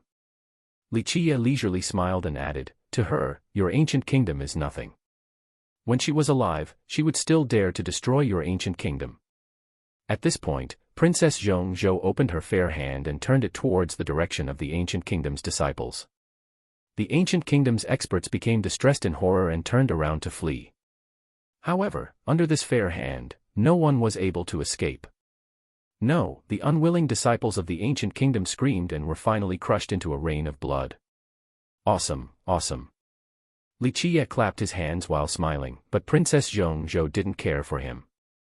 As for the rest of the people present, they naturally felt horrified because this woman was way too powerful and daunting. Unfortunately, no one knew her true background. What they all did not understand was why such an earth immortal would be related to this boy, Li Qiye. No matter if they were treasure lords or earth immortals, they would not be happy to mingle with their descendants. However, this earth immortal before them actually helped Li Qiye. This was utterly unbelievable. Compared to the experts of the Azure mysterious ancient kingdom, the disciples of the Jiangzhou clan and heavenly southern kingdom were much more lucky, for they had escaped earlier and avoided this calamitous fate. You should give me back my treasure. At this moment, Li Qiye smiled at Princess Zhongzhou in a nonchalant and carefree manner as he slowly spoke. Princess Zhongzhou was still coldly glaring at Li Qiye. Even though her eyes were closed, it was easy to tell that it was not a friendly gaze. In the end, she threw the stone box back to him. Many people wanted to know what the treasure inside the stone box was. This was an item that knocked the Imperial Violet Hammer away. Of course, the more regrettable matter was that they lacked the power to stop the defeated Imperial Violet Hammer from flying away. If they were capable, then they would prevent it from flying back to the Azure mysterious ancient kingdom, and an immortal emperor life treasure would have been theirs. Li Qiye held the stone box and gently touched it before finally glancing at Princess Zhongzhou as he quietly said, "I owe you a debt." "Now you are speaking like a human," Princess Zhongzhou exclaimed coldly. Li Qiye didn't say anything else, he simply gave a gentle sigh. There were many things that he did not want to think about because not everything could be perfect in this world. There will always be some things that are lamentable. No matter if the events that year were intentional or not, regardless of whether it was a misunderstanding that year, even if he actually did not owe her, he still felt a dimming sadness in his heart. He did not want to tread on this path of memories, but there were many things that he would have to eventually face one day. Outsiders were puzzled by their speech. In fact, besides Li Qiye and Princess Zhongzhou, the secret in this matter was totally unknown to all. Bang! At this time, the void was penetrated with the neighing of horses. 4 bronze horses rushed out of the fragmented realm as they broke through the void. A thunderous explosion rang as the Tetrawar bronze chariot crushed space itself and suddenly appeared in front of Li Qiye with Li Xuangan and Chen Baojiao standing on top. Even though they were sucked into the fragmented realm, they were unscathed due to the protection from the chariot. There was a bronze horse with a treasure disc in its mouth in front of Li Qiye. This was the fragmented realm spatial disc of young King Nanshan, a supreme treasure of the heavenly southern kingdom. Old buddies, truly amazing. I knew that you guys would not let me down. Li Qiye took the fragmented realm spatial disc with great joy as he continued, I actually needed this thing. This will save me a trip from the heavenly southern kingdom. The bronze horses neighed to Li Qiye, showing their intimacy. Such a scene was greeted by eye reddening jealously from countless people. The fragmented realm spatial disc, according to the legends, it was crafted from the true mantras taken from the spatial scripture, one of the 9 grand scriptures, by immortal Emperor Fei Yang. This item was no less valuable than an immortal emperor life treasure. Young noble. Seeing Li Qiye exulted Chen Baojiao and Li Xuangan. The ladies jumped down from the chariot, then Li Xuangan immediately showed her concern, Are you all right, young noble? 1. It says treasure lord here, but I believe she is an earth immortal. Perhaps she was just staying at a feng shui treasure earth, but she actually had the power of an earth immortal too. Ra for help me all the way was, sending Buddha all the way to the west. I'm not sure of this particular phrase, but I have seen it a lot. I believe it is an allusion to journey to the west. The meaning is that if you are going to help someone, then help them all the way. 3. This is a common diss. She is saying that he was speaking/acting more like an animal before chapter 228, Princess Zhongzhou. 2. How can anything wrong happen to me? Li Qiye shrugged with a smile, then he continued, dealing with them was as easy as a breakfast meal. Seeing Li Qiye safe and sound relieved both the ladies. They assumed the worst as they were trapped by the fragmented realm spatial disk without any means to escape. They didn't expect the Tetrawar bronze chariot to be so powerful. It actually broke out from the fragmented realm while subduing the disk. Tetrawar bronze chariot. At this time, Princess Zhongzhou coldly stared at Li Qiye's group with her chilling focus on Li Qiye. Li Xuangan and Qin Baojiao, after calming down, couldn't help but become shocked once again when they saw Princess Zhongzhou standing in the air. They met the princess back on the transaction day, but they didn't expect to have a reunion today. He didn't tell you guys. Princess Zhongzhou closed her eyes, then she turned towards Li Xuangan and Qin Baojiao to say, "He is the most deceptive liar in the world. Be careful, or else one day, you will be sold off by him while still not knowing who he even is." Having heard the princess' words, Li Xuangan and Qin Baojiao couldn't help but to stare at Li Qiye, then back at the princess. Li Qiye looked a bit embarrassed and mirthlessly smiled without saying a word. Li Qiye's attitude truly confused Li Xuangan and Qin Baojiao. Why did the princess call Li Qiye a liar? That day when they did the transaction for the Middle Continent's great treasure, both sides were completely willing. Even though they felt that something was strange about this matter, they wouldn't ask Li Qiye if he didn't want to talk about it. The battle has ended. Under Li Qiye's scheming, young King Nanshan was not the only casualty. Even the old Undying of the Jiangsu clan, whom could be described as invincible, along with the old men from the heavenly southern kingdom died. In the end, the ancient kingdom's eighth ancestor that had swept through the world was also annihilated just the same. Such a result truly horrified everyone, and it created a creepy silence throughout the entire underworld ferry. At this time, regardless of the sect or heritage, sect master or royal lord, or even the old Undying buried for many generations, there was only fear in their minds. From their perspectives, even though this little demon had a shallow cultivation, he was even more frightening than ancient saints. He, alone, carried two supreme invincible laws. However, his heavens will secret law and invincible immortal physique law were not the most frightening things, it was his schemes.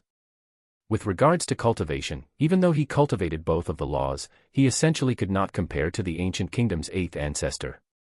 Such an invincible existence like the eighth ancestor could crush him with one hand like an insect. It could even be said that the group of the six Jiangsu kings and Nanshan Hudu could kill him easily. However, today, he slayed all of them, even the undying existences like Venerable Emotion and the wise monarch's descendant. He borrowed the physique devil of the tribulation as well as the hell lightning in order to massacre all of them. Even the eighth ancestor was still within his calculations. In the end, all of these invincible existences that had swept through an era were only poor victims that contributed to his tribulation. They were nothing but tools for him to surpass this ordeal. Having thought to this point caused many people to shiver with fear in their hearts. This little demon was too scary. He was clearly only 15 or 16 years old, but he was as wily as an old fox. He was always suppressing his physique tribulation. Just to wait for that moment. Saint Child Baoju's eyes became as cold as ice as he murmured. His heart couldn't help but feel a chilling sensation. He had surpassed his own physique tribulation and knew that the sooner it was, the easier would be to surpass such a trial. However, Li Qiye clearly suppressed his tribulation.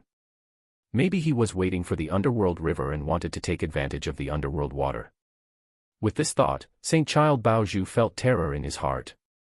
This little demon will absolutely be his worst enemy for the rest of his life.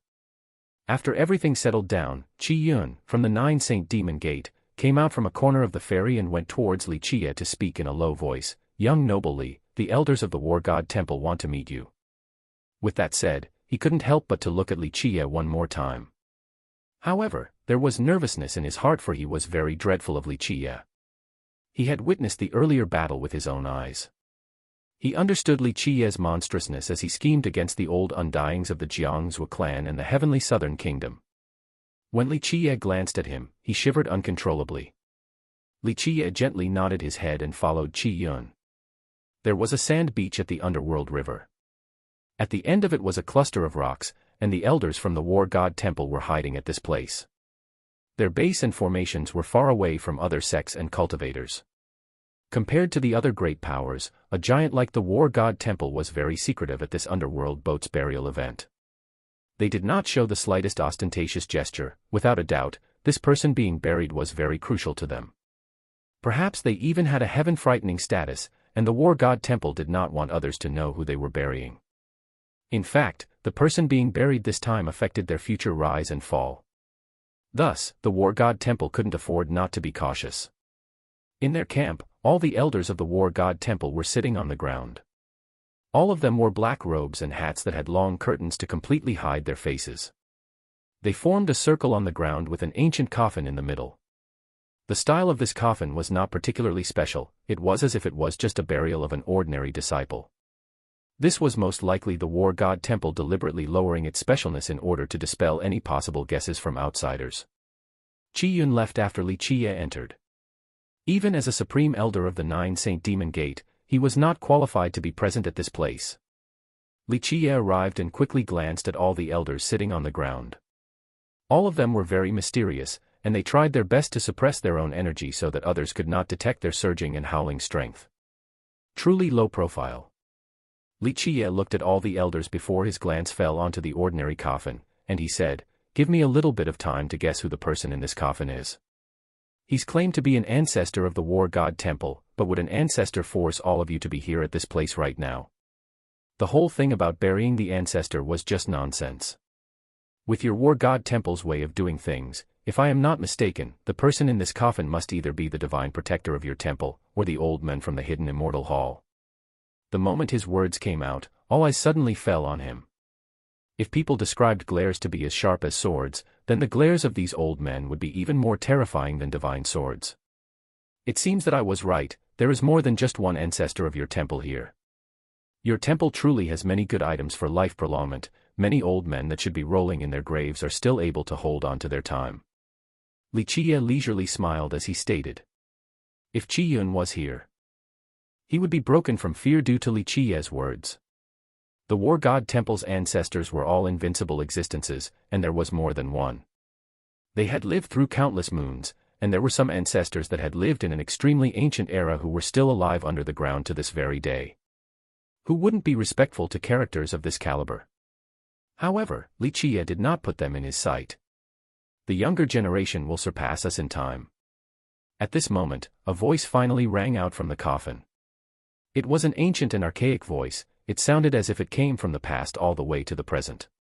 This ancient voice continued on, with such ability, there is nowhere in this world where you cannot go. Luan Ri truly knows how to judge people. His trust in you was not without reason.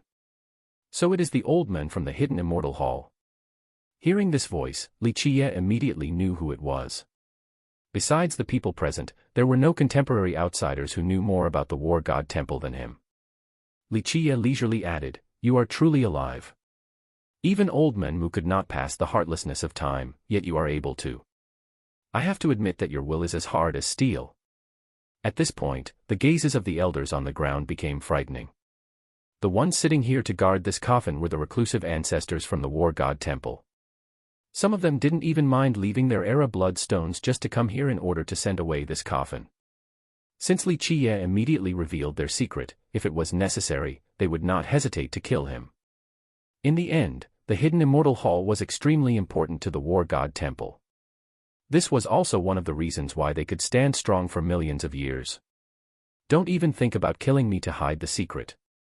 Li Qiye was still calm as he spoke. I know that in order to bring the coffin here, there are some near-dead people climbing out from their graves. However, be smart and do not provoke me. Otherwise, I will think about turning your war god temple over, even if the old man from the hidden immortal hall is still alive. At this time, a black-robed old man stood up. To him, Li Qiye already knew too much. Don't be impulsive. The ancient voice from the coffin appeared again. After having heard the command, the standing old man, at this time, silently sat back down without saying a word from start to finish. This is more like it. Li Qiye let out a smile and continued on, regarding this old man that is capable of holding on since the era of old men Mu till now, he has eaten much more salt than you all have eaten meals. The old men from the war god temple became speechless. This little demon was so unbridled, he was so rampantly arrogant to the point of driving them into insanity. One has to know that war god Mu was one of their most powerful ancestors. Yet this little demon is actually calling him an old man. Legend has it that the Tetrawar bronze chariot was a supreme throne. I once heard a legend that stated that during the Desolace expansion era, when the Tetrawar bronze chariot arrived, even the gods retreated while the immortal emperors came to offer their greetings. The ancient voice from the wooden coffin resounded. Lichia coldly interrupted him and dryly said, "Don't try to test me. Even if the war god temple's power is great, there are some taboos better left unexplored in this world." The voice in the coffin also stopped after hearing Lichia words. He was wondering and perhaps even checking his memories. 1. This phrase is a common statement about praising the young. The younger generation will always improve too. This is actually quite rare. I've never seen this phrase in other novels. I kept it in because it is a flavorful part of Lichia. What this is saying is that the old man has lived for so long and experienced countless hardships. Salt. This old man knows how to be calm and careful even under provocation, unlike the younger ancestors. Chapter 229. Empress Hong Tian. 1. Are there any underworld boats that can increase my lifespan even more in this coming event? In the end, the voice inside the wooden coffin rang again and no longer discussed the matter of the Tetrawar bronze chariot. According to our agreement, I can only increase your lifespan by 500 years at best. Once you come out of the underworld boat, you will be able to rest in the hidden immortal hall for countless more moons. Lichia slowly said. The voice in the coffin appeared again and said, 500 years still has its limitation in the end. There will be a day where the Era blood stone will no longer be able to cover me. The person inside the coffin had lived for countless years. With the war god temple's strength, they had plenty of Era blood stones. However, even with a sufficient quantity, there will be a day when the Era blood stones lose their effect. An existence of this level only wanted to remain alive in order to continue his mission of protecting the war god temple. During the infinite stretch of the river of time, there will absolutely be a time where the war god temple would need him to come into being. The price of coming out from the Era blood stone was extremely expensive but nevertheless necessary. There is no immortality. Lichia shook his head and continued, even for immortal emperors shouldering the heavens will and ruling the universe, although they are christened as heavenly beings, they still have not seen immortality. War god Mu living for another generation was already unbelievable and could even be called a miracle since the beginning of time. However, all will come to an end while flowing down the river of time. 500 years is enough for you to be covered in dust for many, many more years. There might not be an underworld boat that can give another lifetime in this generation. However, there has to be one that gives more years. The person in the coffin clearly did not give up and added, if I can be buried in a longer lifespan underworld boat, our war god temple is willing to pay a huge price. In each generation, there will not be more than 3 underworld boats that are able to strengthen one's fate and longevity. In this coming event, I'm afraid there is not one that will give another generation of life. However, there is absolutely one that exceeds 500 years. Lichia looked at the coffin and eventually stated, however, Princess Zhongzhou has already chosen this boat. If you have heard of her tales, I trust that you would not want to compete with her. Middle Continent Ancient Kingdom during the Tian II Annihilation Age. After a long pause, the voice in the coffin appeared again with a much more serious tone. 1. Since the beginning till now, there has only been one who called themselves the Middle Continent Ancient Kingdom. Lichia leisurely smiled and answered. The person in the coffin contemplated for a while before eventually asking, since there has been one boat that gave another generation in this world, when do you think another one will appear? You make it sound as if it was such an easy matter to have an underworld boat granting another lifetime. This was a miracle, yet you are still inquiring about another one. I'm afraid only hell would know the answer. Lichia smiled as he shook his head. In my opinion, even though War God Mu was able to live for another era, you should let go of this thought. This is essentially an impossible matter. And even if there is another one that can grant another lifetime, I'm afraid you won't be able to seize it. Such a boat would absolutely first be seized by the person hanging on the sky-reaching peak of the heavenly ancient corpse burial ground. That existence is still alive. The person inside the coffin exclaimed after hearing these words. He couldn't help but become astonished. Even if he had lived for countless years and had heard of this legend, the world had always assumed that it was only a legend when, in fact, it was the truth. He is living very well. However, without going on an underworld boat, it is practically impossible for him to leave the heavenly ancient corpse burial ground. If there was an actual boat that granted another lifetime flying out from the underworld river, do you think that you can win it over him? Li Qiye smilingly spoke. Li Qiye's words left the person in the coffin in silent contemplation. Even an invincible existence like him would be speechless against that legendary existence. Let us talk about business. Li Qiye eventually said, I will pick your boat. Boarding it is your issue. You should make good preparations to get on it, don't blame me if you cannot get on it. You can rest assured that boarding will not be an issue so long as you pick the right boat. A voice came from the coffin with absolute confidence.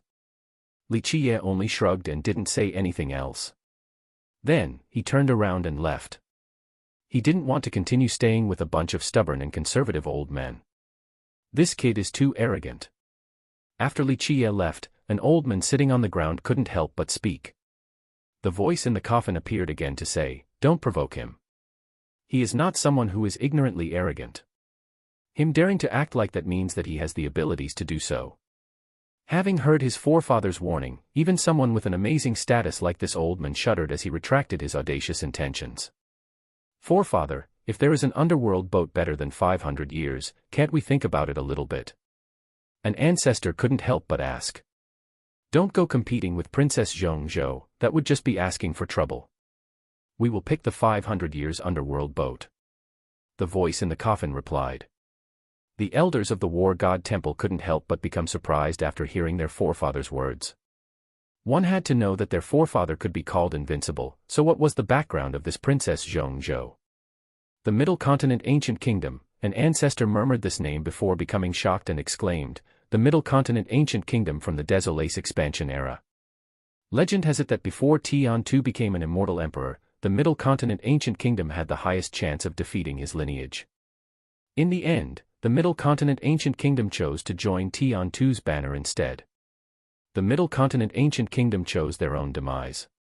The voice inside the coffin continued on, they assumed that after helping Tian II become an immortal emperor, they would then become the most meritorious vassals. Little did they know that the day when Tian II unified the heaven and earth would be the date of demise for their Middle Continent Ancient Kingdom. Too, the old man knew that the origin of the Middle Continent Ancient Kingdom was in dismay because legend has it that the Middle Continent Ancient Kingdom's background was no weaker than that of their war god temple. The Ancient Kingdom was an unparalleled giant during that era in the mortal emperor world. The scene suddenly became quiet with everyone staying silent for a long time. After leaving the war god temple's camp, Li Qiye went to the 9 Saint Demon Gates base. Qiyun had already settled Li Xuangan and Chen Baojiao in. Both of them took a sigh of relief after seeing Li Qiye's return, especially Li Xuangan. She knew her young noble too well and was worried that his haughty attitude would provoke the war god temple. It seemed like her worries were unnecessary. Li Qiye sat in the camp, bored, while waiting for the underworld boats. Meanwhile, it was the first time Li Xuangan and Chen Baojiao went to the underworld ferry, and it was also their first time witnessing such a sight. They were curiously looking at the great powers from all over the world, for there were truly too many of them at this place carrying coffins. At the same time, Li Xuangan and Chen Baojiao were also moved to see the treasure lords and earth immortals at the side. Even though the two didn't know their backgrounds, they were listening to Qiyun a little bit earlier. All of them had heaven-frightening origins. Who would have thought that they would appear again at this place millions of years after their deaths? Is the Thousand Emperor Gate truly that amazing? Chen Baojiao especially took note of the last gate master from the Thousand Emperor Gate, and she couldn't help but ask Li Qiye. It was indeed amazing. Li Qiye looked at the last gate master from afar, and it reminded him of some old memories. He then added, 4 generations of immortal emperors through 4 continuous generations. It could be said to be one of the great marvels since the beginning of time. Elder Qi said that the Thousand Emperor Gate had the spatial scripture, one of the 9 grand scripture. Is this the truth? Li Xuangan couldn't suppress her curiosity.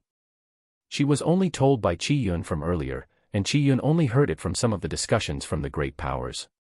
Li Xuangan paid special attention to this when Qiyun brought this up because she clearly knew that her physique law came from the physique scripture, one of the 9 scriptures as well. Such a secret could only be known by them and forever buried in their minds. The spatial scripture and physique scripture were part of the 9 grand scriptures. This was an object born before the heaven and earth, peerless for all of eternity. Even the heavens' will secret laws, the highest achievement of immortal emperors, could not compare to them.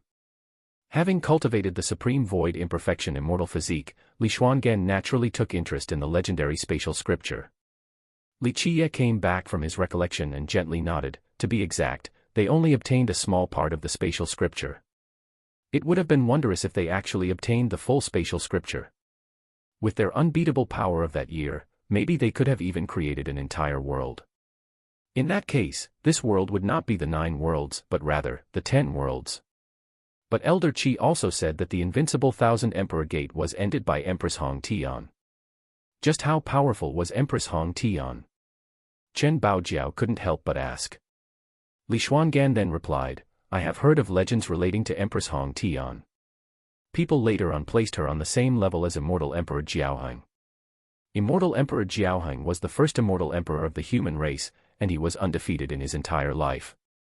Even though he was not the very first immortal emperor, his brilliance dazzled all the ages. Since the beginning of time, there were many immortal emperors, but only he was undefeated. This was especially impressive due to his young age before shouldering the heaven's will.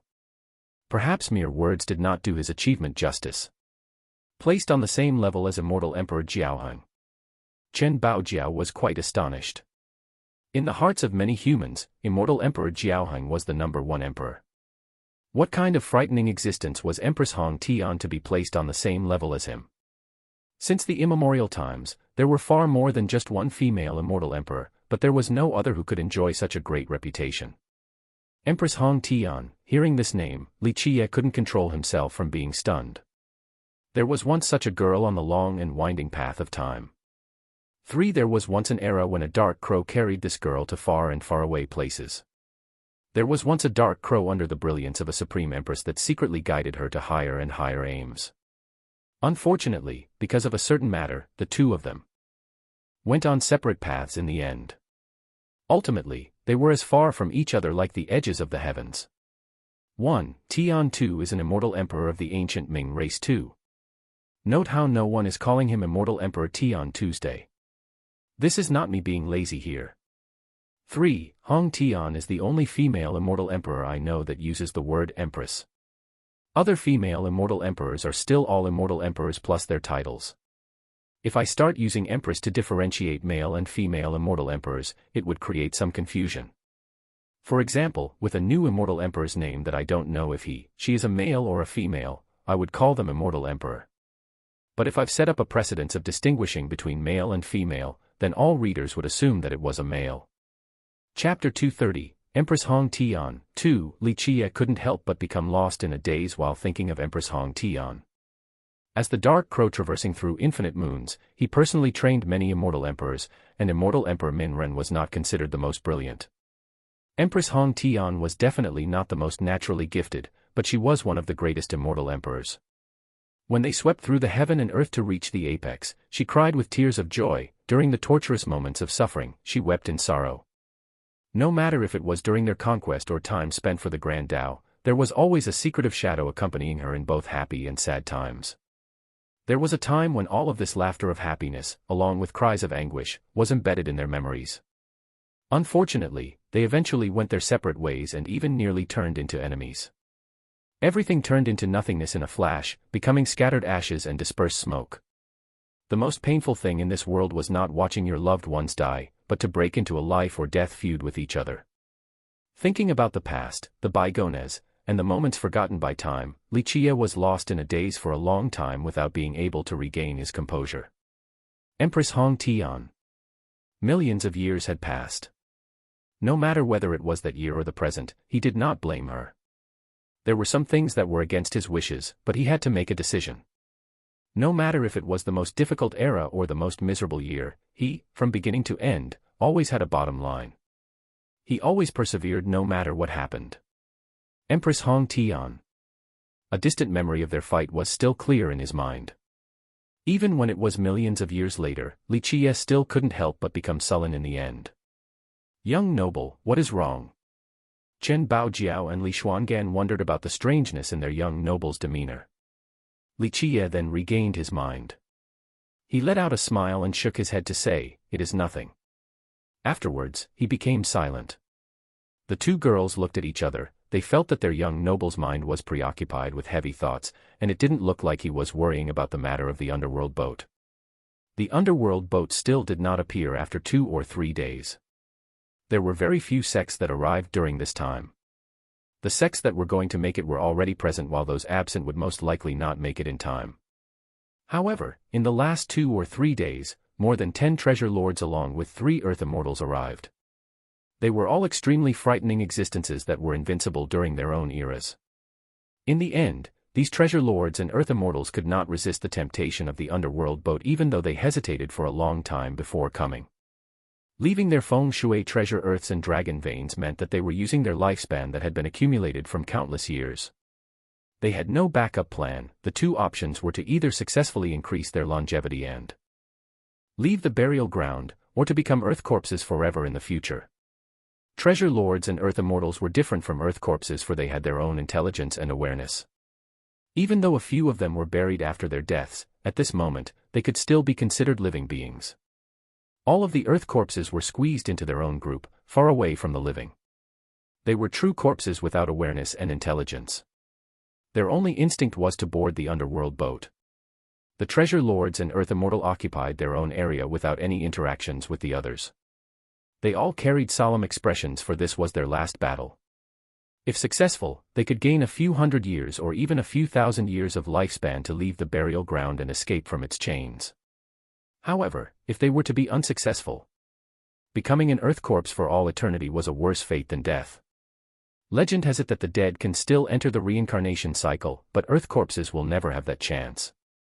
At the ferry, the atmosphere was very tense as everyone quietly waited while gazing at the underworld river's silently flowing stream. Finally, on the 5th day, the underworld boats finally came out. Inside the vast underworld river, the first underworld boat flew out from the layers of fog.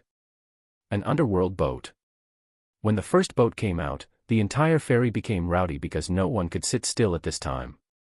They all stood up, both the dead and the living. At the same time, the eyes in the coffins opened. Outside of actual dead people, all of the undying beings covered in Era blood stones opened their eyes one after another to look at the approaching underworld boats. The boat that flew from the layers of fog was completely silent and entirely black, including its sails and hull. It gave off the feeling of a ghost ship as it quietly floated out from the fog. 1 boat, 2 boats, 3 boats, 4 boats. After the first one flew out, there were more and more underworld boats flying out from the layers of fog. Here we go. The moment the first boat flew out, Li Chia stood up right away with his gaze fixed on the underworld boats. At this moment, his eyes were like flames, lighting up each underworld boat without missing a single detail. In a flash, the war god temple's camp made their move and all of the elders immediately lifted the ancient coffin and appeared right behind Li Chia. Their speed was lightning fast and didn't make the slightest of sounds. When the first ship flew out, everyone at the ferry all stood up, including the earth corpses. At this time, even the spectators who only came for the entertainment were also tense, let alone the great powers who wanted to bury their coffins on the boats. Inside the fog, boat after boat flew out in complete silence, creating a ghastly scenery. Rumble. The earth corpses was the first group to take action.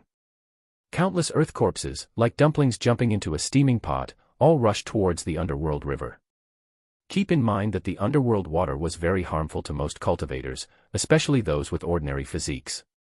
It would destroy the life essence of mortal bodies, but it had very minimal effects on the earth corpses. Boom boom. At this moment, all the earth corpses rushed into the underworld water, wanting to get on the underworld boats. The scramble began immediately with earth corpses activating their life treasures in order to kill those who aimed for their boats regardless of whether it was the dead or the living. Earth corpses did not have plans nor schemes, everything came down to their instinct. Its sole purpose was getting on the underworld boats. They would kill everything as long as it pertained to the competition for the boats. In a trice, many life weapons deafeningly soared to the sky as the first wave of massacre was led by the earth corpses. They were the first to successfully reach the boats that were floating into the vast underworld river that was covered in fog. Board the ship. Now, the great powers from all over the world did not sit still as their experts personally paved the way while their disciples carried the coffins towards the boats and competed against the earth corpses. There were also ancient coffins that flew up by themselves towards the boats. Boom boom. Mixed with screams and pitiful bellows, different explosions resounded along with the cracking noises of broken bones. In a flash, blinding lights filled the sky with powerful auras sweeping the underworld water surface. The treasure lords also took action right after as they rushed towards the boats. Each of them aimed for a particular one, and right when they believed that it was possible to board, they recklessly rushed forward. In just a moment, even the Earth Immortals became impatient. Within a few moments, both treasure lords and Earth Immortals all opened their eyes, releasing extremely frightening bloody glints. One shouldn't underestimate Earth corpses. Even though they belonged to the lowest level of dead corpses, the truth was far from so. There were a few powerful Earth corpses beyond imagination. At this time, along with its encompassing corpse energy, there was an Earth corpse wielding a divine saber with extreme might. This divine saber did not only slay other Earth corpses, even a treasure lord was killed. 3 coffins from the great powers were split open as the 3 living ancestors inside were slashed to death on the spot. Kill. In a flash, countless ancient coffins that were rushing towards the underworld river all opened up. Dead existences from the legends initiated their advance to seize the underworld boats and to kill all of their oppositions. Over there, isn't that the wise heaven sect's 8th generation sacred Buddha? An ancient Buddha rushed out from a coffin, with a momentum capable of suppressing all evil beings, to slay all of his enemies and to board an underworld boat. That is the Skyblood Reservoir's Fushimo, Wa. Rumor has it that he died 80,000 years ago. A bloody shadow rushed out of a coffin, instilling terrifying fear into all spectators. However, this once extremely powerful existence couldn't board onto an underworld boat.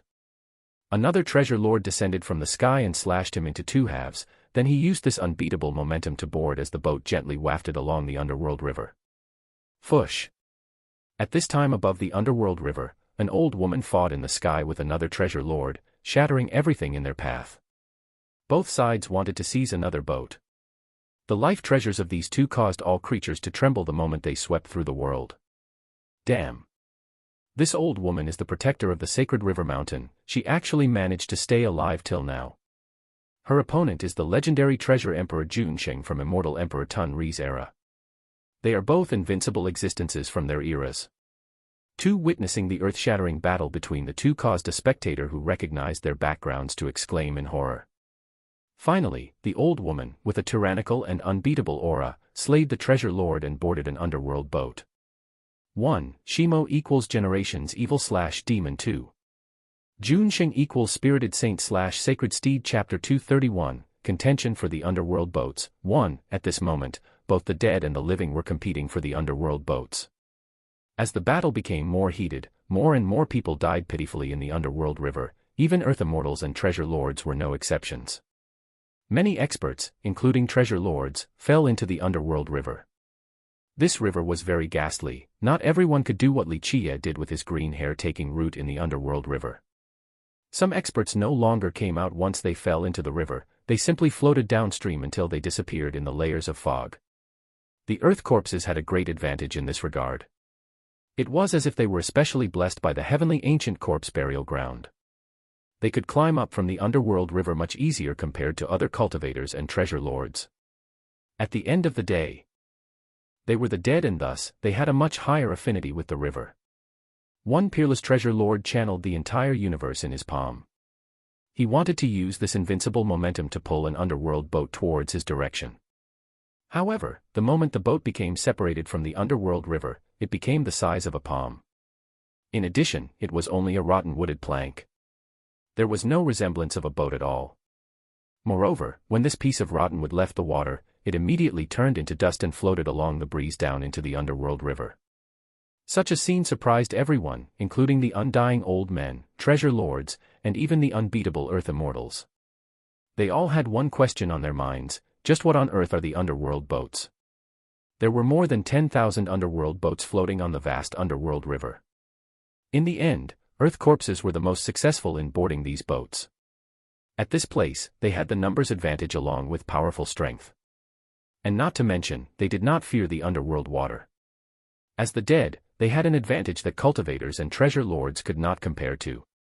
The great powers within their coffins suffered the heaviest losses. However, not all undyings inside the coffins were actually dead. In fact, Many of these undyings buried in dust still had one remaining breath, and they were extremely heaven-defying. Once they were near a boat, they would exert one last blow. To simply put it, they would kill gods if gods blocked their way and slay devils if devils deterred their path. There were also a few great powers who were invincible during an era who actually brought their dead ancestors here. They wanted to bury them on the underworld boats, hoping that their ancestors would have a chance to come back to life and regain their supreme prestige. This type of the dead found it even harder to board an underworld boat. It required numerous experts from the sect to make a path in order to bury the coffin on a boat. Unless this great power was extremely formidable, it would be even harder to bring the dead onto a boat compared to reaching the heavens. This was why, within this grand battle, countless experts from these powers fell and ultimately died in the underworld river.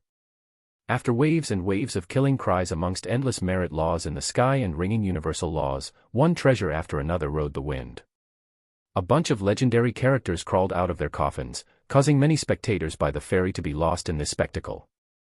7 Celestial Heavenly Monarch, War God of the Stone Golem Race, Demon Emperor of Long River, Evil Saint Flood Dragon, Sacred Lord Myriad Poison. Seeing a bunch of undyings coming out of their coffins made many people lose their minds. The old turtle monarch from the Flying Dragon Lake possessed extensive knowledge and, after seeing so many legendary undyings who had been dead for a long time coming out, he lost his colors as if he was bleached white. These characters were all unbeatable during their own eras. Today, all of these undying old men climbed out of their coffins contrary to the rumors of their deaths. Since the immemorial times in the 9 worlds and 8 desolaces, no one actually knew how many undyings were holding on to their life using the blood-halting property of the era bloodstones. For these invincible old men, the main reason why they chose to prolong their life was to protect their descendants and sections. Of course, there were some who buried themselves in the bloodstones for the hope of staying alive as well. Li Qiye's gaze was fixed on the underworld boats the moment they flew out from the fog. At this time, his eyes became as bright as divine torches. He didn't let go of a single intricacy from the boats. In this world, outside of hell itself, no one understood the underworld boats better than him. One could even say that because he had lived from the desolate era until now, as the dark crow floating through time, he had lost count of how many times he had observed the underworld boats. It would not be an exaggeration to state that he had come to see the underworld boats every generation when they made their appearance. He even went as far as to use a heaven-shattering treasure to seize quite a few underworld boats and sealed them for his own investigations. His mind concealed a great secret of knowing how to detect lifeboats and death boats. This was his biggest accomplishment after collecting many underworld boats throughout the years. Which underworld boat is right? In contrast to Li Qiye's calmness, an elder of the War God Temple couldn't maintain his composure. After seeing different people climbing on the boats as they floated downstream through the layers of fog, he couldn't help but frantically urge Li Qiye for an answer. "Don't bother me, do you want to go on a death boat?" Li Qiye angrily replied as he gazed towards the underworld boats. His reply annoyed the War God Temple's elders, but they could only acquiesce with silence. This burial trip was too crucial for them and only success was acceptable. "You, pick that one over there." Suddenly, Li Qiye shouted at Princess Zhongzhou and pointed towards an underworld boat that had just arrived at the ferry. At this time, there were more than 1,000 underworld boats and all of them were basically identical. The one Li Qiye pointed at had no discernible characteristic compared to other boats from the spectators' perspectives. Princess Zhongzhou stayed silent and simply stared at Li Qiye. Meanwhile, Li Qiye immediately raised his voice again. "Hurry up, it will be too late if someone else takes it." At this time, even the ancestors of the War God Temple were moved with their own thoughts. There were so many floating boats yet Li Qiye picked this particular one, there must be a reason why. However, their forefather had warned them against underhanded actions. Even though they were tempted, robbing this boat was outside of their audacity. However, Princess Zhongzhou still emotionlessly stood there while staring at Li Qiye with a cold demeanor. "Time is running out, hurry and go." Li Qiye roared at Princess Zhongzhou. At this moment, it seemed as if he had turned into a different person with a divine dignified expression not to be questioned by anyone. However, Princess Zhongzhou still wouldn't budge. Li Qiye couldn't help but become flustered as he angrily shouted, "Would I lie to you in this life? Hurry up and get the hell up there."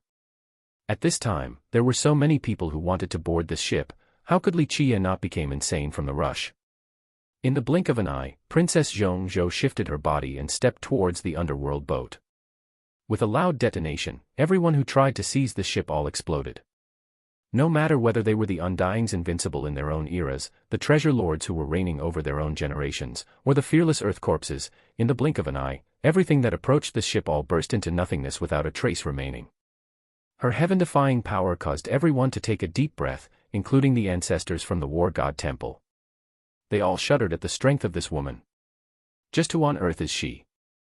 A demon monarch murmured as he gazed at Princess Zhongzhou's compelling might.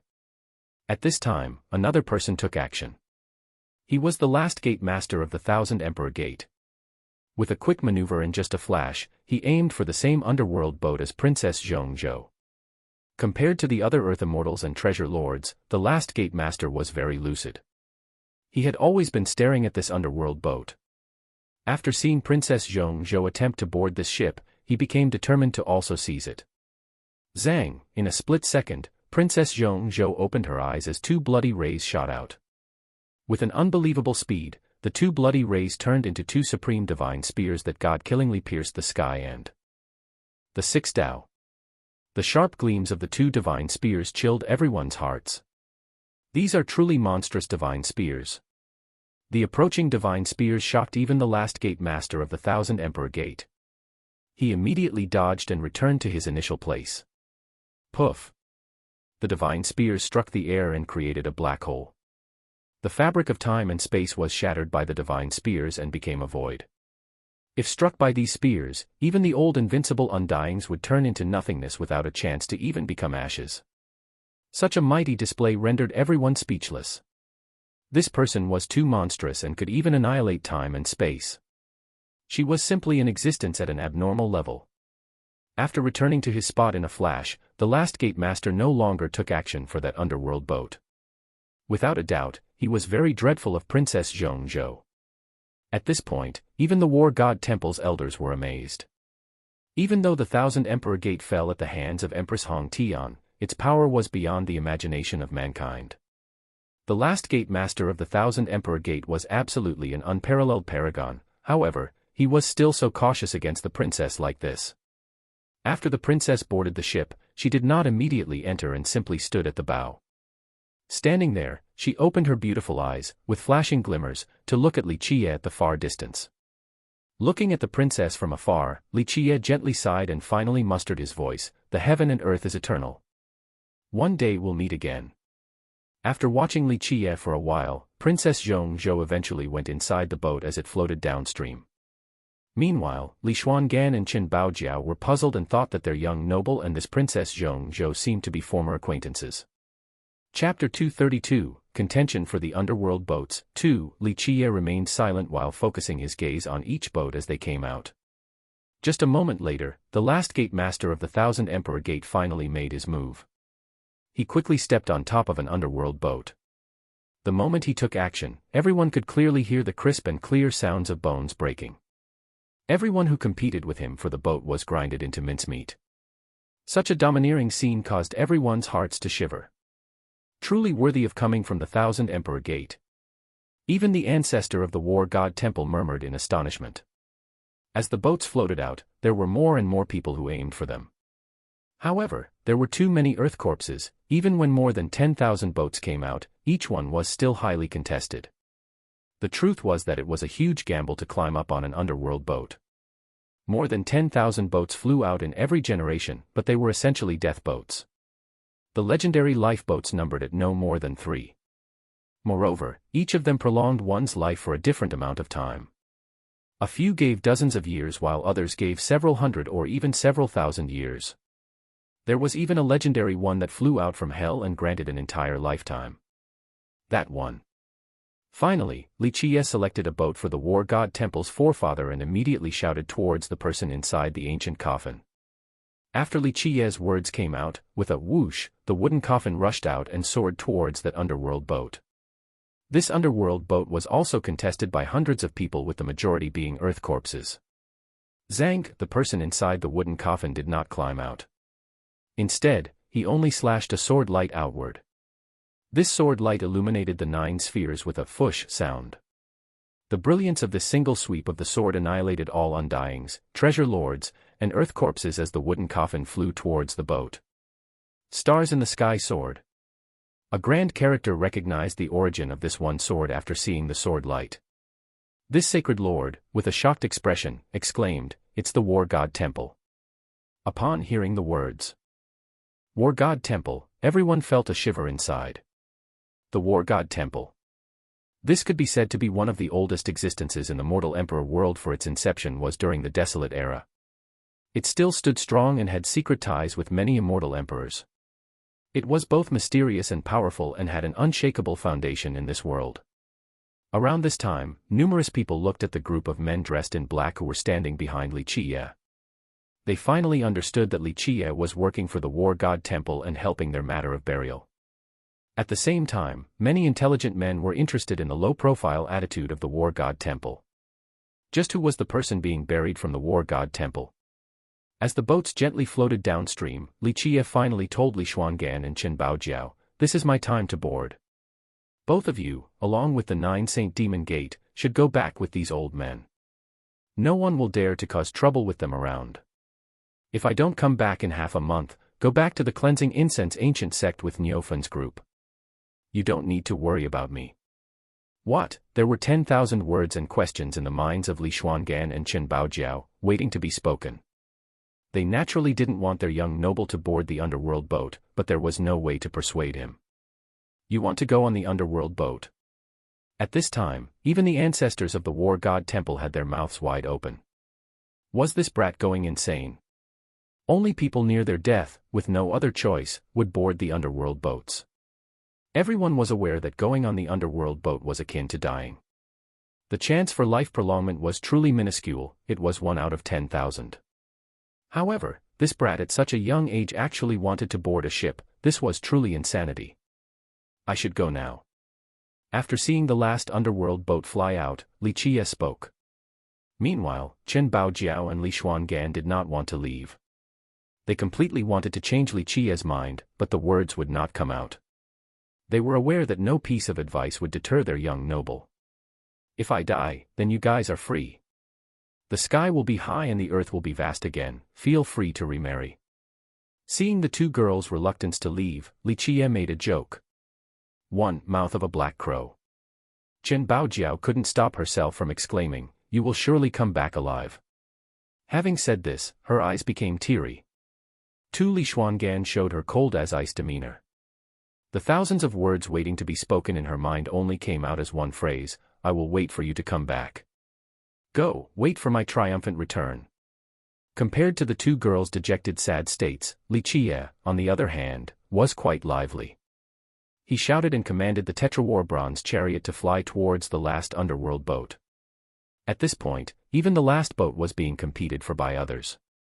However, with the leaping Tetrawar bronze chariot and its neighing, Li Qie thunderously shouted, "Scram!" The 4 bronze horses rushed forward while kicking with their hooves. All contesters were kicked flying away as Li Qie rode the chariot to the front of the boat's bow. "Go back, I will return."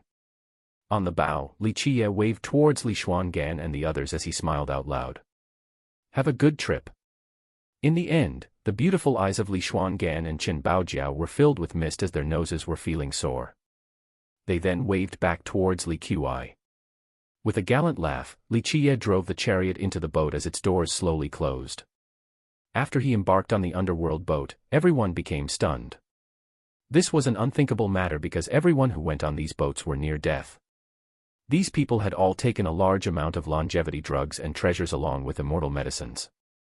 And true Dan. These people were no longer able to be cured and could only wait for their death. If they had any other options, who would be willing to go on these boats? One had to know that going on the boat was not much different from going to their demise. However, Li Qie was still young, he was only around 15 to 16 years old. The world was still beautiful to him, and his adventure had only just begun. However, this brat chose to go on the underworld boat. He had truly become insane. Is this kid out of his mind? He's alive and well like this, yet he's running to his death. Many people became dumbfounded seeing the last boat drifting into the foggy layers down the river. A few people found this to be unfathomable as they murmured, this kid must be haunted by a suicidal longevity spirit. Only people who are tired of living would board the underworld boat. At this moment, no one understood the reason. It was understandable for the dead to board the ship, but a young person. Truly suicidal.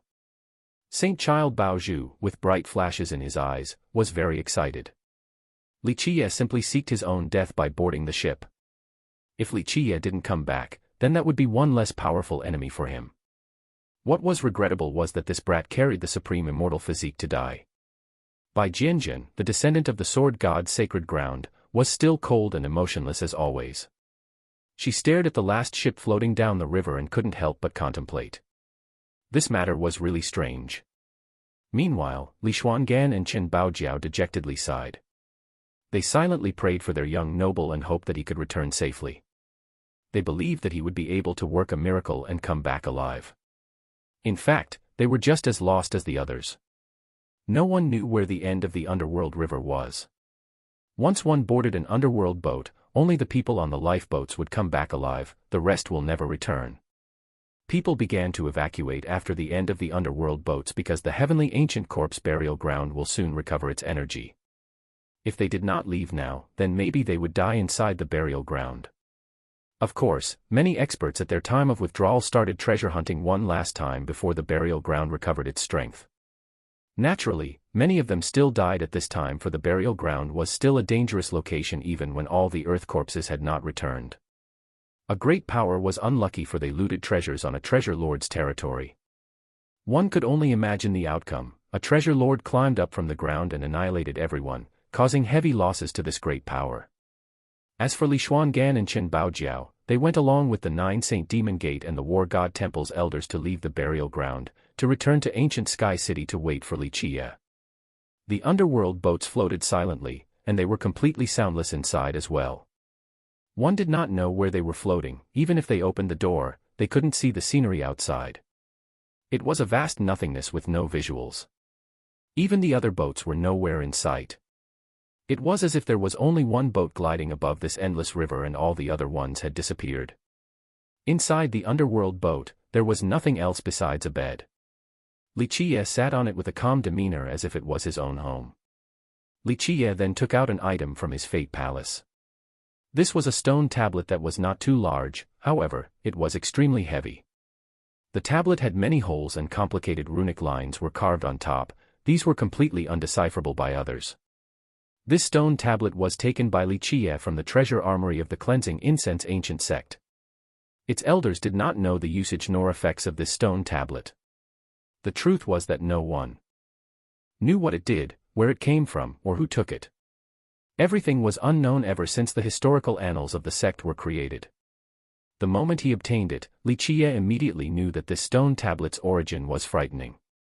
Afterwards, he had always been researching this stone tablet. One had to know that he had lived for an endless amount of time and had even trained immortal emperors. He had trod on the 12 burial grounds and 6 great immortal former Earths, the places that humans didn't dare to intrude. What had he not seen in this world? However, he had never seen this stone tablet before. Recently, he had a little breakthrough while researching the stone tablet, so he came up with an idea. 1. This is a joke. Remarriage is really frowned upon in ancient China too. She is saying that he is saying ominous words, so he is a black crow.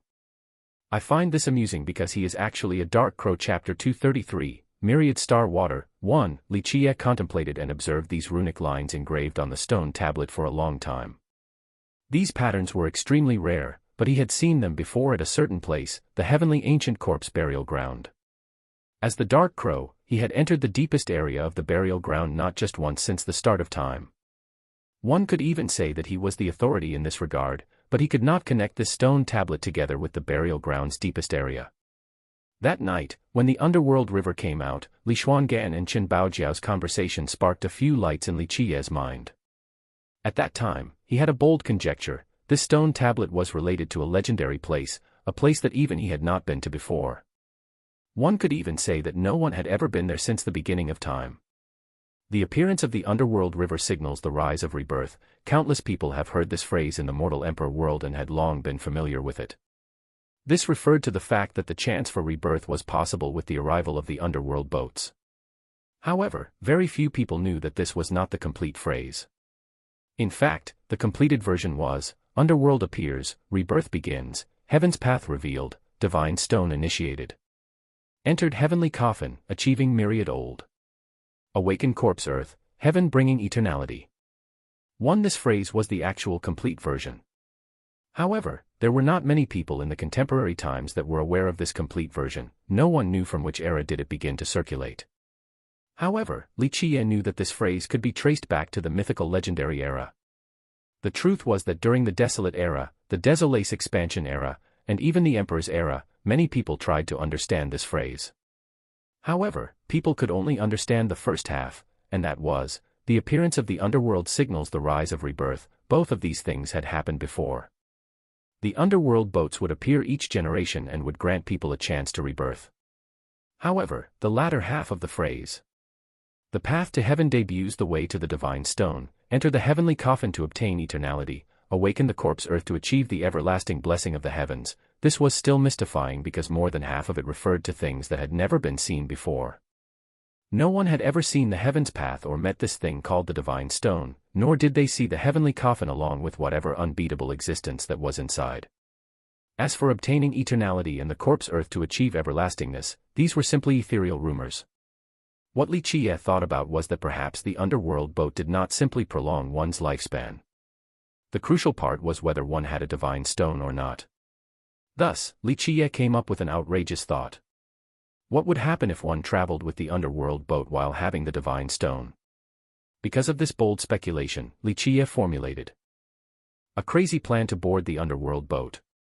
In fact, Li Qiye had no way to be sure that the stone tablet in his hand was the divine stone. He didn't know whether this trip would take him to the heaven's path or not. However, he still wanted to take a gamble. From his understanding of the tablet's runic patterns, this tablet definitely had an integral connection to the heavenly ancient corpse burial ground. This was the only thing he was certain of. He desired to see the thing inside the heavenly coffin that was wept for and ultimately buried by the former people of all worlds in the immemorial age. He wanted to know what the eternality bred by the heavens was. In fact, he had always wanted to figure out this mystery for millions of years during his existence. On the underworld boat, it seemed as if he had silently floated in this place for an eternity. It felt like time itself had stopped, and there was nothing but the void. Baby, I hope that this time will be successful. Otherwise, your father will really have to meet those ghastly things in hell. I still don't want to die just yet. Li Qiye gently patted this stone tablet while murmuring. The underworld boat endlessly wandered in complete silence above the underworld river. There was no heaven above nor earth below, there was only a vast nothingness as the boat drifted above the world. The world had always assumed that the underworld boats would eventually travel to the deepest part of the heavenly ancient corpse burial ground. However, this remained a mystery even till now, for no one knew the end of where the river flows. There had even been an immortal emperor who invaded the deepest location of the burial ground to find it, but it was all for naught. While drifting for an unknown amount of time while sitting inside the boat, Li Qiye had been cultivating. He channeled his laws as his life will rotated cycle after cycle with flowing blood energy before finally refining it into a drop of longevity blood. Even though the destination was unknown, Li Qiye was still able to maintain his calm after enduring countless adversities in his past. Eventually, the endless drifting boat finally got a response. The stone tablet in front of Li Qiye gradually brightened as the runic lines became clearer.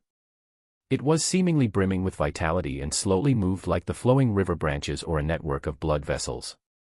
When the runic patterns on the stone tablet activated, the pitch-black underworld boat also reacted. There were also runic outlines forming and brightening on the ship's exterior. An observation would make it clear that the runic outlines on the boat and the stone tablet were completely identical. Prior to this, the boat essentially had no such outlines, but at this moment, the boat seemed to be able to feel or accept the call as a mysterious power gave birth to identical engraved runic outlines on both items. At this time, the boat actually seemed to be driven by this mysterious force, allowing Li Qiye, who was sitting inside, to clearly feel that it had changed its drifting direction. One was not able to tell the cardinal directions while being inside the underworld boat, for it gave off an endless illusion of stillness.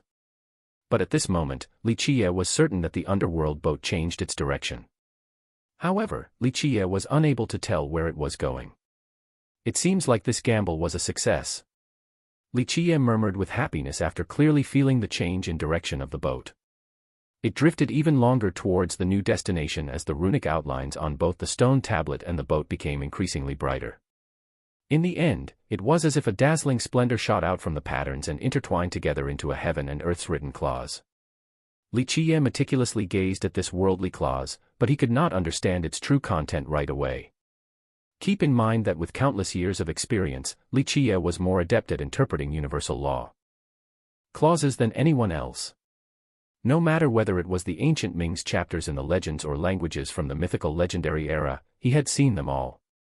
He had seen things that the world had never even heard of. However, the worldly written clause in front of him was completely different from anything he had seen before. This was outside of his comprehension, and this mere sheet of paper alone was more foreign than even the legendary languages seen in his past. Even though he could not understand the sequence in front of his eyes, he engraved it into his mind permanently. After a long drift, the boat eventually and slowly came to a stop. This excited Li Qie, for he knew he had finally arrived. At this point, his eyes narrowed, creating a dignified expression. No one knew the final destination of the underworld boat, and no one knew what they would face once they left its interior. After taking a deep breath, Li Qie carried the stone tablet and drove the Tetrawar bronze chariot slowly out of the underworld boat. The moment he witnessed the scene before him, even as someone who had experienced countless hardships, someone who was once hailed as an immortal emperor's Tao master, and someone who was a mythical legend, he still couldn't help but become shocked. At this time, there were no mountains nor rivers before him, or even any resemblance of a world at that.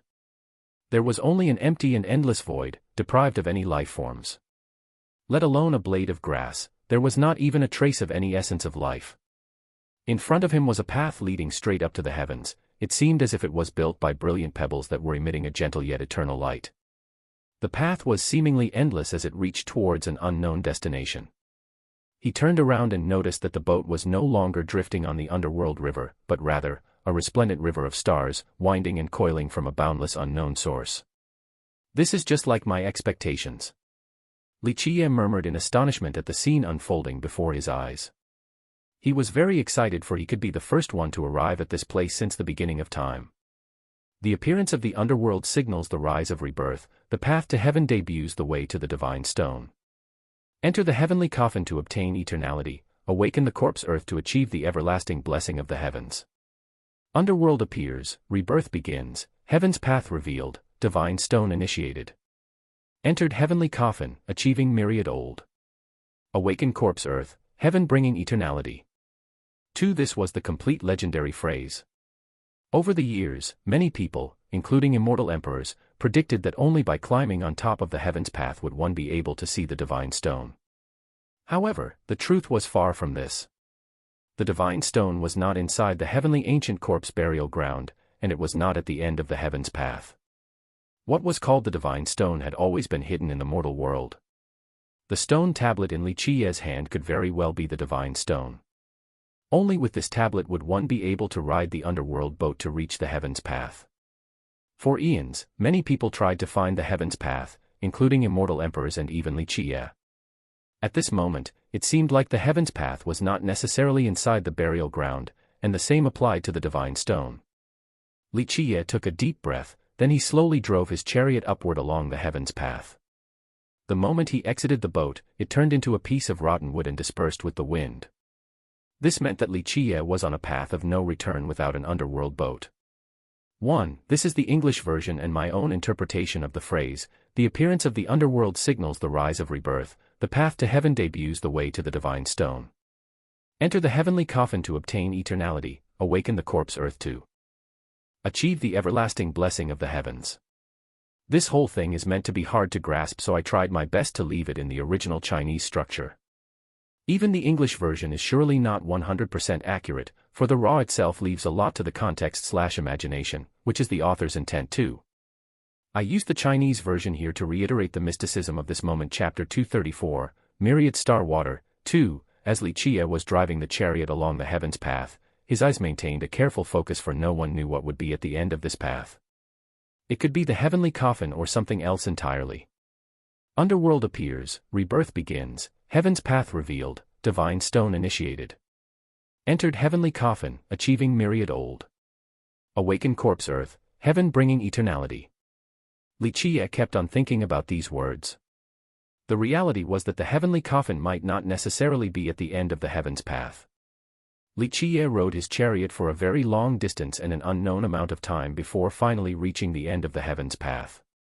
It was a mountain deprived of a notable stature, and it was not comparable to the monstrous mountain with the hanging wooden coffin found in the heavenly ancient corpse burial ground.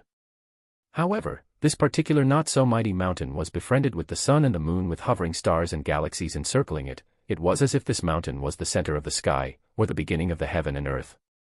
Li Qie went up the mountain and found that there were no other things besides a pool of water. In the middle of the mountain was a large pond that had slow-flowing water.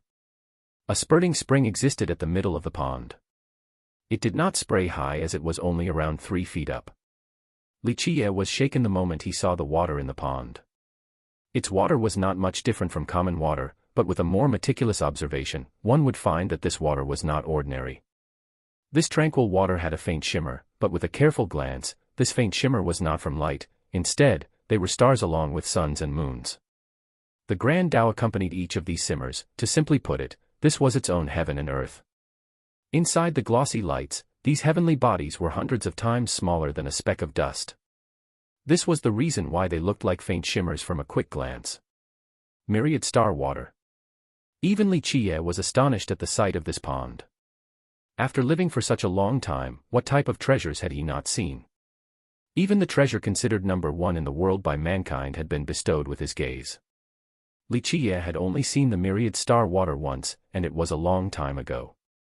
It was just a single drop of myriad star water back then, but it brought about a war throughout the entire 9 worlds.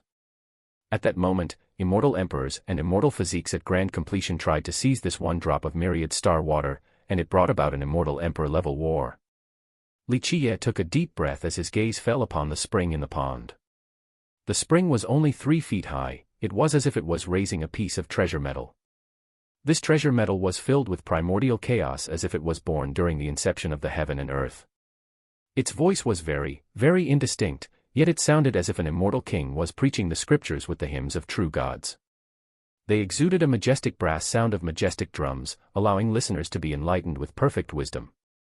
The even more frightening thing was that there were 9 runes upon this piece of treasure metal. They intertwined into one existence, a supreme true mantra. This one true mantra alone formed its own world and was turned into an unparalleled heavenly testament.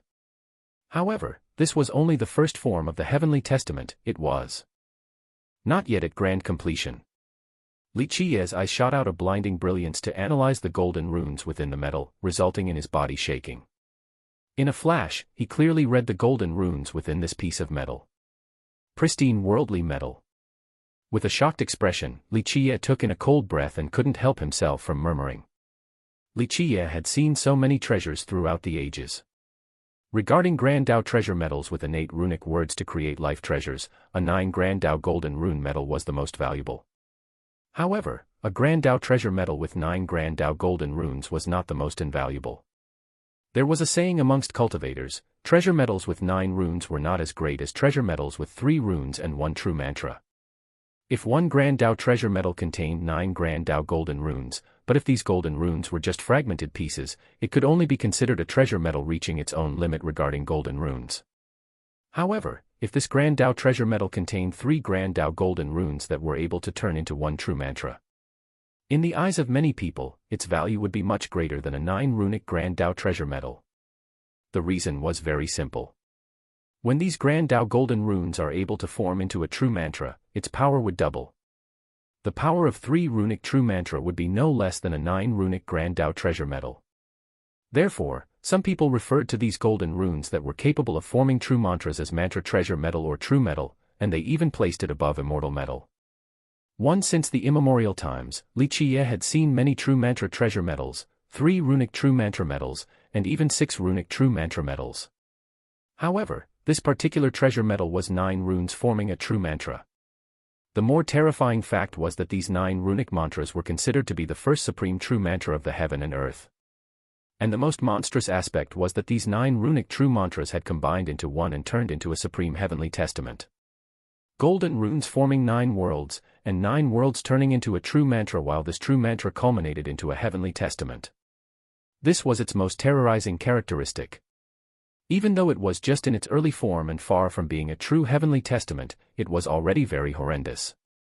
One has to remember that the world has a saying, before there was the heaven and earth, in its infancy stage, the universe's primordial chaos arrived. From the primordial chaos, the grand beginning spawned. The grand beginning gave birth to the 9 words, the 9 words created the 9 treasures, and from the 9 treasures came the 9 scriptures. These were the legends of this world. The pristine worldly metal before him was in the shape of an early 9 treasures and 9 scriptures. Of course, if it wanted to become a heavenly scripture or a heavenly treasure, this early form would still require an endless amount of time, perhaps 100 million years or even a trillion years. However, this did not matter, at the moment, to Li Qi.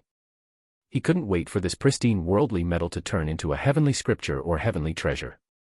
In the end, he couldn't wait for such a long time. As long as he could seize this pristine worldly metal, create a supreme life treasure from it in the future, and, at the same time, shoulder the heavens will to become an immortal emperor, this life treasure would be unbeatable in this world. Even immortal emperor true treasures would not be able to compete with it. This pristine worldly metal was just a legend that existed only during the primordial chaos of the heaven and earth. However, Li Qi didn't think that he would actually see one today. Boom, boom, boom. During his time of astonishment, thunderous noises appeared, causing Li Qi to immediately turn around. Looking at the scene of the empty void ahead of him, even Li Qi became dumbfounded as his eyes became wide open.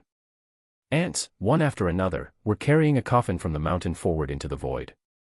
Ancient ants moving the coffin. Li Qi murmured as if he was in a trance. Not long before this, he had seen these ants carrying a wooden coffin towards the deepest area of the heavenly ancient corpse burial ground.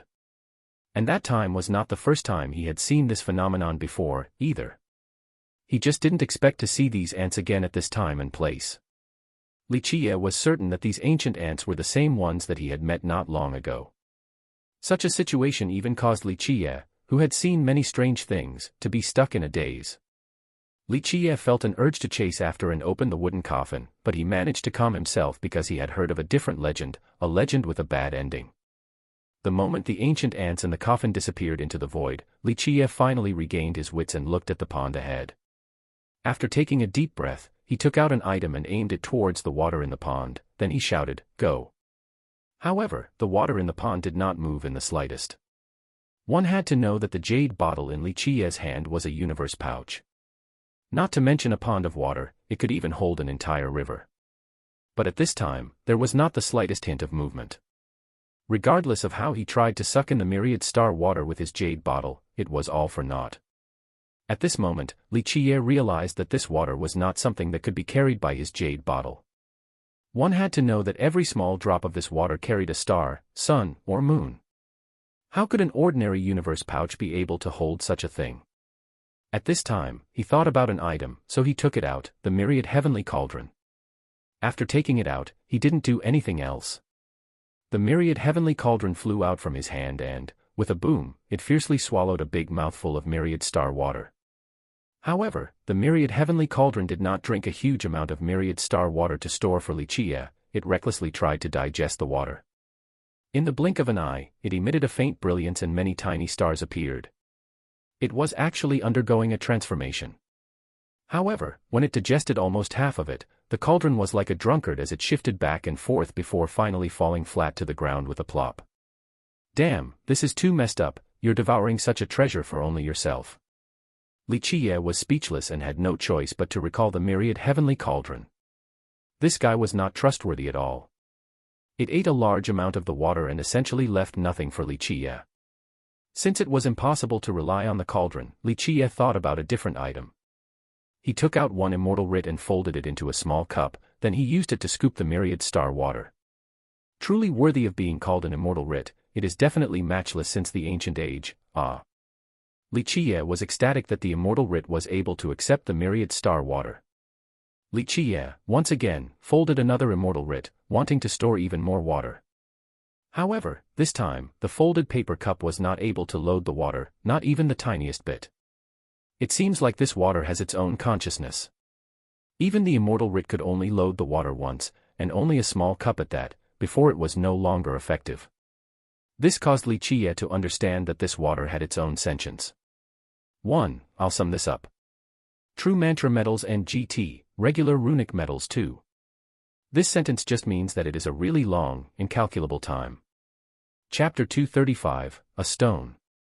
Egg was born. 1. Li Qiye felt very helpless at this moment. If he could obtain this huge pond of myriad star water, then he would simply be the richest person in this world. It would be enough for him to squander crazily. At that point, it would be difficult for him not to rule over the world. However, he had nothing that could store such a large pond of myriad star water, so Li Qiye could only let out a wry smile as he sighed. Finally, Li Qiye gave up on the idea of capturing this pond of water. His gaze fell on the pristine worldly metal instead. This treasure metal could be considered the number one metal since the ages. Li Qiye took a deep breath and reached for the metal above the surging spring, but no matter how he tried to grab it, it wouldn't budge. Move. Li Qiye screamed out and exerted his maximum strength to grab this piece of metal, but it still remained immobilized. His utmost effort was not enough to move this metal at all. Bang, bang, bang. Li Qiye became riled up and decided to use his body to slam it, a sword to slash it, and a treasure to hit it. Nothing was capable of shaking this piece of pristine worldly metal. In the end, Li Qiye became a bit discouraged and angry. He finally struck the stone tablet forward while cursing, "Damn thing," boom. The stone tablet smashed the metal, flying away. Fortunately, Li Qiye's reaction was fast enough to immediately catch the soaring metal. "Please don't fly away, my little treasure." Li Qiye couldn't help but excitedly exclaim after catching it. Rumbly, grumbly, a swallowing sound appeared right when Li Qiye caught the metal because the stone tablet sank into the pond. It blocked the surging spring, and an unbelievable thing happened. The stone tablet crazily swallowed the water inside the pond as the water began to disappear at a rapid pace.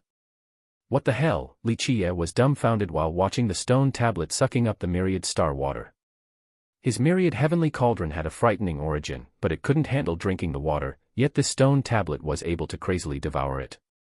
It was drinking the myriad star water as if it was just ordinary water that could be drank without any difficulty. "Please, leave a little bit for me. I still want to try to see if my body can handle some myriad star water or not." Li Qiye shook his body a bit and regained his wits as he immediately shouted, "XSSHH," but right at this time, the stone tablet had already drank all the water, leaving behind a dry pond. Li Qiye wanted to cry after seeing this scene, myriad star water. Not to mention an entire pond, even one cup alone would be enough to drive the 9 worlds crazy, even true gods would climb out from their graves. However, this broken stone, in the end, actually swallowed all of the water in the pond. Damn it, since the ages, I always consider myself to be the most prodigal man and the most extravagant spender. I didn't expect that a broken stone like you would be 10,000 times more wasteful than me. Li Qiye looked at the dried-up pond and wanted to cry. He jumped down into the pond and kicked the stone tablet while cursing, "Get the hell out from me, don't block this spring. I want to see if there is more myriad star water pouring out." However, Li Qiye's kick did not knock the stone away. Instead, a crank-crack sound appeared. The stone tablet shattered all over the floor, revealing a stone egg. This stone egg was only a little bit smaller than the stone tablet. It was completely gloomy and dull and was seemingly cheap at a first glance. Egg. Seeing the cracked stone revealing an egg, Li Qiye also widened his eyes in surprise at this seemingly insignificant egg. "Was it you that sucked up all the myriad star water?" Li Qiye was a bit shocked as he murmured, "I'm really meeting so many strange things today." After calming down and staring at the stone egg before him, he said with some astonishment, "I assumed that the opening of the divine stone would give me eternal life. This shattered stone gives me a stone egg instead. This is too strange, I am not a hen." Even though Li Qiye was complaining, he knew that this stone egg that was capable of devouring all the myriad star water was absolutely unimaginable. Li Qiye hugged the egg with both hands and shouted out loud, "Open for me," boom. With a loud explosion, the stone egg was like a cannonball as it shot out into space, carrying Li Qiye along with it. "Oh my mother, where do you want to take me?" Being suddenly shot out surprised Li Qiye as he tightly held onto the egg. Today, ancient Sky City was very quiet because many great powers had begun to leave the city after the end of the underworld boat event. Not many chose to stay behind. A depressed atmosphere lingered over the heavenly grotto of the Nine Saint Demon Gate inside the city. The group of Li Xuangan, along with Qi Yun's people, were both unhappy. It had been 20 days since Li Qie departed with the underworld boat, and there has been no news. Of course, needless to say, Li Xuangan and Qin Baojiao were very worried as they prayed for Li Qie. They hoped that Li Qie could create another miracle and come back safely. Even though they had great confidence in him, there was still unrest in their hearts. At the end of the day, this was the underworld boat. Since the ages, very few people returned from the underworld boats alive, unless they were the near-death and chose the correct lifeboats. However, this was not the case for Li Qie. As for the group of Tu Buyu, they were first shocked when they heard about Li Qie boarding the boat. This was the craziest thing they had ever heard in their entire life. Oldest brother is sure to return triumphantly. Nan Huiran swore with this phrase as his trust in Li Qie exploded. However, after 20 days passed, Li Qie still had not returned. Not to mention the other disciples, even Nan Huiran, who had unwavering confidence in Li Qie, began to worry. Amongst them, the most reassured was Niufan. Niufan had been to the deepest part of the burial ground on an expedition, so he murmured, "Even the heavenly ancient corpse burial ground will not be able to stop young lord's return." As for the elders of the Nine Saint Demon Gate and Qi Yun, they were even more worried, but their concern was not simply only for Li Qie's safety. Their Nine Saint Demon Gate guaranteed success for the War God Temple. Even though Li Qie was the one who conducted the business with the War God Temple during this underworld boat burial, their Nine Saint Demon Gate also paid a huge price as guarantee. Even their Demon King had to stay behind inside the War God Temple. If Li Qie really didn't come back, then it would be big trouble. Even a few elders of the War God Temple did not leave. They chose to stay behind in ancient Sky City to wait for news regarding Li Qie, for they wanted to see if he could come back alive. If he was able to, then their confidence in this trade would be much greater. 20 days has passed already. Inside the mansion, Chen Baojiao sat next to the window with her chin propped up by her hands while staring at the sky. Chen Baojiao could be considered a crazed cultivator even though she was a supreme beauty. She crazily trained harder and put out more effort than anyone. No matter the occasion, she wouldn't waste time sitting idly by without cultivating. But in the last 20 days, Chen Baojiao was quite restless and had no desire to cultivate or to eat. Day by day, she waited for her young noble to come back. However, as the days passed by, she became increasingly worried about the absence of their young noble. He will come back. He is even more powerful than our imaginations. Li Xuangan sat to the side with her cold and aloof demeanor. However, at this minute, there was a lingering sorrow unhideable in the middle of her beautiful brows. Even though Li Xuangan was saying such things, her heart was still at a loss. In the end, this was the underworld boat they were talking about, and 20 days had passed as well. Li Qie told them that, if he did not return in half a month, they have to leave and bring the juniors back to the cleansing incense ancient sect. However, 20 days had passed and they were not willing to leave. They were still hoping for their young noble to return. Today, ancient Sky City was sunny with a cloudless sky. This was a good day. XSHHH, at this moment, in the wide cloudless sky, there was a sudden sharp noise piercing above as a star passed over ancient Sky City.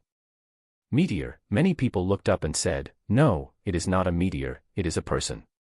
A person was shooting across the sky with an extreme speed, just like a burning meteor, as his entire body was bursting in flames. It is Li Qie. Even though the speed was very swift, there was still a royal noble with sharp eyesight and was able to discern the person burning with raging fire in a flash. Having heard this, many cultivators present were shocked. A great character lost his voice in exclamation, "Impossible, I clearly saw him ride an underworld boat, flowing away. It really is Li Qie." At this time, more than just one person recognized that the burning man was truly Li Qie.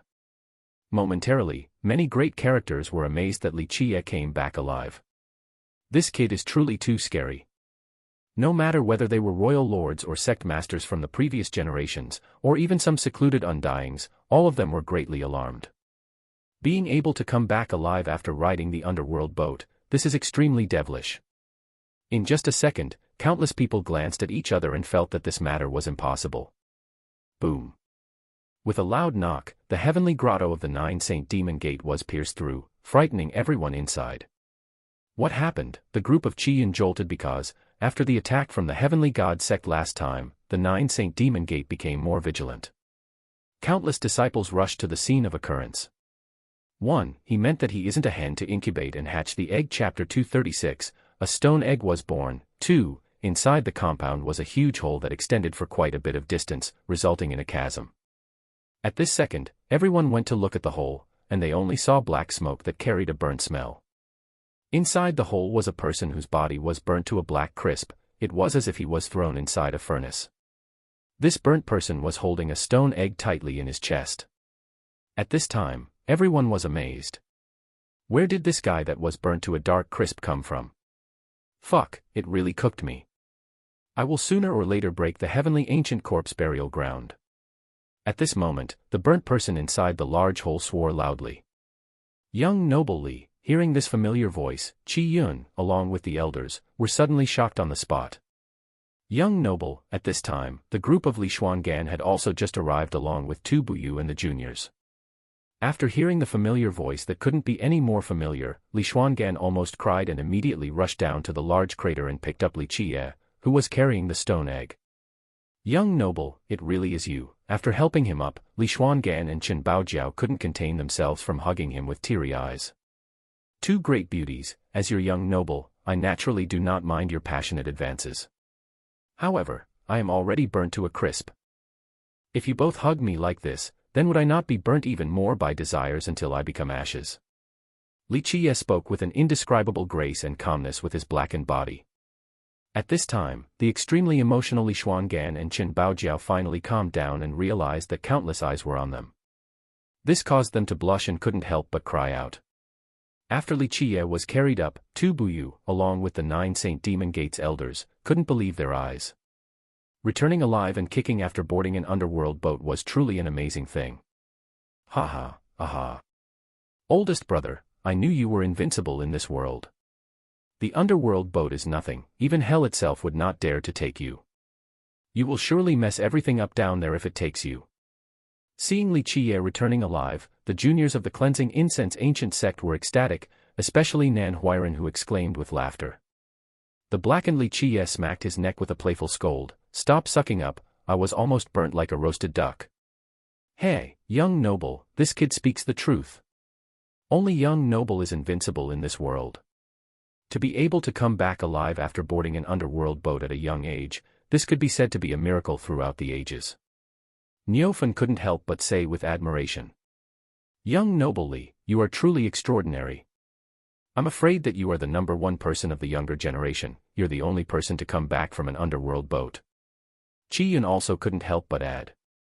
His words were not flattery, but sincerity. This was too incredible to all the disciples of the 9 Saint Demon Gate. Only a few of the undyings with only one breath left ever came back after being buried in the underworld boats, let alone a living young person. At this moment, the elders of the War God Temple also came. They saw Li Qie alive and well and couldn't believe their eyes. This was truly a miracle. This guy actually came back alive after only 20 days. Well, it is normal that your old eyes are bad. However, I came back alive. Li Qie looked at the War God Temple's elders, who were rubbing their eyes, and leisurely stated. This embarrassed the elders as they were dazed on the spot. They still felt amazed, however, for they would never believe such a thing unless they saw it with their own eyes.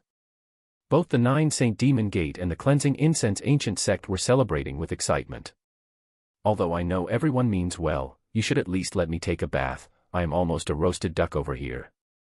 Li Qie smilingly said with a carefree manner.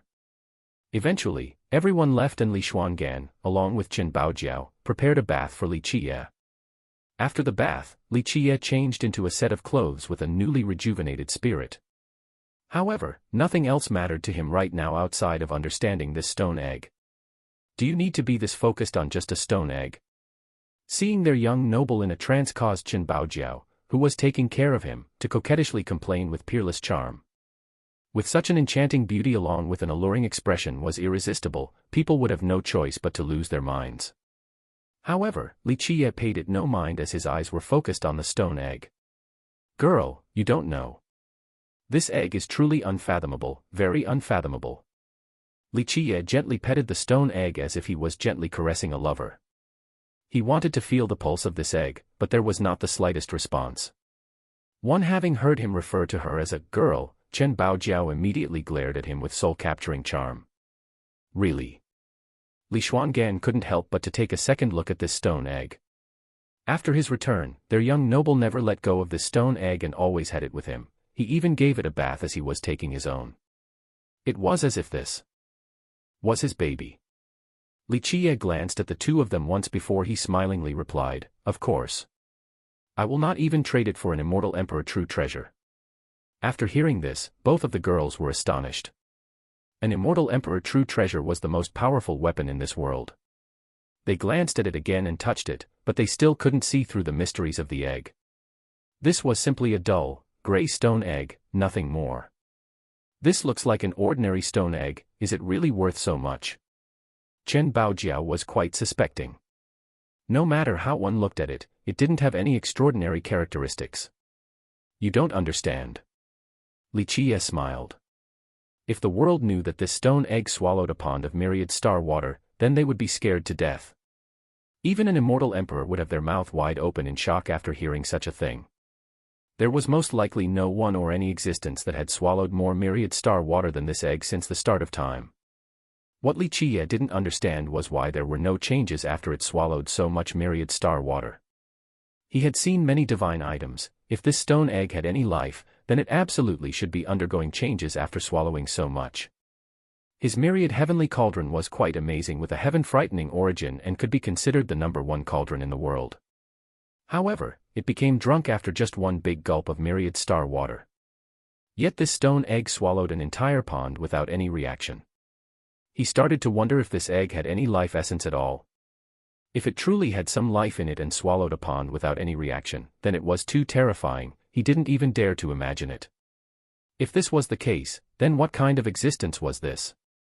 Li Qiye would dare to say that there were no existences in this world that he had not seen before. However, if there was a creature in this world that could swallow a pond of myriad star water without any reaction, then Li Qiye really had not seen it. Even an immortal emperor would not be able to do so, for they essentially could not refine the water without some time. What is this thing? Li Xuangan noticed that Li Qiye was not joking, so she meticulously looked again, but the result was still the same. Li Qiye shook his head and answered, "It would be nice if I knew so that I won't have to think about how to break it. In fact, I still don't know what creature it is." After returning, Li Qiye had always thought about this stone egg, but it remained a mystery. He was sure that this egg hid a great secret.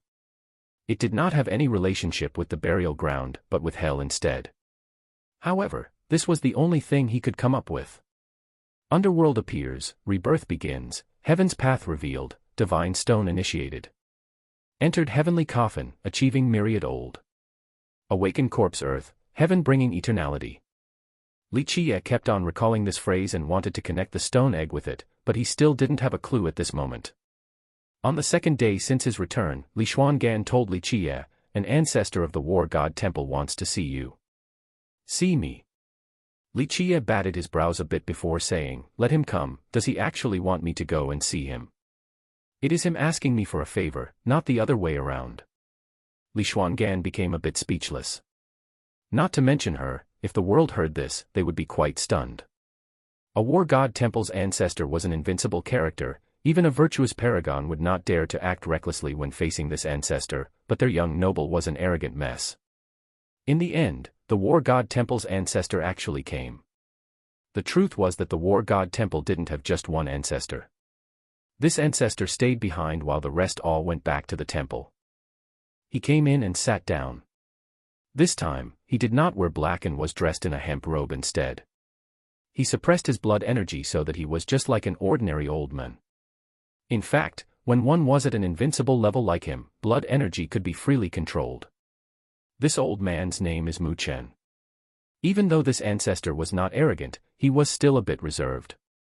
In fact, with his status and power, he was qualified to have a threatening arrogance.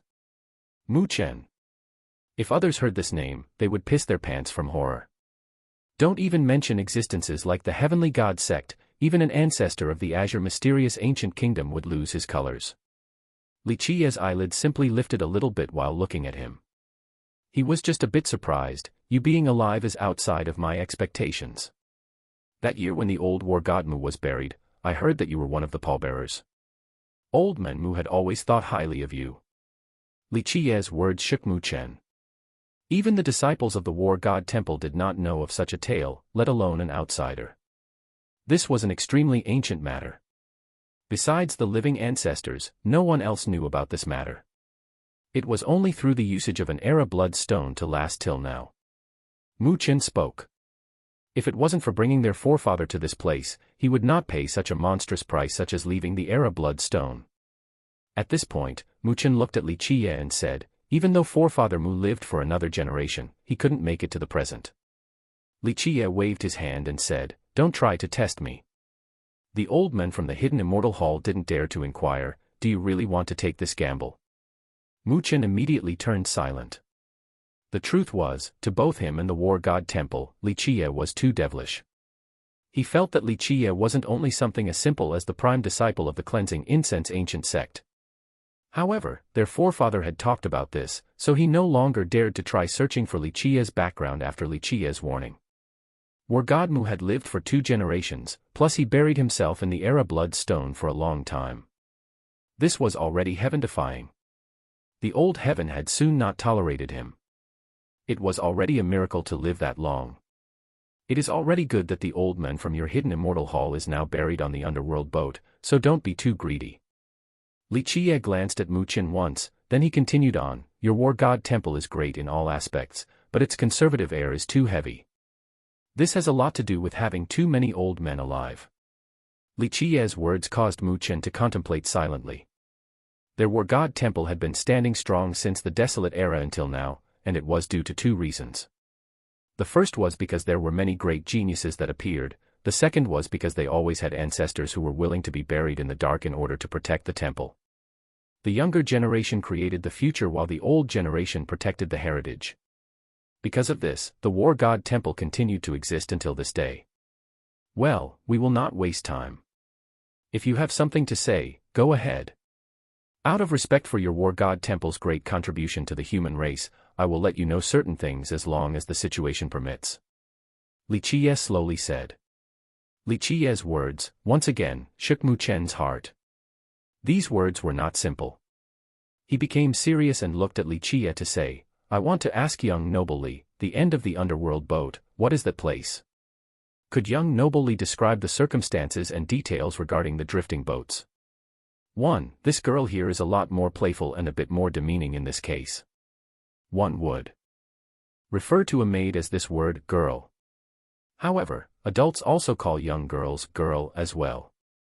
Just know that it is not the regular girl we are accustomed to in English or the conventional, polite Chinese girl. Chapter 237, Refining the Pristine Worldly Metal. 1. Regarding Mu Chen's question, Li Qiye simply gave him a stare before finally answering, I know you want to inquire about the burial ground secrets.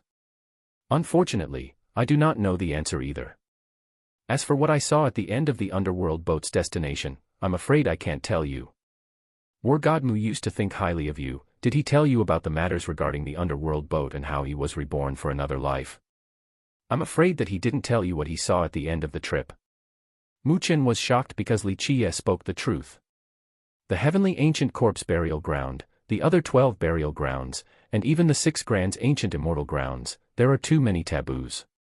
Unless you personally experienced it, it would be meaningless to hear about it.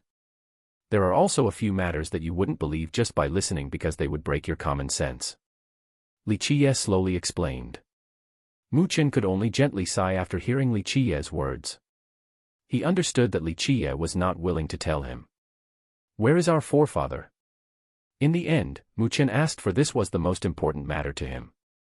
Li Qiye slightly flicked his hand and spoke, if I dared to do this business with you, of course I am certain. The old man from the hidden immortal hall will come back sooner or later.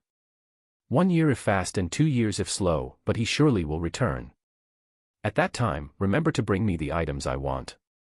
There is no one in this world who can owe me anything and get away with it. That item, Mu Chen couldn't help but ponder for a moment when this transaction was brought up. Li Qiye glanced at him and spoke, "So, your war god temple is regretting it. Unfortunately, it is already too late." "This is not what I mean." Mu Chen wryly smiled. He pondered the question before answering, regarding this item. "I have only heard of a few rumors and I don't know if they are true or not. If you all don't even know if it is real or fake, I can only say that you bunch of old men have been living for so long in vain."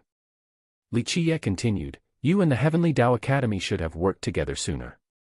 The War God Temple and the Heavenly Tao Academy are the most ancient heritages of the human race with great contributions. If you guys worked together, then it wouldn't be the Azure Mysterious Ancient Kingdom's turn to be so arrogant like this, and the soaring immortal sect would not consider itself invincible. During Tian Tu's era, if your heritages had combined forces sooner, then would the mortal emperor world deteriorate to this state?"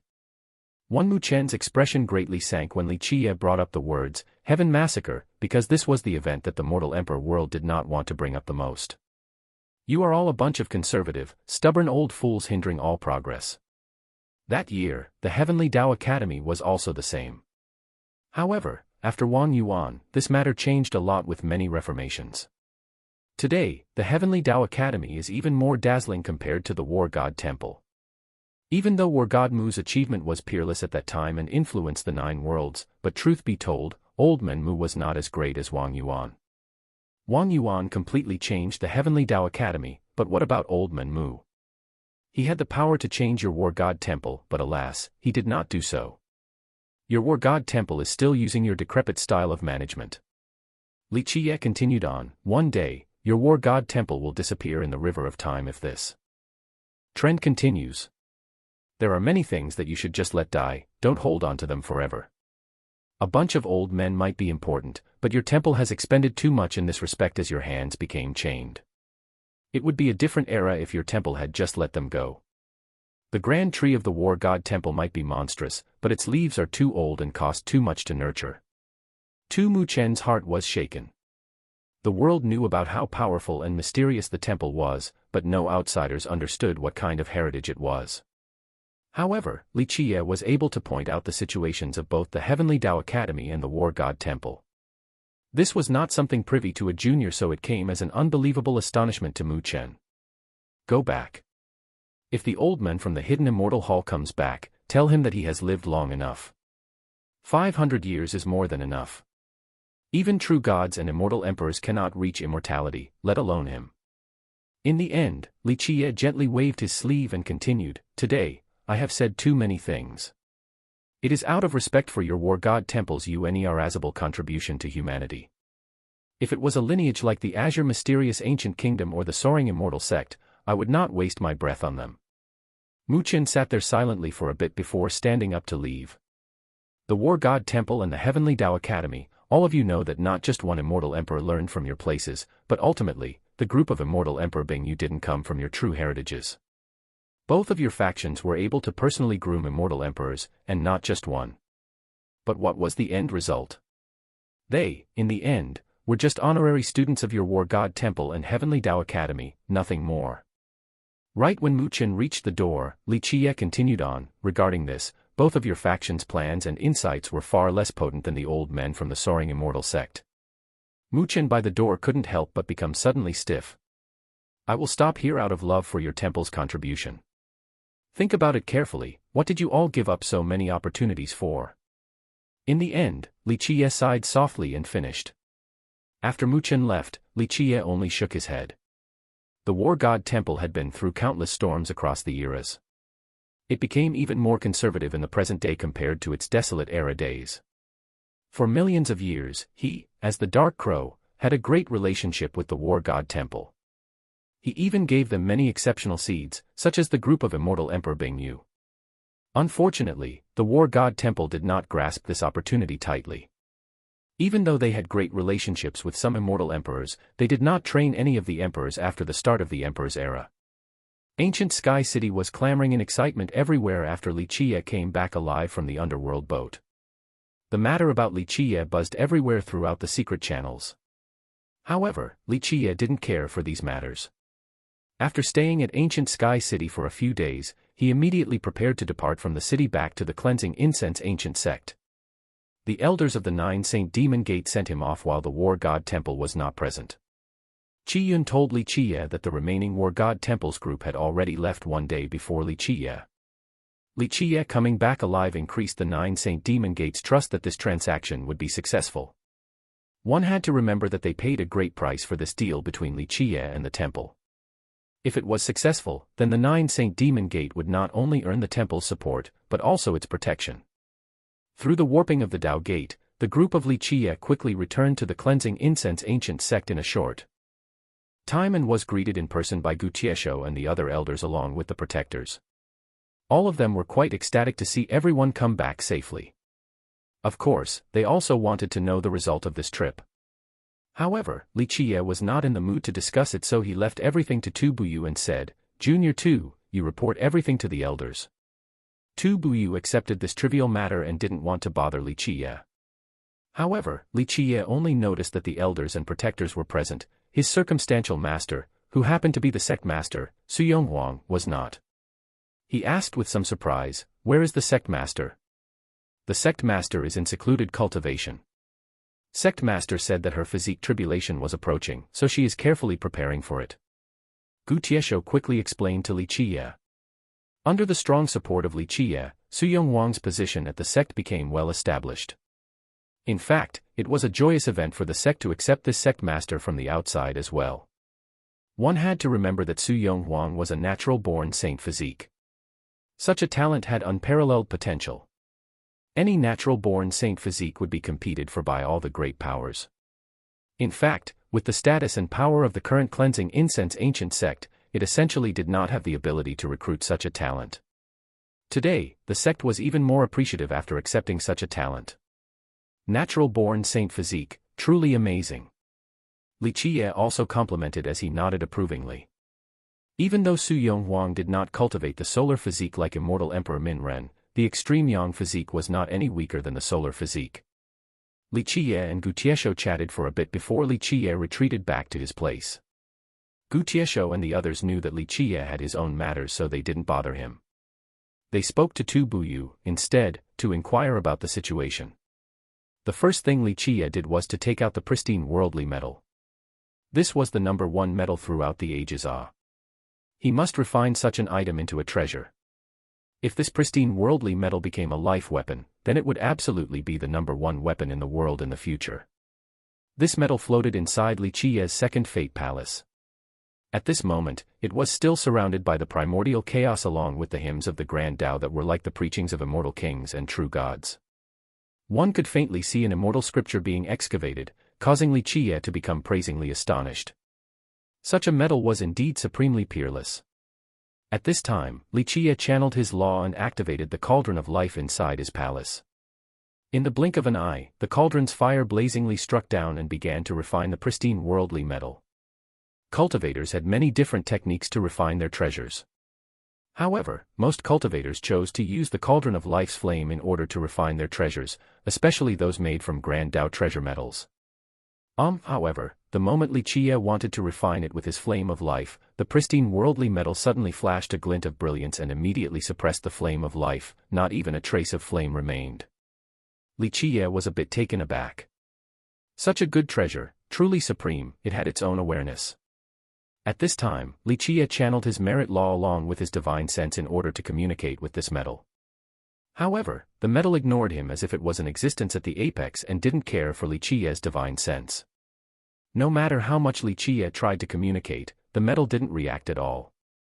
Li Qiye was angry to the point of vomiting blood from such a scene. Even though this metal was peerless in this world, if there was no way to refine it, then it was still useless in the end. He couldn't use this #1 metal in the world as a brick and throw it at his enemies. As Li Qiye was enraged with exasperation, the stone egg stored inside Li Qiye's fate palace began to move. Boom. The stone egg ferociously slammed the pristine worldly metal and caused it to gradually lose its brilliance. The metal seemed to be chastened after being ferociously smashed by the stone egg. Back when Li Qiye tried to communicate with it, it had a superior arrogance and didn't care for him. However, after being smashed by the stone egg, it withdrew its conceitedness. 1. Tian Tu here is referring to immortal Emperor Tian Tu during Princess Zhongzhou's era, whose name means heaven massacre too. Grand tree here in Chinese means backing, something to protect you, so it is referring to the Old Men chapter 238, refining the pristine worldly metal. 2. With a pop sound, the pristine worldly metal suddenly knocked little Silly's Dao bone flying away. It had always been stored inside Li Qia's second fate palace before being knocked away by the metal. One has to know that little Silly had a heaven-frightening origin, but at this moment, it could not compete against this metal, so its position was robbed away in an instant. Oh my God, so overbearing. Li Qia didn't have anything to say and had no choice but to put away little Silly's Dao bone. One fate palace could only grow one treasure, there was no way around this. However, Li Qia was not too surprised at such a scene. In the end, it would not be an exaggeration to say that it was the #1 metal in the world. Right when the pristine worldly metal replaced little Silly in the true fate position, it actually automatically called for the water of life from the spring of life. With another the pillar of life also exerted its essence and mystical runes. In just a moment, the pristine worldly metal was bathing in the water of life, essence of life, and mystical runes of life in complete enjoyment. As time passed by, it began to change after being strengthened and bathed by all these different powers. A spirit energy was gradually formed as this metal engraved the mystical runes of Li Qia on its body. As the Grand Tao intertwined, its own 9 runic true mantra, along with these mystical runes, was seemingly becoming a chapter of immortal scripture. Li Qia was moved by witnessing such a scene. This was auto-refinement. One has to know that life treasures and true treasures needed cultivators to refine. In order to increase their powers, cultivators would not only use the world's essence, life essence, and blood energy, but they would also use supreme merit laws for this refinement process and to engrave these laws onto the treasures. However, this piece of pristine worldly metal was able to start the refinement process by itself without Li Qia's interference. Li Qia was speechlessly happy regarding this matter. As day after day passed by, the pristine worldly metal sucked up a large amount of Li Qia's life force and started to slowly change. It was no longer just a piece of metal, but had been turned into a refined weapon. As even more time passed by, it slowly turned into a bow. Since it refined itself into a natural life treasure, Li Qia couldn't help but praise it.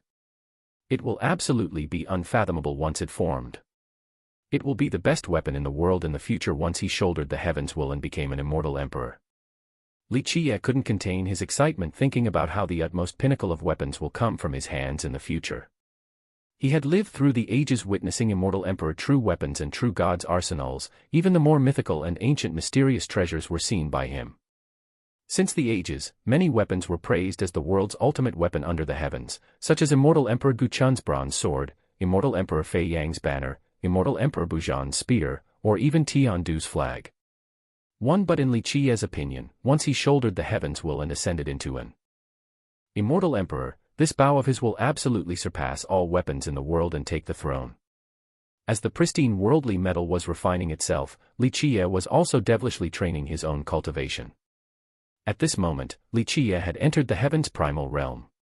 Before, Li Qia was only at the purified rebirth realm, but right when he was undergoing his tribulation with everything going his way, he went all the way from warrior canopy at grand achievement to purified rebirth at grand achievement.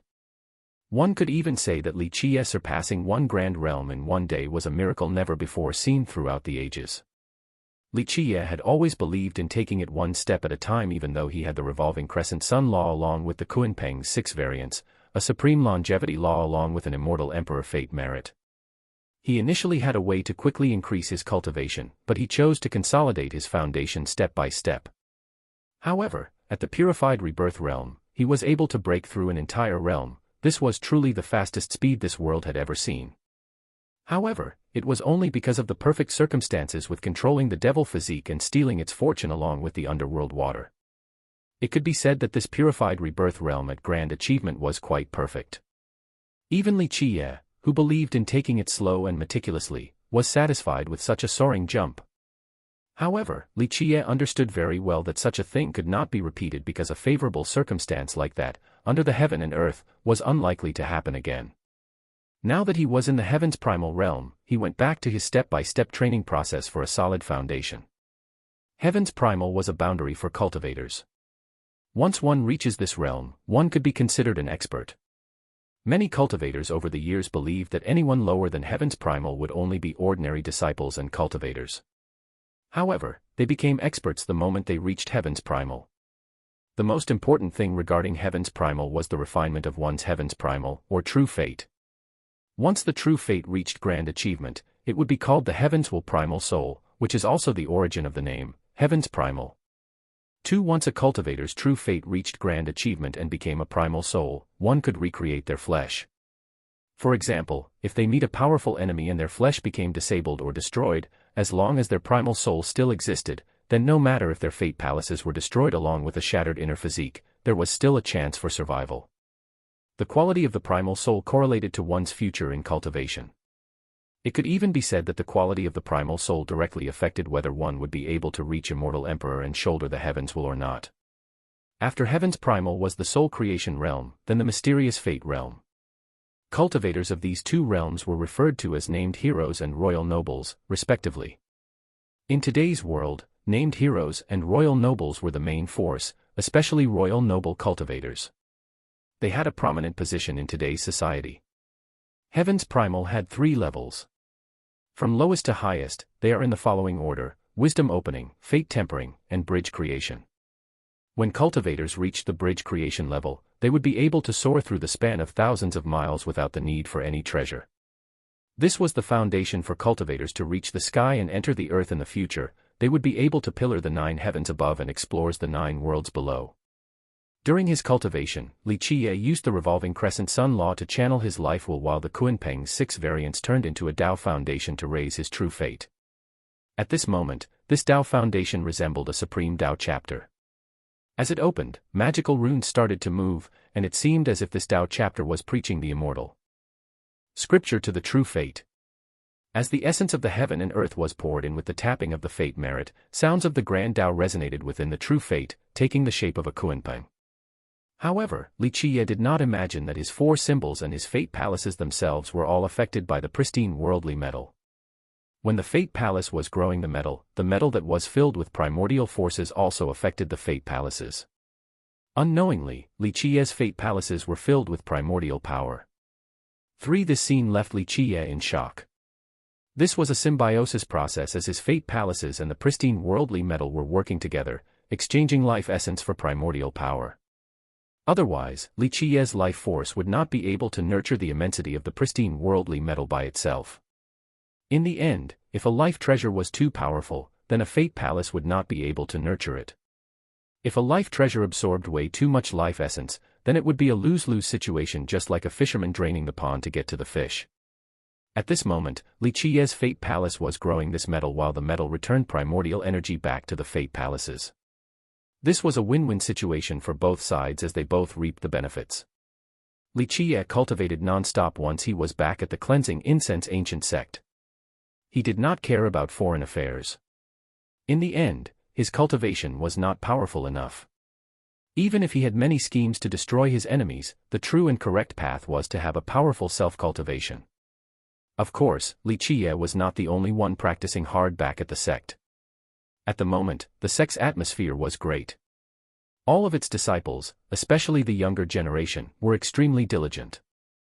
Luo Fenghua, Zhang Yu, Chu Daili, and Su Pei's groups were great role models for the other disciples.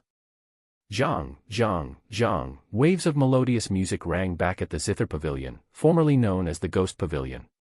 Li Qiye gently stroked his ancient zither as he played his tune. During his leisure moments away from cultivation, Li Qiye couldn't help but come to this place to play a song. Today, his ancient zither was no longer in Emperor's possession. The battle at Ancient Sky City had completely expended its Emperor's power and immortal intent. This ancient zither was given to immortal Emperor Min Ren by him. There were too many memories attached to this place, so Li Qiye couldn't help but sigh after he finished his tune. During his reminiscence, another soft sigh appeared as a shadowy figure who was always there to quietly listen to the music as if she was spellbound. Flowing water, mortal home, for Su Yuha could only lament, as she was only a yearning sentiment. She wasn't even a ghost nor human, she was only a yearning sentiment without any trace of life. In the end, I can't play it as well as little brat Min Ren.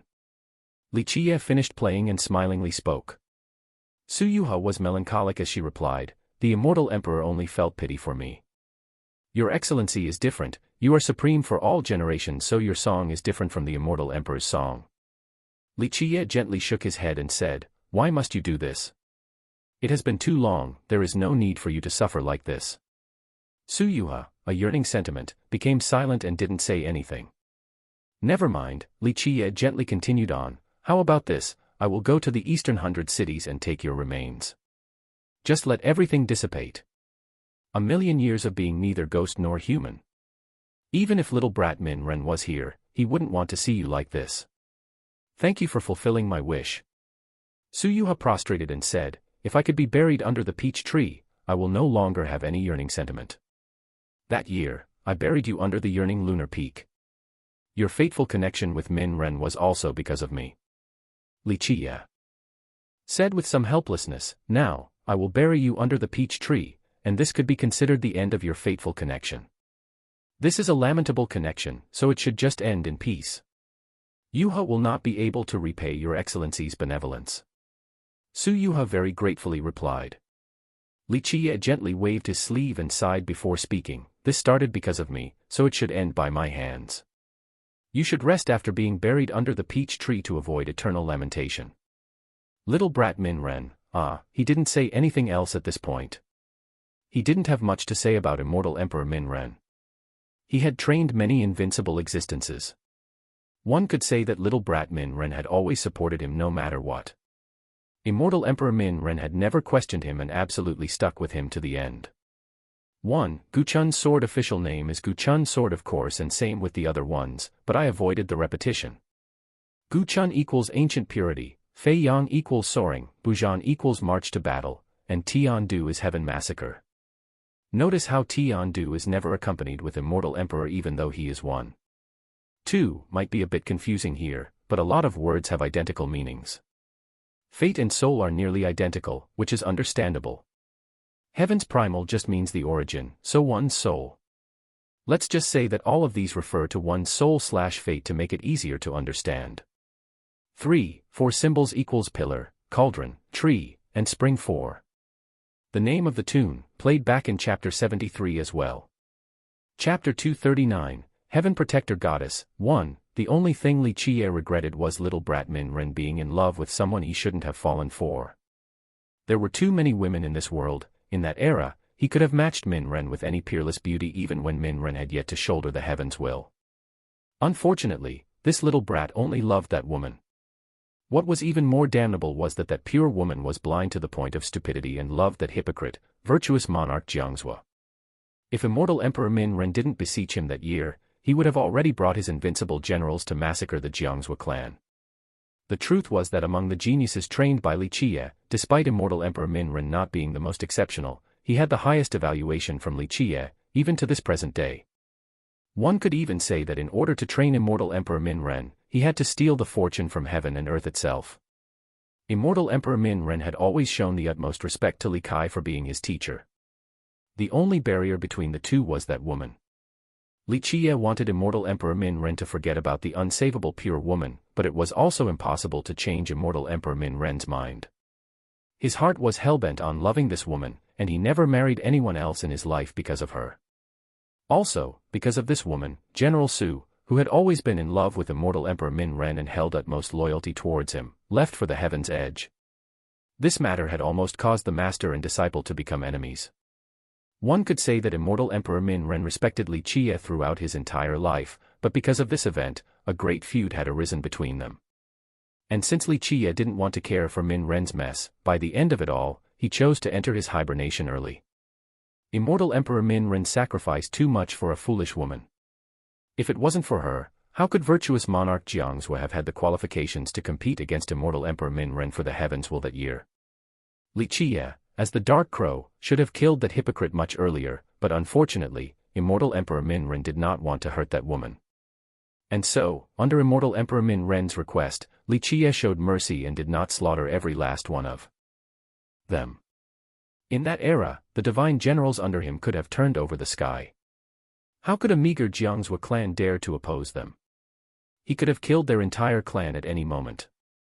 Alas, immortal Emperor Min Ren had already set his mind on this matter. Such a shame for the Wise Heart Jewel Box. The Wise Heart Jewel Box was a supreme protection treasure that he gave to Min Ren when he started his cultivation road.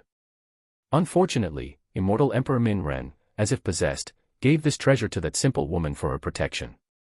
What was even worse was that the hypocritical virtuous monarch Jiang Zhui used convincing words to trick the innocent woman into giving him the wise heart jewel box. This matter had once enraged Li Qiye, and he even ordered his generals to trample over the Jiang Zhui clan. However, immortal Emperor Min Ren managed to interfere. This was why the wise heart jewel box became the clan-protecting treasure of the Jiang Zhui clan.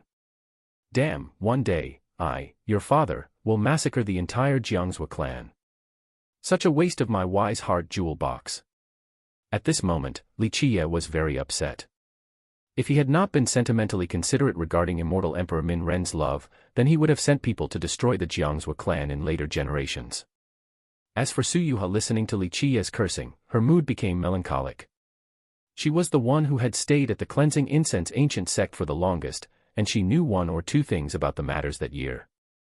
It was not a secret that immortal Emperor Min Ren was smitten with that woman during that era. Let us forget about the past. In the end, Li Qiye didn't want to dwell on it any longer. He spoke to Su Yuha, since the end is coming, prepare your heart for it. In a short period of time, I will take your remains to the eastern 100 cities and bury you under the peach tree. Su Yuha bowed and gently sighed before suddenly disappearing. Li Qiye couldn't help but wryly smile. After millions of years, he still had to sort out the mess left behind by little brat Min Ren. Li Qiye left the ghost pavilion and called for Gu Tiesho to say, carefully prepare these materials, I will start a Dan refinement cauldron. The main force of the cleansing incense ancient sect is not good, so we should give the middle-level disciples some fate pills. I plan to leave for some time to the eastern 100 cities, so I will leave the training of disciples in the future to all of you. Going to the eastern 100 cities. Gu Tiesho was a bit taken aback. The eastern 100 cities was very far away from the Grand Middle Territory, but in the end, he didn't ask for why Li Qiye was going. He trusted Li Qiye, so he wouldn't inquire about such matters. After planning a trip to the eastern 100 cities, Li Qiye carefully prepared for his departure. On the contrary, Li Xuangan was not going to embark on this journey. I want to open my 6th Fate Palace. Li Xuangan told Li Qiye her thoughts. At the moment, Li Xuangan was not only a Grand Dao noble with 5 Fate Palaces. In fact, her cultivation had reached grand achievement and she could step into the enlightened being realm at any time. However, Li Xuangan had an even greater ambition. She wanted to open her 6th palace. Keep in mind that 6 Fate Palaces was the limit for the royal noble realm. In this generation, anyone that was able to open 6 Fate Palaces at the royal noble realm was not far off from being the #1 genius in the world. Royal nobles with 6 Fate Palaces were called supreme nobles. Just this name alone should be indicative of how heaven-defying they were for having 6 palaces in the royal noble realm. This is a good idea. Li Qiye was very approving towards Li Xuanyan's ambition. He nodded his head and said, you don't need to rush your physique tribulation at this moment. Your aptitude is very good. If you can open your 6th palace, then surpassing the minor physique tribulation will not be an issue in the future. You could even surpass it with complete perfection. As a supreme noble with 6 palaces along with a minor completion void imperfection physique, Li Xuanyan's potential could surpass all the other geniuses in this world. This was her intention from the very start, so after gaining Li Qiye's approval, she became even more confident. Chen Baojiao also wanted to go along with Li Qiye on this trip to take care of him, but in the end, Li Qiye ordered her not to do so. You and Li Xuangan should cultivate together. Your effort will always be rewarded. Regarding innate talents, you are a bit worse than Li Xuangan. However, your willpower is void of any possible complaints. Your tyrannical valley immortal spring physique is also not weaker than the void imperfection physique. Your goal does not have to be like Li Xuanyan's goal to open 6 palaces.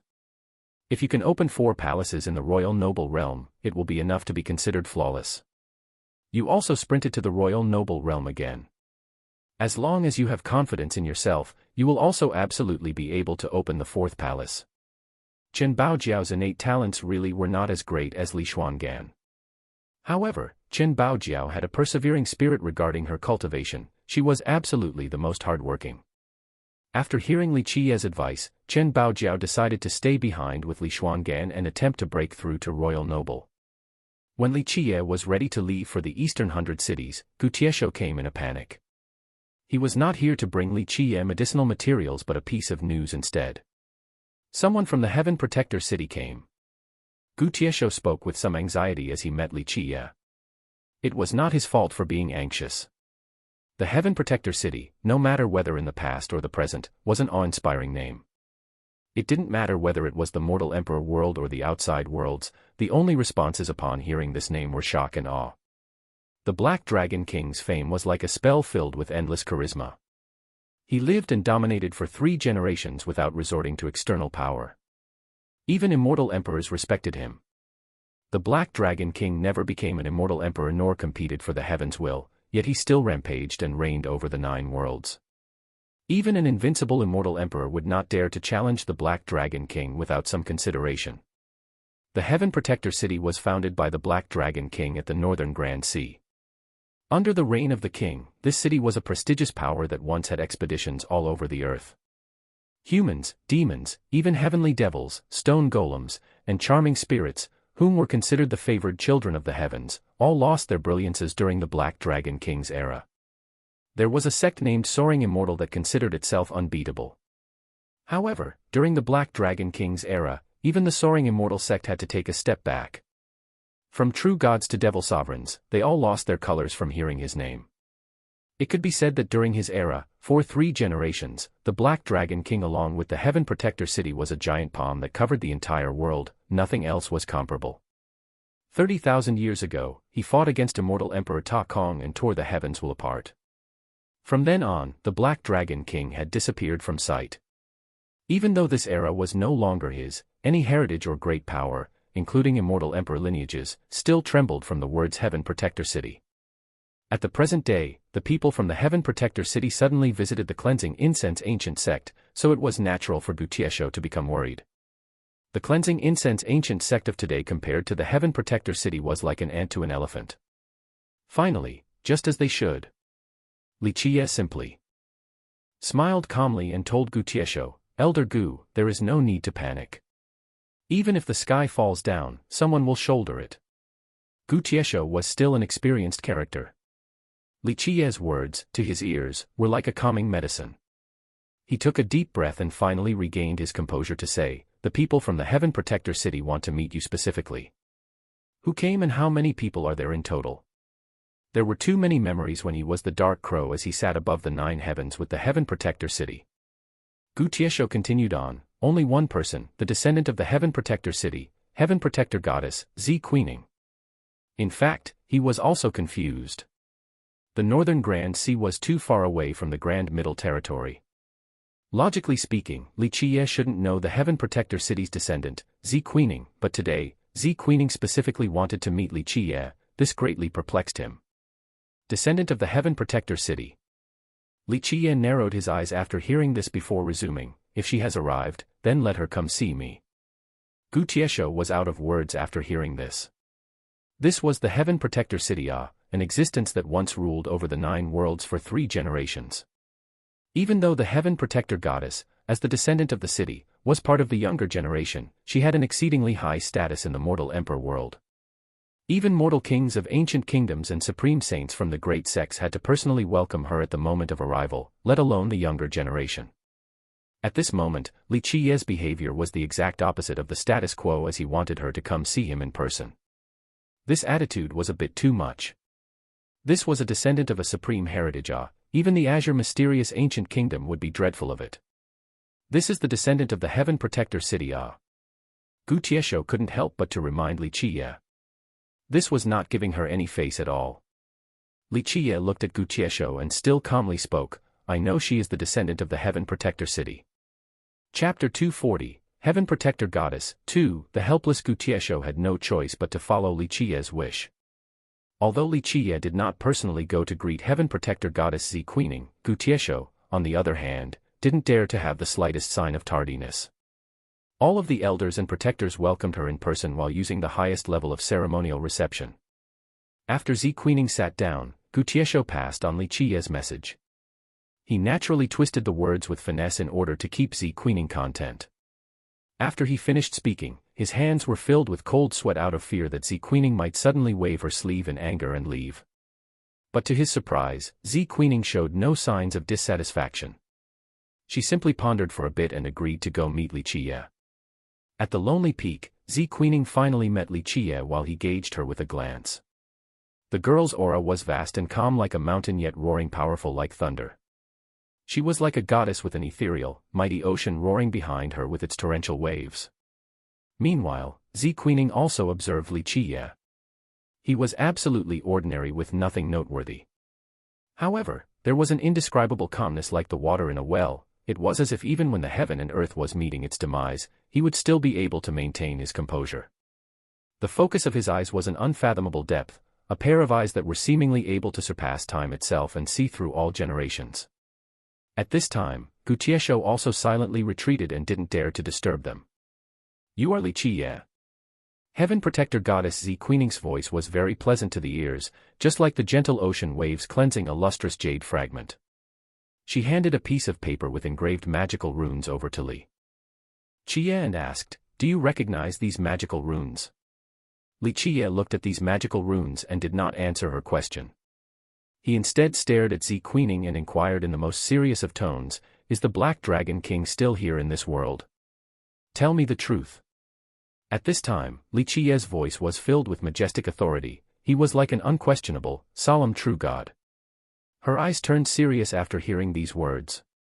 She had met countless illustrious characters, but Li Qiye's austere expression, at this moment, had an authority that left others with no chance for denial. Zi Queening glanced at him in silence for a while before finally answering, "The patriarch has not appeared after the fight with immortal Emperor Ta Kong 30,000 years ago." This was not a big secret at all. Everyone in the world knew that the Black Dragon King had not shown up again after the fight that year.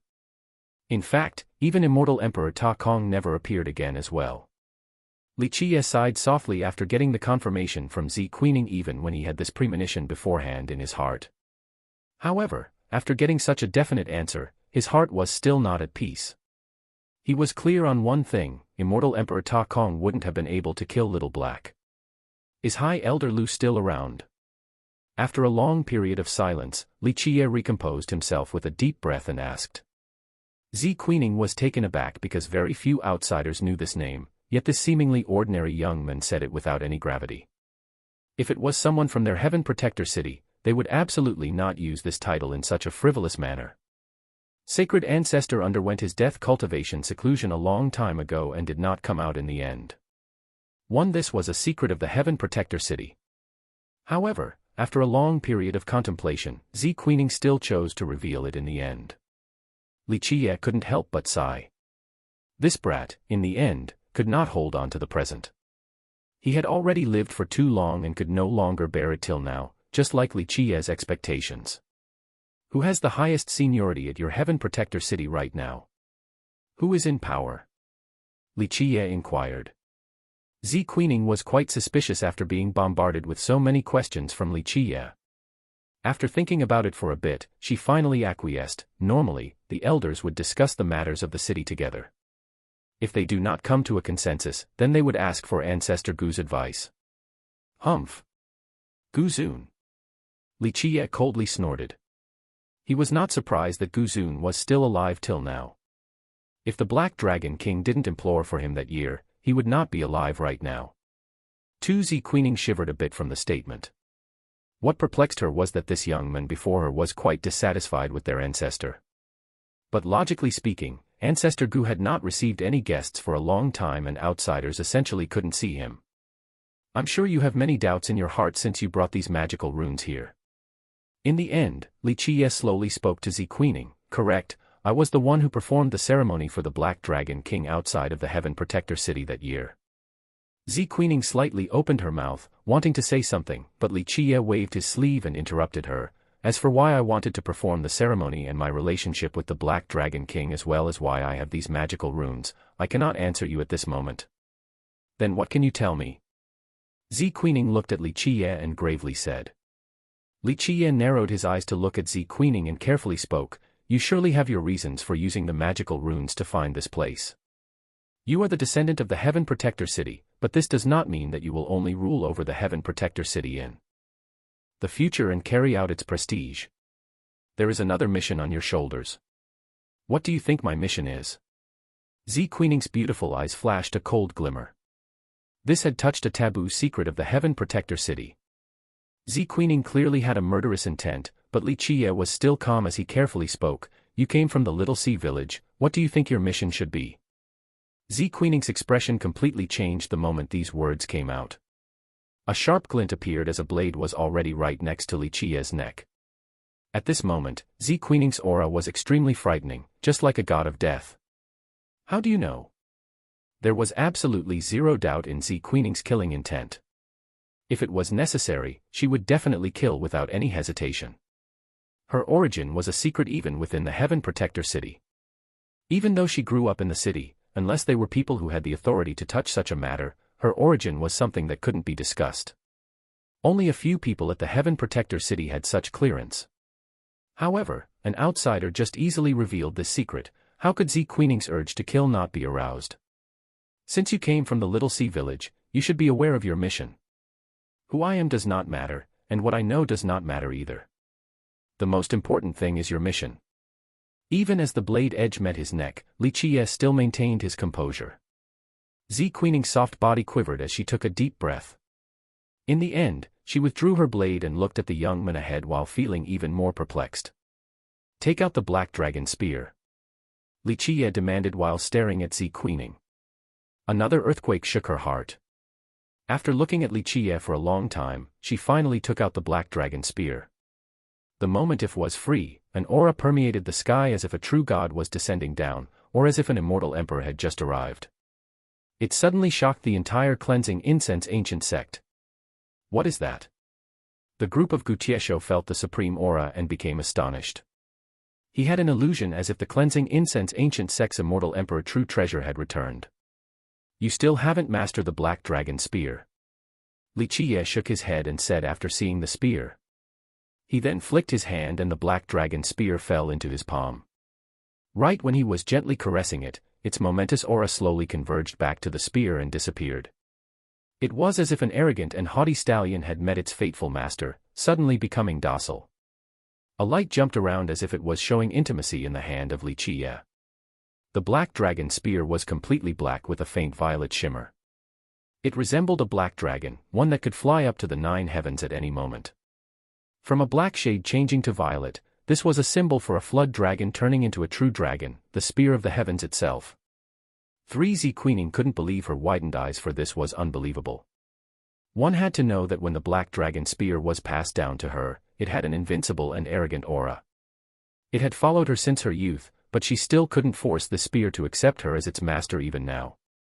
But today, a stranger was able to tame it like a haughty stallion meeting its master. This was truly an incredible sight. Keep in mind that the Black Dragon Spear was the weapon used by their patriarch, the Black Dragon King, as he swept through the world. It brought all existences down to their shivering knees. This was an invincible spear, yet it was tamed by a stranger today. No one would believe such a tale. Even she herself didn't dare to believe it. Black Dragon Spear, ah. Li Qie gently stroked the Black Dragon Spear as it made a gentle and clear sound as if it felt Li Qie's soul. Li Qie had too many memories regarding the Black Dragon Spear. It originally came from him and was with the Black Dragon King as he fought against the world, sending chills down all of his enemies' spines. Clang clank clank, at this moment, there was a transformation in the Black Dragon Spear in Li Qie's hand. Even Z Queening was not able to clearly see the technique employed.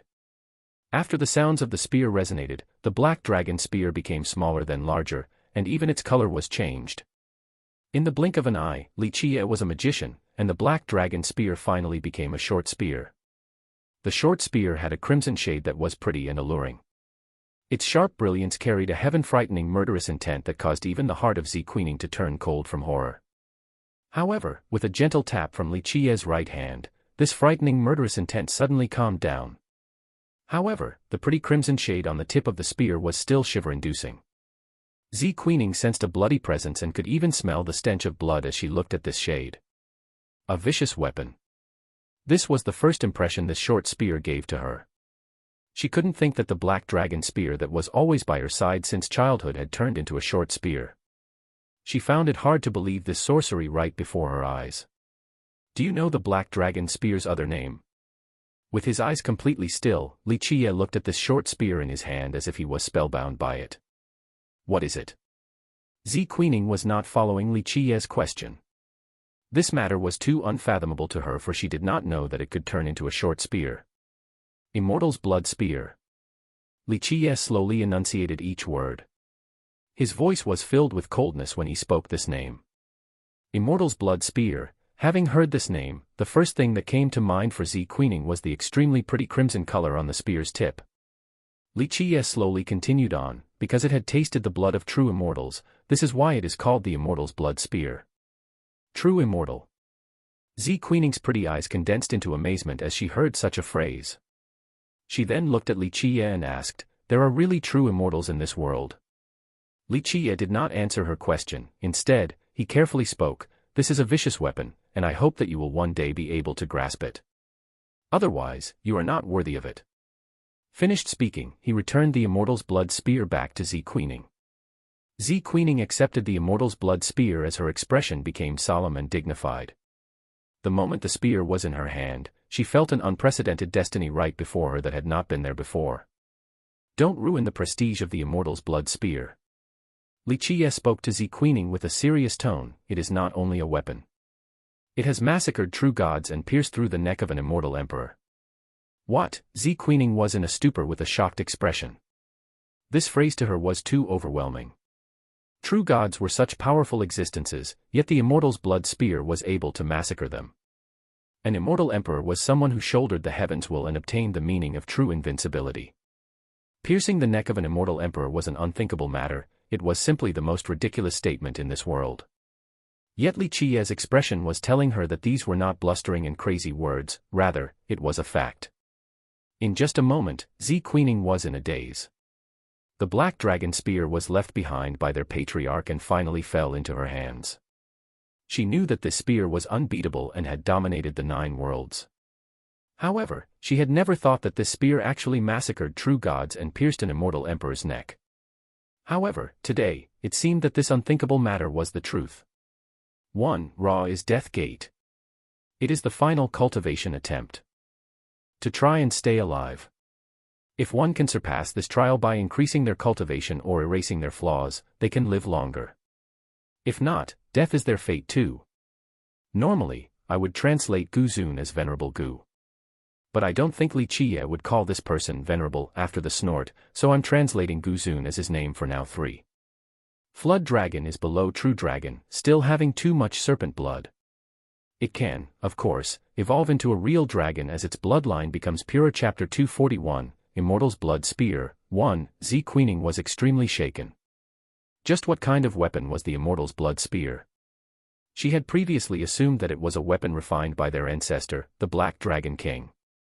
However, this did not seem to be the case after listening to Li Qiye's story. Even a supreme genius who had seen torrential storms like Zi Queening needed time to calm down. The matter today was completely beyond her expectations. And it wasn't just that, this had great implications for the Heaven Protector City as well. Li Qiye leisurely spoke while looking at Zi Queening, who was holding onto the Immortal's blood spear. Since you wield the Black Dragon spear and came from the Little Sea Village, I do not need to say much about your responsibility.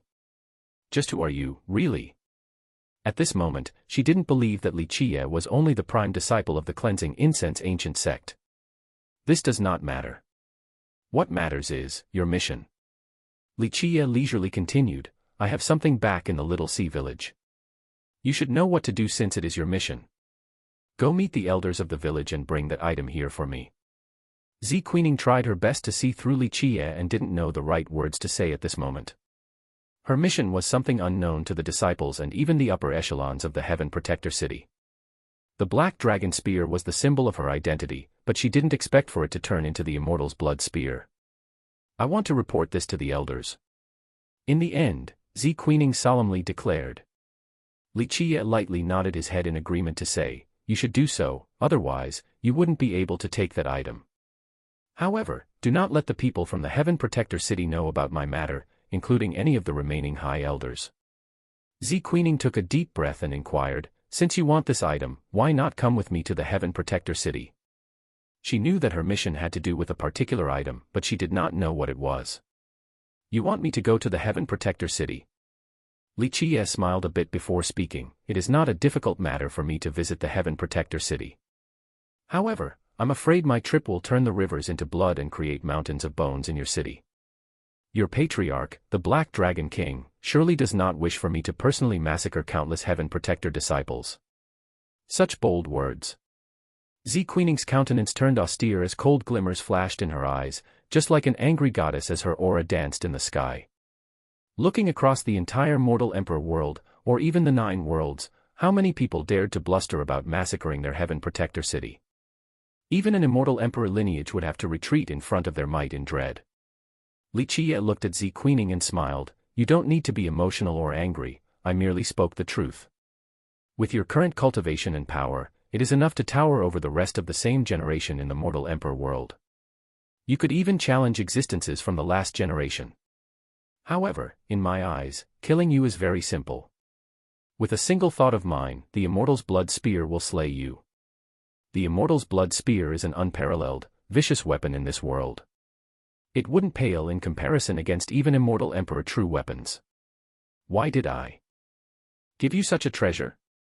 It is because I do not need it. Just like how I do not care about the might of your Heaven Protector city. I do not wish for rivers over there to turn into blood because your patriarch, the Black Dragon King, was an excellent character. I do not wish for his disciples to die in my hands. Li Qie's words were as gentle as the blowing breeze and floating clouds, but they caused Zi Queening to shiver. Without a doubt, the Black Dragon Spear, the Immortal's blood spear was an invincible weapon, but Li Qie clearly did not place it in his mind. If it was someone else, would they be willing to give such a peerless weapon back to her after having it in their possession? Go back there and return my item to me. In the end, Li Qie left these words to Zi Queening. Zi Queening took a deep breath to compose herself and put away the Immortal's blood spear, then she eventually said to Li Qie, I will complete my mission, but I'm not sure when I can give you the item that you want. I can wait, but do not test my patience. I do not wish to personally visit the Heaven Protector city. I especially do not want to see a scene where a rain of blood descends when I visit the city. Li Qie leisurely answered. Zi Queening snorted and was clearly dissatisfied with Li Qie's words. If it was someone else provoking the Heaven Protector city like this, she would have taught them a good lesson. Heed my words, be careful of Guzun. Li Qie gave his caution right when Zi Queening was exiting through the door. Zi Queening immediately turned around and coldly glared at Li Qie before speaking with a harsh tone. Is this you trying to drive a wedge between us? Guzun was an ancestor of the Heaven Protector city as well as the most powerful existence in the contemporary times. He was once unbeatable in the mortal emperor world and had previously swept through the 9 worlds. And it didn't stop there, he was also a supreme genius that was qualified to become an immortal emperor. Even though their ancestor, Guzun, rarely appeared, he still had the most power at the Heaven Protector city. Some people even considered him the prime existence of the mortal emperor world in the current era. Zi Queening was a disciple and descendant of the Heaven Protector city. It was truly absurd for Li Qie to tell her to be wary of her ancestor. Li Qie had no reaction towards Zi Queening's attitude. He simply smiled a bit and continued, whether you believe it or not, my impression of Guzun compared to the Heaven Protector city's view on Guzun. Never mind, it is meaningless to tell you these things. Zi Queening only glared at Li Qie and finally left in a hurry without saying a single word. Li Qie simply sighed after Zi Queening's departure. The items he left behind at the Heaven Protector city did not number at just 1. He had an incomparable treasury at the city. The world would become crazy if they knew about the existence of such a wonderful treasury. If Lu Changxuan was still alive, then it would not be a difficult matter for him to open the treasury. Unfortunately, Lu Changxuan, as the oldest disciple of the Black Dragon King, was no longer alive, and Guzun was now the one in control of the Heaven Protector city. Unless he washed the Heaven Protector city with blood, it would not be easy for him to bring his supreme treasury away. Since the Black Dragon King paid such a high price, Li Qie, as his master, did not wish to personally destroy his continuously growing foundation in the future. Meanwhile, Gu Tieshou's entire body was in a cold sweat. The descendant of the Heaven Protector city personally arrived. This was such a grand matter. The current cleansing incense ancient sect essentially couldn't fall into the sight of a giant like the Heaven Protector city. However, their goddess personally came today, so it gave him a lot of pressure. He was truly afraid of angering an existence like the Heaven Protector City. The Heavenly God sect was nothing compared to the Heaven Protector City. Thus, only after sending Zi Queening off did Gutiesho, who had been in fear this whole time, finally take a sigh of relief. Will there be any trouble from the Heaven Protector City? After sending her away, Gutiesho came to see Li Qie and tested the waters. He didn't know what they talked about nor why she came to see him. I'm the only one who will find people to cause trouble. If others seek me out to cause trouble, then they are tired of living. Li Qie nonchalantly replied. Gutiesho could only stay silent and wryly smile at Li Qie's arrogant words. This was the Heaven Protector City, damn. But alas, he was already used to Li Qie's arrogance. Li Qie looked at Gutiesho and shook his head a bit to say, our cleansing incense ancient sect's real power is too weak. We didn't have a lot of resources before. Gutiesho replied with some helplessness. As someone who had protected the sect for so long, how could he not wish to see the sect grow stronger? Unfortunately, his heart was willing but his capabilities were insufficient. Keep working hard, we are starting to gain some resources now. Li Qie could only speak such words of encouragement. One cannot become fat from just one bite. There was still a long way for the cleansing incense ancient sect to go, and the most important thing was to train the young talents. I will bring the spirit medicines and Dan grass here for you in 2 days. Gutiesho had tried his best for the cleansing incense ancient sect. Li Qie nodded his head and replied, we should start to recruit more disciples. Let Luo Fenghua take care of training the new disciples. This brat is rather gifted regarding this matter. Gutiesho nodded and agreed with Li Qie's course of action. In fact, compared to before, there had been big improvements in the sect in the last 2 to 3 years. Many newer disciples were not bad, especially the group of disciples from the cleansing Jade Peak, they were particularly excellent. At the same time, the group of disciples brought back by Su Yonghuang also increased the sect's power quite a bit. However, there was still a long way to go and they required good governance before they could compare to existences like the Heavenly God sect and the Azure Mysterious Ancient Kingdom. Gutiesho brought the medicinal materials desired by Li Qie 3 days later. It was enough to fill an entire hall. One could say that the sect's entire inventory was all in this one place. Having heard that Li Qie wanted to refine some pills, Elder Sun, as the best alchemy master of the sect, was the first to come running. One had to know that Elder Sun greatly valued Li Qie's talents regarding Dan creation, and he even wanted him to become an alchemist master of the sect. In fact, Li Qie also wanted to teach Dan refinement methods to Elder Sun and the others, so he not only allowed for Elder Sun to come observe, but also the other alchemy masters that had a high aptitude as well. Take all the medicinal materials for the first and second transformations and prepare them well. We will place them in soon.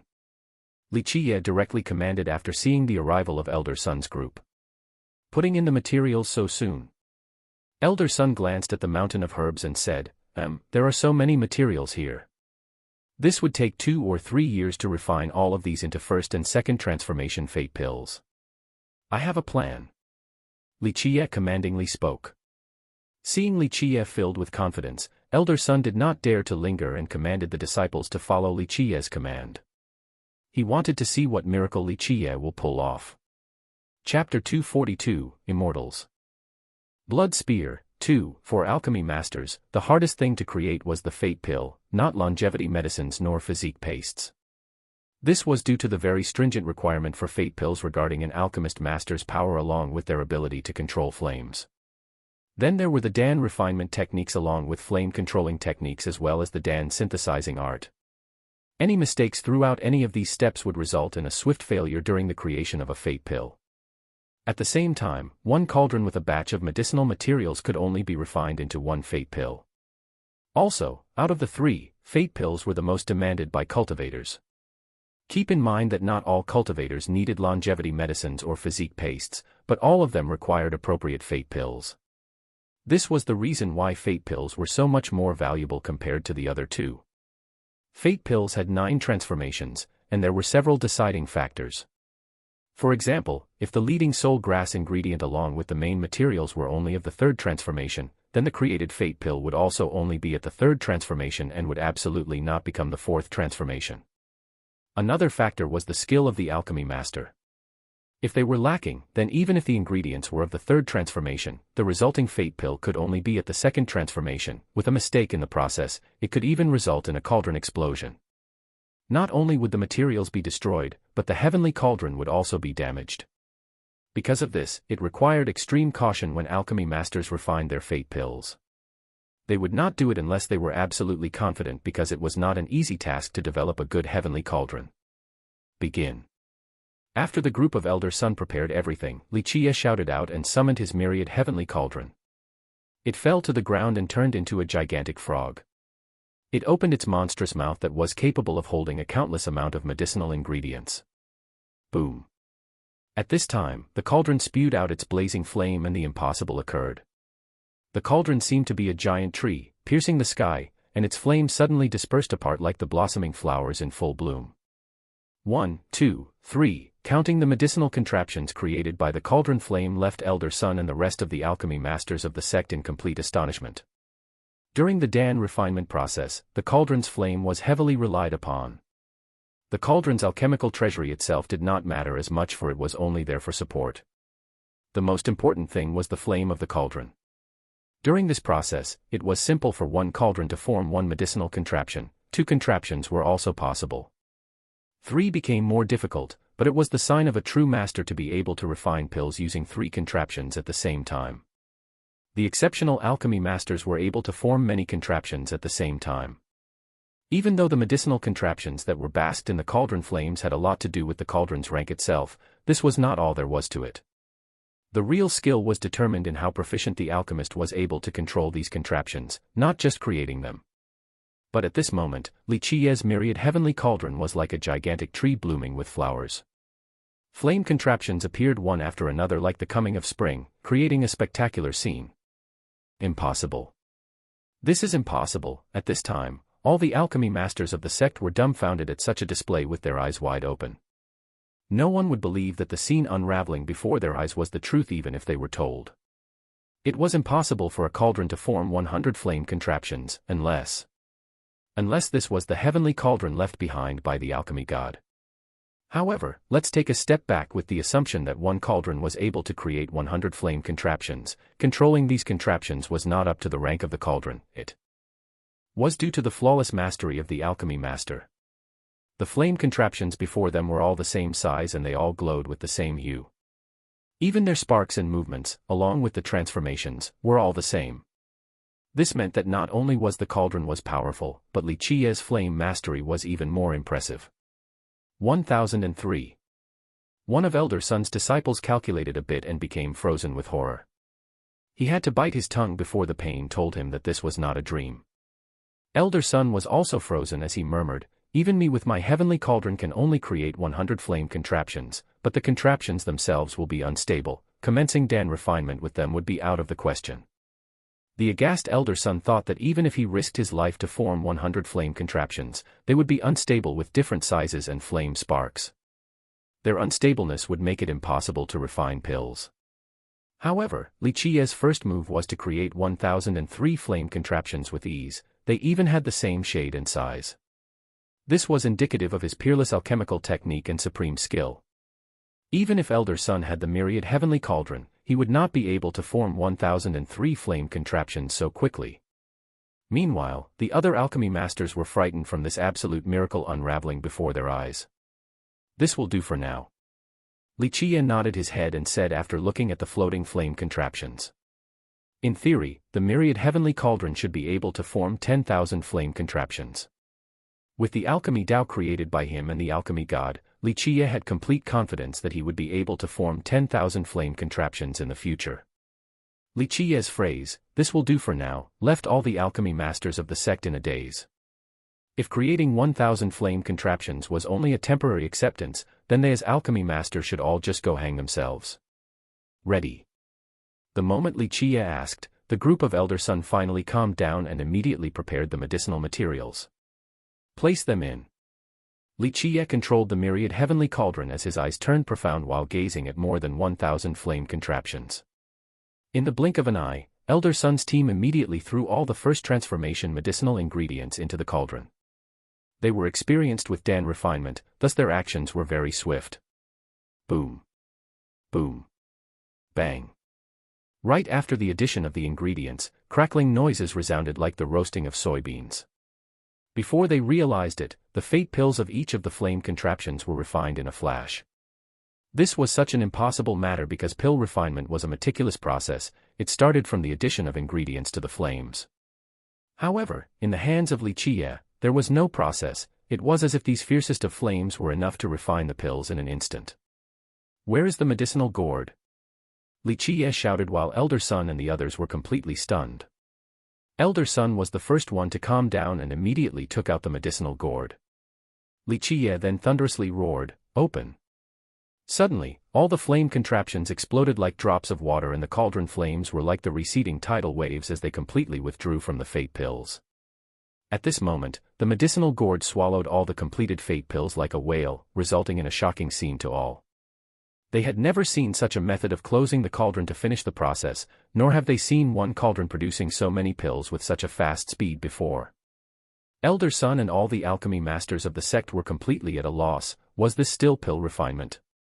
This was even easier than roasting soybeans. I need at least 4 to 6 hours to refine just one first transformation pill, and I could only create 5 to 6 contraptions at best. This is just magical. Elder Sun was at a complete loss for words. Regarding the materials of the fate pill refinement, no matter whether it was the leading soul grass or side ingredients such as the scarlet flame core, jade blood bamboo stalk, or red sago palm, etc. The greater the age of these ingredients, the greater the amount of their transformation would be. Of course, the limit was set at 9 transformations. Fate pills created from 9 transformation medicinal ingredients were called 9th transformation fate pills. The higher the transformation amount, the harder it was to refine these fate pills. Plus, the time it required took even longer. For example, Elder Sun would need 4 to 6 hours to refine a first transformation fate pill and 1 to 2 days to refine a second transformation fate pill. In other words, alchemy masters like Elder Sun could only refine 5 or 6 fate pills in 6 hours at maximum production. In addition, they were the lowest-ranking first transformation fate pills. Now, Li Qie managed to roast 1,000 soybeans, 1,000 fate pills in one breath. This was an impossible and unbelievable matter. The group of Elder Sun, at this time, rubbed their eyes to dispel the notion that this was merely a dream. One alchemy master refining more than 1,000 fate pills would require a year, but Li Qie did it in just a moment. This will be a legend, truly a miracle. This is just him roasting soybeans, right? An alchemy master said in a stupefied tone. If someone told him, before this second, that then refinement could be as easy as roasting beans, he would have absolutely laughed at this arrogant idiot. But at this moment, Li Qie's stunning refinement was indeed easier than roasting beans. How could they not become silly from such a scene? Did you all see my technique clearly? At this moment, Li Qie caught the medicinal gourd that contained all the fate pills and asked the group of Elder Sunday. They tried to regain their composure again as they glanced at each other with their mouths still open. In the end, Elder Sun forced an awkward laughter as his old face became red while answering, it was too fast, we couldn't clearly see the technique. How could they see Li Qie's Dan refinement technique? They were all scared silly and basically didn't see Li Qie's technique at all. Then look again carefully, there will not be another opportunity. Li Qie said in an indifferent manner. The alchemy masters present all shivered at this time after hearing this. However, they were moved with excitement as well, especially Elder Sun, whose aged face became red with expectation. I've seen my parents roast some almonds before, but I'm not sure if it's the same for soybeans with the crackling sounds.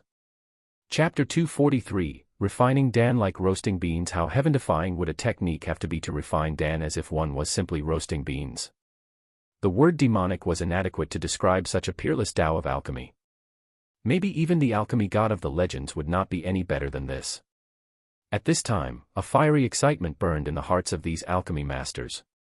The cleansing incense ancient sect was filled with hope with such an alchemy Tao. Even if the cleansing incense ancient sect could not use force to compete for the world in the future, it will surely be able to control the world with alchemy. Excitement was inevitable as the group of Elder Sun thought to this point. They all wanted to stand up and cheer. Let's look at the purity of these fate pills a little bit. Elder Son could not contain his excitement and spoke. Lichia conveniently poured out a bunch of fate pills from the medicinal gourd. A refreshing aroma that permeated to one's soul filled the air. Each fate pill was around the size of one's thumb and had a faint golden color. Each of them had a Tao that had turned into a rune. This meant that the fate pill only underwent one transformation. The higher the transformation, the more transformation runes it would have. A first transformation fate pill would have one transformation rune, a second transformation would have two. Barely has the purity of 4 attainments. Lichia looked at the faint golden fate pill for a little bit before speaking. If it has a 5 attainments purity, then it could be considered to be of the finest rank. Elder Son and the others all took a deep breath as they became frozen again.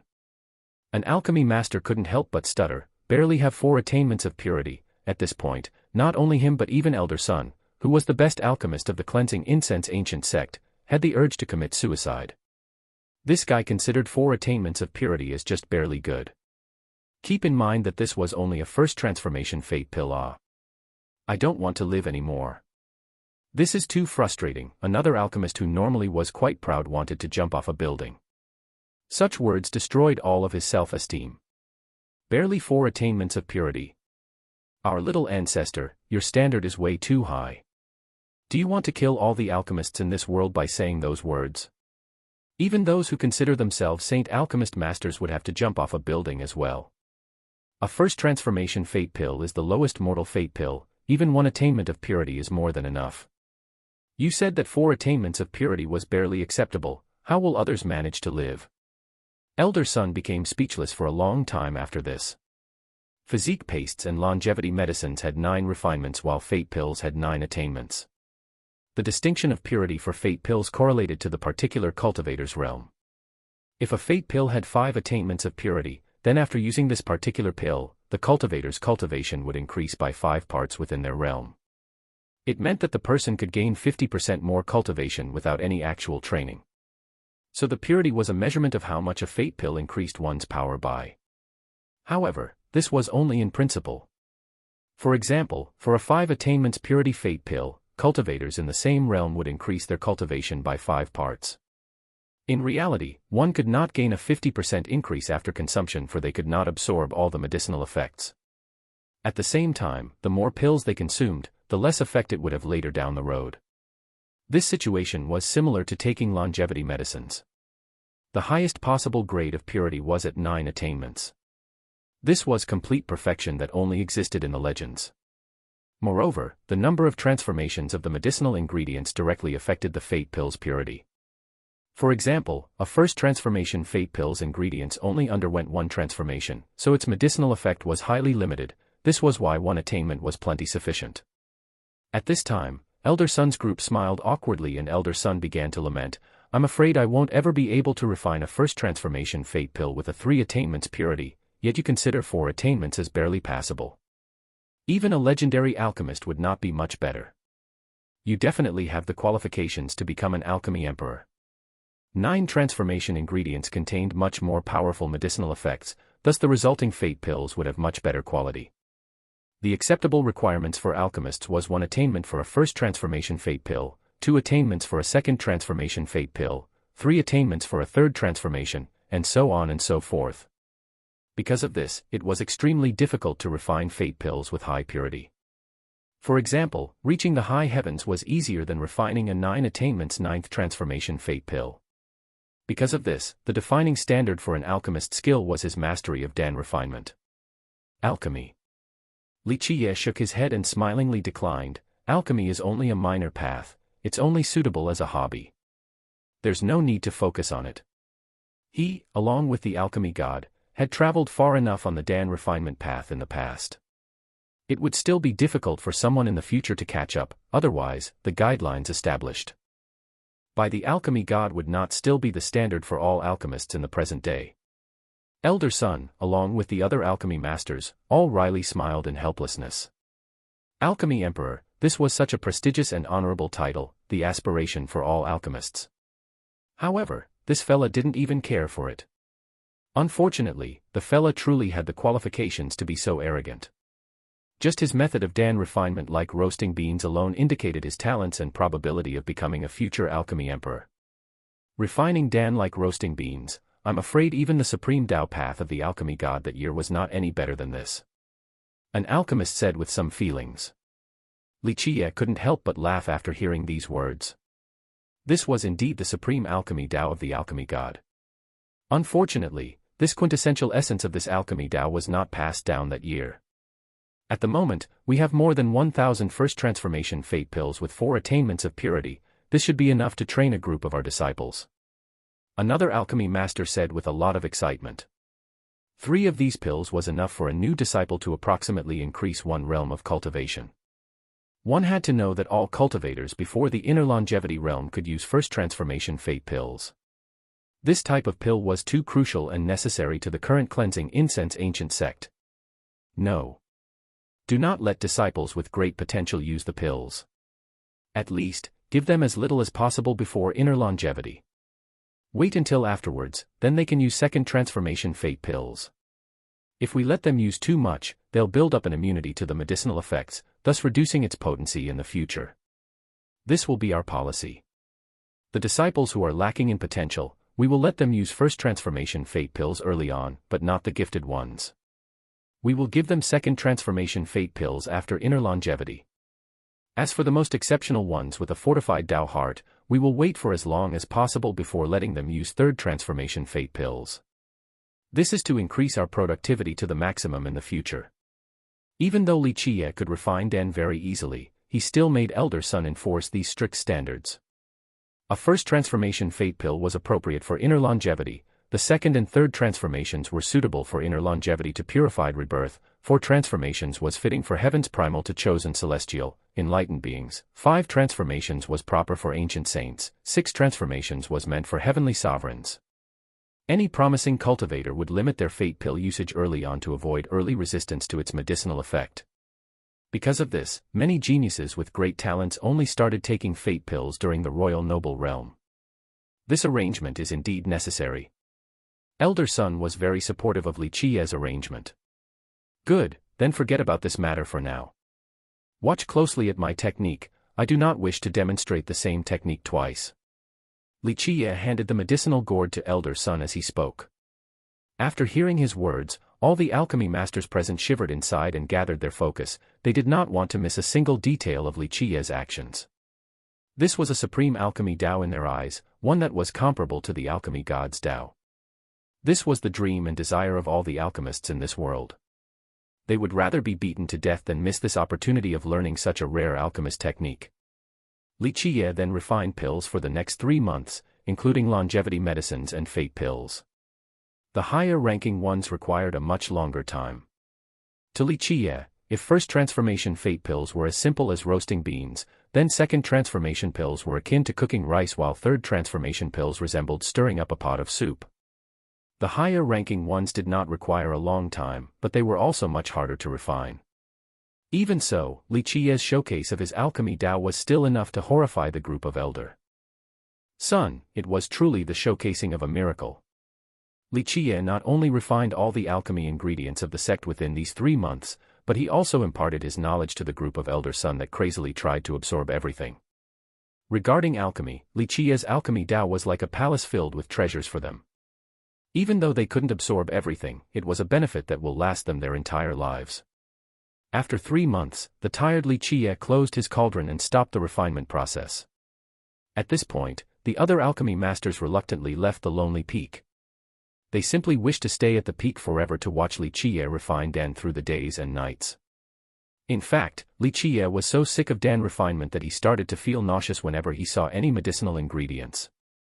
So after withdrawing his cauldron, the thought of further Dan refinement escaped his thoughts completely. After hanging around the sect for 2 more months and noticing that everything was well prepared, he intended to leave for the eastern 100 cities. But before he could leave, Li Xuangan came with bad news. The situation over at the War God Temple is not good. They not only refused to let go of Master, but they expressed their dissatisfaction with our 9 Saint Demon Gate. It has almost been a year, but there has been no news regarding their ancestor that was buried in the underworld boat. After hearing this, Li Qiye couldn't do anything besides putting off his visit to the eastern 100 cities. He shook his head and said, "These old men from the War God Temple. I, their father, am not in a rush to take my item as part of the transaction, yet they already became impatient before even me. These old men are truly becoming increasingly less progressive, they can't even show some restraint regarding such a minor matter. Part 5 of the series ends here. Thank you for watching and listening. If you find it interesting, please give us a like, a comment and a subscription so that we have the motivation to make the next videos.